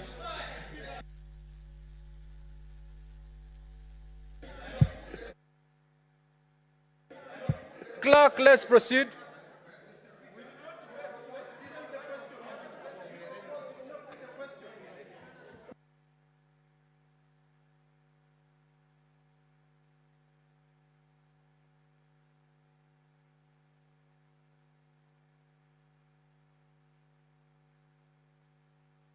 Okay, honorable senators, we are ready for division. We are ready for division. Kindly, honorable senators, can you log in? Honorable senators, sergeant at arms, because this is a division, you may lock the door and close and draw the bars. Honorable senators, once you've logged in, you can proceed to vote, either by saying yes, no, or abstain.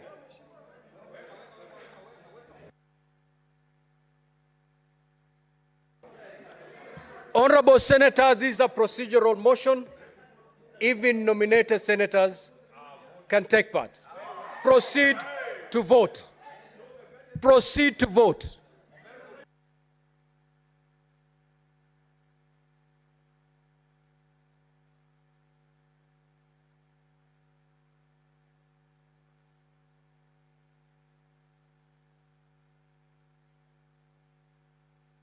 Time is running. Honorable senators, vote.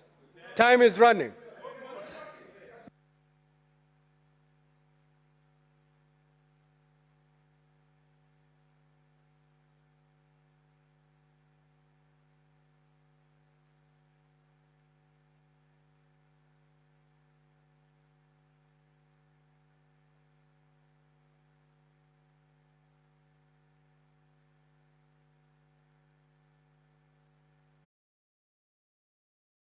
Of the chair. Bro.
Now, honorable senators, kindly be orderly. Take your seat. The following senators must proceed to the dispatch and cast their vote.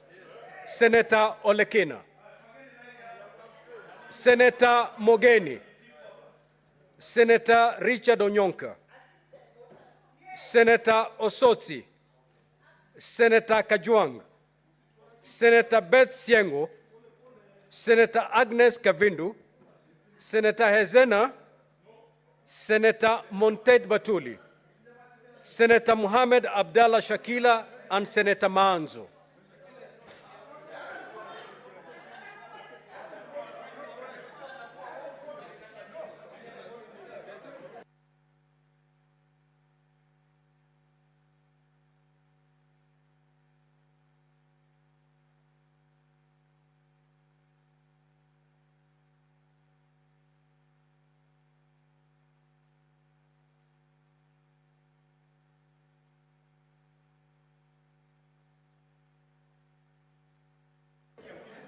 Honorable senators, I'm giving you 2 minutes to conclude this exercise.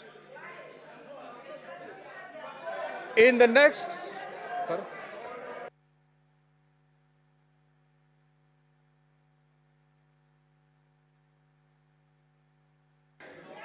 Honorable senators, the ones I've called, if you don't cast your vote in the next 2 minutes, proceed to cast your vote.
Okay.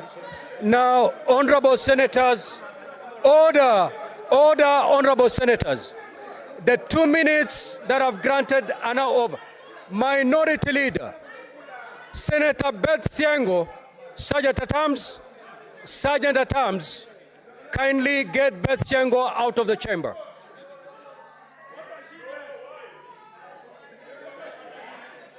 Sergeant at Arms, when the chair is speaking, you don't shout. Take your seats. Honorable senators, kindly take your seats. Take your seats, honorable senators. Take your seats. Honorable senators, take your seats. Honorable senators, I can only give you an opportunity to speak if you're orderly. Then take your seats. Honorable senators, Minority Leader, Sergeant at Arms,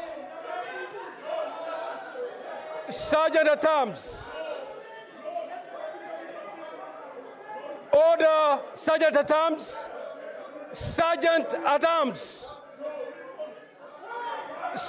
Arms, can you listen to me? Order, honorable senators. Honorable senators,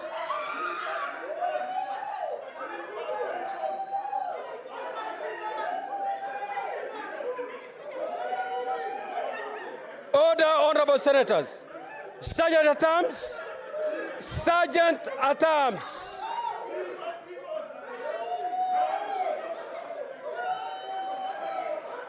Sergeant at Arms. Senator, can I speak to the Sergeant at Arms? Can I talk to the Sergeant at Arms? Sergeant at Arms. Can you tell the Sergeant at Arms to leave her alone? Sergeant at Arms.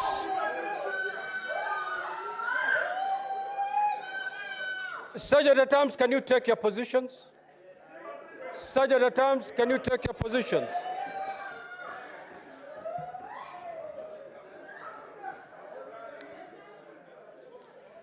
Sergeant at Arms, take your position to await my further orders.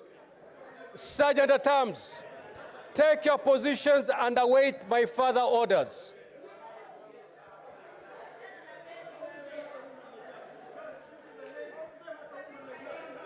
Sergeant at Arms, order. Order, Senator Mazayo.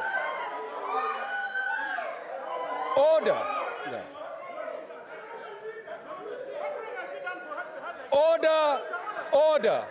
Order. Can you take your seat? Can you take your seat? Everybody has witnessed everything. Can you take your seats? Can you take your seats? Order. Can I have the results? Honorable senators, kindly take your seats.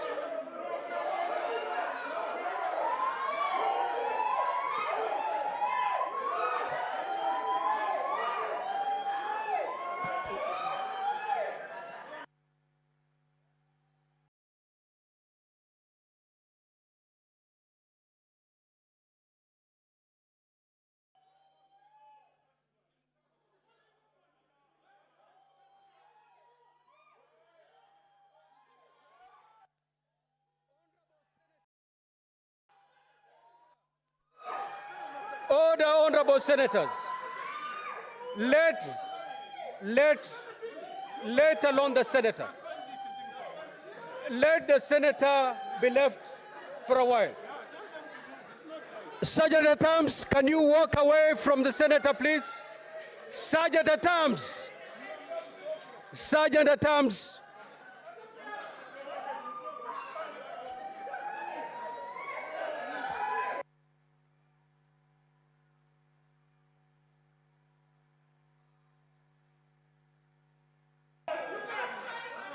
Now, honorable senators, the results of the division is as follows.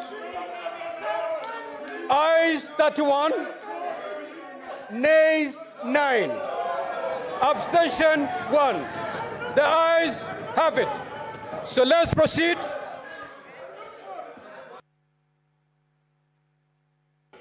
You may now withdraw the bars and open the door.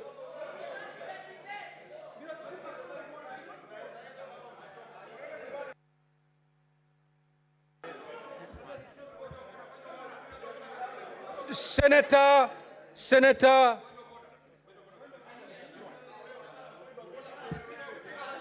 the majority leader, you have your floor.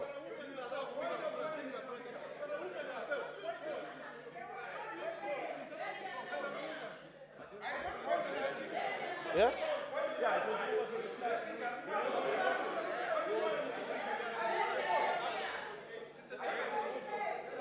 Majority. Now, honorable senators, we are now doing intervention on the motion. All right? Senator Fernandi, proceed.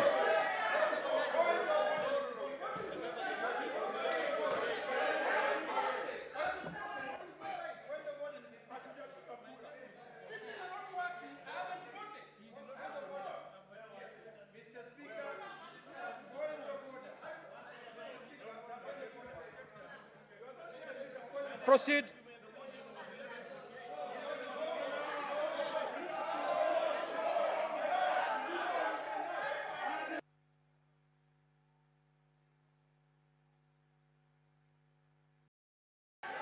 Proceed.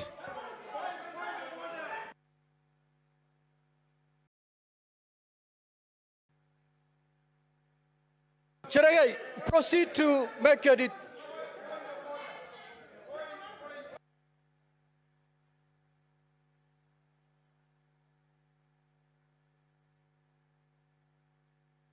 Senator Onyonka.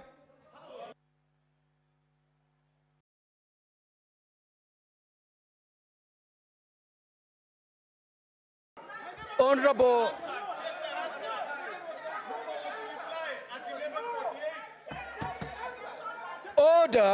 Order, honorable senators. Order, take your seat. Take your seat. Mr. Speaker, our members have not voted. Mr. Speaker, voted. Mr. Speaker, my vote.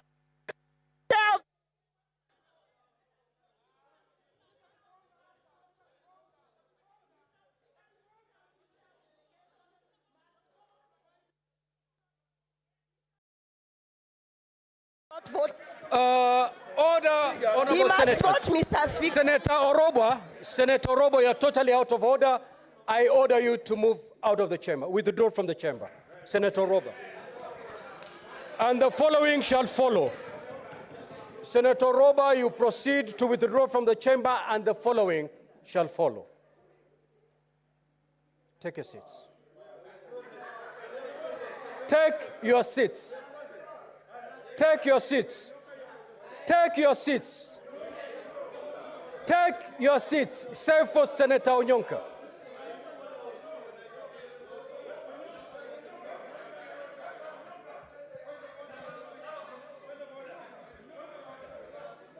Senator Onyonka, you have 2 minutes. Thank you, Mr. Speaker. Under the circumstances, Senator Ledama, you wouldn't want to be the next to withdraw from the chair. Let Senator Onyonka be heard in silence. Mr. Speaker, but I have a point of order. Proceed, Senator Onyonka, proceed. Point of order, Mr. Speaker. Allow me to prosecute. The standing orders are clear. Point of order, Mr. Speaker. Senator Onyonka, proceed. And Senator Lekina, you're cautioned. You insist, I throw you out.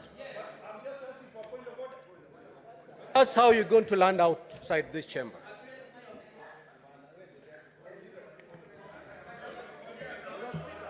Mr. Speaker,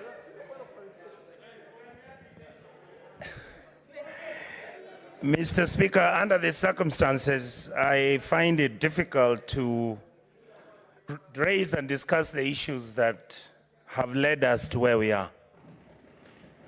My sincere and honest observation and evaluation, especially to members who are in this House and members of... Yes, sir.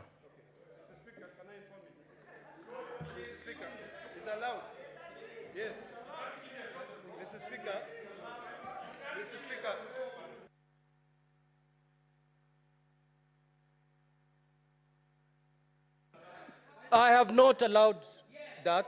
Proceed, Senator Nyonka.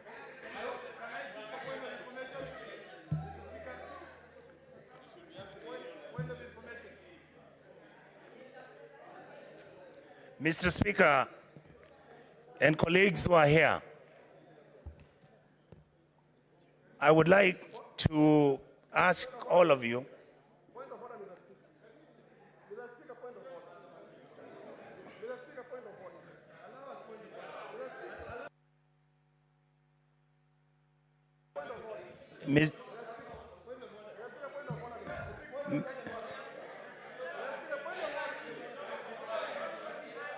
Order. Let the senator be heard in silence, please.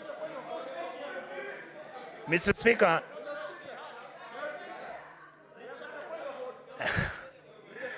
Honorable Chair,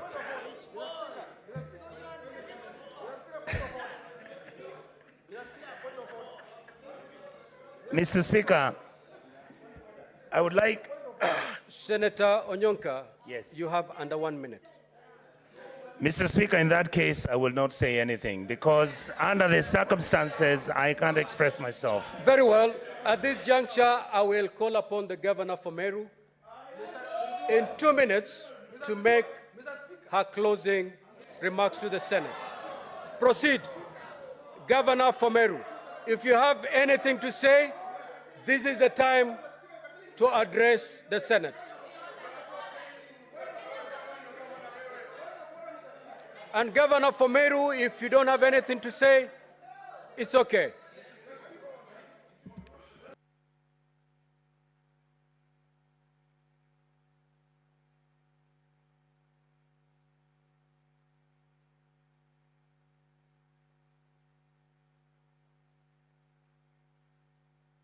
So let the mover of the motion proceed to reply. Mr. Speaker, this is totally embarrassing. And I have never, Mr. Speaker. Order! Majority Leader, proceed.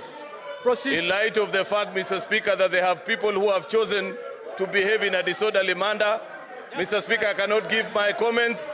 I beg to reply. Thank you, Clerk. May you ring the division bell for 2 minutes? Division bell for 2 minutes.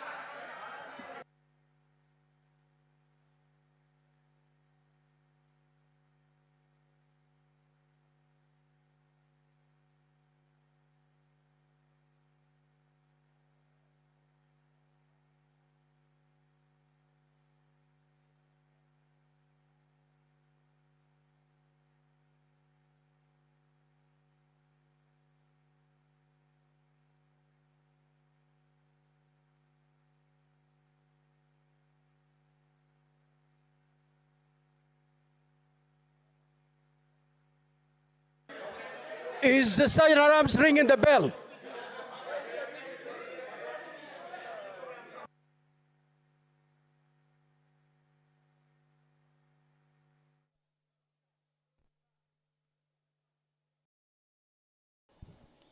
It is a 2 minutes division bell before midnight. Midnight being just a few minutes away.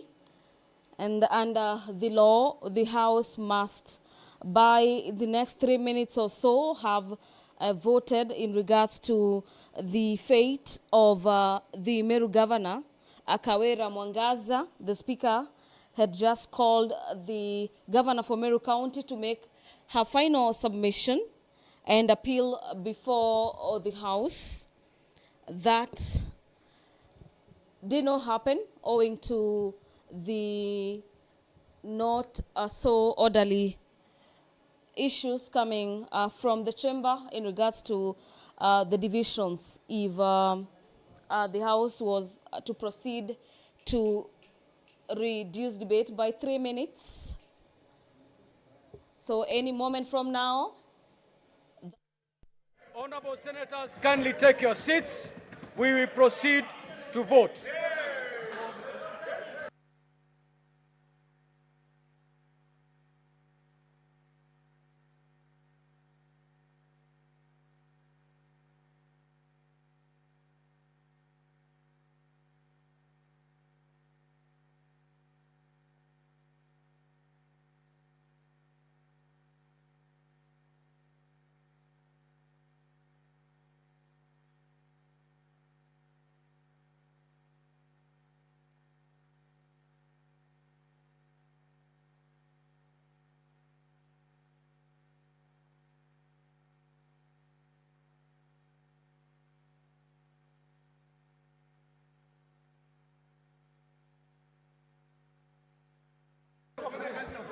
Clerk, can you get the system underway? Can you get the system underway?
So, Clerk, are you ready with the system? Clerk.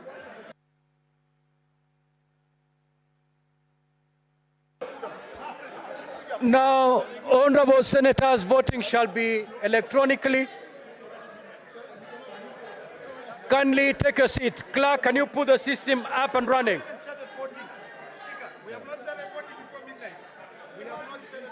No, the division has started long before midnight, so we're good to go.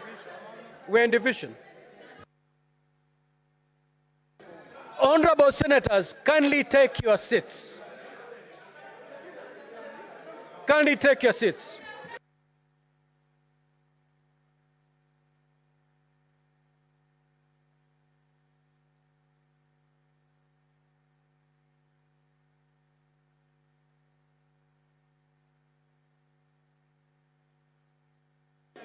Okay. Senator Hamida, take your seat. Senator Hamida, take your seat, please. Senator Catherine Muma, take your seat. Senator Kavindu, kindly take your seat. Senator Eddy, please take your seat. Senator Eddy, take your seat. Senator Eddy, take your seat, please. Senator Omtata, I know you're going to take your seat. Thank you. Good.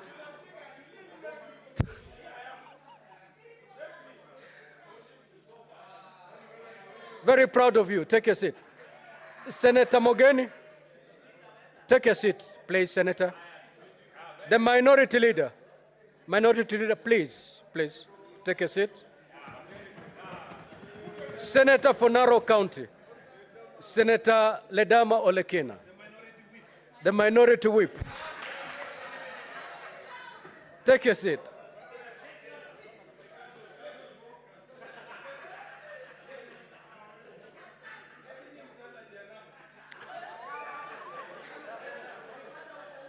Order, honorable senators. Now, honorable senators, we are going to vote electronically, charge after charge.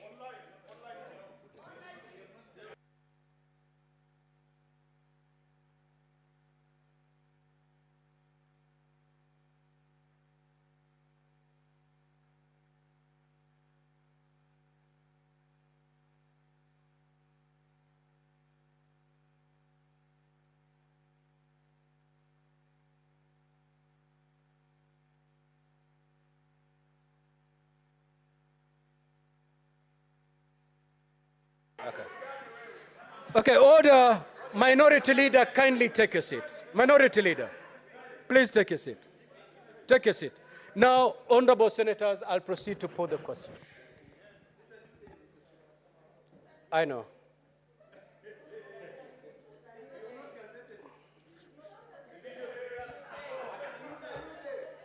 Order. Order, Honorable Olekena. I will proceed to put the question, which is that whereas pursuant to Article 181 of the Constitution and Section 33 of the County Governments Act, on Thursday, the 8th of August, 2024, the Meru County Assembly, order, Majority Leader. The Meru County Assembly approved a motion to remove from office by impeachment Honorable Kawira Mwangaza, the Governor of Meru County. And further, whereas by a letter reference MCA/Res/Volume 4/79, dated the 9th of August 2024, and received in the office of the Speaker of the Senate on Friday, the 9th of August 2024, the Speaker of the Meru County Assembly informed the Speaker of the Senate of the approval of the motion by the County Assembly and further forwarded to the Speaker of the Senate documents in evidence of the proceedings of the Assembly. Further, whereas pursuant to Article 181 of the Constitution, Section 33 of the County Governments Act, and Standing Order 80 of the Senate heard the County Assembly on the grounds for the proposed removal from office by impeachment of Honorable Kawira Mwangaza, the Governor of Meru County. And further, whereas pursuant to Article 181 of the Constitution, Section 33 of the County Governments Act, and Standing Order 80 of the Senate also heard the Honorable Kawira Mwangaza or charges. Charge 1, gross violation of the Constitution and other laws.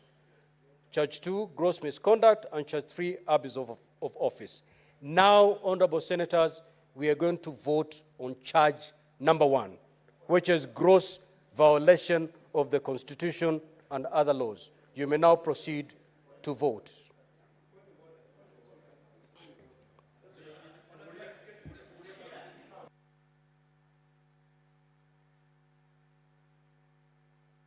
Proceed to vote. I've been very clear. Proceed to vote.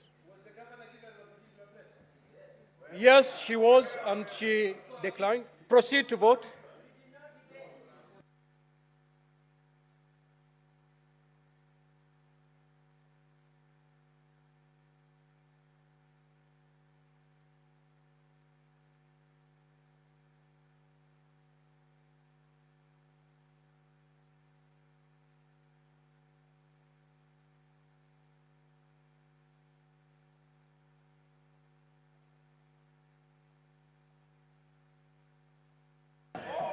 Honorable Senator Fernandi, Senator Fernandi, you're totally out of order.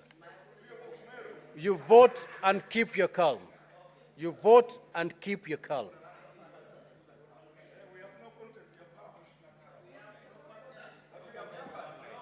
Pardon?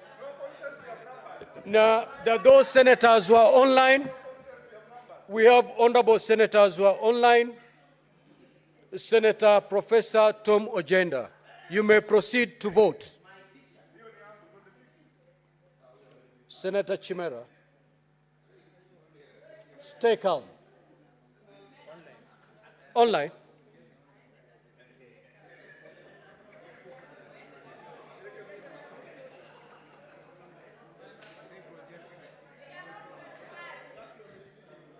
Can you project the ICT people? Can you project the online vote?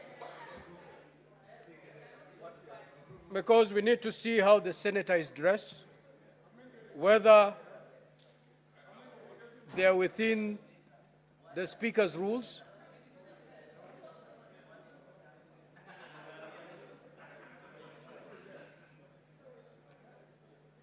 I had called Senator Professor Tom Ojenda.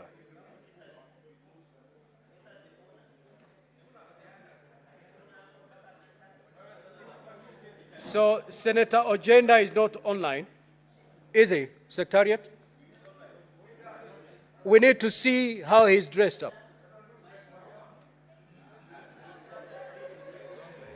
Yeah, you need to project Senator Tom Ojenda on the screen.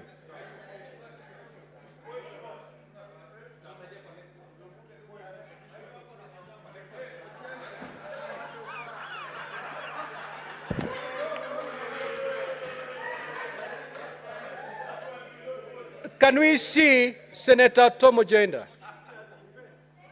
We are simply seeing a forehead. We don't know to whom it belongs.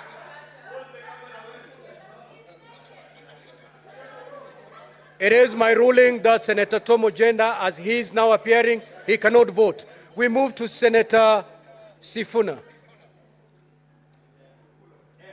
Yes. Senator Sifuna, you may proceed to vote.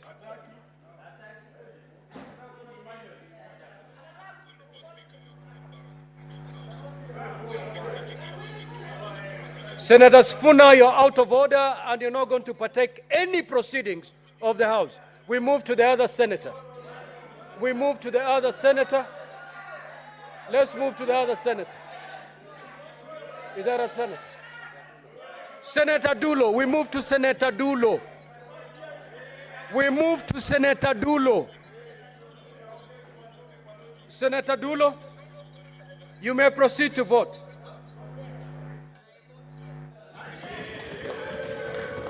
Another senator. This is Senator Kisang. We move to Senator Kisang. Even if you pretend you have not heard us, we have told you the truth. You are an embarrassment. Can you mute Senator Sifuna, please? He has been, I have ruled him disorderly, mute him, and move him from the platform. Senator Kisang, please.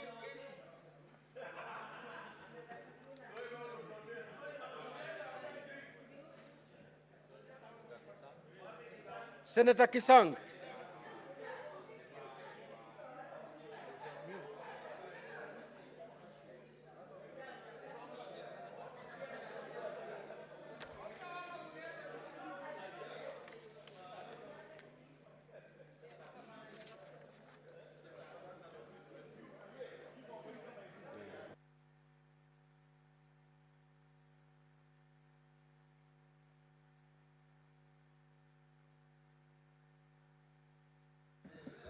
Senator Kisang, I'm afraid you may not be able to cast your vote. We are unable to see you.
Hello.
Now, honorable senators, order, honorable senators. Minority Leader, Senator Mazayo. Senator Mazayo, take your seat, please. Please. Senator Faki, please take your seats. Now, the following senators have not cast their vote. I'm therefore inviting them to the dispatch to cast their vote in the next 2 minutes. Senator Mogeni, Senator Lomenan, Senator Kajuang, Senator Mudhama Agnes, Senator Mwaruma, Senator Boy Isa Juma, Senator Munyehaji Faki, Senator Boni, Senator Okech Eddie, Senator Okoit Omtata, Senator Olekina, Senator Onyonka, Senator Osotsi, Senator Wambua, Senator Mazayo, Senator Mohamed Abdallah Shakila, Senator Maanzo Daniel Kitonga. You may now proceed to cast your vote, to be done in the next 2 minutes. After the expiry of the 2 minutes, we shall tally and proceed to the next charge.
The voting by senators, mainly from the opposition, is currently taking place. The Speaker had allocated 2 minutes for that exercise, after which the House will be moving to vote on charge number 2 and charge number 3.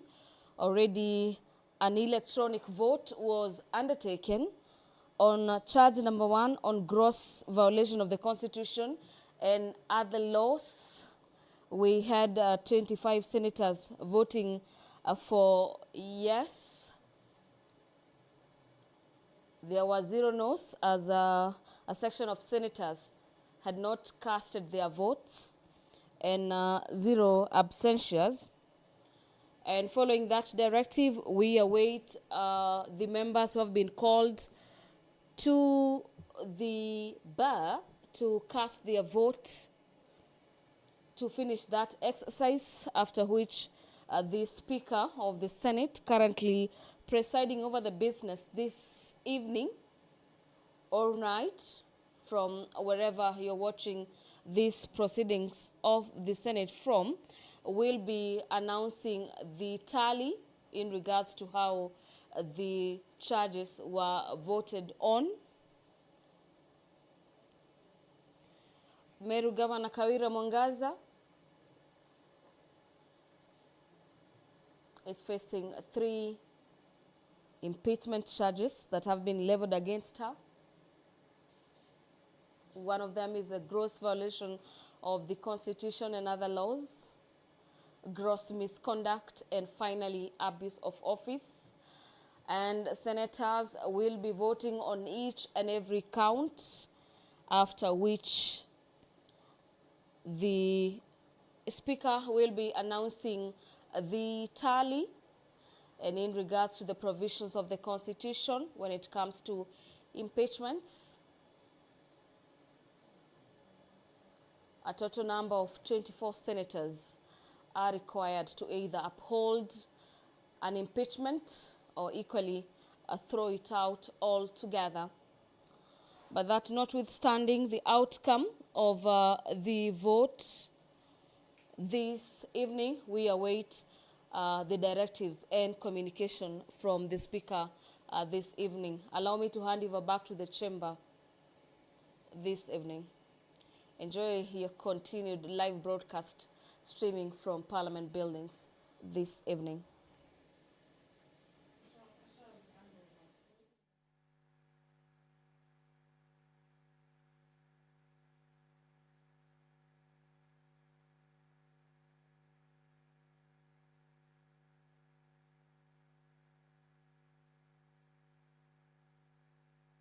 Order, honorable senators.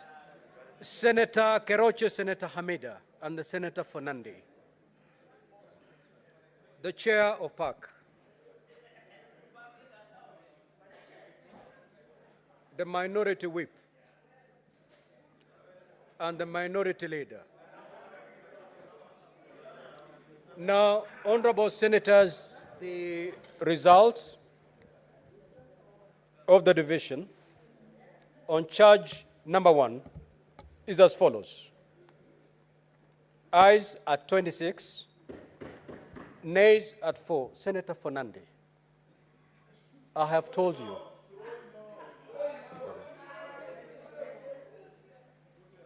Abstention 14.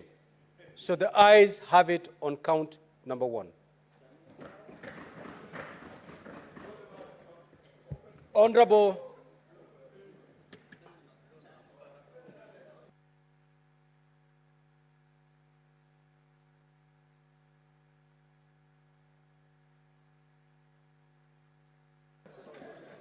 Now, honorable senators, we proceed to charge number 2.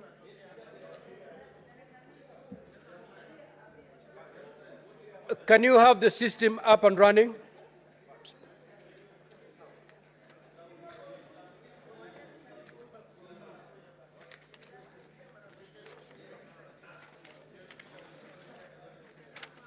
Now, charge number 2 is gross misconduct. Honorable senators, you may now proceed to vote.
Now, those senators who wish to vote online,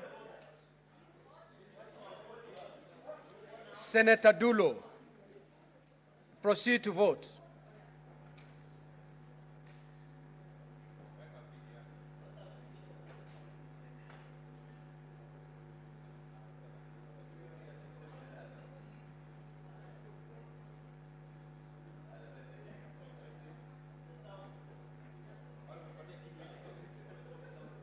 Mr. Speaker, I vote yes. Senator Kisang,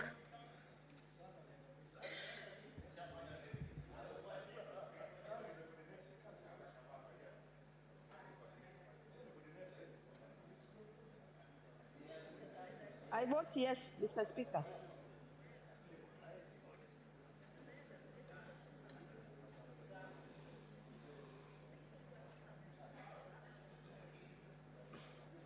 I'm afraid that we cannot get Senator Kisang on screen. We will move to Senator Professor Tom Ojenda.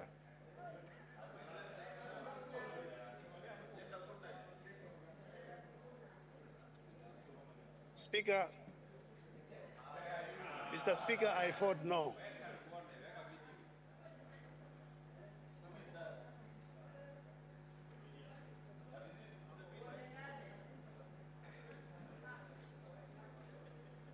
I'm afraid that Senator Tom Ojenda will not be allowed to cast his vote.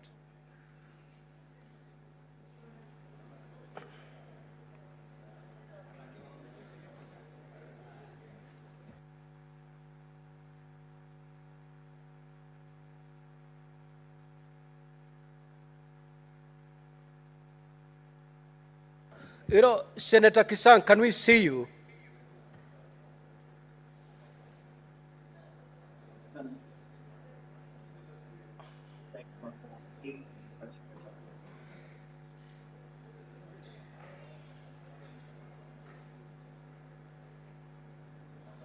I'm afraid we cannot see Senator Kisang, and therefore he cannot vote.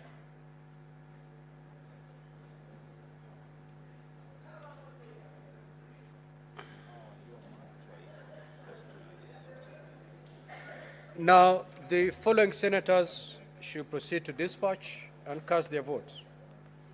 Senator Lomenan, Senator Kajuang, Senator Mudhama Kavindu, Agnes, Senator Maruma, Senator Boy Isa Juma, Senator Abbas Sheikh Mohammed, Senator Okoit Andrew Omtata, Senator Onyonka, Senator Wambua, Senator Osotsi, Senator Olekina, Senator Okech Edi, Senator Munyehaji, Senator Mogeni Eric, Senator Mazayo, and Senator Maanzo.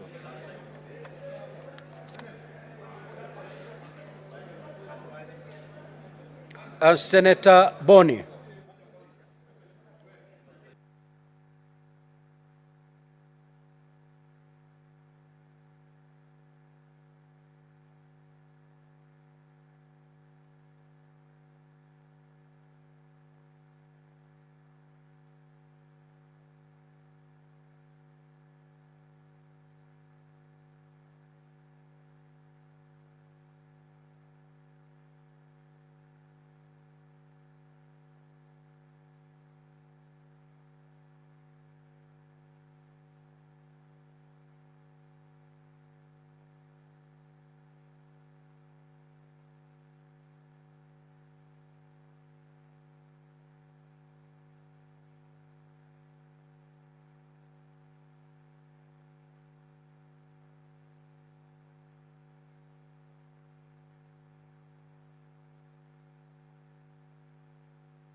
Honorable Senators, kindly take your seats.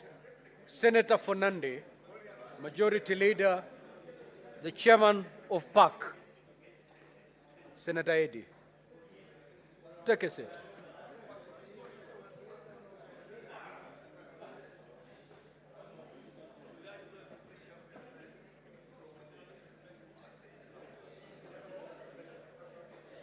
Senator Issa, take your seat, please. Now, honorable senators, the result for the division on charge number 2 as follows. The ayes are 26, the nays 2, abstention 14. So the ayes have it. Senator Fernande.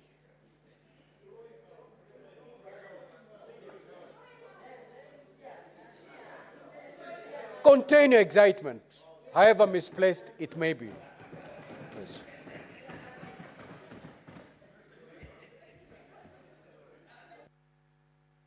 So we are proceeding to vote on charge number 3, that is abuse of office. Secretariat, kindly put the system up and running.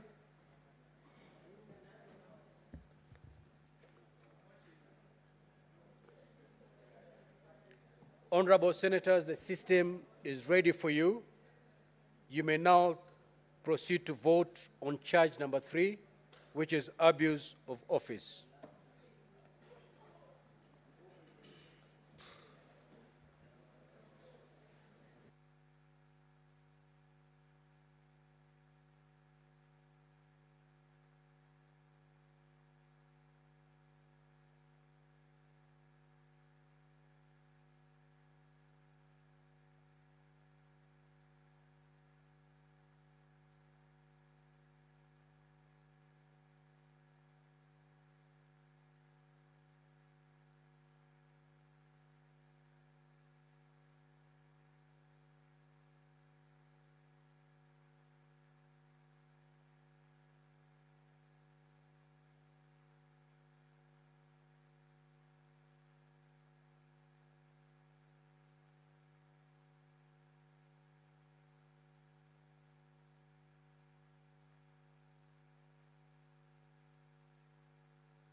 Honorable senators who wish to vote online, Senator Fatuma Dulo.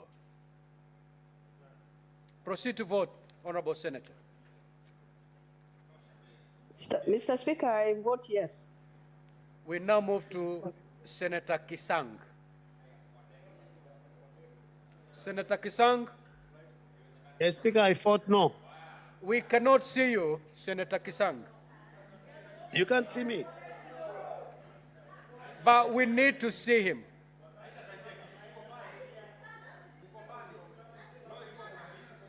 Senator Hezena, you may want to join Senator Roba at the lounge.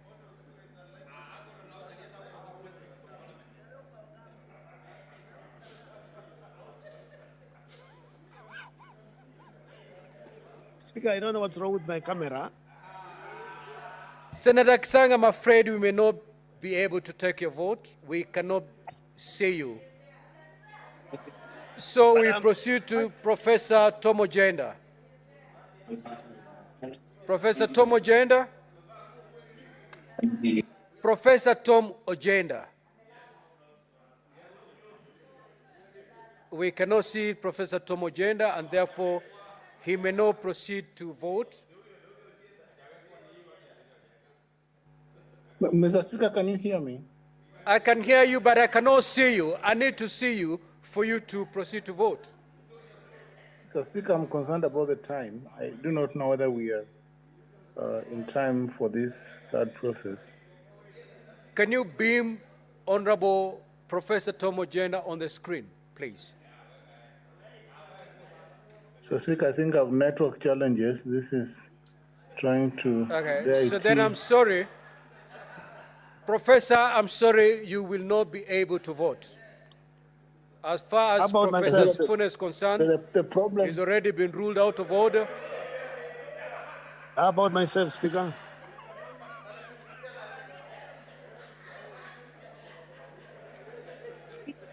Senator Professor Tom Ojenda, we can only see your forehead. We cannot confirm it's yours or it's for your neighbor. We need to see you. Mr. Speaker, I confirm that it is mine. We need to see how you're dressed. I am dressed in an expensive suit, Mr. Speaker. Let me see how. I I'm rule always smart. that Professor Tom Ojenda is not in a position to make a vote. Now, the following senators should make their way to the dispatch for purposes of casting their votes. Senator Sifuna has been ruled disorderly, and therefore he cannot. For the rest of this session, for the rest of this sitting, Senator Kajwang, Senator Mudhama Kavindu, Senator Boni Holale, Senator Okoit Omtata, Senator Onyonka Richard, Senator Osotsi, Senator Wambua Enoch, Senator Olekina Ledama, Senator Okech Edi, Senator Munyahaji Mohamed Faki, Senator Mogeni Eric, Senator Mazayo Stewart, and Senator Manzo Daniel. Proceed to dispatch and cast your vote.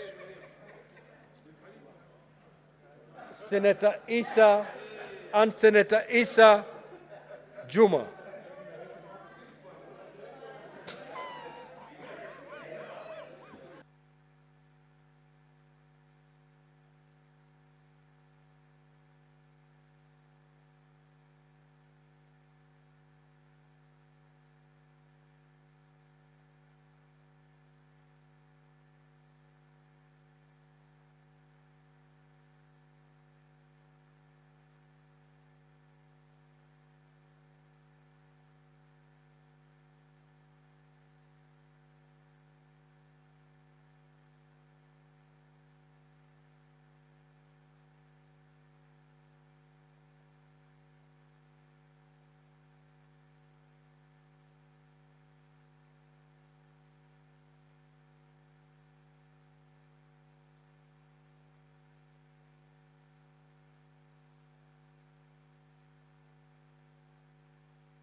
Senator Lominen, proceed to dispatch and cast your vote.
Order, honorable senators, minority leader.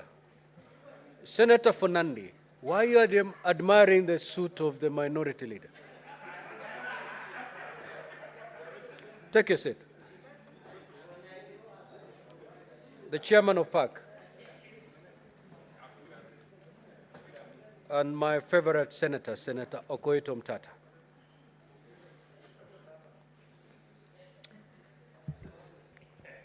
Now, honorable senators, the results of the division on the third count, charge number 3, which is abuse of office, is as follows. Ayes at 27, nays 1, abstention 14. So the ayes have it. Now, honorable senators, the result of the divisions indicate that the Senate has upheld the following impeachment charges. Charge number 1, gross violation of the Constitution and any other law. Charge number 2, gross misconduct. Charge number 3, abuse of office. Now, honorable senators, pursuant to Article 181 of the Constitution, Section 33 of the County Government Act, and Standing Order 86 of the Senate Standing Orders, the Senate has resolved to remove from office by impeachment Honorable Kawira Mwangaza, the Governor of Meru County, and the Governor accordingly ceases to hold office. I thank you. Honorable senators, kindly be upstanding.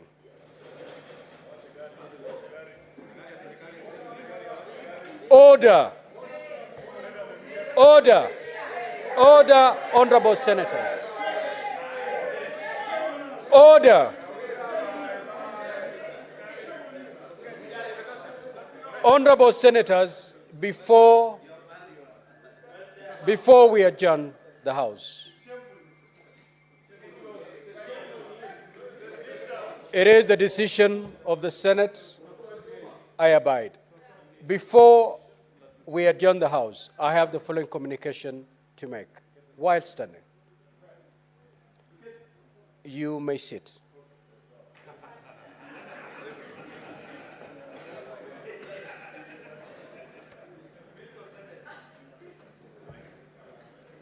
Now, honorable senators, Section 12(1) of the Competition Act provides for the position of the Director General of the Competition Authority, who shall be appointed by the authority with the approval of Parliament. I'm making this communication pursuant to today's order paper on the order of communication. Via the letter reference number TNT, conference stroke 268 stroke 001C into bracket 78, dated the 6th of August 2024, the Office of the Clerk received a communication from His Excellency Dr. Musalia Mudavadi, EGH, the then acting Cabinet Secretary of the National Treasury and Economic Planning, on the nominee for appointment to the position of the Director General of Competition Authority of Kenya. In the letter, the then acting Cabinet Secretary indicated that in exercise of the powers conferred by Section 12 of the Competition Act, Cap 504, Mr. David Kibet Kemei had been nominated for appointment to the position of Director General for the Competition Authority and was therefore seeking the approval of Parliament. Honorable Senators, the Act does not provide specific timelines within which Parliament is to consider the matter. However, Section 8(1) of the Public Appointments Parliamentary Approval Act requires the committee to undertake an exercise within 28 days from the date on which the notification of nomination was given in accordance with Section 5. since the approval of Parliament is required, and taking cognizance of the need to dispense of the matter expeditiously, I do direct that the relevant committee of the Senate, namely the Standing Committee on Finance and Budget, undertakes the approval hearing jointly with the equivalent committee of the National Assembly, namely Departmental Committee on Finance and National Planning, within the framework set out in the Public Appointments Parliamentary Approval Act, as well as the Houses of Parliament joint sittings rules. It is so directed. Now you may be upstanding.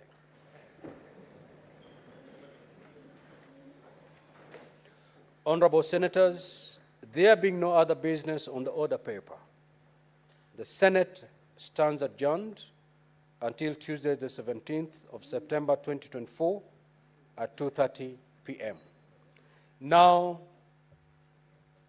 the senators, honorable senators, will be given priority to leave the chamber. Thereafter, the teams from the county assembly and from the governor will follow, followed by the members of the public.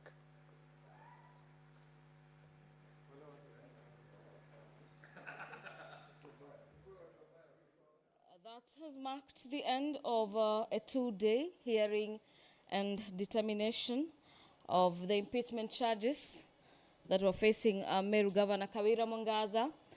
The three charges before the Senate have all been substantiated, and that means that the Senate has upheld the impeachment of Meru Governor Kawira Mwangaza. Up to around early 80s, when now we formed the Higher Education Loans Board, when the student population grew, and the government now decided to give loans, what we used to call boom at the universities. In the 90s, we had now the family